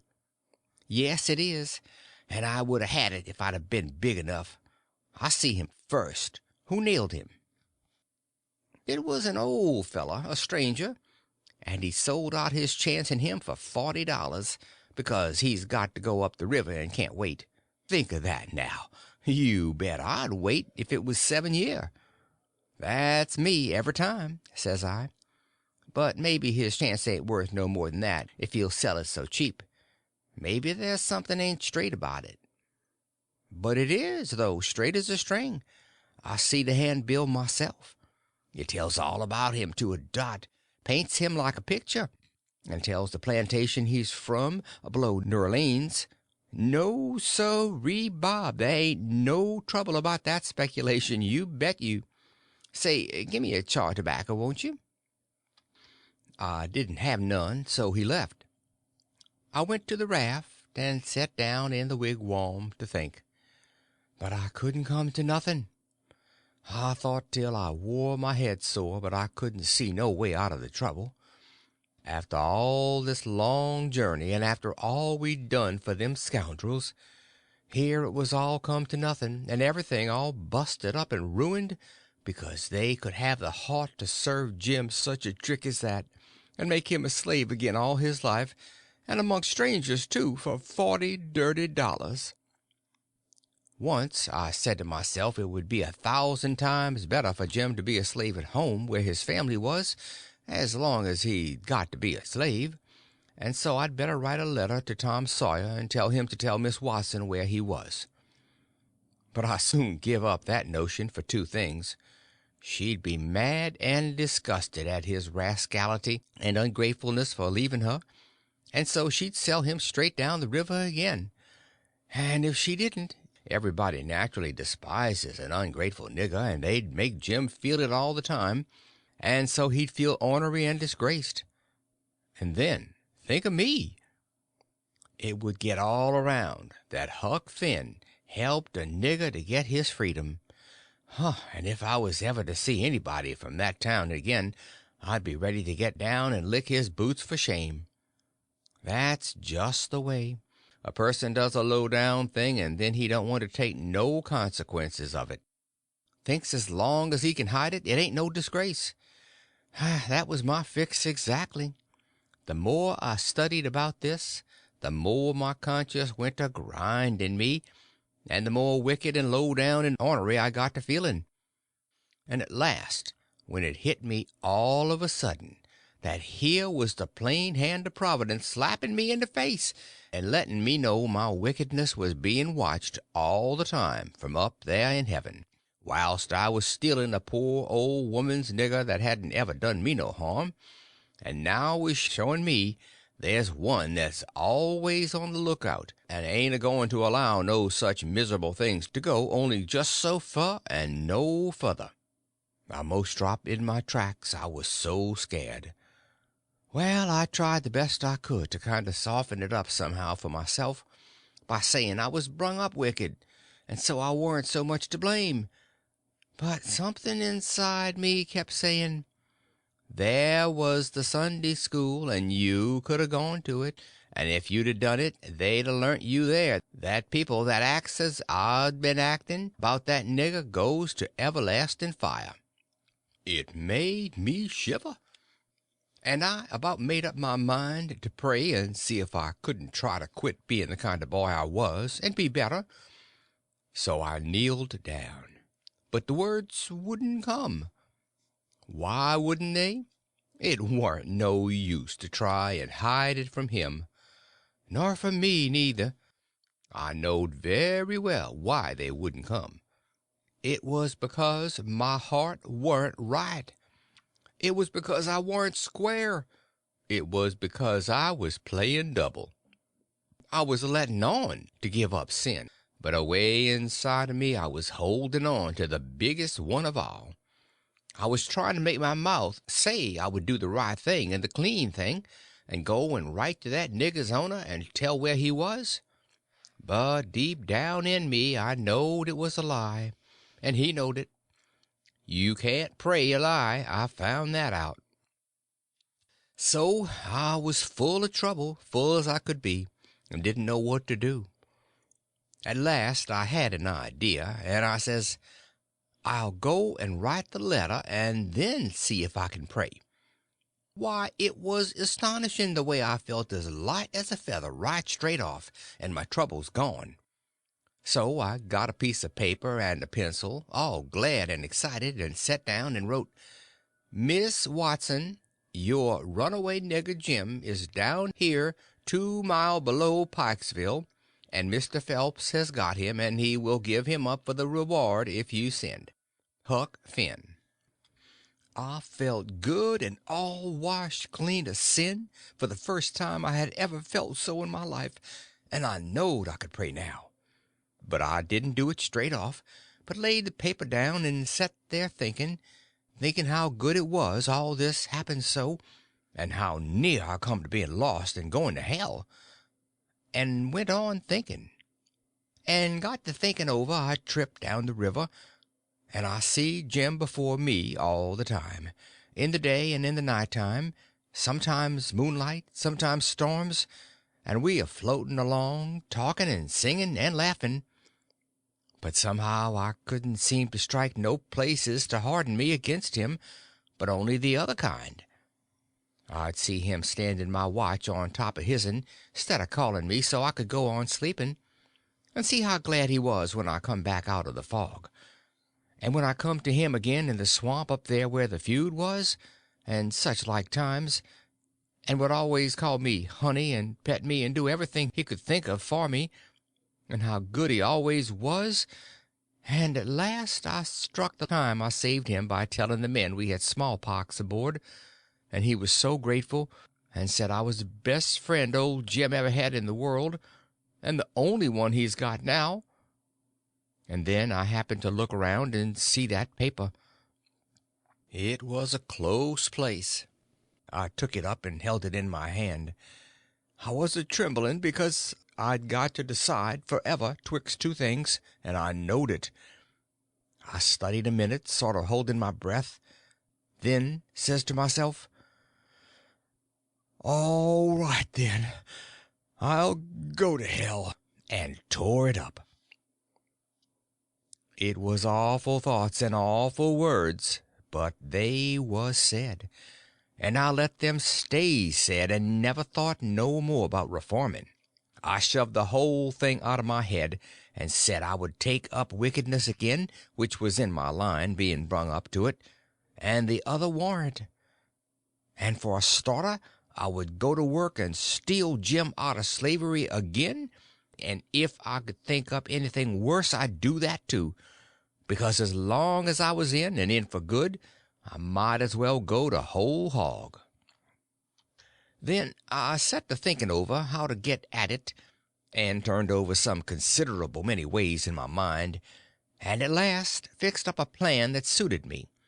So then I took the bearings of a woody island that was down the river a piece, and as soon as it was fairly dark I crept out with my raft and went for it and hid it there, and then turned in.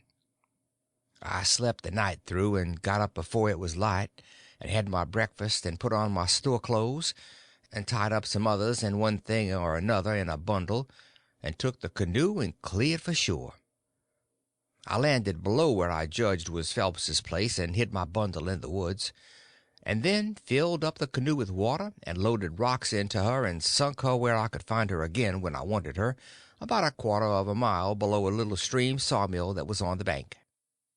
Then I struck up the road, and when I passed the mill I see a sign on it, Phelps's Sawmill.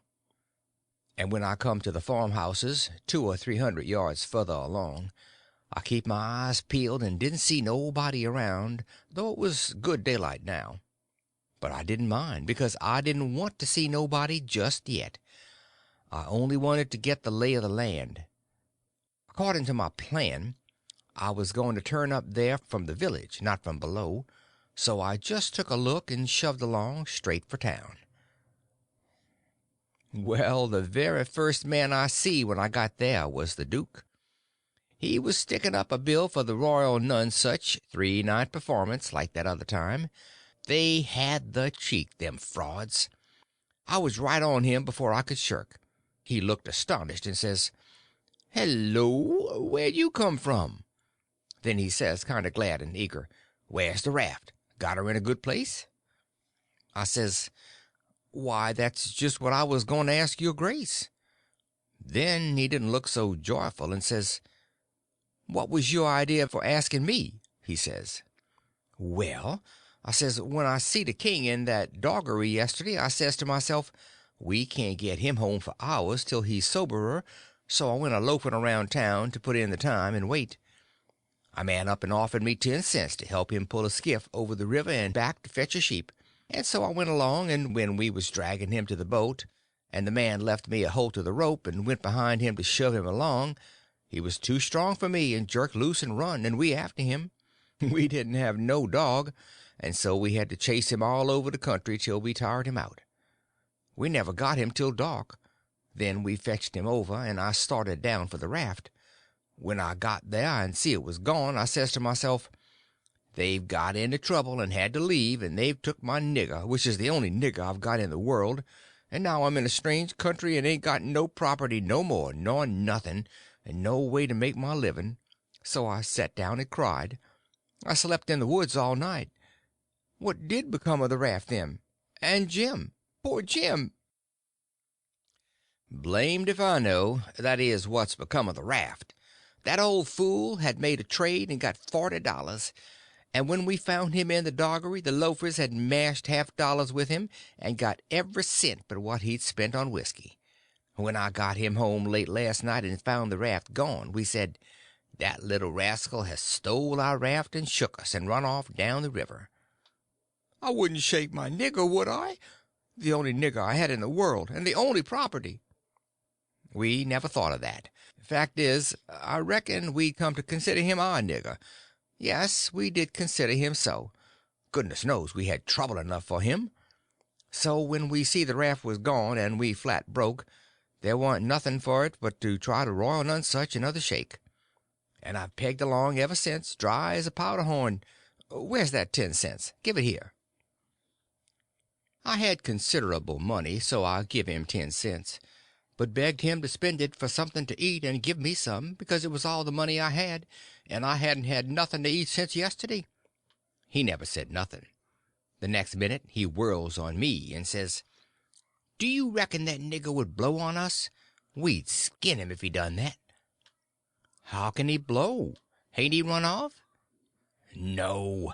That old fool sold him and never divided with me, and the money's gone." "Sold him?" I says, and begun to cry. "Why, he was my nigger, and that was my money. Where is he? I want my nigger." "Well, you can't get your nigger, that's all. So dry up your blubbering. Looky here, do you think you'd venture to blow on us? Blamed if I think I'd trust you. Why, if you was to blow on us—" He stopped, but I never see the duke look so ugly out of his eyes before. I went on a whimpering and says, "I don't want to blow on nobody. I ain't got no time to blow nohow. I got to turn out and find my nigger." He looked kinder bothered, and stood there with his bills fluttering on his arm, thinking and wrinkling up his forehead. At last he says, "I'll tell you something. We got to be here 3 days. If you promise you won't blow and won't let the nigger blow, I'll tell you where to find him." So I promised, and he says, "Farmer by the name of Silas F—" Then he stopped. You see, he started to tell me the truth, but when he stopped that way and begun to study and think again, I reckon he was changing his mind. And so he was. He wouldn't trust me. He wanted to make sure of having me out of the way the whole 3 days. So pretty soon he says, "The man that bought him is named Abram Foster, Abram G. Foster, and he lives 40 mile back here in the country on the road to Lafayette." "All right," I says, "I can walk it in 3 days, and I'll start this very afternoon." "No, you won't. You'll start now, and don't you lose any time about it, neither, nor do any gabbling on the way. Just keep a tight tongue in your head and move right along, and then you won't get into trouble with us. Do you hear?" That was the order I wanted, and that was the one I'd played for. I wanted to be left free to work out my plans. "So clear out," he says, "and you can tell Mr. Foster whatever you want to. Maybe you can get him to believe that Jim is your nigger. Some idiots don't require documents. Leastways, I've heard there's such down south here. And when you tell him the handbill and the reward's bogus, maybe he'll believe you when you explain to him what the idea was for getting 'em out. So go along and tell him anything you want to, but mind you don't work your jaw any between here and there." So I left and struck for the back country. I didn't look around, but I kind of felt like he was watching me. But I knowed I would tire him out at that. I went straight out in the country as much as a mile before I stopped. Then I doubled back through the woods towards Phelps's. I reckon I better start in on my plan straight off without fooling around, because I wanted to stop Jim's mouth till these fellows could get away. I didn't want no trouble with their kind. I'd seen all I wanted to of them, and wanted to get entirely shut of them. End of chapter 31. Chapter 32. Still and Sunday-like. Mistaken identity. Up a stump. In a dilemma. When I got there it was all still and Sunday-like and hot and sunshiny. The hands was gone to the fields, and there was them kind of faint dronings of bugs and flies in the air that makes it seem so lonesome and like everybody's dead and gone. And if a breeze fans along and quivers the leaves, it makes you feel mournful, because you feel like it's spirits whispering, spirits that's been dead ever so many years, and you always think they're talking about you. As a general thing, it makes a body wish he was dead too, and done with it all. Phelps's was one of those little one-horse cotton plantations, and they all look alike. A rail fence round a 2-acre yard, a stile made out of logs sawed off and up-ended in steps, like barrels of different length to climb over the fence with, and for the women to stand on when they are going to jump onto a horse. Some sickly grass patches in the big yard, but mostly it was bare and smooth, like an old hat with the nap rubbed off. Big double log house for the white folks. Hewed logs with the chinks stopped up with mud or mortar, and these mud stripes been whitewashed some time or another. Round log kitchen with a big, broad, open but roofed passage joining it to the house. Log smoke house back of the kitchen. 3 little log nigger cabins in a row t'other side the smoke house. One little hut all by itself away down against the back fence, and some outbuildings down a piece the other side. Ash hopper and big kettle to boil soap in by the little hut. Bench by the kitchen door with bucket of water and a gourd. Hound asleep there in the sun. More hounds asleep round about 3 shade trees away off in a corner. Some currant bushes and gooseberry bushes in one place by the fence. Outside of the fence a garden and a watermelon patch. Then the cotton fields begins, and after the fields the woods. I went around and clumb over the back stile of the ash hopper and started for the kitchen. When I got a little ways I heard the dim hum of a spinning wheel wailing along up and sinking along down again, and then I knowed for certain I wished I was dead, for that is the lonesomest sound in the whole world. I went right along, not fixing up any particular plan, but trusting to Providence to put the right words in my mouth when the time come, for I'd noticed that Providence always did put the right words in my mouth if I left it alone. When I got halfway, first one hound and then another got up and went for me, and of course I stopped and faced them, and kept still. And such another powwow as they made! In a quarter of a minute I was kind of a hub of a wheel, as you may say, spokes made out of dogs, circle of 15 of them packed together around me, with their necks and noses stretched out toward me, a barking and howling, and more a coming. You could see them sailing over fences and around corners from everywheres. A nigger woman come tearing out of the kitchen with a rolling pin in her hand, singing out, "Begone, you Teague! You Spot! Begone, sah!" And she fetched first one and then another of them a clip and sent them howling, and then the rest followed, and the next second half of them come back wagging their tails around me and making friends with me. There ain't no harm in a hound, nohow. And behind the woman comes a little nigger girl and two little nigger boys, without anything on but toe linen shirts, and they hung on to their mother's gown and peered out from behind her at me, bashful, the way they always do.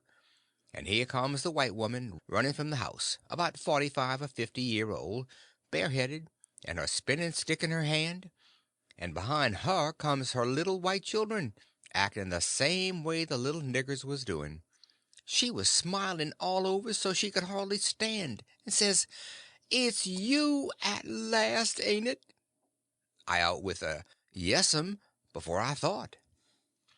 She grabbed me and hugged me tight, and then gripped me by both hands and shook, and the tears come in her eyes and run down over, and she couldn't seem to hug and shake enough, and kept saying, "You don't look as much like your mother as I reckon you would, but law's sake, I don't care for that. I'm so glad to see you. Dear, dear, it does seem like I could eat you up. Children, it's your cousin Tom. Tell him howdy." But they ducked their heads and put their fingers in their mouths and hid behind her, so she run on. "Liza, hurry up and get him a hot breakfast right away, or did you get your breakfast on the boat?" I said I had got it on the boat. So then she started for the house, leading me by the hand and the children tagging after.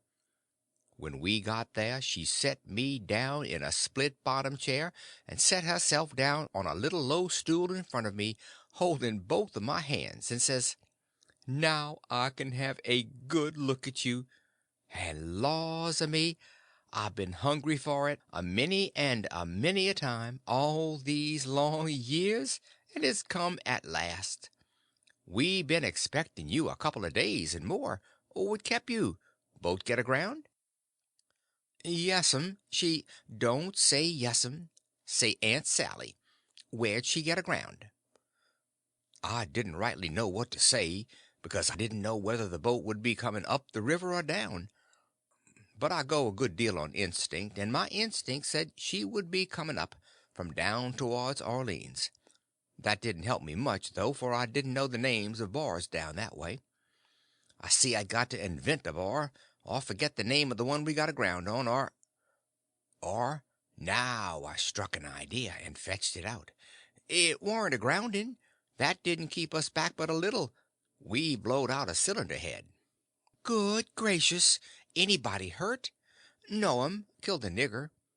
"Well, it's lucky, because sometimes people do get hurt. 2 years ago last Christmas your Uncle Silas was coming up from N'Orleans on the old Lally Rook, and she blowed out a cylinder head and crippled a man. And I think he died afterwards. He was a Baptist. Your Uncle Silas knowed a family in Baton Rouge that knowed his people very well. Yes, I remember now, he did die. Mortification set in, and they had to amputate him, but it didn't save him. Yes, it was mortification, that was it. He turned blue all over and died in the hope of a glorious resurrection. They say he was a sight to look at.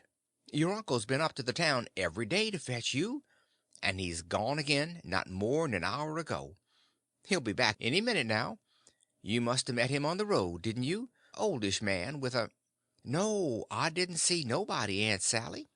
The boat landed just at daylight, and I left my baggage on the wharf boat, and went looking around the town and out a piece in the country to put in the time and not get here too soon, so I come down the back way. Who'd you give the baggage to? Nobody. Why, child, it'll be stole. Not where I hid it, I reckon it won't, I says. How'd you get your breakfast so early on the boat? It was kind of thin ice, but I says, the captain see me standing around and told me I better have something to eat before I went ashore, so he took me in the Texas to the officers' lunch and give me all I wanted. I was getting so uneasy I couldn't listen good. I had my mind on the children all the time. I wanted to get them out to one side and pump them a little and find out who I was. But I couldn't get no show. Mrs. Phelps kept it up and run on so. Pretty soon she made the cold chills streak all down my back, because she says, "But here we're a running on this way, and you hain't told me a word about Sis nor any of them. Now I'll rest my words a little, and you start up your'n. You just tell me everything. Tell me all about 'em, all every one of 'em, and how they are, and what they're doing, and what they told you to tell me, and every last thing you can think of." Well, I see I was up a stump, and up it good. Providence had stood by me this fur all right, but I was hard and tight aground now. I see it warn't a bit of use to try to go ahead. I'd got to throw up my hand. So I says to myself, here's another place where I got to risk the truth. I opened my mouth to begin, but she grabbed me and hustled me in behind the bed and says, "Here he comes. Stick your head down lower. There, that'll do. You can't be seen now. Now you don't let on you're here. I'll play a joke on him. Children, don't you say a word." I see I was in a fix now, but it warn't no use to worry. There warn't nothing to do but just hold still, and try and be ready to stand from under when the lightning struck. I had one little glimpse of the old gentleman when he come in. Then the bed hid me. Mrs. Phelps, she jumps for him and says, "Has he come?" "No," says her husband. "Goodness gracious," she says, "what in the world can have become of him?" "I can't imagine," says the old gentleman, "and I must say it makes me dreadful uneasy. Uneasy," she says, "I'm ready to go distracted. He must have come, and you've missed him along the road. I know it's so. Something tells me so." "Why, Sally, I couldn't miss him along the road. You know that." "But, oh, dear, dear, what will Sis say? He must have come. You must have missed him. He—" "Oh, don't distress me any more'n I'm already distressed. I don't know what in the world to make of it. I'm at my wits' end, and I don't mind acknowledging that I'm right down scared. But there's no hope that he come, for he couldn't come and me miss him. Sally, it's terrible, just terrible. Something's happened to the boat, sure." "Why, Silas, look yonder, up the road. Ain't that somebody coming?" He sprung to the window at the head of the bed, and that gave Mrs. Phelps the chance she wanted.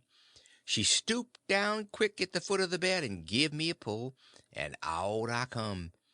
And when he turned back from the window, there she stood, a beaming and a smiling like a house afire, and I standing pretty meek and sweaty alongside. The old gentleman stared and said, "Why, who's that?" "Who do you reckon 'tis?" "I hain't no idea. Who is it?" "It's Tom Sawyer." By jings, I most slumped through the floor. But there warn't no time to swap knives. The old man grabbed me by the hand and shook, and kept on shaking, and all the time how the woman did dance around and laugh and cry, and how they both did fire off questions about Sid and Mary and the rest of the tribe. But if they was joyful, It warn't nothing to what I was, for it was like being born again. I was so glad to find out who I was. Well, they froze to me for 2 hours, and at last, when my chin was so tired I couldn't hardly go any more, I told them more about my family, I mean the Sawyer family, that ever happened to any 6 Sawyer families, and I explained all about how we blowed out a cylinder head at the mouth of White River, and it took us 3 days to fix it, which was all right and worked first rate, because they didn't know but what it would take 3 days to fix it. If I'd a called it a bolt head, it would have done just as well. Now, I was feeling pretty comfortable all down one side, and pretty uncomfortable all up the other. Being Tom Sawyer was easy and comfortable, and it stayed easy and comfortable till by and by I hear a steamboat coughing along down the river. Then I says to myself, suppose Tom Sawyer comes down on that boat, and suppose he steps in here any minute and sings out my name before I can throw him a wink to keep quiet. Well, I couldn't have it that way, and it wouldn't do at all. I must go up the road and waylay him. So I told the folks I reckoned I would go up to the town and fetch down my baggage. The old gentleman was for going along with me, but I said no, I could drive the horse myself, and I'd druther he wouldn't take no trouble about me. End of chapter 32. Chapter 33. A Nigger Stealer. Southern Hospitality. A Pretty Long Blessing. Tar and Feathers. So I started for town in the wagon, and when I was halfway I see a wagon coming, and sure enough it was Tom Sawyer, and I stopped and waited till he come along. I says, hold on, and it stopped alongside, and his mouth opened up like a trunk and stayed so, and he swallowed 2 or 3 times like a person that's got a dry throat, and then says, I ain't ever done you no harm, you know that. So then what do you want to come back and haunt me for? I says, I ain't come back. I ain't been gone. When he heard my voice it righted him up some, but he warn't quite satisfied yet. He says, don't you play nothing on me, because I wouldn't on you. Honest Injun now, you ain't a ghost? Honest Injun I ain't, I says. Well, well, that ought to settle it, of course, but I can't somehow seem to understand it no way. Looky here, weren't you ever murdered at all? No, I warn't ever murdered at all. I played it on them. You come in here and feel of me if you don't believe me. So he done it, and it satisfied him, and he was that glad to see me again he didn't know what to do. And he wanted to know all about it right off, because it was a grand adventure and mysterious, and so it hit him where he lived. But I said, leave it alone till by and by, and told his driver to wait, and we drove off a little piece, and I told him the kind of fix I was in, and what did he reckon we better do. He said, let him alone a minute, and don't disturb him. So he thought, and pretty soon he says, it's all right, I've got it. Take my trunk in your wagon and let on it's your'n, and you turn back and fool along slow so as to get to the house about the time you ought to, and I'll go towards town a piece and take a fresh start, and get there a quarter or half an hour after you. You needn't let on you know me at first. I says, all right, but wait a minute. There's one more thing, a thing that nobody don't know but me, and that is, there's a nigger here that I'm a-trying to steal out of slavery, and his name is Jim, old Miss Watson's Jim. He says, what? Why, Jim is— He stopped and went to studying. I says, I know what you'll say. You'll say it's dirty low-down business, but what if it is? I'm low-down, and I'm a-going to steal him, and I want you to keep mum and not let on. Will you? His eyes lit up, and he says, I'll help you steal him. Well, I'll let go all holts then, like I was shot. It was the most astonishing speech I ever heard, and I'm bound to say Tom Sawyer fell considerable in my estimation, only I couldn't believe it. Tom Sawyer, A nigger stealer? Oh, shucks, I says, you're joking. I ain't joking either. Well, then, I says, joking or no joking, if you hear anything said about a runaway nigger, don't forget to remember that you don't know nothing about him, and I don't know nothing about him. Then we took the trunk and put it in my wagon, and he drove off his way and I drove mine. But of course I forgot all about driving slow on accounts of being glad and full of thinking, so I got home a heap too quick for that length of a trip. The old gentleman was at the door, and he says, "Why, this is wonderful. Whoever would have thought it was in that mare to do it? I wish we'd have timed her. And she ain't sweated a hair, not a hair. It's wonderful. Why, I wouldn't take $100 for that horse now. I wouldn't, honest. And yet I'd have sold her for 15 before. Thought 'twas all she was worth." That's all he said. He was the innocentest, best old soul I ever see. But it warn't surprising, because he warn't only just a farmer, he was a preacher, too, and had a little one-horse log cabin down back of the plantation, which he built it himself at his own expense for a church and schoolhouse, and never charged nothing for his preaching, and it was worth it, too. There was plenty other farmer preachers like that, and done the same way down south. In about half an hour Tom's wagon drove up to the front stile, and Aunt Sally, she see it through the window, because it's only about 50 yards, and says, "Why, there's somebody come. I wonder who 'tis. Why, I do believe it's a stranger. Jimmy," that's one of the children, "run and tell Liza to put on another plate for supper." Everybody made a rush for the front door, because of course a stranger don't come every year, and so he lays over the yaller fever for interest when he does come. Tom was over the stile and starting for the house. The wagon was spinning up the road for the village, and we was all bunched in the front door. Tom had his store clothes on, and an audience, and that was always nuts for Tom Sawyer. In them circumstances it warn't no trouble to him to throw in an amount of style that was suitable. He warn't a boy to meekly along up that yard like a sheep. No, he come calm and important like the ram.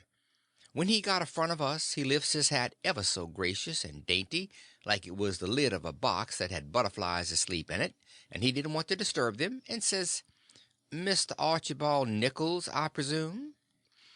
"No, my boy," says the old gentleman.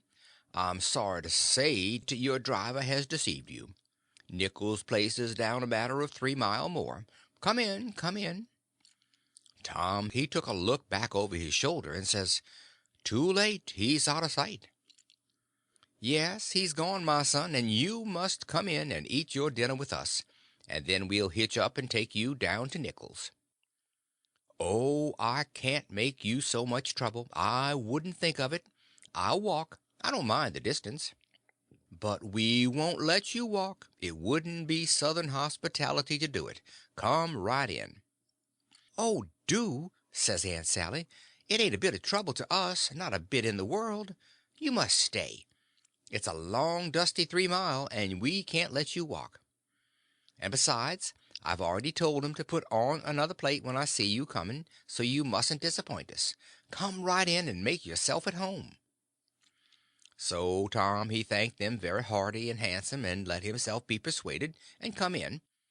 And when he was in, he said he was a stranger from Hicksville, Ohio, and his name was William Thompson, and he made another bow. Well, he run on and on and on, making up stuff about Hicksville and everybody in it he could invent, and I was getting a little nervous and wondering how this was going to help me out of my scrape, and at last, still talking, he reached over and kissed Aunt Sally right on the mouth, and then settled back in his chair comfortable, and was going on talking. But she jumped up and wiped it off with the back of her hand, and says, "You audacious puppy!" He looked kind of hurt, and says, "I'm surprised at you, ma'am."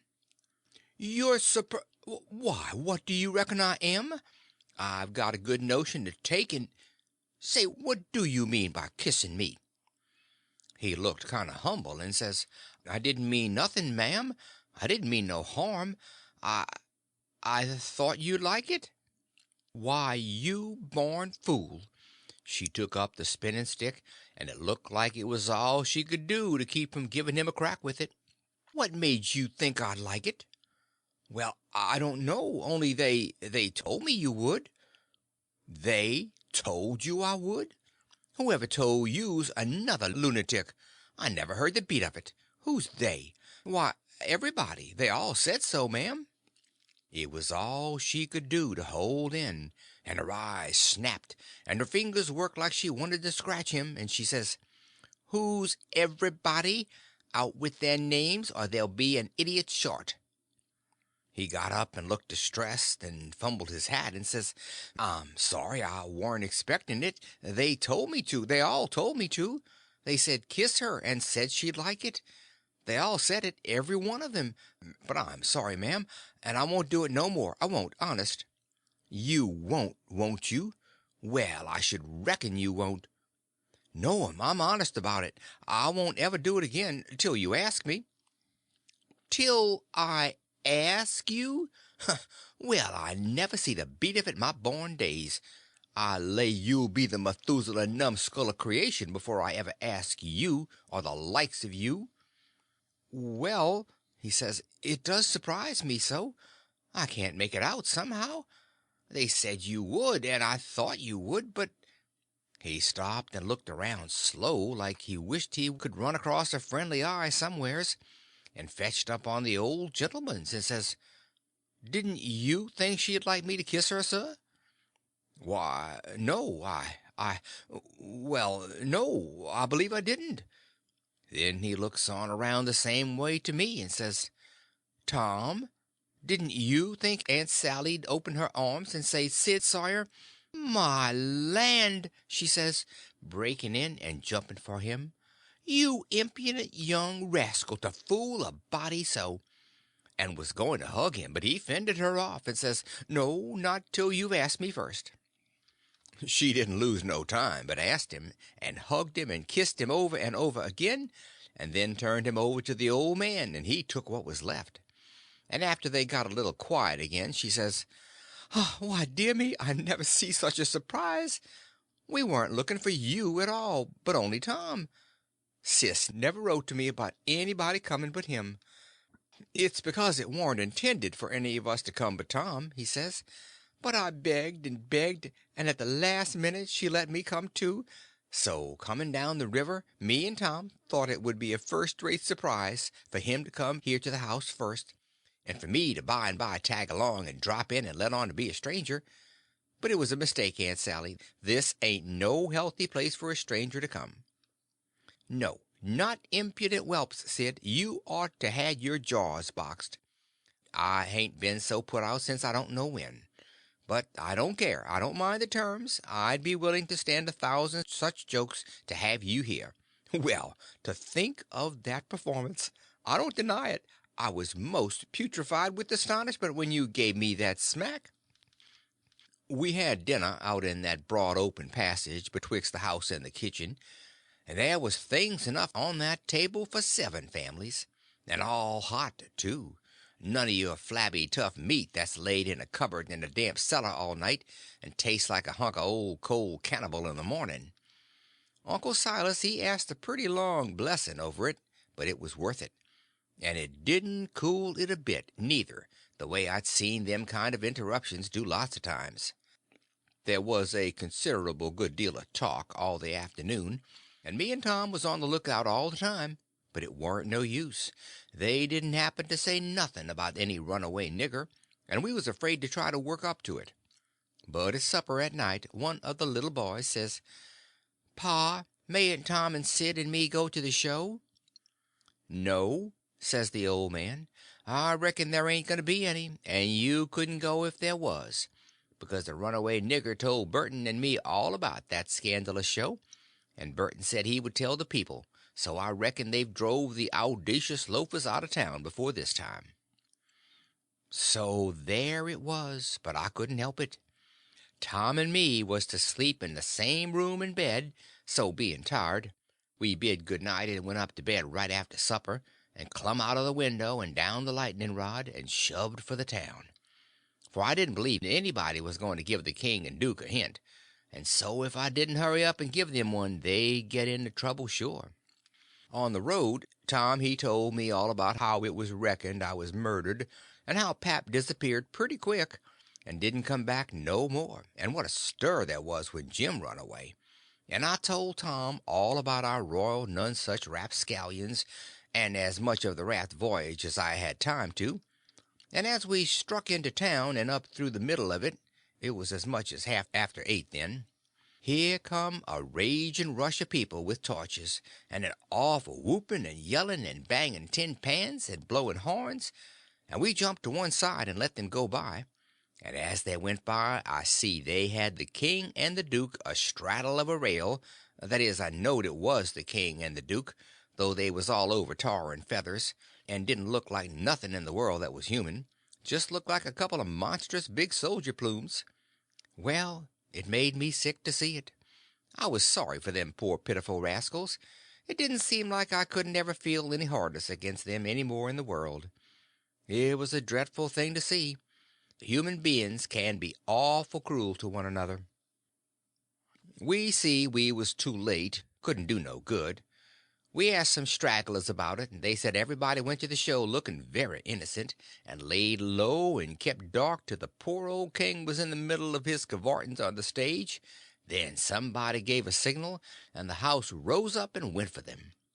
So we poked along back home, and I warn't feeling so brash as I was before, but kind of ornery and humble and to blame somehow, though I hadn't done nothing. But that's always the way. It don't make no difference whether you do right or wrong.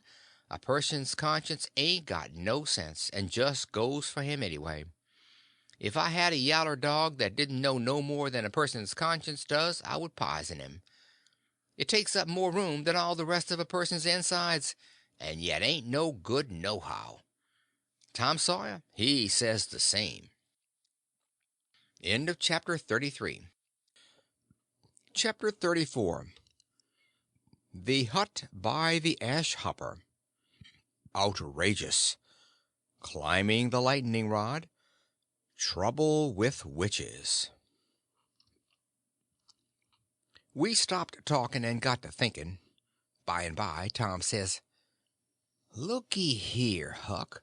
What fools we are not to think of it before. I bet I know where Jim is."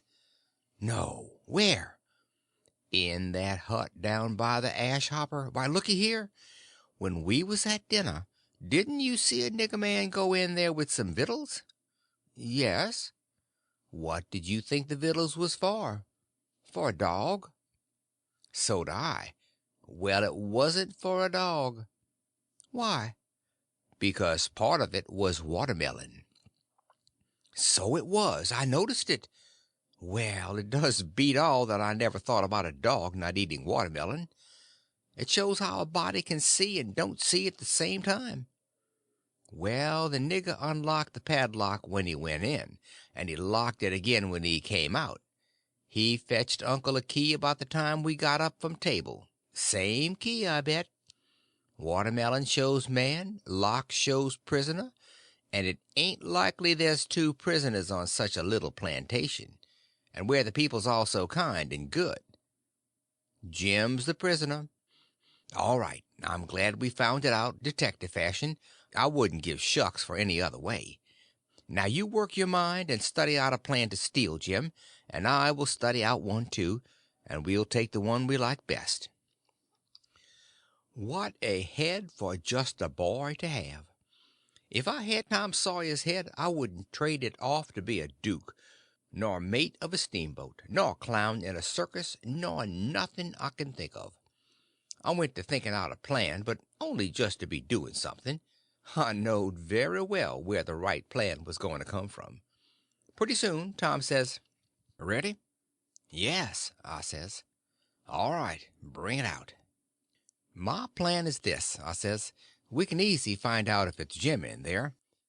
Then get up my canoe tomorrow night and fetch my raft over from the island. Then the first dark night that comes steal the key out of the old man's britches after he goes to bed, and shove off down the river on the raft with Jim, hiding daytimes and running nights, the way me and Jim used to do before. Wouldn't that plan work? Work? Why, certainly it would work, like rats a fighting. But it's too blame simple. There ain't nothing to it.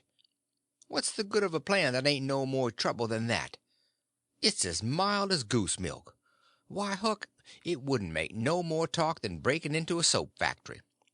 I never said nothing because I warn't expecting nothing different, but I knowed mighty well that whenever he got his plan ready it wouldn't have none of them objections to it. And it didn't. He told me what it was, and I see in a minute it was worth 15 of mine for style, and would make Jim just as free a man as mine would, and maybe get us all killed besides. So I was satisfied and said we would waltz in on it. I needn't tell what it was here, because I knowed it wouldn't stay the way it was. I knowed he would be changing it around every which way as we went along, and heaving in new bullinesses whenever he got a chance. And that is what he done. Well, one thing was dead sure, and that was that Tom Sawyer was in earnest, and was actually going to help steal that nigger out of slavery. That was the thing that was too many for me. Here was a boy that was respectable and well brung up, and had a character to lose, and folks at home that had characters, and he was bright and not leather-headed, and knowing and not ignorant, and not mean but kind. And yet here he was, without any more pride or rightness or feeling than to stoop to this business and make himself ashamed, and his family ashamed before everybody. I couldn't understand it no way at all. It was outrageous, and I knowed I ought to just up and tell him so, and so be his true friend, and let him quit the thing right where he was and save himself. And I did start to tell him, but he shut me up and says, "Don't you reckon I know what I'm about? Don't I generally know what I'm about?" "Yes." "Didn't I say I was going to help steal the nigger?" "Yes." "Well, then." That's all he said, and that's all I said. It warn't no use to say any more, because when he said he'd do a thing, he always done it. But I couldn't make out how he was willing to go into this thing, so I just let it go, and never bothered no more about it. If he was bound to have it so, I couldn't help it. When we got home the house was all dark and still, so we went on down to the hut by the ash hopper for to examine it. We went through the yard so as to see what the hounds would do. They knowed us, and didn't make no more noise than country dogs is always doing when anything comes by in the night.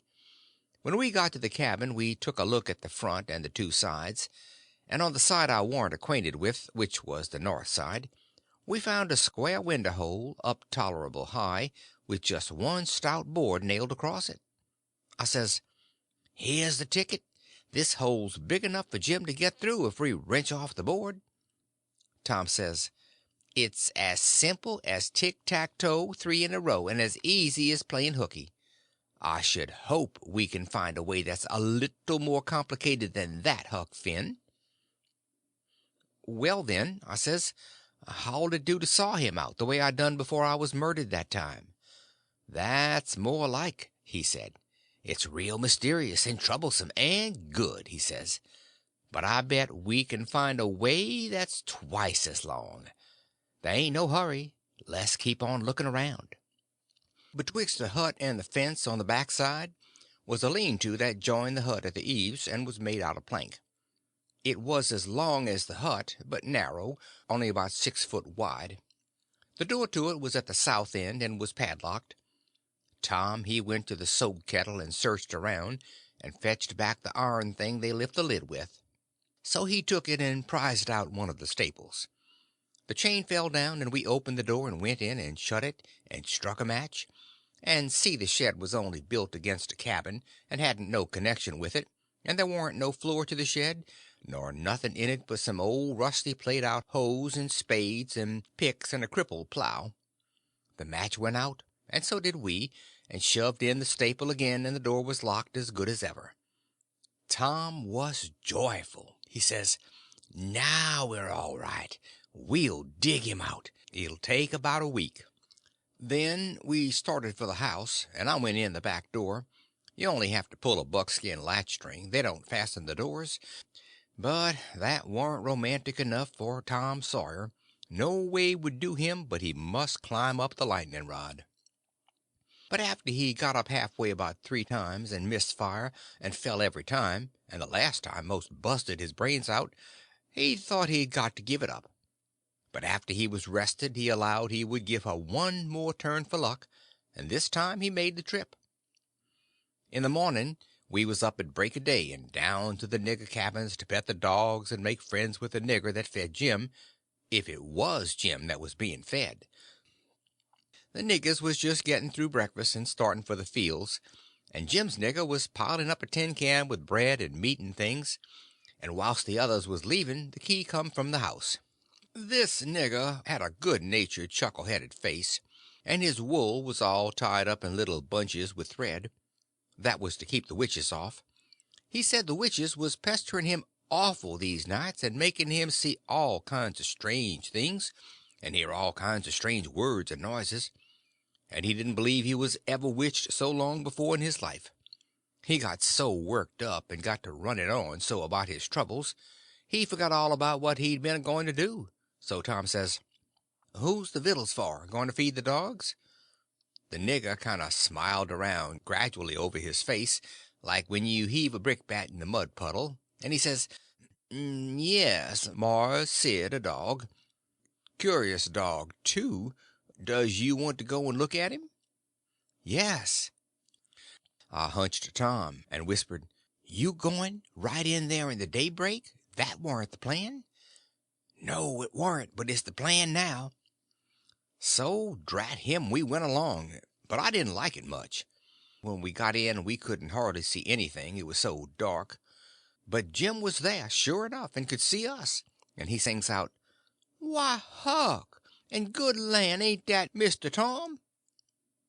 I just knowed how it would be. I just expected it. I didn't know nothing to do, and if I had I couldn't have done it, because that nigger busted in and says, "Why, de gracious sakes, do he know you, gentlemen?" We could see pretty well now. Tom he looked at the nigger steady and kind of wondering, says, "Does who know us?" "Why, dis yar runaway nigger." "I don't reckon he does, but what put that into your head?" "What put it there? Didn't he just this minute sing out like he knowed you?" Tom says in a puzzled up kind of way, "Well, that's mighty curious. Who sung out? When did he sing out? What did he sing out?" And he turns to me perfectly calm and says, "Did you hear anybody sing out?" Of course there warn't nothing to be said but the one thing, so I says, "No, I ain't heard nobody say nothing." Then he turns to Jim and looks him over like he never see him before, and says, "Did you sing out?" "No, sah," says Jim. "I hain't said nothing, sah." "Not a word?" "No, sah, I hain't said a word." "Did you ever see us before?" "No, sah, not as I knows on." So Tom turns to the nigger, which was looking wild and distressed, and says, kind of severe, "What do you reckon's the matter with you, anyway? What made you think somebody sung out?" "Oh, it's the dad blame witches, sah, and I wisht I was dead, I do. Dey's allers at it, and dey do most kill me. Dey scares me so. Please don't tell nobody about it, sah. Oh, Mars Silas, he'll scold me, 'cause he say dey ain't no witches. I just wish to goodness he was here now. Den what would he say? I just bet he wouldn't find no way to get around it this time. But it's allers just so. People that's sot stays sot. They won't look into nothing and find it out for themselves. And when you find it out and tell them about it, they don't believe you." Tom give him a dime and said we wouldn't tell nobody, and told him to buy some more thread to tie up his wool with, and then he looks at Jim and says, "I wonder if Uncle Silas is going to hang this nigger. If I was to catch a nigger that was ungrateful enough to run away, I wouldn't give him up. I'd hang him."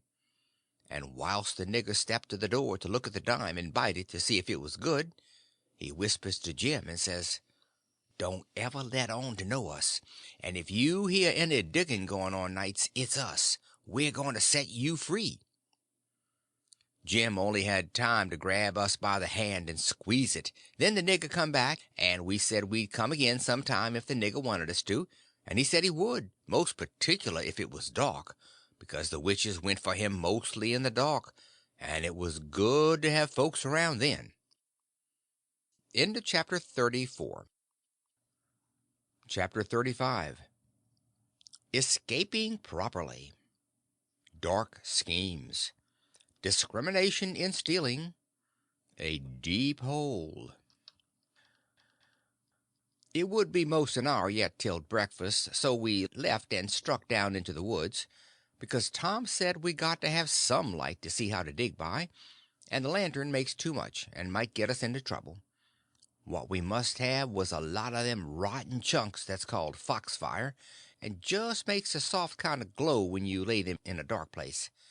We fetched an armful and hid it in the weeds and sat down to rest, and Tom says, kind of dissatisfied, "Blame it, this whole thing is just as easy and awkward as it can be, and so it makes it so rotten difficult to get up a difficult plan. There ain't no watchman to be drugged. Now there ought to be a watchman. There ain't even a dog to give a sleeping mixture to. And there's Jim chained by one leg with a 10-foot chain to the leg of his bed. Why, all you got to do is lift up the bedstead and slip off the chain. And Uncle Silas, he trusts everybody, sends the key to the punkin-headed nigger, and don't send nobody to watch the nigger. Jim would have got out of that window hole before this, only there wouldn't be no use trying to travel with a 10-foot chain on his leg. Why, drat it, Huck, it's the stupidest arrangement I ever see. You got to invent all the difficulties. Well, we can't help it. We got to do the best we can with the materials we got.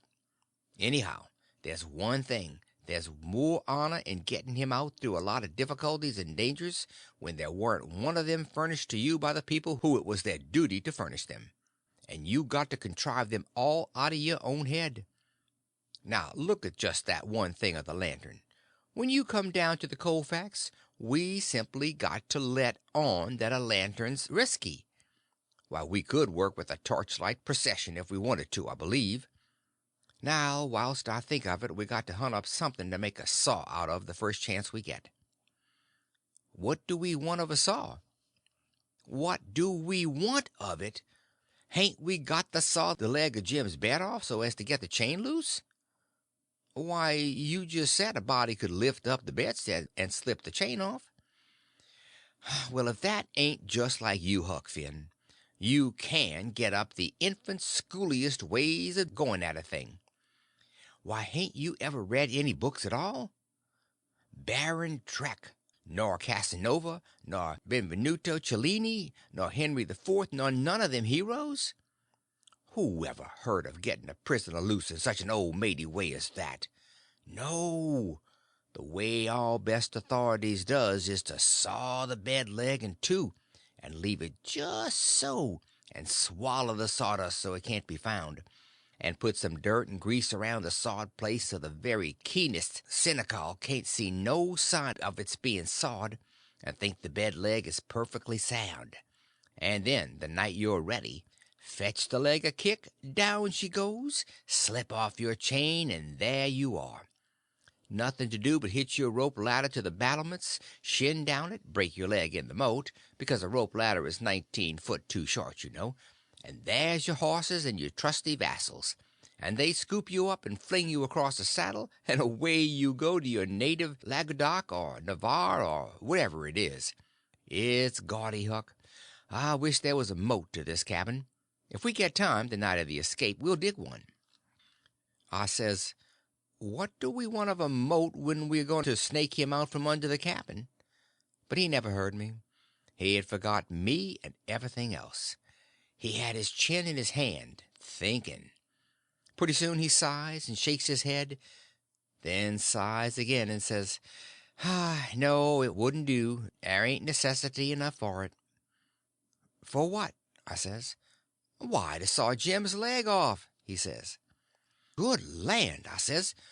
Why, there ain't no necessity for it. What would you want to saw his leg off for, anyway? Well, some of the best authorities has done it. They couldn't get the chain off, so they just cut their hand off and shoved. And the leg would be better still. But we got to let that go. There ain't necessity enough in this case, and besides, Jim's a nigger and wouldn't understand the reasons for it, and how it's the custom in Europe. So we'll let it go. But there's one thing, he can have a rope ladder. We can tear up our sheets and make him a rope ladder easy enough, and we can send it to him in a pie.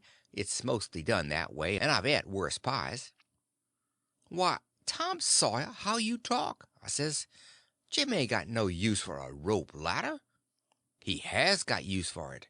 How you talk. You better say you don't know nothing about it. He's got to have a rope ladder. They all do. What in the nation can he do with it? Do with it? He can hide it in his bed, can't he? That's what they all do, and he's got to, too. Huck, you don't ever seem to want to do anything that's regular. You want to be starting something fresh all the time. Suppose he don't do nothing with it. Ain't it there in his bed for a clue after he's gone? And don't you reckon they'll want clues? Of course they will. And you wouldn't leave them any? That would be a pretty howdy-do, wouldn't it? I never heard of such a thing. Well, I says, if it's in the regulations and he's got to have it, all right, let him have it, because I don't wish to go back on no regulations. But there's one thing, Tom Sawyer, if we go to tearing up our sheets to make Jim a rope ladder, we're going to get into trouble with Aunt Sally just as sure as you're born. Now, the way I look at it, a hickory bark ladder don't cost nothing and don't waste nothing, and it's just as good to load up a pie with and hide in a straw tick as any rag ladder you can start. And as for Jim, he ain't had no experience, and so he don't care what kind of a— Oh, shucks, Huck Finn. If I was as ignorant as you, I'd keep still. That's what I'd do.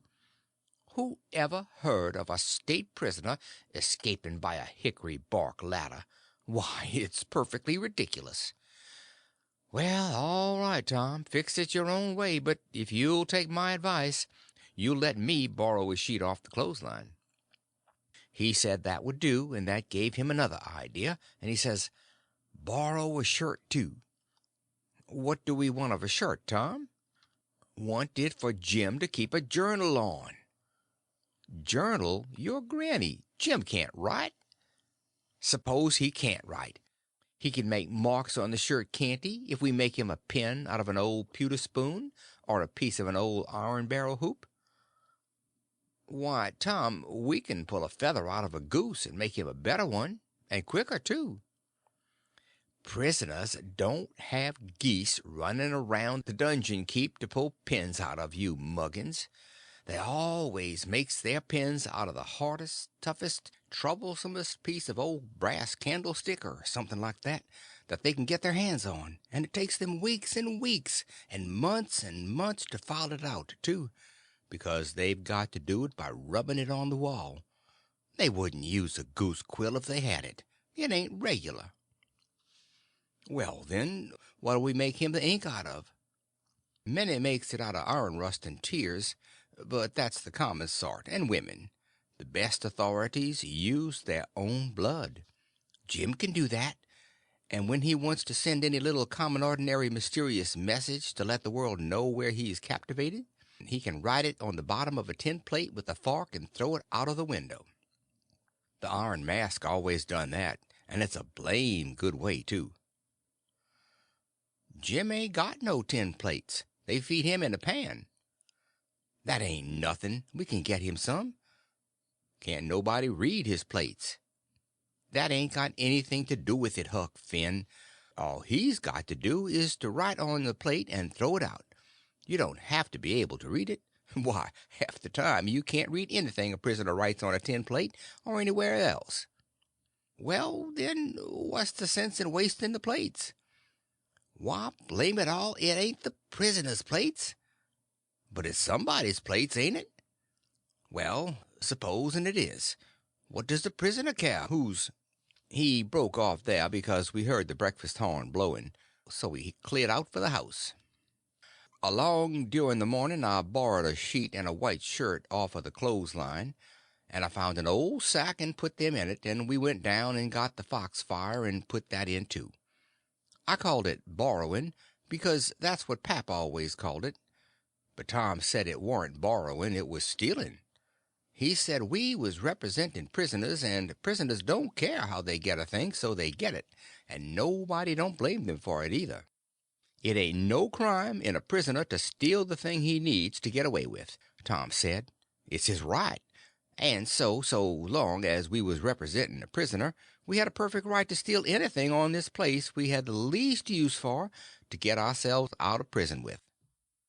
He said if we weren't prisoners it would be a very different thing, and nobody but a mean, ornery person would steal when he weren't a prisoner. So we allowed we would steal everything there was that come handy. And yet he made a mighty fuss one day after that, when I stole a watermelon out of the nigger patch and eat it, and he made me go and give the niggers a dime without telling them what it was for. Tom said that what he meant was we could steal anything we needed. Well, I says I needed the watermelon, but he says I didn't need it to get out of prison with. That's where the difference was. He said if I wanted it to hide a knife in and smuggle it to Jim to kill the Senecal with, it would have been all right. So I let it go at that, though I couldn't see no advantage in my representing a prisoner if I got to set down and chaw over a lot of gold-leaf distinctions like that every time I see a chance to hog a watermelon. Well, as I was saying, we waited that morning till everybody was settled down to business and nobody in sight around the yard. Then Tom, he carried the sack into the lean-to whilst I stood off a piece to keep watch. By and by he come out, and we went and set down on the woodpile to talk. He says, "Everything's all right now except tools, and that's easy fixed." "Tools?" I says. "Yes." "Tools for what?" "Why, to dig with. We ain't a-going to gnaw him out, are we? Ain't them old crippled picks and things in there good enough to dig a nigger out with?" I says. He turns on me, looking pitying enough to make a body cry, and says, "Huck Finn, did you ever hear of a prisoner having picks and shovels and all the modern conveniences in his wardrobe to dig himself out with? Now, I want to ask you, if you got any reasonableness in you at all, what kind of a show would that give him to be a hero? Why, they might as well lend him the key and done with it. Picks and shovels. Why, they wouldn't furnish them to a king." "Well, then," I says, "if we don't want the picks and shovels, what do we want?" "A couple of case knives." "To dig the foundations out from under the cabin with?" "Yes." "Confound it, it's foolish, Tom." "It don't make no difference how foolish it is. It's the right way, and it's the regular way. And there ain't no other way that ever I heard of, and I've read all the books that gives any information about these things. They always dig out with a case knife, and not through dirt, mind you. Generally it's through solid rock, and it takes them weeks and weeks and weeks, and forever and ever. Why, you look at one of them prisoners in the bottom dungeon of the Castle Deef in the harbor of Marseilles that dug himself out that way. How long was he at it, you reckon?" "I don't know." "Well, guess."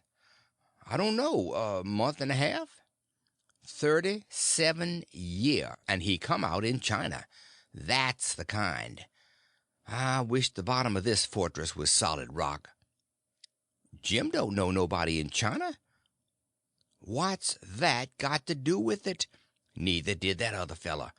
But you're always wandering off on a side issue. Why can't you stick to the main point?" "All right, I don't care where he comes out, so he comes out, and Jim don't either, I reckon. But there's one thing, anyway. Jim's too old to be dug out with a case knife. He won't last." "Yes, he will last, too. You don't reckon it's going to take 37 years to dig out through a dirt foundation, do you?" "How long will it take, Tom?" Well, we can't risk being as long as we ought to because it mayn't take very long for Uncle Silas to hear from down there by New Orleans. He'll hear Jim ain't from there. Then his next move will be to advertise Jim or something like that. So we can't risk being as long digging him out as we ought to. By rights, I reckon we ought to be a couple of years, but we can't. Things being so uncertain, what I recommend is this, that we really dig right in as quick as we can, and after that we can let on to ourselves that we was at it 37 years. Then we can snatch him out and rush him away the first time there's an alarm. Yes, I reckon that'll be the best way. Now, there's sense in that, I says. Letting on don't cost nothing. Letting on ain't no trouble, and if it's any object, I don't mind letting on we was at it 150 years. It wouldn't strain me none after I got my hand in, so I'll mosey along now and smooch a couple of case knives. Smooch 3, he says. We want one to make a saw out of. Tom, if it ain't unregular and irreligious to suggest it, I says, there's an old rusty saw blade around yonder sticking under the weatherboarding behind the smokehouse. He looked kind of weary and discouraged like, and says, it ain't no use to try to learn you nothing, Huck. Run along and smooch the knives, 3 of 'em. So I done it. End of chapter 35. Chapter 36. The Lightning Rod. His level best. A bequest to posterity. A high figure. As soon as we reckoned everybody was asleep that night, we went down the lightning rod and shut ourselves up in the lean-to, and got out our pile of foxfire and went to work. We cleared everything out of the way, about 4 or 5 foot along the middle of the bottom log. Tom said he was right behind Jim's bed now, and we dig in under it, and when we got through there couldn't nobody in the cabin ever know there was any hole there, because Jim's counterpin hung down most to the ground, and you'd have to raise it up and look under to see the hole. So we dug and dug with the case knives till most midnight, and then we was dog tired, and our hands was blistered, and yet you couldn't see we'd done anything hardly. At last I says, this ain't no 37-year job, this is a 38-year job, Tom Sawyer. He never said nothing, but he sighed, and pretty soon he stopped digging, and then for a good little while I knowed that he was thinking. Then he says, it ain't no use, Huck. It ain't a-going to work. If we was prisoners it would, because then we'd have as many years as we wanted in no hurry, and we wouldn't get but a few minutes to dig every day while they was changing watches, and so our hands wouldn't get blistered, and we could keep it up right along, year in and year out, and do it right and the way it ought to be done. But we can't fool along, we got to rush, we ain't got no time to spare. If we was to put in another night this way, we'd have to knock off for a week to let our hands get well. Couldn't touch a case knife with them sooner. Well, then what we going to do, Tom? I'll tell you. It ain't right, and it ain't moral, and I wouldn't like it to get out. But there ain't only just the one way. We got to dig him out with the picks and let on its case knives. Now you're talking, I says. Your head gets leveler and leveler all the time, Tom Sawyer, I says.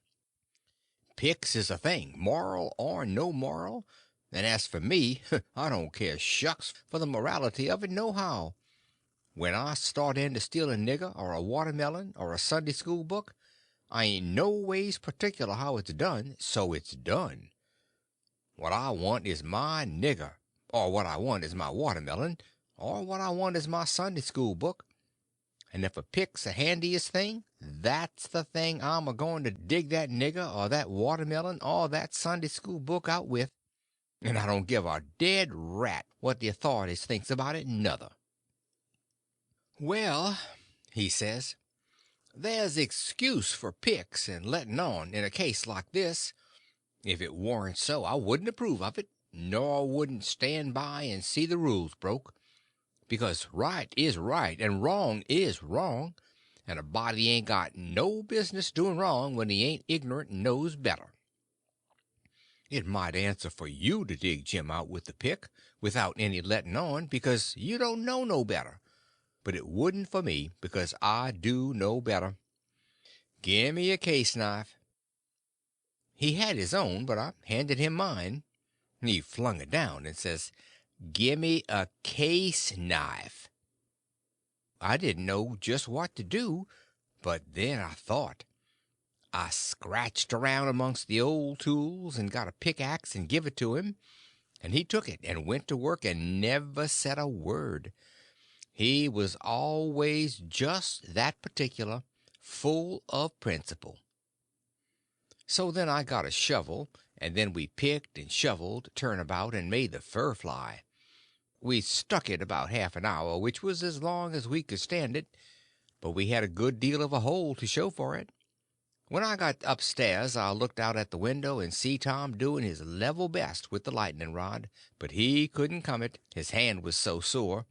At last he says, "It ain't no use, it can't be done. What do you reckon I better do? Can't you think of no way?" "Yes," I says, "but I reckon it ain't regular. Come up the stairs and let on it's a lightning rod." So he done it. Next day Tom stole a pewter spoon and a brass candlestick in the house for to make some pins for Jim out of, and 6 tallow candles, and I hung around the nigger cabins and laid for a chance and stole 3 tin plates. Tom says it wasn't enough, but I said nobody wouldn't ever see the plates that Jim throwed out, 'cause they'd fall in the dog fennel and Jimson weeds under the window hole. Then we could tote them back and he could use them over again. So Tom was satisfied. Then he says, "Now the thing to study out is how to get the things to Jim." "Take them in through the hole," I says, "when we get it done." He only just looked scornful and said something about nobody ever heard of such an idiotic idea, and then he went to studying. By and by he said he had ciphered out 2 or 3 ways, but there warn't no use to decide on any of them yet. Said we got to post to Jim first. That night we went down the lightning rod a little after 10, and took one of the candles along, and listened under the window hole, and heard Jim snoring, so we pitched it in, and it didn't wake him. Then we whirled in with the pick and shovel, and in about 2 hours and a half the job was done. We crept in under Jim's bed and into the cabin, and pawed around and found the candle and lit it, and stood over Jim a while, and found him looking hearty and healthy, and then we woke him up gentle and gradual. He was so glad to see us he most cried, and called us honey and all the pet names he could think of, and was for having us hunt up a cold chisel to cut the chain off of his leg with right away, and clearing out without losing any time. But Tom he showed him how unregular it would be, and set down and told him all about our plans, and how we could alter them in a minute any time there was an alarm, and not to be the least afraid, because we would see he got away sure. So Jim said it was all right, and we set there and talked over old times a while, and then Tom asked a lot of questions, and when Jim told him Uncle Silas come in every day or two to pray with him, and Aunt Sally come in to see if he was comfortable and had plenty to eat, and both of them was kind as they could be, Tom says, "Now I know how to fix it. We'll send you some things by them." I said, "Don't do nothing of the kind. It's one of the most jackass ideas I ever struck." But he never paid no attention to me. Went right on. It was his way when he'd got his plan set. So I told Jim how we'd have to smuggle in the rope ladder pie and other large things by Nat, the nigger that fed him, and he must be on the lookout and not be surprised, and not let Nat see him open them, and we would put small things in Uncle's coat pockets and he must steal them out, and we would tie things to Aunt's apron strings or put them in her apron pocket if we got a chance, and told him what they would be and what they was for. and told him how to keep a journal on the shirt with his blood, and all that. He told him everything. Jim couldn't see no sense in the most of it, but he allowed we was white folks and knowed better than him, so he was satisfied, and said he would do it all just as Tom said. Jim had plenty corncob pipes and tobacco, so we had a right down good sociable time. Then we crawled out through the hole, and so home to bed, with hands that looked like they'd been chawed. Tom was in high spirits. He said it was the best fun he ever had in his life, and the most intellectual, and said if he only could see his way to it, we would keep it up all the rest of our lives, and leave Jim to our children to get out, for he believed Jim would come to like it better and better the more he got used to it. He said that in that way it could be strung out to as much as 80 year, and would be the best time on record. And he said it would make us all celebrated that had a hand in it. In the morning we went out to the wood pile and chopped up the brass candlestick into handy sizes, and Tom put them and the pewter spoon in his pocket. Then we went to the nigger cabins, and while I got Nat's notice off, Tom shoved a piece of candlestick into the middle of a corn pone that was in Jim's pan, and we went along with Nat to see how it would work, and it just worked noble. When Jim bit into it, most mashed all his teeth out, and there warn't ever anything could a worked better. Tom said so himself. Jim, he never let on but what it was only just a piece of rock or something like that that's always getting into bread, you know. But after that he never bit into nothing but what he jabbed his fork into it in 3 or 4 places first. And whilst we was a-standing there in the dimmish light, here comes a couple of the hounds bulging in from under Jim's bed, and they kept on piling in till there was 11 of 'em, and there warn't hardly room in there to get your breath.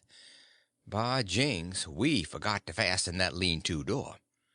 The nigger Nat, he only just hollered "Witches" once, and keeled over on the floor amongst the dogs, and began to groan like he was dying. Tom jerked the door open and flung out a slab of Jim's meat, and the dogs went for it, and in 2 seconds he was out himself and back again and shut the door, and I knowed he'd fixed the other door too. Then he went to work on the nigger, coaxing him and petting him and asking him if he'd been imagining he saw something again. He raised up and blinked his eyes around and says: "Mars Sid, you says I's a fool, but if I didn't believe I see most 1,000,000 dogs or devils or something, I wish I may die right here in these tracks. I did, most surely. Mars Sid, I felt 'em. I felt 'em, sir. They was all over me. Dad fetch it, I just wish I could get my hands on one of them witches just once, only just once. It's all I asked. But mostly I wish they'd leave me alone, I does." Tom says, "Well, I tell you what I think. What makes them come here just at this runaway nigger's breakfast time? It's because they're hungry, that's the reason. You make them a witch pie. That's the thing for you to do." "But my land, Mars Sid, how's I gwine to make 'em a witch pie? I don't know how to make it. I ain't ever heard of such a thing before." "Well, then I'll have to make it myself." "Will you do it, honey? Will you? I worship the ground under your foot, I will." "All right, I'll do it, seeing it's you, and you been good to us and showed us the runaway nigger. But you got to be mighty careful. When we come around, you turn your back, and then whatever we put in the pan, don't you let on you see it at all, and don't you look when Jim unloads the pan. Something might happen. I don't know what. And above all, don't you handle the witch things." "Handle?" "Ma said, what is you talking about?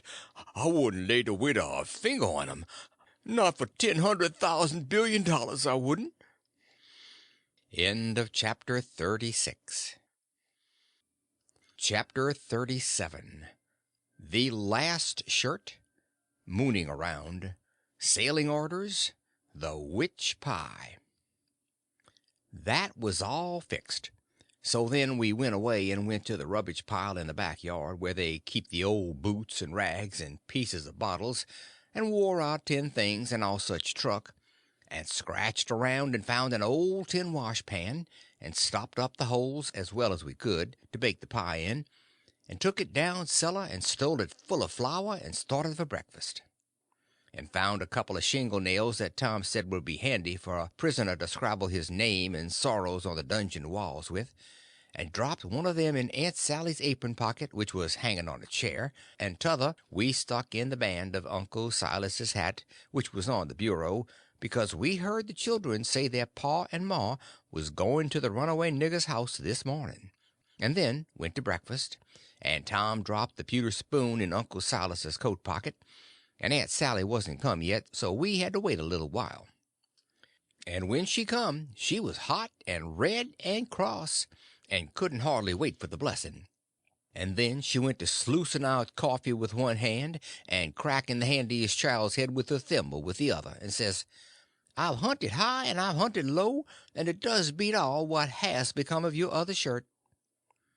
My heart fell down amongst my lungs and livers and things, and a hard piece of corn crust started down my throat after it, and got met on the road with a cough, and was shot across the table, and took one of the children in the eye, and curled him up like a fishing worm, and let a cry out of him the size of a war whoop, and Tom he turned kinder blue around the gills, and it all amounted to a considerable state of things for about a quarter of a minute, or as much as that, and I would a sold out for half a price if there was a bidder.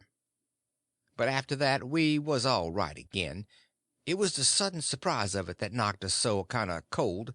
Uncle Silas, he says, "It's most uncommon curious. I can't understand it. I know perfectly well I took it off because you hain't got but one on. Now listen to the man. I know you took it off, and know it by a better way than your wool-gathering memory, too, because it was on the clothesline yesterday. I see it there myself. But it's gone. That's the long and the short of it, and you'll just have to change to a red flannel one till I can get time to make a new one. And it'll be the third I've made in 2 years. It just keeps the body on the jump to keep you in shirts. Whatever you manage to do with 'em all is more than I can make out. A body'd think you would learn to take some sort of care of 'em at your time of life." "I know it, Sally, and I do try all I can. But it oughtn't to be altogether my fault, because, I don't see them, nor have nothing to do with them except when they're on me, and I don't believe I've ever lost one of them off of me." "Well, it ain't your fault if you haven't, Silas. You'd a done it if you could, I reckon. And the shirt ain't all that's gone, nother. There's a spoon gone, and that ain't all. There was 10, and now there's only 9. The calf got the shirt, I reckon, but the calf never took the spoon, that's certain." "Why, what else is gone, Sally?" "There's 6 candles gone, that's what. The rats could a got the candles, I reckon they did. I wonder they don't walk off with the whole place, the way you're always going to stop their holes and don't do it. And if they weren't fools they'd sleep in your hair, Silas. You'd never find it out, but you can't lay the spoon on the rats, and that I know." "Well, Sally, I'm in fault, and I acknowledge it. I've been remiss, but I won't let tomorrow go by without stopping up them holes." "Oh, I wouldn't hurry. Next year'll do. Matilda Angelina Araminta Phelps." Whack came the thimble, and the child snatches her claws out of the sugar bowl without fooling around any. Just then the nigger woman steps onto the passage and says, "Missus, there's a sheet gone." "A sheet gone? Well, for land's sake!" "I'll stop up them holes today," says Uncle Silas, looking sorrowful. "Oh, do shet up. Suppose the rats took the sheet. Where's it's gone, Liza?" "Cl'ar to goodness, I hain't no notion, Miss Sally. She was on de clothesline yesterday, but she done gone. She ain't there no more now." "I reckon the world is coming to an end. I never see the beat of it in all my born days. A shirt and a sheet and a spoon and 6 can—" "Missus," comes a young yaller wench, There's a brass candlestick missing. Clear out of here, you hussy, or I'll take a skillet to you. Well, she was just a bilin'. I begun to lay for a chance. I reckoned I would sneak out and go for the woods till the weather moderated.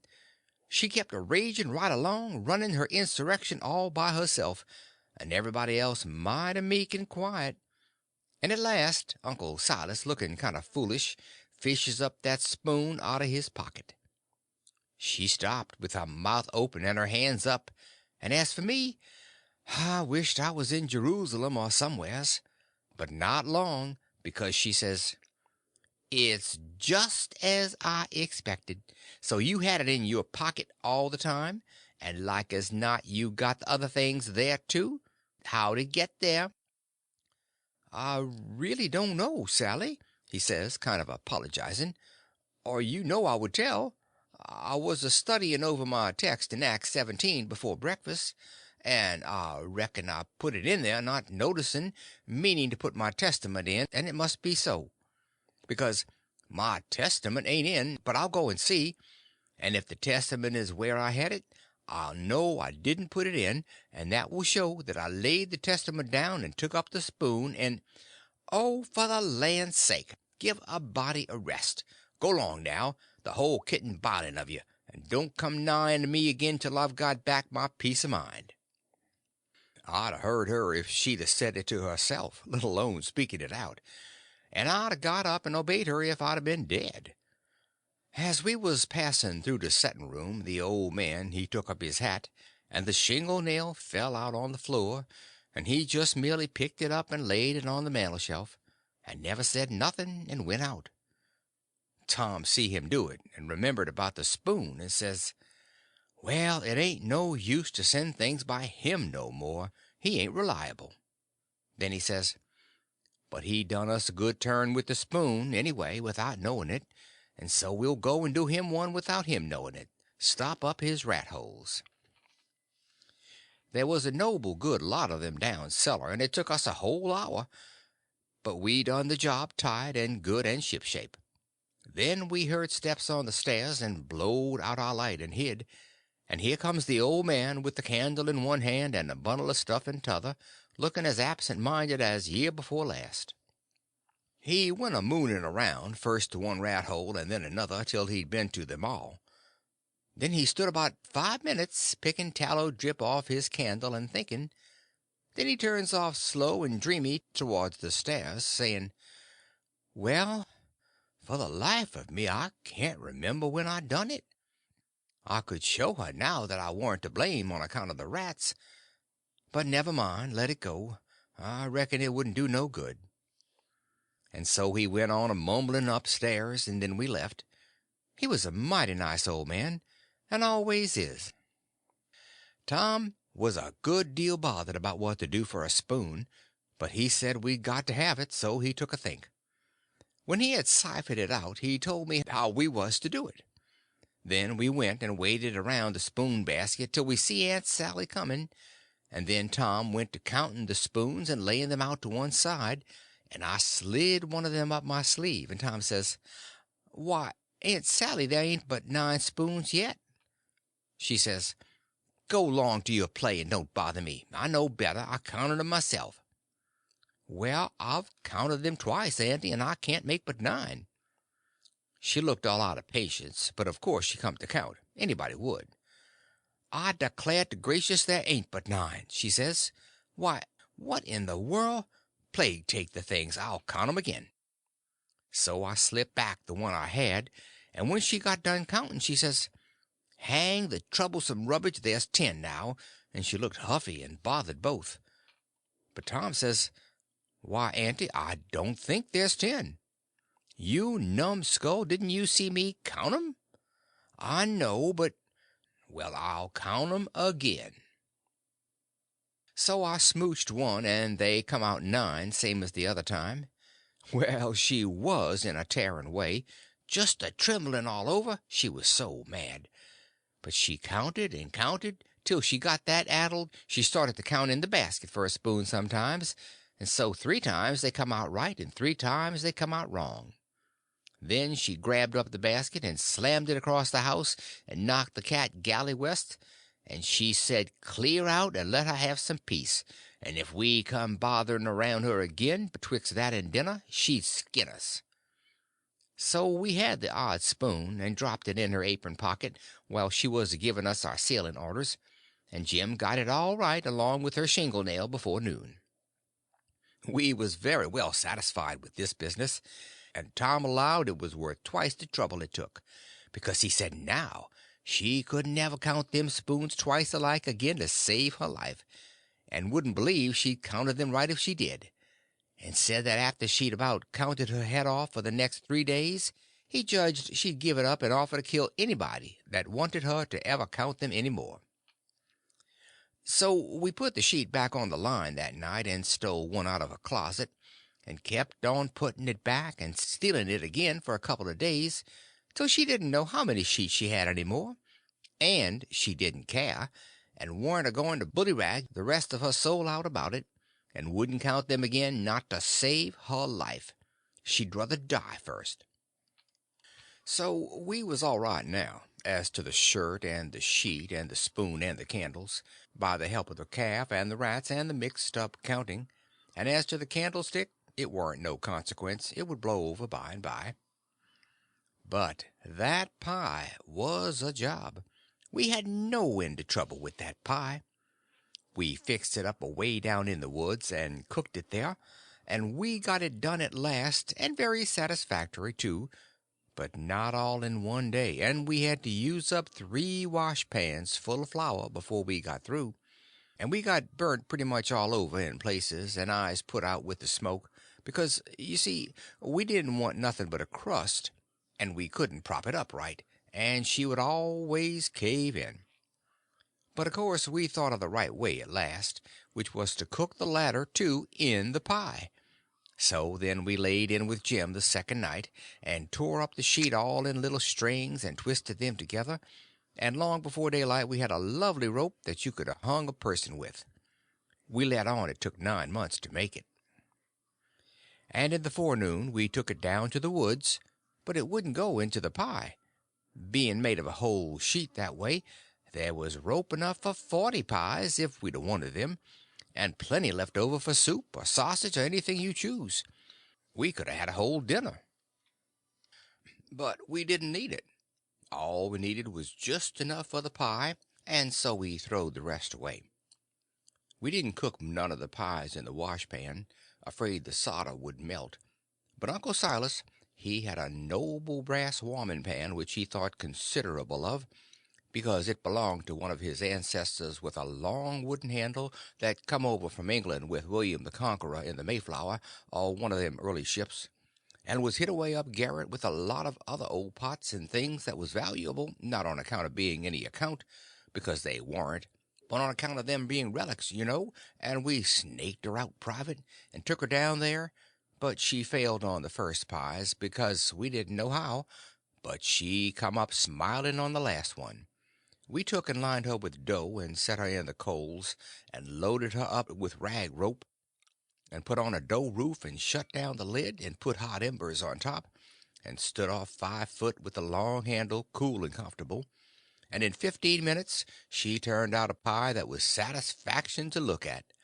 But the person that ate it would want to fetch a couple of cags of toothpicks along, for if that rope ladder wouldn't cramp him down to business, I don't know nothing what I'm talking about, and lay him in enough stomach ache to last him till next time, too.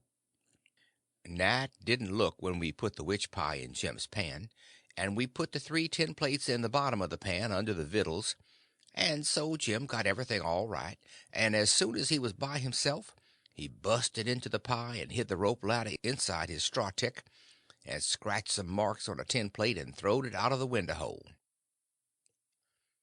End of chapter 37. Chapter 38. The Coat of Arms. A Skilled Superintendent. Unpleasant Glory. A Tearful Subject. Making them pins was a distressed tough job, and so was the saw, and Jim allowed the inscription was going to be the toughest of all. That's the one which the prisoner has to scrabble on the wall.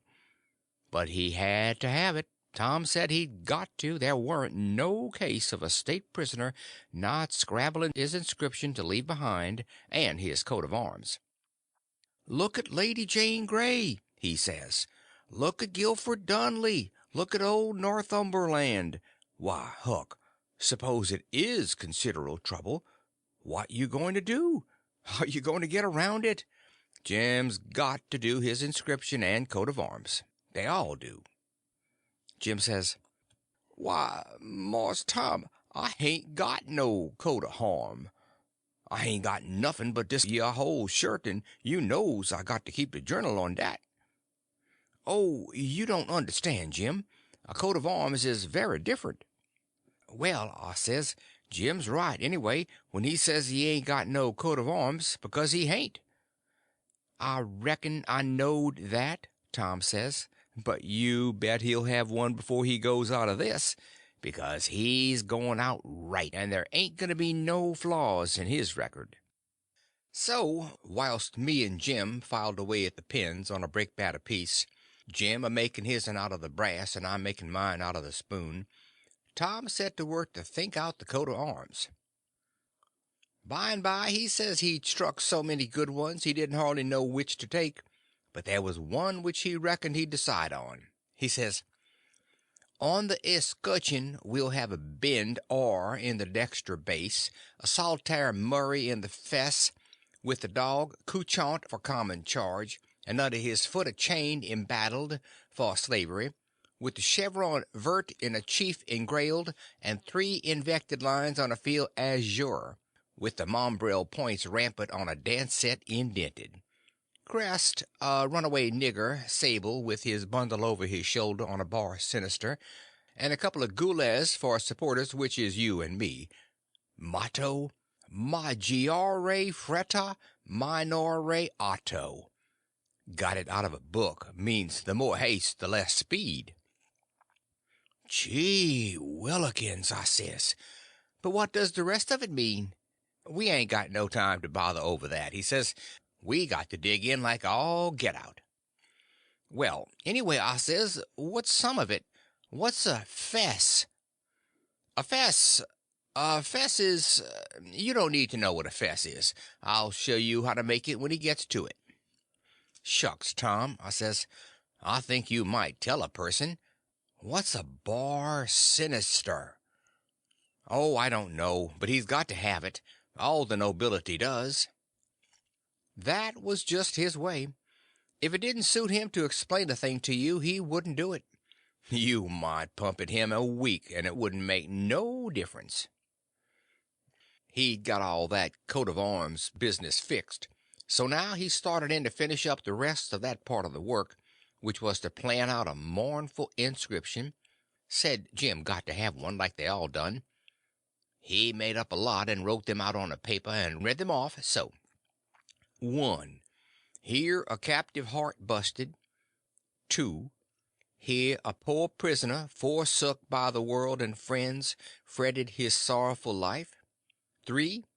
Here a lonely heart broke, and a worn spirit went to its rest after 37 years of solitary captivity. 4. Here, homeless and friendless, after 37 years of bitter captivity, perished a noble stranger, natural son of Louis X.I.V. Tom's voice trembled whilst he was reading them, and he most broke down. When he got done he wouldn't no way make up his mind which one for Jim to scrabble onto the wall, they was all so good, but at last he allowed he would let him scrabble them all on. Jim said it would take him a year to scrabble such a lot of truck onto the logs with a nail, and he didn't know how to make letters besides. But Tom said he would block them out for him, and that he wouldn't have nothing to do but just follow the lines. Then, pretty soon, he says, "Come to think, the logs ain't a-going to do. They don't have log walls in a dungeon. We got to dig the inscriptions into a rock. We'll fetch a rock." Jim said the rock was worse than the logs. He said it would take him such a pison long time to dig them into a rock he wouldn't ever get out. but Tom said he would let me help him do it. Then he took a look to see how me and Jim was getting along with the pins. It was most pesky tedious hard work, and slow, and didn't give my hands no show to get well of the sores, and we didn't seem to make no headway hardly. So Tom says, I know how to fix it. We got to have a rock for the coat of arms and mournful inscriptions, and we can just kill two birds with that same rock. There's a gaudy big grindstone down at the mill, and we'll smooch it, and carve things on it, and file out the pins and the saw on it, too.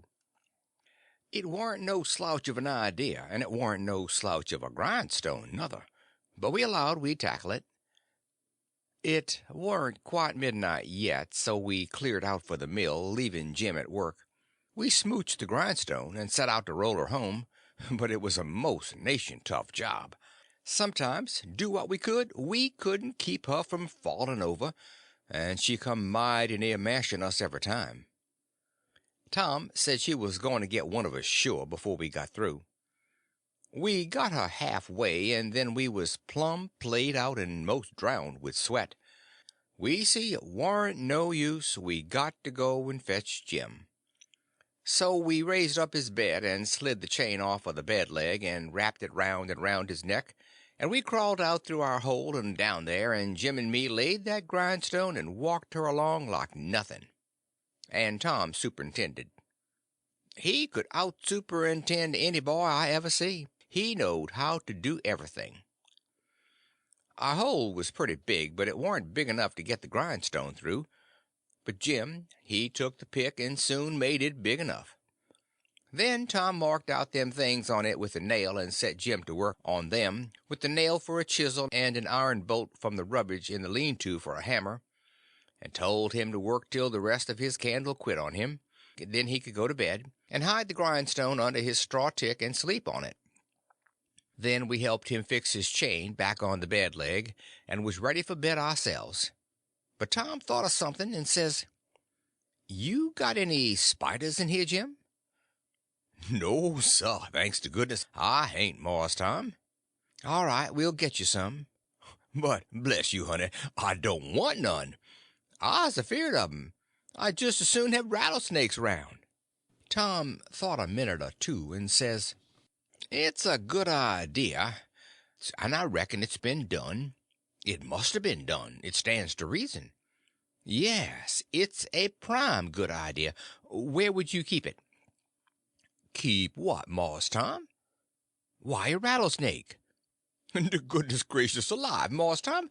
Why, if there was a rattlesnake to come in here, I'd take and bust right out through that log wall, I would, with my head. Why, Jim, you wouldn't be afraid of it after a little. You could tame it. Tame it? Yes, easy enough.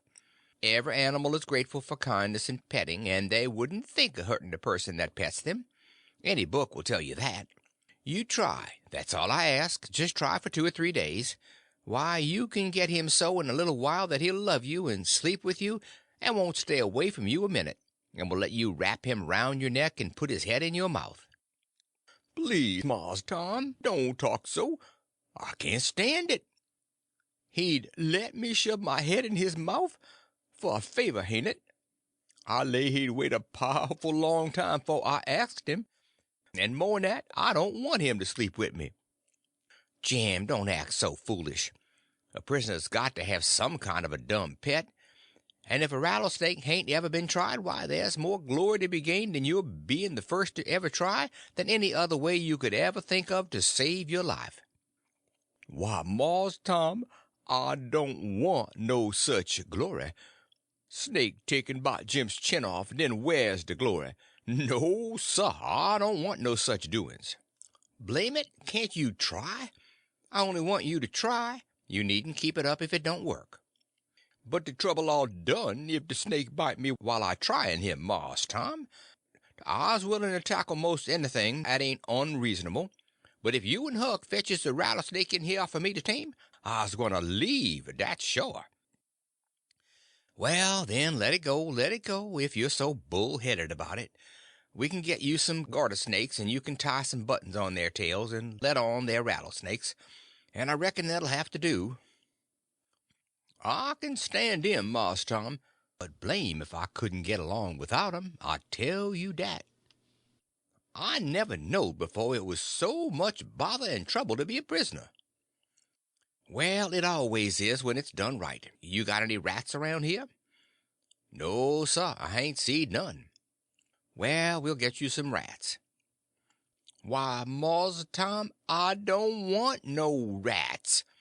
Dey's the dad blamest creeturs to stir a body and rustle round over him and bite his feet when he's trying to sleep I ever see.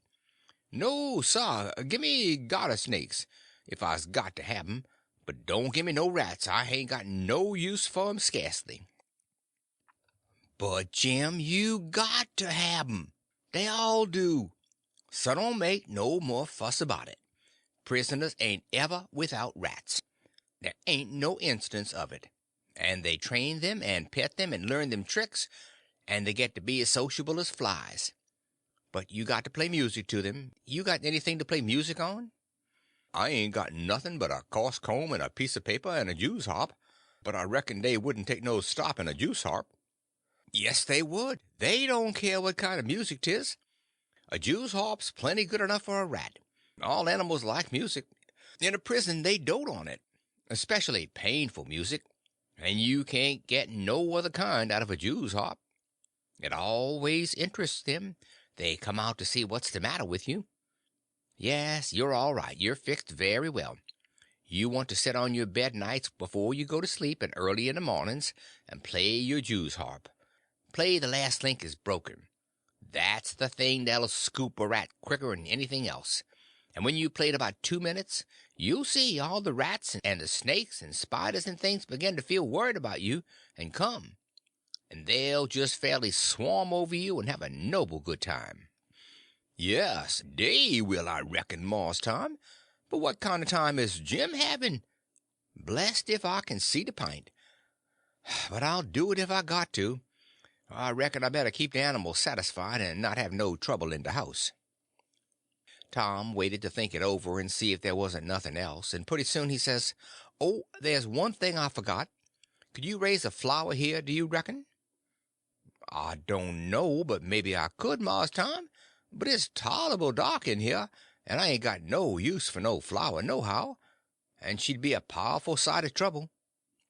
"Well, try it anyway. Some other prisoners has done it."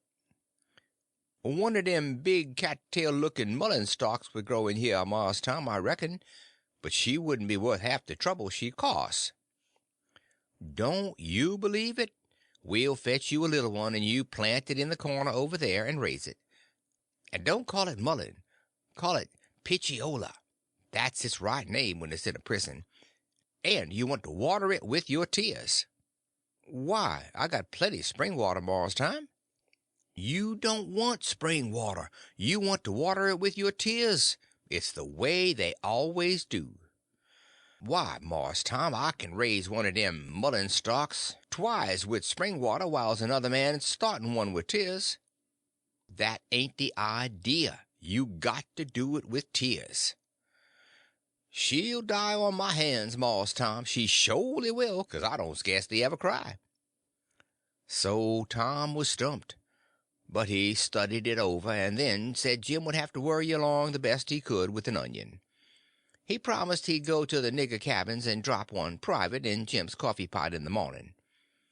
Jim said he would just as soon have tobacco in his coffee, and found so much fault with it, and with the work and bother of raising the mullein and Jew's harping the rats and petting and flattering up the snakes and spiders and things, on top of all the other work he had to do on pens and inscriptions and journals and things, which made it more trouble and worry and responsibility to be a prisoner than anything he ever undertook, that Tom most lost all patience with him, and said he was just loaded down with more gaudier chances than a prisoner ever had in the world to make a name for himself, and yet he didn't know enough to appreciate them, and they was just about wasted on him. So Jim he was sorry, and said he wouldn't behave so no more. Then me and Tom shoved off for bed. End of chapter 38. Chapter 39. Rats. Lively bedfellows. The Straw Dummy. In the morning we went up to the village and bought a wire rat trap and fetched it down and unstopped the best rat hole, and in about an hour we had 15 of the bulliest kind of ones, and then we took it and put it in a safe place under Aunt Sally's bed. But while we was going for spiders, little Thomas Franklin Benjamin Jefferson Alexander Phelps found it there and opened the door of it to see if the rats would come out, and they did. And Aunt Sally, she come in, and when we got back, she was a standing on top of the bed, raising Cain, and the rats was doing what they could to keep off the dull times for her. So she took and dusted us both with the hickory, and we was as much as 2 hours catching another 15 or 16, drat that meddlesome cub, and they warn't the likeliest nuther, because the first haul was the pick of the flock. I never see a likelier lot of rats than what that first haul was. We got a splendid stock of sorted spiders and bugs and frogs and caterpillars and one thing or another, and we liked to get a hornet's nest, but we didn't. The family was at home. We didn't give it right up, but stayed with them as long as we could, because we allowed we'd tire them out or they'd tire us out, and they done it. Then we got alicampane and rubbed on the places, and it was pretty near all right again, but couldn't set down convenient. And so we went for the snakes and grabbed a couple of dozen garters and house snakes and put them in a bag and put it in our room, and by that time it was supper time and a rattling good honest day's work. And hungry? Oh, no, I reckon not. And there warn't a blessed snake up there when we went back. We didn't half tie the sack, and they worked out somehow and left. But it didn't matter much, because they was still on the premises somewheres. So we judged we could get some of them again. No, there warn't no real scarcity of snakes about the house for a considerable spell. You'd see them dripping from the rafters in places every now and then, and they generally landed in your plate or down the back of your neck, and most of the time where you didn't want them. Well, they was handsome and striped, and there warn't no harm in a million of them, but that never made no difference to Aunt Sally. She despised snakes, be the breed what they might, and she couldn't stand them no way you could fix it. And every time one of them flopped down on her, it didn't make no difference what she was doing. She would just lay that work down and light out. I never see such a woman. And you could hear her whoop to Jericho. You wouldn't get her to take a hold of one of them with the tongs. And if she turned over and found one in bed, she would scramble out and lift a howl that you would think the house was afire. She disturbed the old man so that he said he could most wish there hadn't never been no snakes created. Well, after every last snake had been gone clear out of the house for as much as a week, Aunt Sally warn't over it yet. She warn't near over it. When she was setting thinking about something, you could touch her on the back of her neck with a feather, and she would jump right out of her stockings. It was very curious. But Tom said all women was just so. He said they was made that way for some reason or other. We got a licking every time one of our snakes come in her way, and she allowed these lickings warn't nothing to what she would do if we ever loaded up the place again with them. I didn't mind the lickings because they didn't amount to nothing, but I minded the trouble we had to lay in another lot. But we got them laid in and all the other things, and you'd never see a cabin as blithesome as Jim's was when they'd all swarm out for music and go for him. Jim didn't like the spiders, and the spiders didn't like Jim, and so they'd lay for him and make it mighty warm for him. And he said that between the rats and the snakes and the grindstone, there warn't no room in bed for him scarcely, and when there was, a body couldn't sleep, it was so lively. And it was always lively, he said, because they never all slept at one time, but took turn about, so when the snakes was asleep, the rats was on deck, and when the rats turned in, the snakes come on watch, so he always had one gang under him in his way, and t'other gang having a circus over him. And if he got up to hunt a new place, the spiders would take a chance at him as he crossed over. He said if he ever got out this time, he wouldn't ever be a prisoner again, not for a salary. Well, by the end of 3 weeks, everything was in pretty good shape. The shirt was sent in early in a pie, and every time a rat bit Jim he would get up and write a little in his journal whilst the ink was fresh. The pens was made, the inscriptions and so on was all carved on the grindstone, the bed leg was sawed in two, and we had et up the sawdust, and it give us a most amazing stomach ache. We reckoned we was all going to die, but didn't. It was the most undigestible sawdust I ever see, and Tom said the same. But as I was saying, we'd all got the work done now at last, and we was all pretty much fagged out, too, but mainly Jim. The old man had wrote a couple of times to the plantation below Orleans to come and get their runaway nigger, but hadn't got no answer, because there warn't no such plantation. So he allowed he would advertise Jim in the St. Louis and New Orleans papers, and when he mentioned the St. Louis ones it gave me the cold shivers, and I see we hadn't no time to lose. So Tom said, now for the nonanimous letters. "What's them?" I says. "Warnings to the people that something is up. Sometimes it's done one way, sometimes another, but there's always somebody spying around that gives notice to the governor of the castle. When Louis XVI was going to light out of the Tuileries, a servant girl done it. It's a very good way, and so is the nonanimous letters. We'll use them both. And it's usual for the prisoner's mother to change clothes with him, and she stays in, and he slides out in her clothes. We'll do that, too. But looky here, Tom. What do we want to warn anybody for that something's up? Let them find out for themselves. It's their lookout." "Yes, I know, but you can't depend on them. It's the way they've acted from the very start. Left us to do everything. They're so confiding and mullet-headed they don't take notice of nothing at all. So if we don't give them notice, there won't be nobody nor nothing to interfere with us. And so after all our hard work and trouble, this escape will go off perfectly flat, won't amount to nothing. Won't be nothing to it." "Well, as for me, Tom, that's the way I'd like."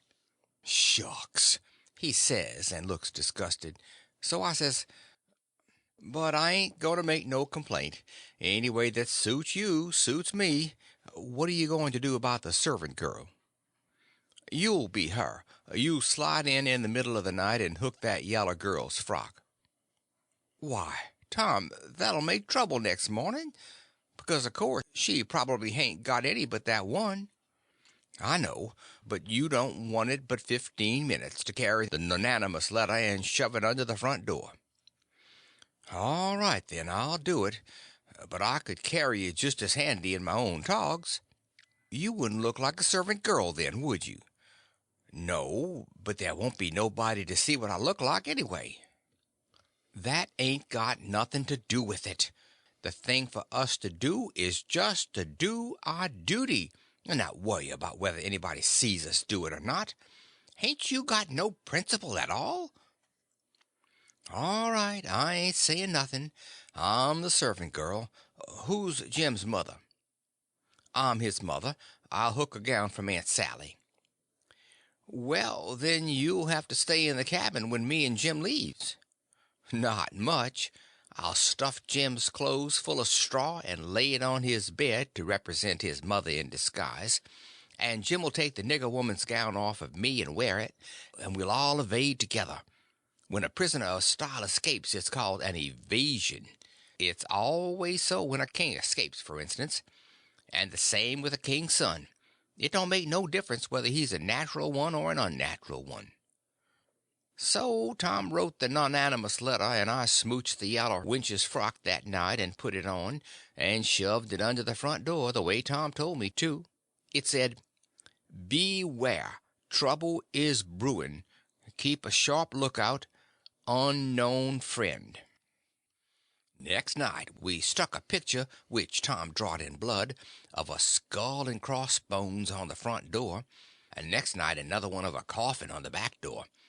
I never see a family in such a sweat. They couldn't have been worse scared if the place had been full of ghosts laying for them behind everything and under the beds and shivering through the air. If a door banged, Aunt Sally she jumped and said, "Ouch!" If anything fell, she jumped and said, "Ouch!" If you happened to touch her when she warn't noticing, she done the same.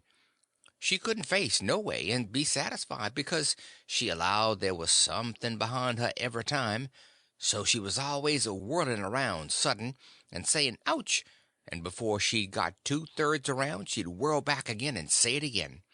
And she was afraid to go to bed, but she dasn't set up. So the thing was working very well, Tom said. He said he never see a thing work more satisfactory. He said it showed it was done right. So he said, now for the grand bulge. So the very next morning at the streak of dawn we got another letter ready, and was wondering what we better do with it, because we heard them say at supper they was going to have a nigger on watch at both doors all night. Tom he went down the lightning rod to spy around, and the nigger at the back door was asleep, so he stuck it in the back of his neck and came back. The letter said, "Don't betray me. I wish to be your friend. There is a desperate gang of cutthroats from over in the Indian Territory going to steal your runaway nigger tonight, and they have been trying to scare you so as you will stay in the house and not bother them. I am one of the gang, but have got religion, and wish to quit it and lead an honest life again, and will betray the hellish design. They will sneak down from the northards along the fence at midnight exact, with a false key, and go in the nigger's cabin to get him. I am to be off a piece and blow a tin horn if I see any danger, but stead of that I will baa like a sheep soon as they get in, and not blow at all. Thence, whilst they are getting his chains loose, you slip there and lock 'em in, and can kill 'em at your leisure. Don't do anything but just the way I am telling you. If you do, they will suspicion something and raise hoop jamboree hoo. I do not wish any reward, but to know I have done the right thing. Unknown Friend." End of chapter 39. Chapter 40. Fishing. The Vigilance Committee. A lively run. Jim advises a doctor. We was feeling pretty good after breakfast, and took my canoe and went over the river a fishing with a lunch, and had a good time, and took a look at the raft and found her all right, and got home late to supper, and found them in such a sweat and worry they didn't know which end they was standing on, and made us go right off to bed the minute we was done supper, and wouldn't tell us what the trouble was, and never let on a word about the new letter, but didn't need to, because we knowed as much about it as anybody did, and soon as we was half upstairs and her back was turned, we slid for the cellar cupboard and loaded up a good lunch, and took it up to our room and went to bed, and got up about half past 11, and Tom put on Aunt Sally's dress that he stole, and was going to start with the lunch, but says, "Where's the butter?" "I laid out a hunk of it," I says, "on a piece of corn pone." "Well, you left it laid out then. It ain't here." "We can get along without it," I says. "We can get along with it, too," he says. "Just you slide down cellar and fetch it, and then mosey right down the lightning rod and come along. I'll go and stuff the straw into Jim's clothes to represent his mother in disguise, and be ready to baa like a sheep and shove as soon as you get there." So he went out, and down cellar went I. The hunk of butter, big as a person's fist, was where I had left it. So I took up the slab of corn pone with it on, and blowed out my light, and started upstairs very stealthy, and got up to the main floor all right, but here comes Aunt Sally with a candle, and I clapped the truck in my hat and clapped my hat on my head, and the next set she see me, and she says, "You been down cellar?" "Yes'm." "What you been doing down there?" "Nothing." "Nothing?" "No'm." "Well, then, what possessed you to go down there this time of night?" "I don't know'm." "You don't know? Don't answer me that way, Tom. I want to know what you been doing down there." "I hain't been doing a single thing, Aunt Sally, I hope to gracious if I have." I reckon she'd let me go now, and as a general thing she would.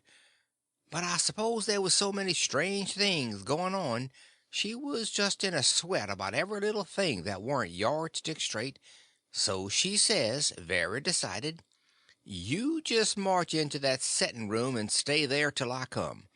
You been up to something you no business to, and I'll find out what it is before I'm done with you." So she went away, and I opened the door and walked into the setting room. My, but there was a crowd there. 15 farmers, and every one of 'em had a gun. I was most powerful sick, and slunk to a chair and sat down. They was setting around, some of them talking a little in a low voice, and all of them fidgety and uneasy, but trying to look like they warn't. But I know they was, because they was always taking off their hats and putting them on and scratching their heads and changing their seats and fumbling with their buttons. I warn't easy myself, but I didn't take my hat off all the same. I did wish Aunt Sally would come and get done with me and lick me if she wanted to, and let me get away and tell Tom how we'd overdone this thing, and what a thundering hornet's nest we'd got ourselves into, so we could stop fooling around straight off and clear out with Jim before these rips got out of patience and come for us. At last she come and begun to ask me questions, but I couldn't answer them straight. I didn't know which end of me was up, because these men was in such a fidget now that some was wanting to start right now and lay for them desperadoes, and say it weren't but a few minutes to midnight, and others was trying to get them to hold on and wait for the sheep signal. And here was Auntie pegging away at the questions, and me a shaking all over and ready to sink down in my tracks, I was that scared. And the place was getting hotter and hotter, and the butter beginning to melt and run down my neck and behind my ears. And pretty soon one of them says, "I'm for going and getting in the cabin first, and right now, and catching them when they come." I most dropped, and a streak of butter come a trickling down my forehead, and Aunt Sally she see it and turns white as a sheet and says, "For land's sake, what is the matter with the child? He's got the brain fever as sure as you're born, and they're oozing out." And everybody runs to see, and she snatches off my hat, and out comes the bread and what was left of the butter, and she grabbed me and hugged me and says, "Oh, what a turn you did give me! How glad and grateful I am it ain't no worse, for luck's against us, and it never rains but it pours. And when I see that truck I thought we'd lost you, for I knowed by the color and all it was just like your brains would be if— Dear, dear, why didn't you tell me that was what you'd been down there for? I wouldn't have cared. Now clear out to bed, and don't let me see no more of you till morning." I was upstairs in a second, and down the lightning rod in another one, and shinning through the dark for the lean-to. I couldn't hardly get my words out, I was so anxious, but I told Tom as quick as I could we must jump for it now and not a minute to lose. The house was full of men yonder, with guns. His eyes just blazed, and he said, "No, is that so? Ain't it bully? Why, Huck, if it was to do over again, I bet I could fetch 200, if we could put it off till—" "Hurry, hurry," I says. "Where's Jim?" "Right at your elbow. If you reach out your arm you can touch him. He's dressed and everything's ready. Now we'll slide out and give the sheep signal." But then we heard the tramp of men coming to the door, and heard them begin to fumble with the padlock, and heard a man say, "I told you we'd be too soon, and they haven't come. The door is locked. Here, I'll lock some of you into the cabin, and you lay for 'em in the dark and kill 'em when they come, and the rest scatter round a piece, and listen if you can hear 'em coming." So in they come, but couldn't see us in the dark, and most trod on us whilst we was hustling to get under the bed. But we got under all right, and out through the hole, swift but soft, Jim first, me next, and Tom last, which was according to Tom's orders.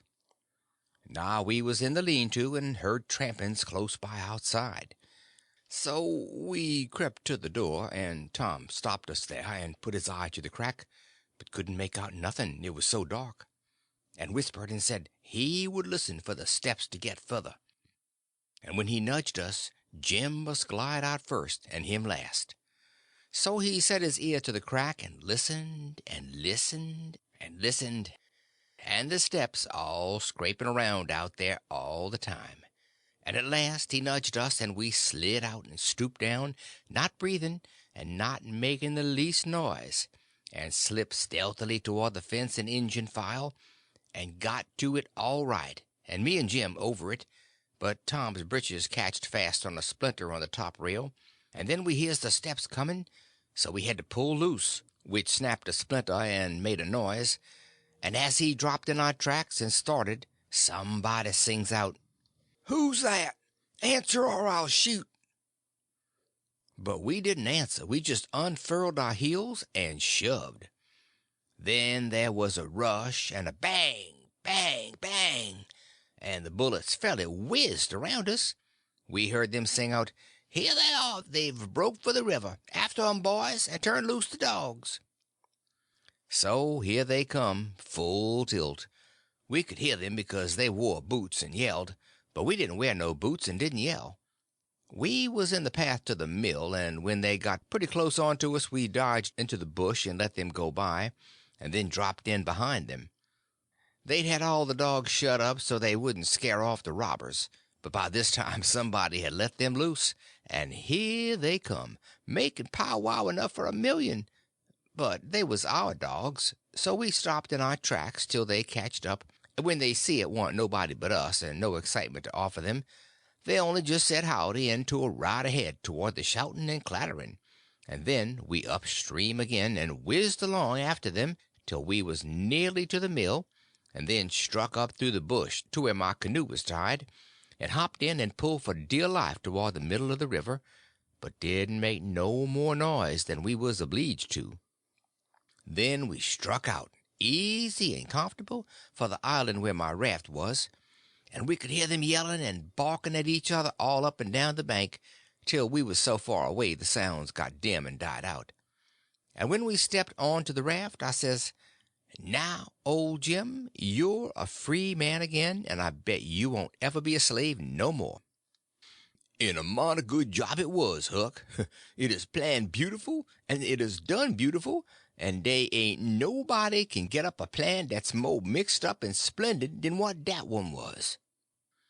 We was all glad as we could be, but Tom was the gladdest of all because he had a bullet in the calf of his leg. When me and Jim heard that, we didn't feel so brash as what we did before. It was hurting him considerable and bleeding, so we laid him in the wigwam and tore up one of the duke's shirts for to bandage him, but he says, "Give me the rags, I can do it myself. Don't stop now, don't fool around here, and the evasion booming along so handsome. Man the sweeps and set her loose. Boys, we done it elegant, deed we did. I wish we'd a had a handling of Louis the 16th. There wouldn't have been no son of St. Louis ascend to heaven, wrote down in his biography. No, sir, we'd a whooped him over the border, that's what we'd a done with him, and done it as slick as nothing at all, too. Man the sweeps, man the sweeps." But me and Jim was consulting and thinking, and after we'd thought a minute, I says, "Say it, Jim." So he says, "Well, den, dis is de way it looked to me, Huck. If it was him dat 'uz being sot free, and one of de boys was to get shot, would he say, 'Go on and save me, never mind about a doctor for to save dis one'? Is dat like Mars Tom Sawyer? Would he say dat? You bet he wouldn't. Well, den, is Jim gwine to say it? No, sah. I don't budge a step out in dis place 'dout a doctor, not if it's 40 year." I knowed he was white inside, and I reckoned he'd say what he did say, so it was all right now, and I told Tom I was a going for a doctor. He raised considerable row about it, but me and Jim stuck to it and wouldn't budge, so he was for crawling out and setting the raft loose himself, but we wouldn't let him. Then he give us a piece of his mind, but it didn't do no good. So when he sees me getting the canoe ready, he says, Well, then, if you're bound to, I'll tell you the way to do when you get to the village. Shut the door and blindfold the doctor tight and fast, and make him swear to be silent as the grave, and put a purse full of gold in his hand, and then take and lead him all around the back alleys and everywheres in the dark, and then fetch him here in the canoe in a roundabout way amongst the islands, and search him and take his chalk away from him, and don't give it back to him till you get him back to the village, or else he will chalk this raft so he can find it again. It's the way they all do. So I said I would, and left, and Jim was to hide in the woods when he see the doctor coming till he was gone again. End of chapter 40. Chapter 41. The Doctor. Uncle Silas. Sister Hotchkiss. Aunt Sally in trouble.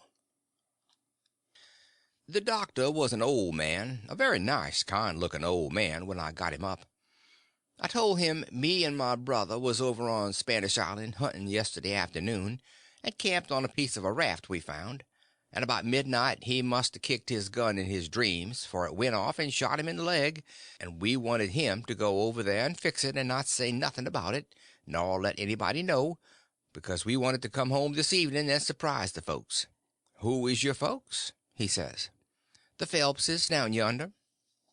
"Oh," he says. And after a minute he says, "How'd you say he got shot?" "He had a dream," I says, "and it shot him." "Singular dream," he says. So he lit up his lantern and got his saddlebags, and we started. And when he sees the canoe he didn't like the look of her. Says she was big enough for one, but didn't look pretty safe for two. I says, "Oh, you needn't be afeard, sir. She carried the three of us easy enough." "What three?" "Why, me and Sid and the guns. That's what I meant." "Oh," he says. But he put his foot on the gunwale and rocked her, and shook his head, and said he reckoned he'd look around for a bigger one. But they was all locked and chained, so he took my canoe and said for me to wait till he come back, or I could hunt around further, or maybe I'd better go down home and get them ready for the surprise if I wanted to. But I said I didn't, so I told him just how to find the raft, and then he started. I struck an idea pretty soon. I says to myself, suppose he can't fix that leg just in 3 shakes of a sheep's tail, as the saying is. Suppose it takes him 3 or 4 days. What are we going to do? Lay around there till he lets the cat out the bag? No, sir. I know what I'll do. I'll wait, and when he comes back, if he says he's got to go any more, I'll get down there too if I swim, and we'll take and tie him and keep him, and shove off down the river, and when Tom's done with him we'll give him what it's worth, or all we got, and let him get ashore. So then I crept into a lumber pile to get some sleep, and next time I waked up the sun was away up over my head. I shot out and went for the doctor's house, but they told me he'd gone away in the night sometime or other and warn't back yet. Well, thinks I, that looks powerful bad for Tom, and I'll dig out for the island right now. So away I shoved, and turned the corner, and nearly rammed my head into Uncle Silas's stomach.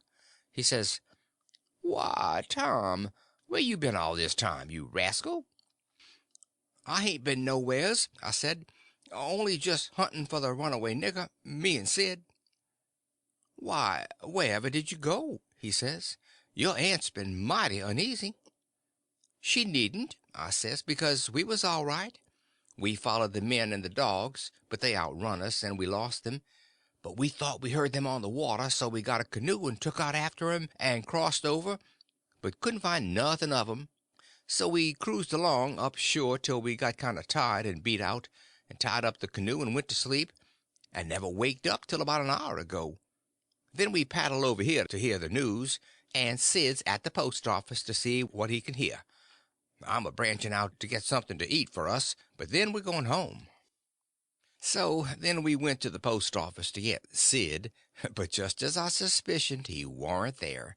So the old man he got a letter out of the office, and we waited a while longer, but Sid didn't come. So the old man said, come along, let Sid foot it home or canoe it when he got done fooling around, but we would ride. I couldn't get him to let me stay and wait for Sid, but he said there warn't no use in it, and I must come along and let Aunt Sally see we was all right. When we got home, Aunt Sally was that glad to see me she laughed and cried both, and hugged me and give me one of them lickings of hern that don't amount to shucks, and said she'd serve Sid the same when he come. And the place was plumb full of farmers and farmers' wives to dinner, and such another clack a body never heard. Old Mrs. Hotchkiss was the worst. Her tongue was a-going all the time. She says: "Well, Sister Phelps, I ransacked that 'ere cabin over there, and I believe the nigger was crazy. I says to Sister Drammel, didn't I, Sister Drammel? Si, he's crazy, says I. Them's the very words I said. You all heard me. He's crazy, says I. Everything shows it, says I. Look at that 'ere grindstone, says I. Want to tell me any creatures in his right minds are going to scrabble all them crazy things onto a grindstone, says I? Here such and such a person busted his heart, and here so and so pegged along for 37 year, and all that, natural son of Louis somebody, and such everlasting rubbish. He's plumb crazy, says I. It's what I says in the first place, it's what I says in the middle, and it's what I says last and all the time. The nigger's crazy, crazy as a Nebuchadnezzar, says I. And look at that air ladder made out of rags, Sister Hotchkiss, says old Mrs. Drammel. What in the name of goodness could he ever want of? The very words I was a-saying no longer ago in this minute to Sister Utterback, and she'll tell you so herself. She look at that air rag ladder, and I says, look at it, says I. What could he have wanted of it, says I? Sister Hotchkiss, but how in the nation they ever get that grindstone in there anyway? And who dug that air hole? And who? My very words, Brer Penrod, I was a-saying, pass that air sasser and molasses, won't you? I was a-saying to Sister Dunlap just this minute, how did they get that grindstone in there, says I? Without help, mind you, without help. That's where it is. Don't tell me, says I. There was help, says I. And there was a plenty help, too, says I. There's been a dozen of helping that nigger, and I lay I'd skin every last nigger in this place, but I'd find out who done it, says I. Moreover, says I, a dozen, says you, 40 couldn't have done everything that's been done. Look at them case knives, saws, and things. How tedious they must have been. Look at that bed leg sawed off with 'em. A week's work for 6 men. Look at that nigger made out in the straw in the bed. And look at, you may well say it, Brer Hightower. I just was a-saying to Brer Phelps, his own self. Says he, what do you think of it, Sister Hotchkiss? Says he. Think of what, Brer Phelps? Says I. Think of that bed leg sawed off that away, says he. Think of it, says I. I lay it never sawed itself off, says I. Somebody sawed it off, says I. That's my opinion. Take it or leave it. It may be no count, says I, but such as 'tis, it's my opinion, says I. And if anybody can start a better one, says I, let him do it, says I. That's all. I says to Sister Dunlap, says I, why, dog my cats, they must have been a house full of niggers in there every night for 4 weeks to have done all that work, Sister Phelps. Look at that shirt. Every last inch of it kivered over with the secret African writing done with blood. Must have been a raft of 'em at it right along all the time almost. Why, I'd give $2 to have it read to me, and as far as the niggers that wrote it, I 'low I'd take and lash 'em till... People to help him, Brother Marples. Well, I reckon you'd think so if you'd have been in this house for a while back. Why, they stole everything they could lay their hands on, and we are watching all the time, mind you. They stole that shirt right off the line. And as for that sheet they made the rag ladder out of, there ain't no telling how many times they didn't steal that. And flour and candlesticks and spoons, and the old warming pan, and most 1,000 things that I disremember now, and my new calico dress. And me and Silas and my Sid and Tom on the constant watch, day and night, as I was a-telling you, and not a one of us could catch hide nor hair nor sight nor sound of them. And here at the last minute, lo and behold you, they slides right in under our noses and fools us. And not only fools us, but the Injun Territory robbers too. and actually gets away with that nigger safe and sound, and that with 16 men and 22 dogs right on their very heels at the very time. I tell you, it just bangs anything I ever heard of. Why, spirits couldn't have done better and been no smarter, and I reckon they must have been spirits, because you know our dogs, and they ain't no better. Well, them dogs never even got on the track of one of 'em. You explain that to me if you can, any of you. Well, it does beat. Laws alive, I never, so help me, I wouldn't a be house thieves as well as goodness gracious sakes, I'd a been afeard to live in such a afraid to live. Huh, why, I was that scared I dasn't hardly go to bed, or get up, or lay down, or set down, Sister Ridgeway. Why, they'd steal the why, goodness sakes, you can guess what kind of a fluster I was in by the time midnight come last night. I hope to gracious if I warn't afraid they'd steal some of the family. I was just to that pass I didn't have no reasoning faculties no more. It looks foolish enough now in the daytime, but I says to myself, there's my two poor boys asleep way upstairs in that lonesome room, and I declare to goodness I was that uneasy that I crept up there and locked 'em in. I did, and anybody would. Because, when you get scared that way, and it keeps running on and getting worse and worse all the time, and your wits get to addling, and you get to doing all sorts of wild things, and by you think to yourself, supposing I was a boy and was away up there, and the door ain't locked, and you— She stopped, looking kind of wondering, and then she turns her head around slow, and when her eye lit on me I got up and took a walk. Says I to myself, I can explain better how we come to not be in that room this morning if I go out to one side and study over it a little. So I done it. But I dasn't go fur, or she'd a sent for me. And when it was late in the day the people all went, and then I come in and told her the noise and shooting waked up me and Sid, and the door was locked, and we wanted to see the fun, so we went down the lightning rod, and both of us got hurt a little, and we didn't never want to try that no more. And then I went on and told her all what I told Uncle Silas before, and then she said she'd forgive us, maybe it was all right enough anyway, and about what a body might expect of boys, for all boys were a pretty harum-scarum lot as fur as she could see, and so as long as no harm hadn't come of it, she judged she better put in her time being grateful we was alive and well, and she had us still, 'stead of fretting over what was past and done. So then she kissed me and patted me on the head and dropped into a kind of a brown study, and pretty soon jumps up and says, "Why, laws a mercy, it's most night, and Sid not come yet. What has become of that boy?" I see my chance, so I skips up and says, "I'll run right up to town and get him," I says. "No, you won't," she says. "You'll stay right where you are. One's enough to be lost at a time. If he ain't here to supper, your uncle'll go." Well, he warn't there to supper, so right after supper Uncle went. He come back about 10, a little bit uneasy, hadn't run across Tom's track. Aunt Sally was a good deal uneasy. But Uncle Silas, he said there warn't no occasion to be. Boys will be boys, he said, and you'll see this one turn up in the morning all sound and right.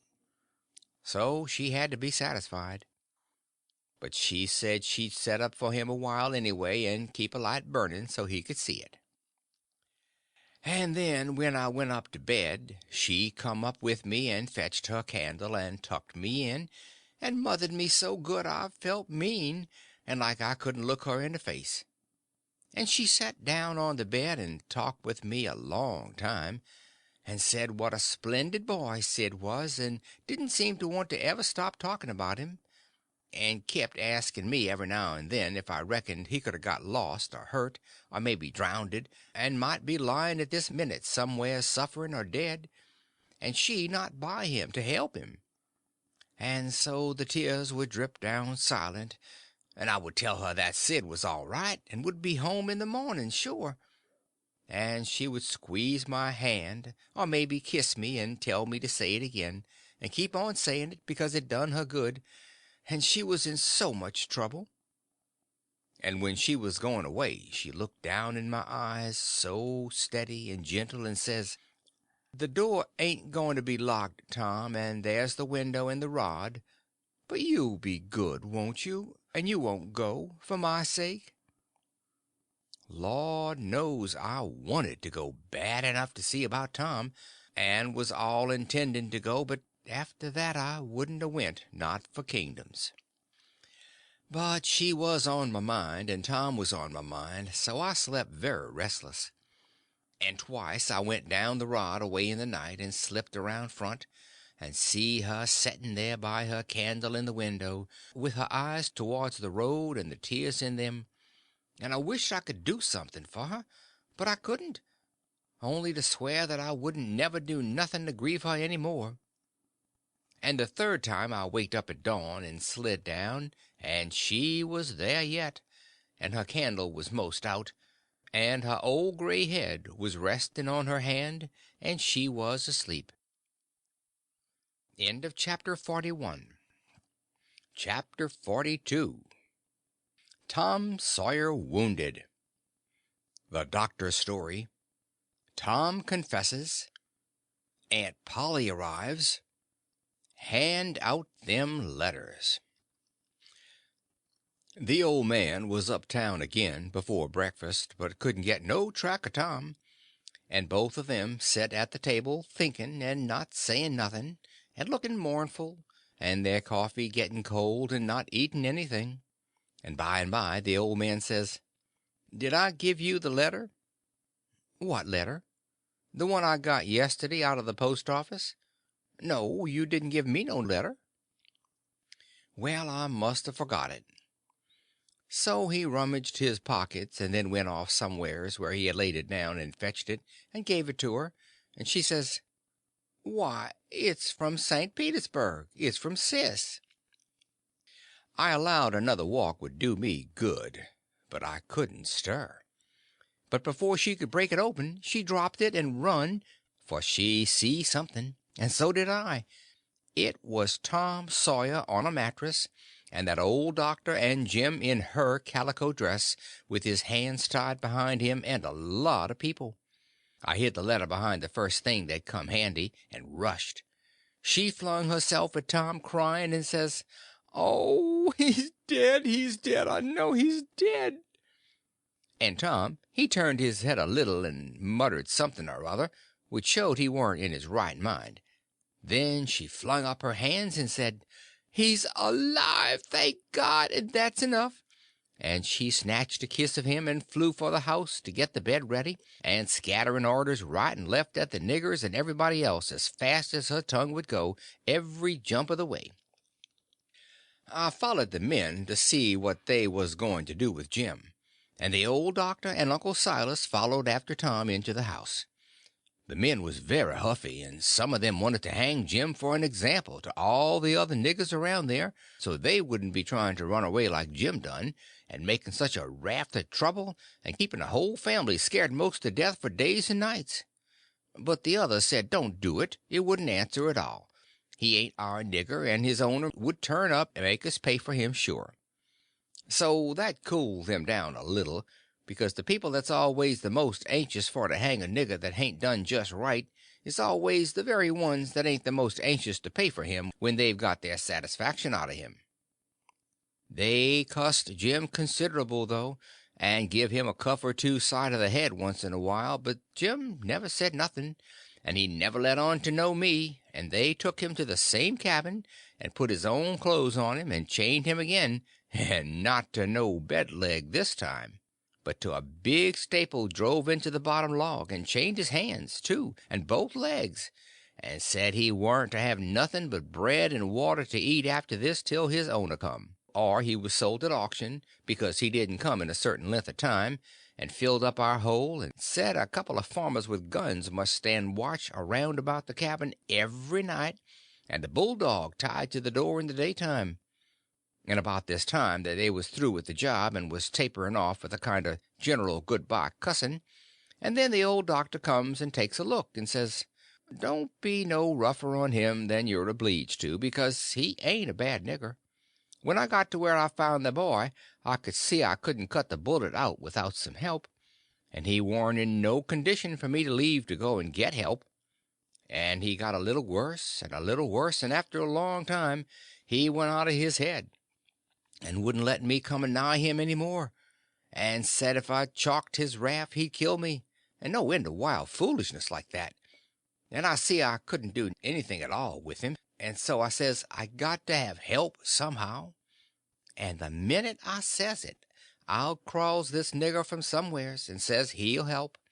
And he done it, too, and done it very well. Of course, I judged he must be a runaway nigger, and there I was.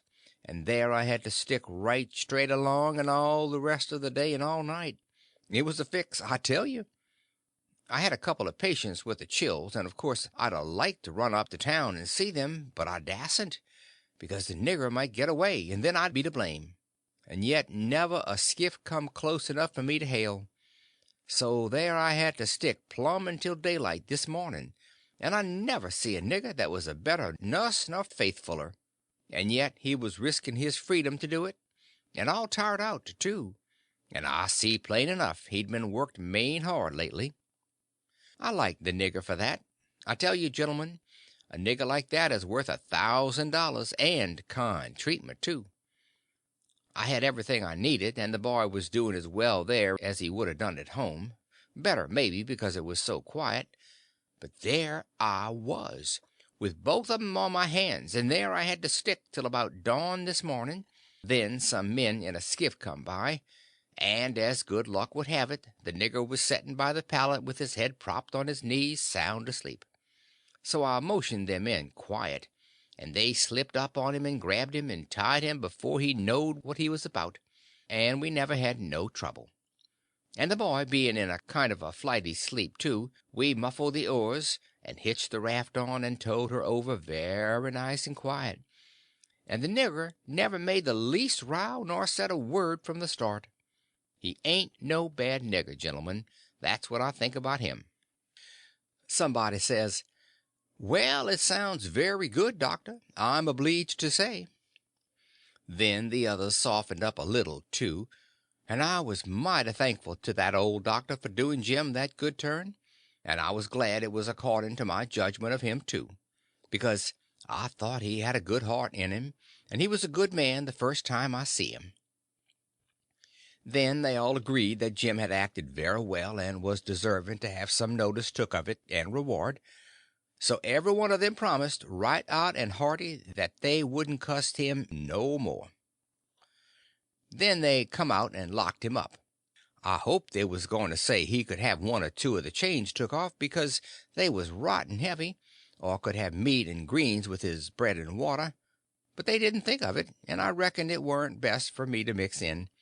But I judged I'd get the doctor's yarn to Aunt Sally somehow or other, as soon as I'd got through the breakers that was laying just ahead of me, explanations, I mean, how I forgot to mention about Sid being shot when I was telling how him and me put in that dratted night paddling around hunting the runaway nigger.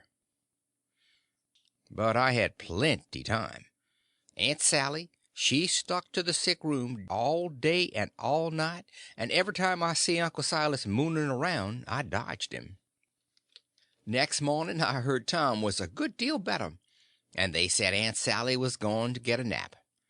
So I slips to the sick room, and if I found him awake I reckoned we could put up a yarn for the family that would wash.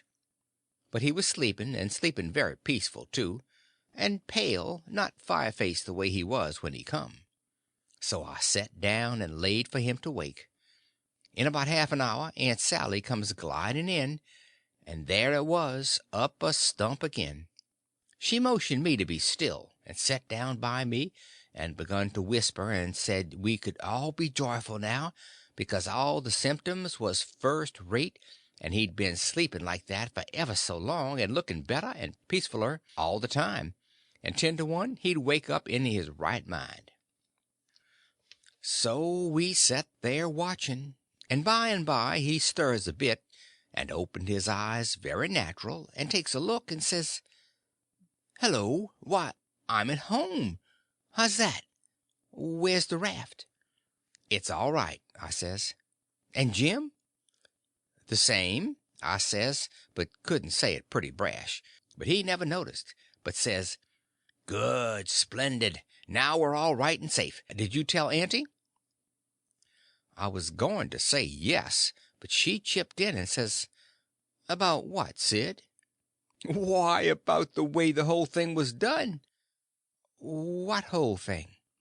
Why, the whole thing. There ain't but one.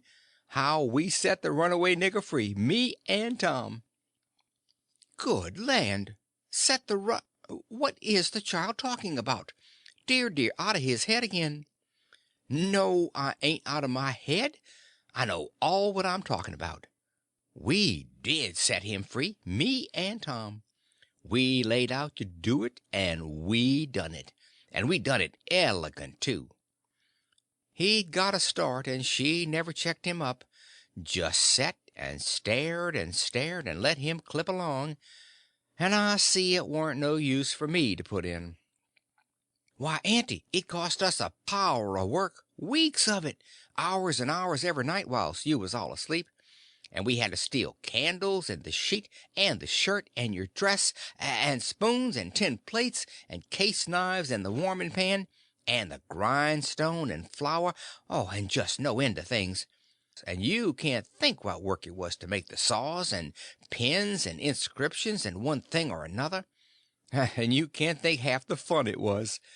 And we had to make up the pictures of coffins and things, and nonanimous letters from the robbers, and get up and down the lightning rod, and dig the hole into the cabin, and make the rope ladder, and send it in cooked up in a pie, and send in spoons and things to work with in your apron pocket.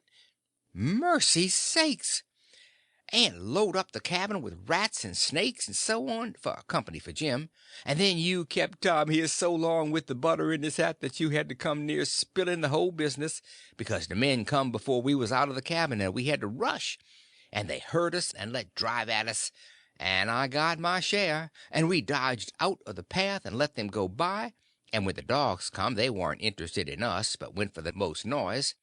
We got our canoe and made for the raft, and was all safe, and Jim was a free man, and we done it all by ourselves, and wasn't it bully, Auntie?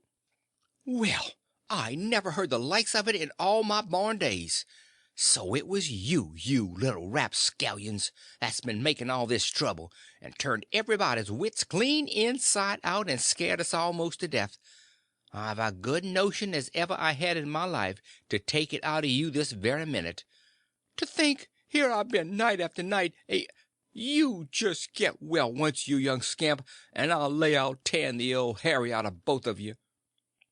But Tom, he was so proud and joyful, he just couldn't hold in, and his tongue just went it. She a clipping in and spitting fire all along, and both of them going it at once like a cat convention, and she says, well, you get all the enjoyment you can out of it now, for mind I tell you, if I catch you meddling with him again. Meddling with who? Tom says, dropping his smile and looking surprised. With who? Why, the runaway nigger, of course. Who'd you reckon? Tom looks at me very grave and says, Tom, didn't you just tell me he was all right? Hasn't he got away? Him? Says Aunt Sally. The runaway nigger? 'Deed he hasn't.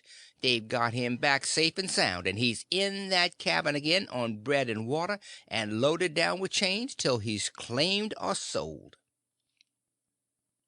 Tom rose square up in the bed, with his eye hot and his nostrils opening and shutting like gills, and sings out to me, they hain't no right to shut him up.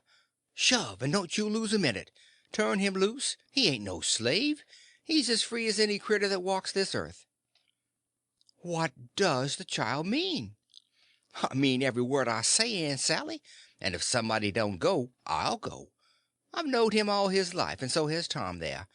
Old Miss Watson died 2 months ago, and she was ashamed she ever was going to sell him down the river, and said so, and she set him free in her will. Then what on earth did you want to set him free for, seeing he was already free? Well, that is a question, I must say, and just like women. Why, I wanted the adventure of it. and I'd a waded neck deep in blood to— Goodness alive, Aunt Polly!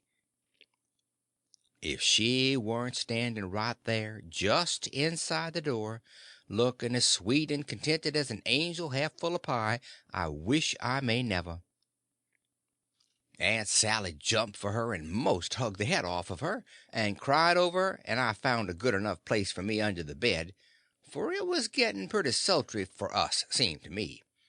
And I peeped out, and in a little while Tom's Aunt Polly shook herself loose and stood there looking across at Tom over her spectacles, kind of grinding him into the earth, and then she says: "Yes, you better turn your head away. I would if I was you, Tom." "Oh, dearie me," says Aunt Sally, "is he changed so? Why, that ain't Tom, it's Sid. Why, where is Tom? He was here a minute ago." "You mean, where's Huck Finn? That's what you mean? I reckon I hain't raised such a scamp as my Tom all these years not to know him when I see him. That would be a pretty howdy do. Come out from under that bed, Huck Finn." So I done it, but not feeling brash. Aunt Sally, she was one of the mixed uppest looking persons I ever see, except one, and that was Uncle Silas when he come in and they told it all to him. It kind of made him drunk, as you may say, and he didn't know nothing at all the rest of the day, and preached a prayer meeting sermon that night that gave him a rattling reputation, because the oldest man in the world couldn't have understood it. So Tom's Aunt Polly, she told all about who I was and what, and I had to up and tell how I was in such a tight place that when Mrs. Phelps took me for Tom Sawyer, she chipped in and says, "Oh, go on and call me Aunt Sally. I'm used to it now, and 'tain't no need to change." That when Aunt Sally took me for Tom Sawyer, I had to stand it. There warn't no other way, and I knowed he wouldn't mind, because it would be nuts for him, being a mystery, and he'd make an adventure out of it and be perfectly satisfied. And so it turned out, and he let on to be Sid and make things as soft as he could for me. And his Aunt Polly, she said Tom was right about old Miss Watson setting Jim free in her will, and so, sure enough, Tom Sawyer had gone and took all that trouble and bother to set a free nigger free. And I couldn't ever understand before, until that minute and that talk, how he could help a body set a nigger free with his bringing up. Well, Aunt Polly, she said that when Aunt Sally wrote to her that Tom and Sid had come all right and safe, she says to herself, "Look at that now. I might have expected it, letting him go off that way without anybody to watch him. So now I got to go and traipse all the way down the river, 1,100 mile, and find out what that creature's up to this time, as long as I couldn't seem to get any answer out of you about it."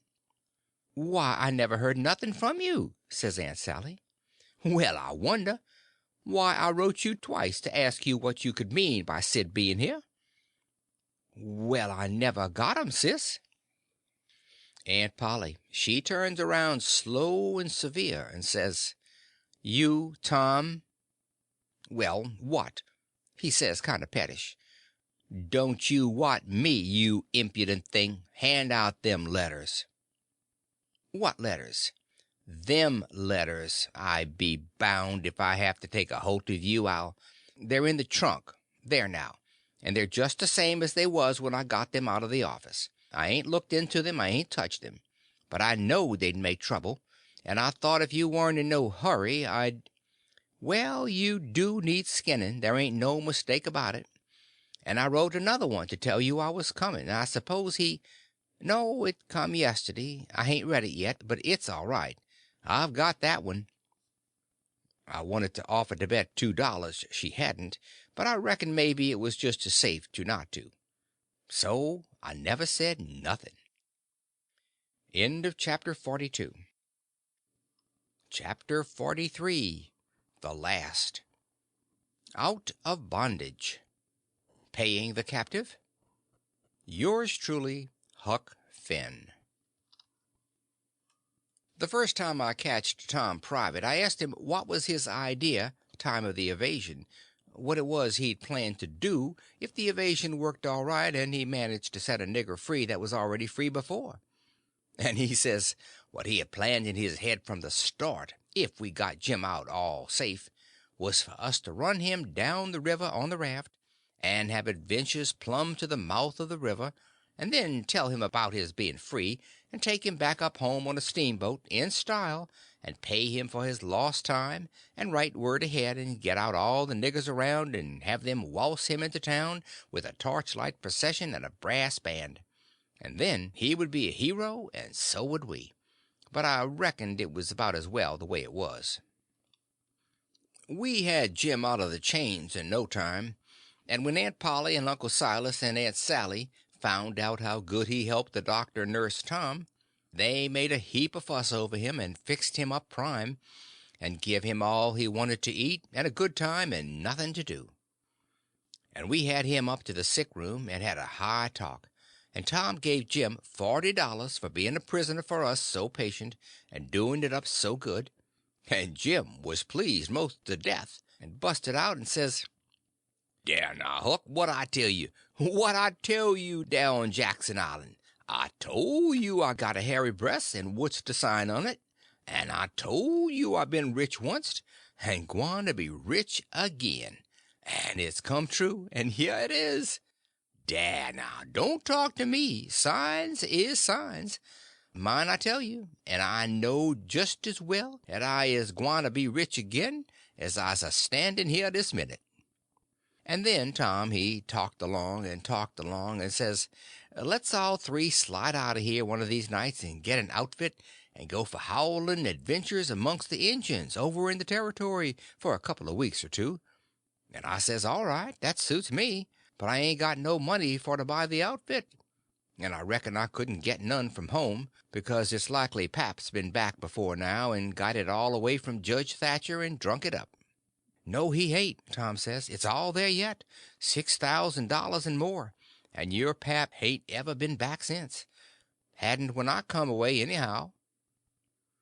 Jim says, kind of solemn, "He ain't a-coming back no mo', Huck." I says, "Why, Jim?" "Never mind why, Huck, but he ain't coming back no mo'." But I kept at him, and so at last he says, "Don't you remember the house that was floating down the river, and there was a man in there keeved up, and I went in and unkeeved him and didn't let you come in? Well, then you can get your money when you wants it, 'cause that was him." Tom's most well now, got his bullet around his neck on a watch guard for a watch, and is always seeing what time it is, and so there ain't nothing more to write about, and I am rotten glad of it, because if I'd a knowed what trouble it was to make a book, I wouldn't a tackled it, and ain't a going to no more. But I reckon I got to light out for the territory ahead of the rest, because Aunt Sally she's going to adopt me and civilize me, and I can't stand it. I've been there before. The end. Yours truly, Huck Finn. End of The Adventures of Huckleberry Finn by Mark Twain. This book recorded by Phil Shinavere, January of 2017.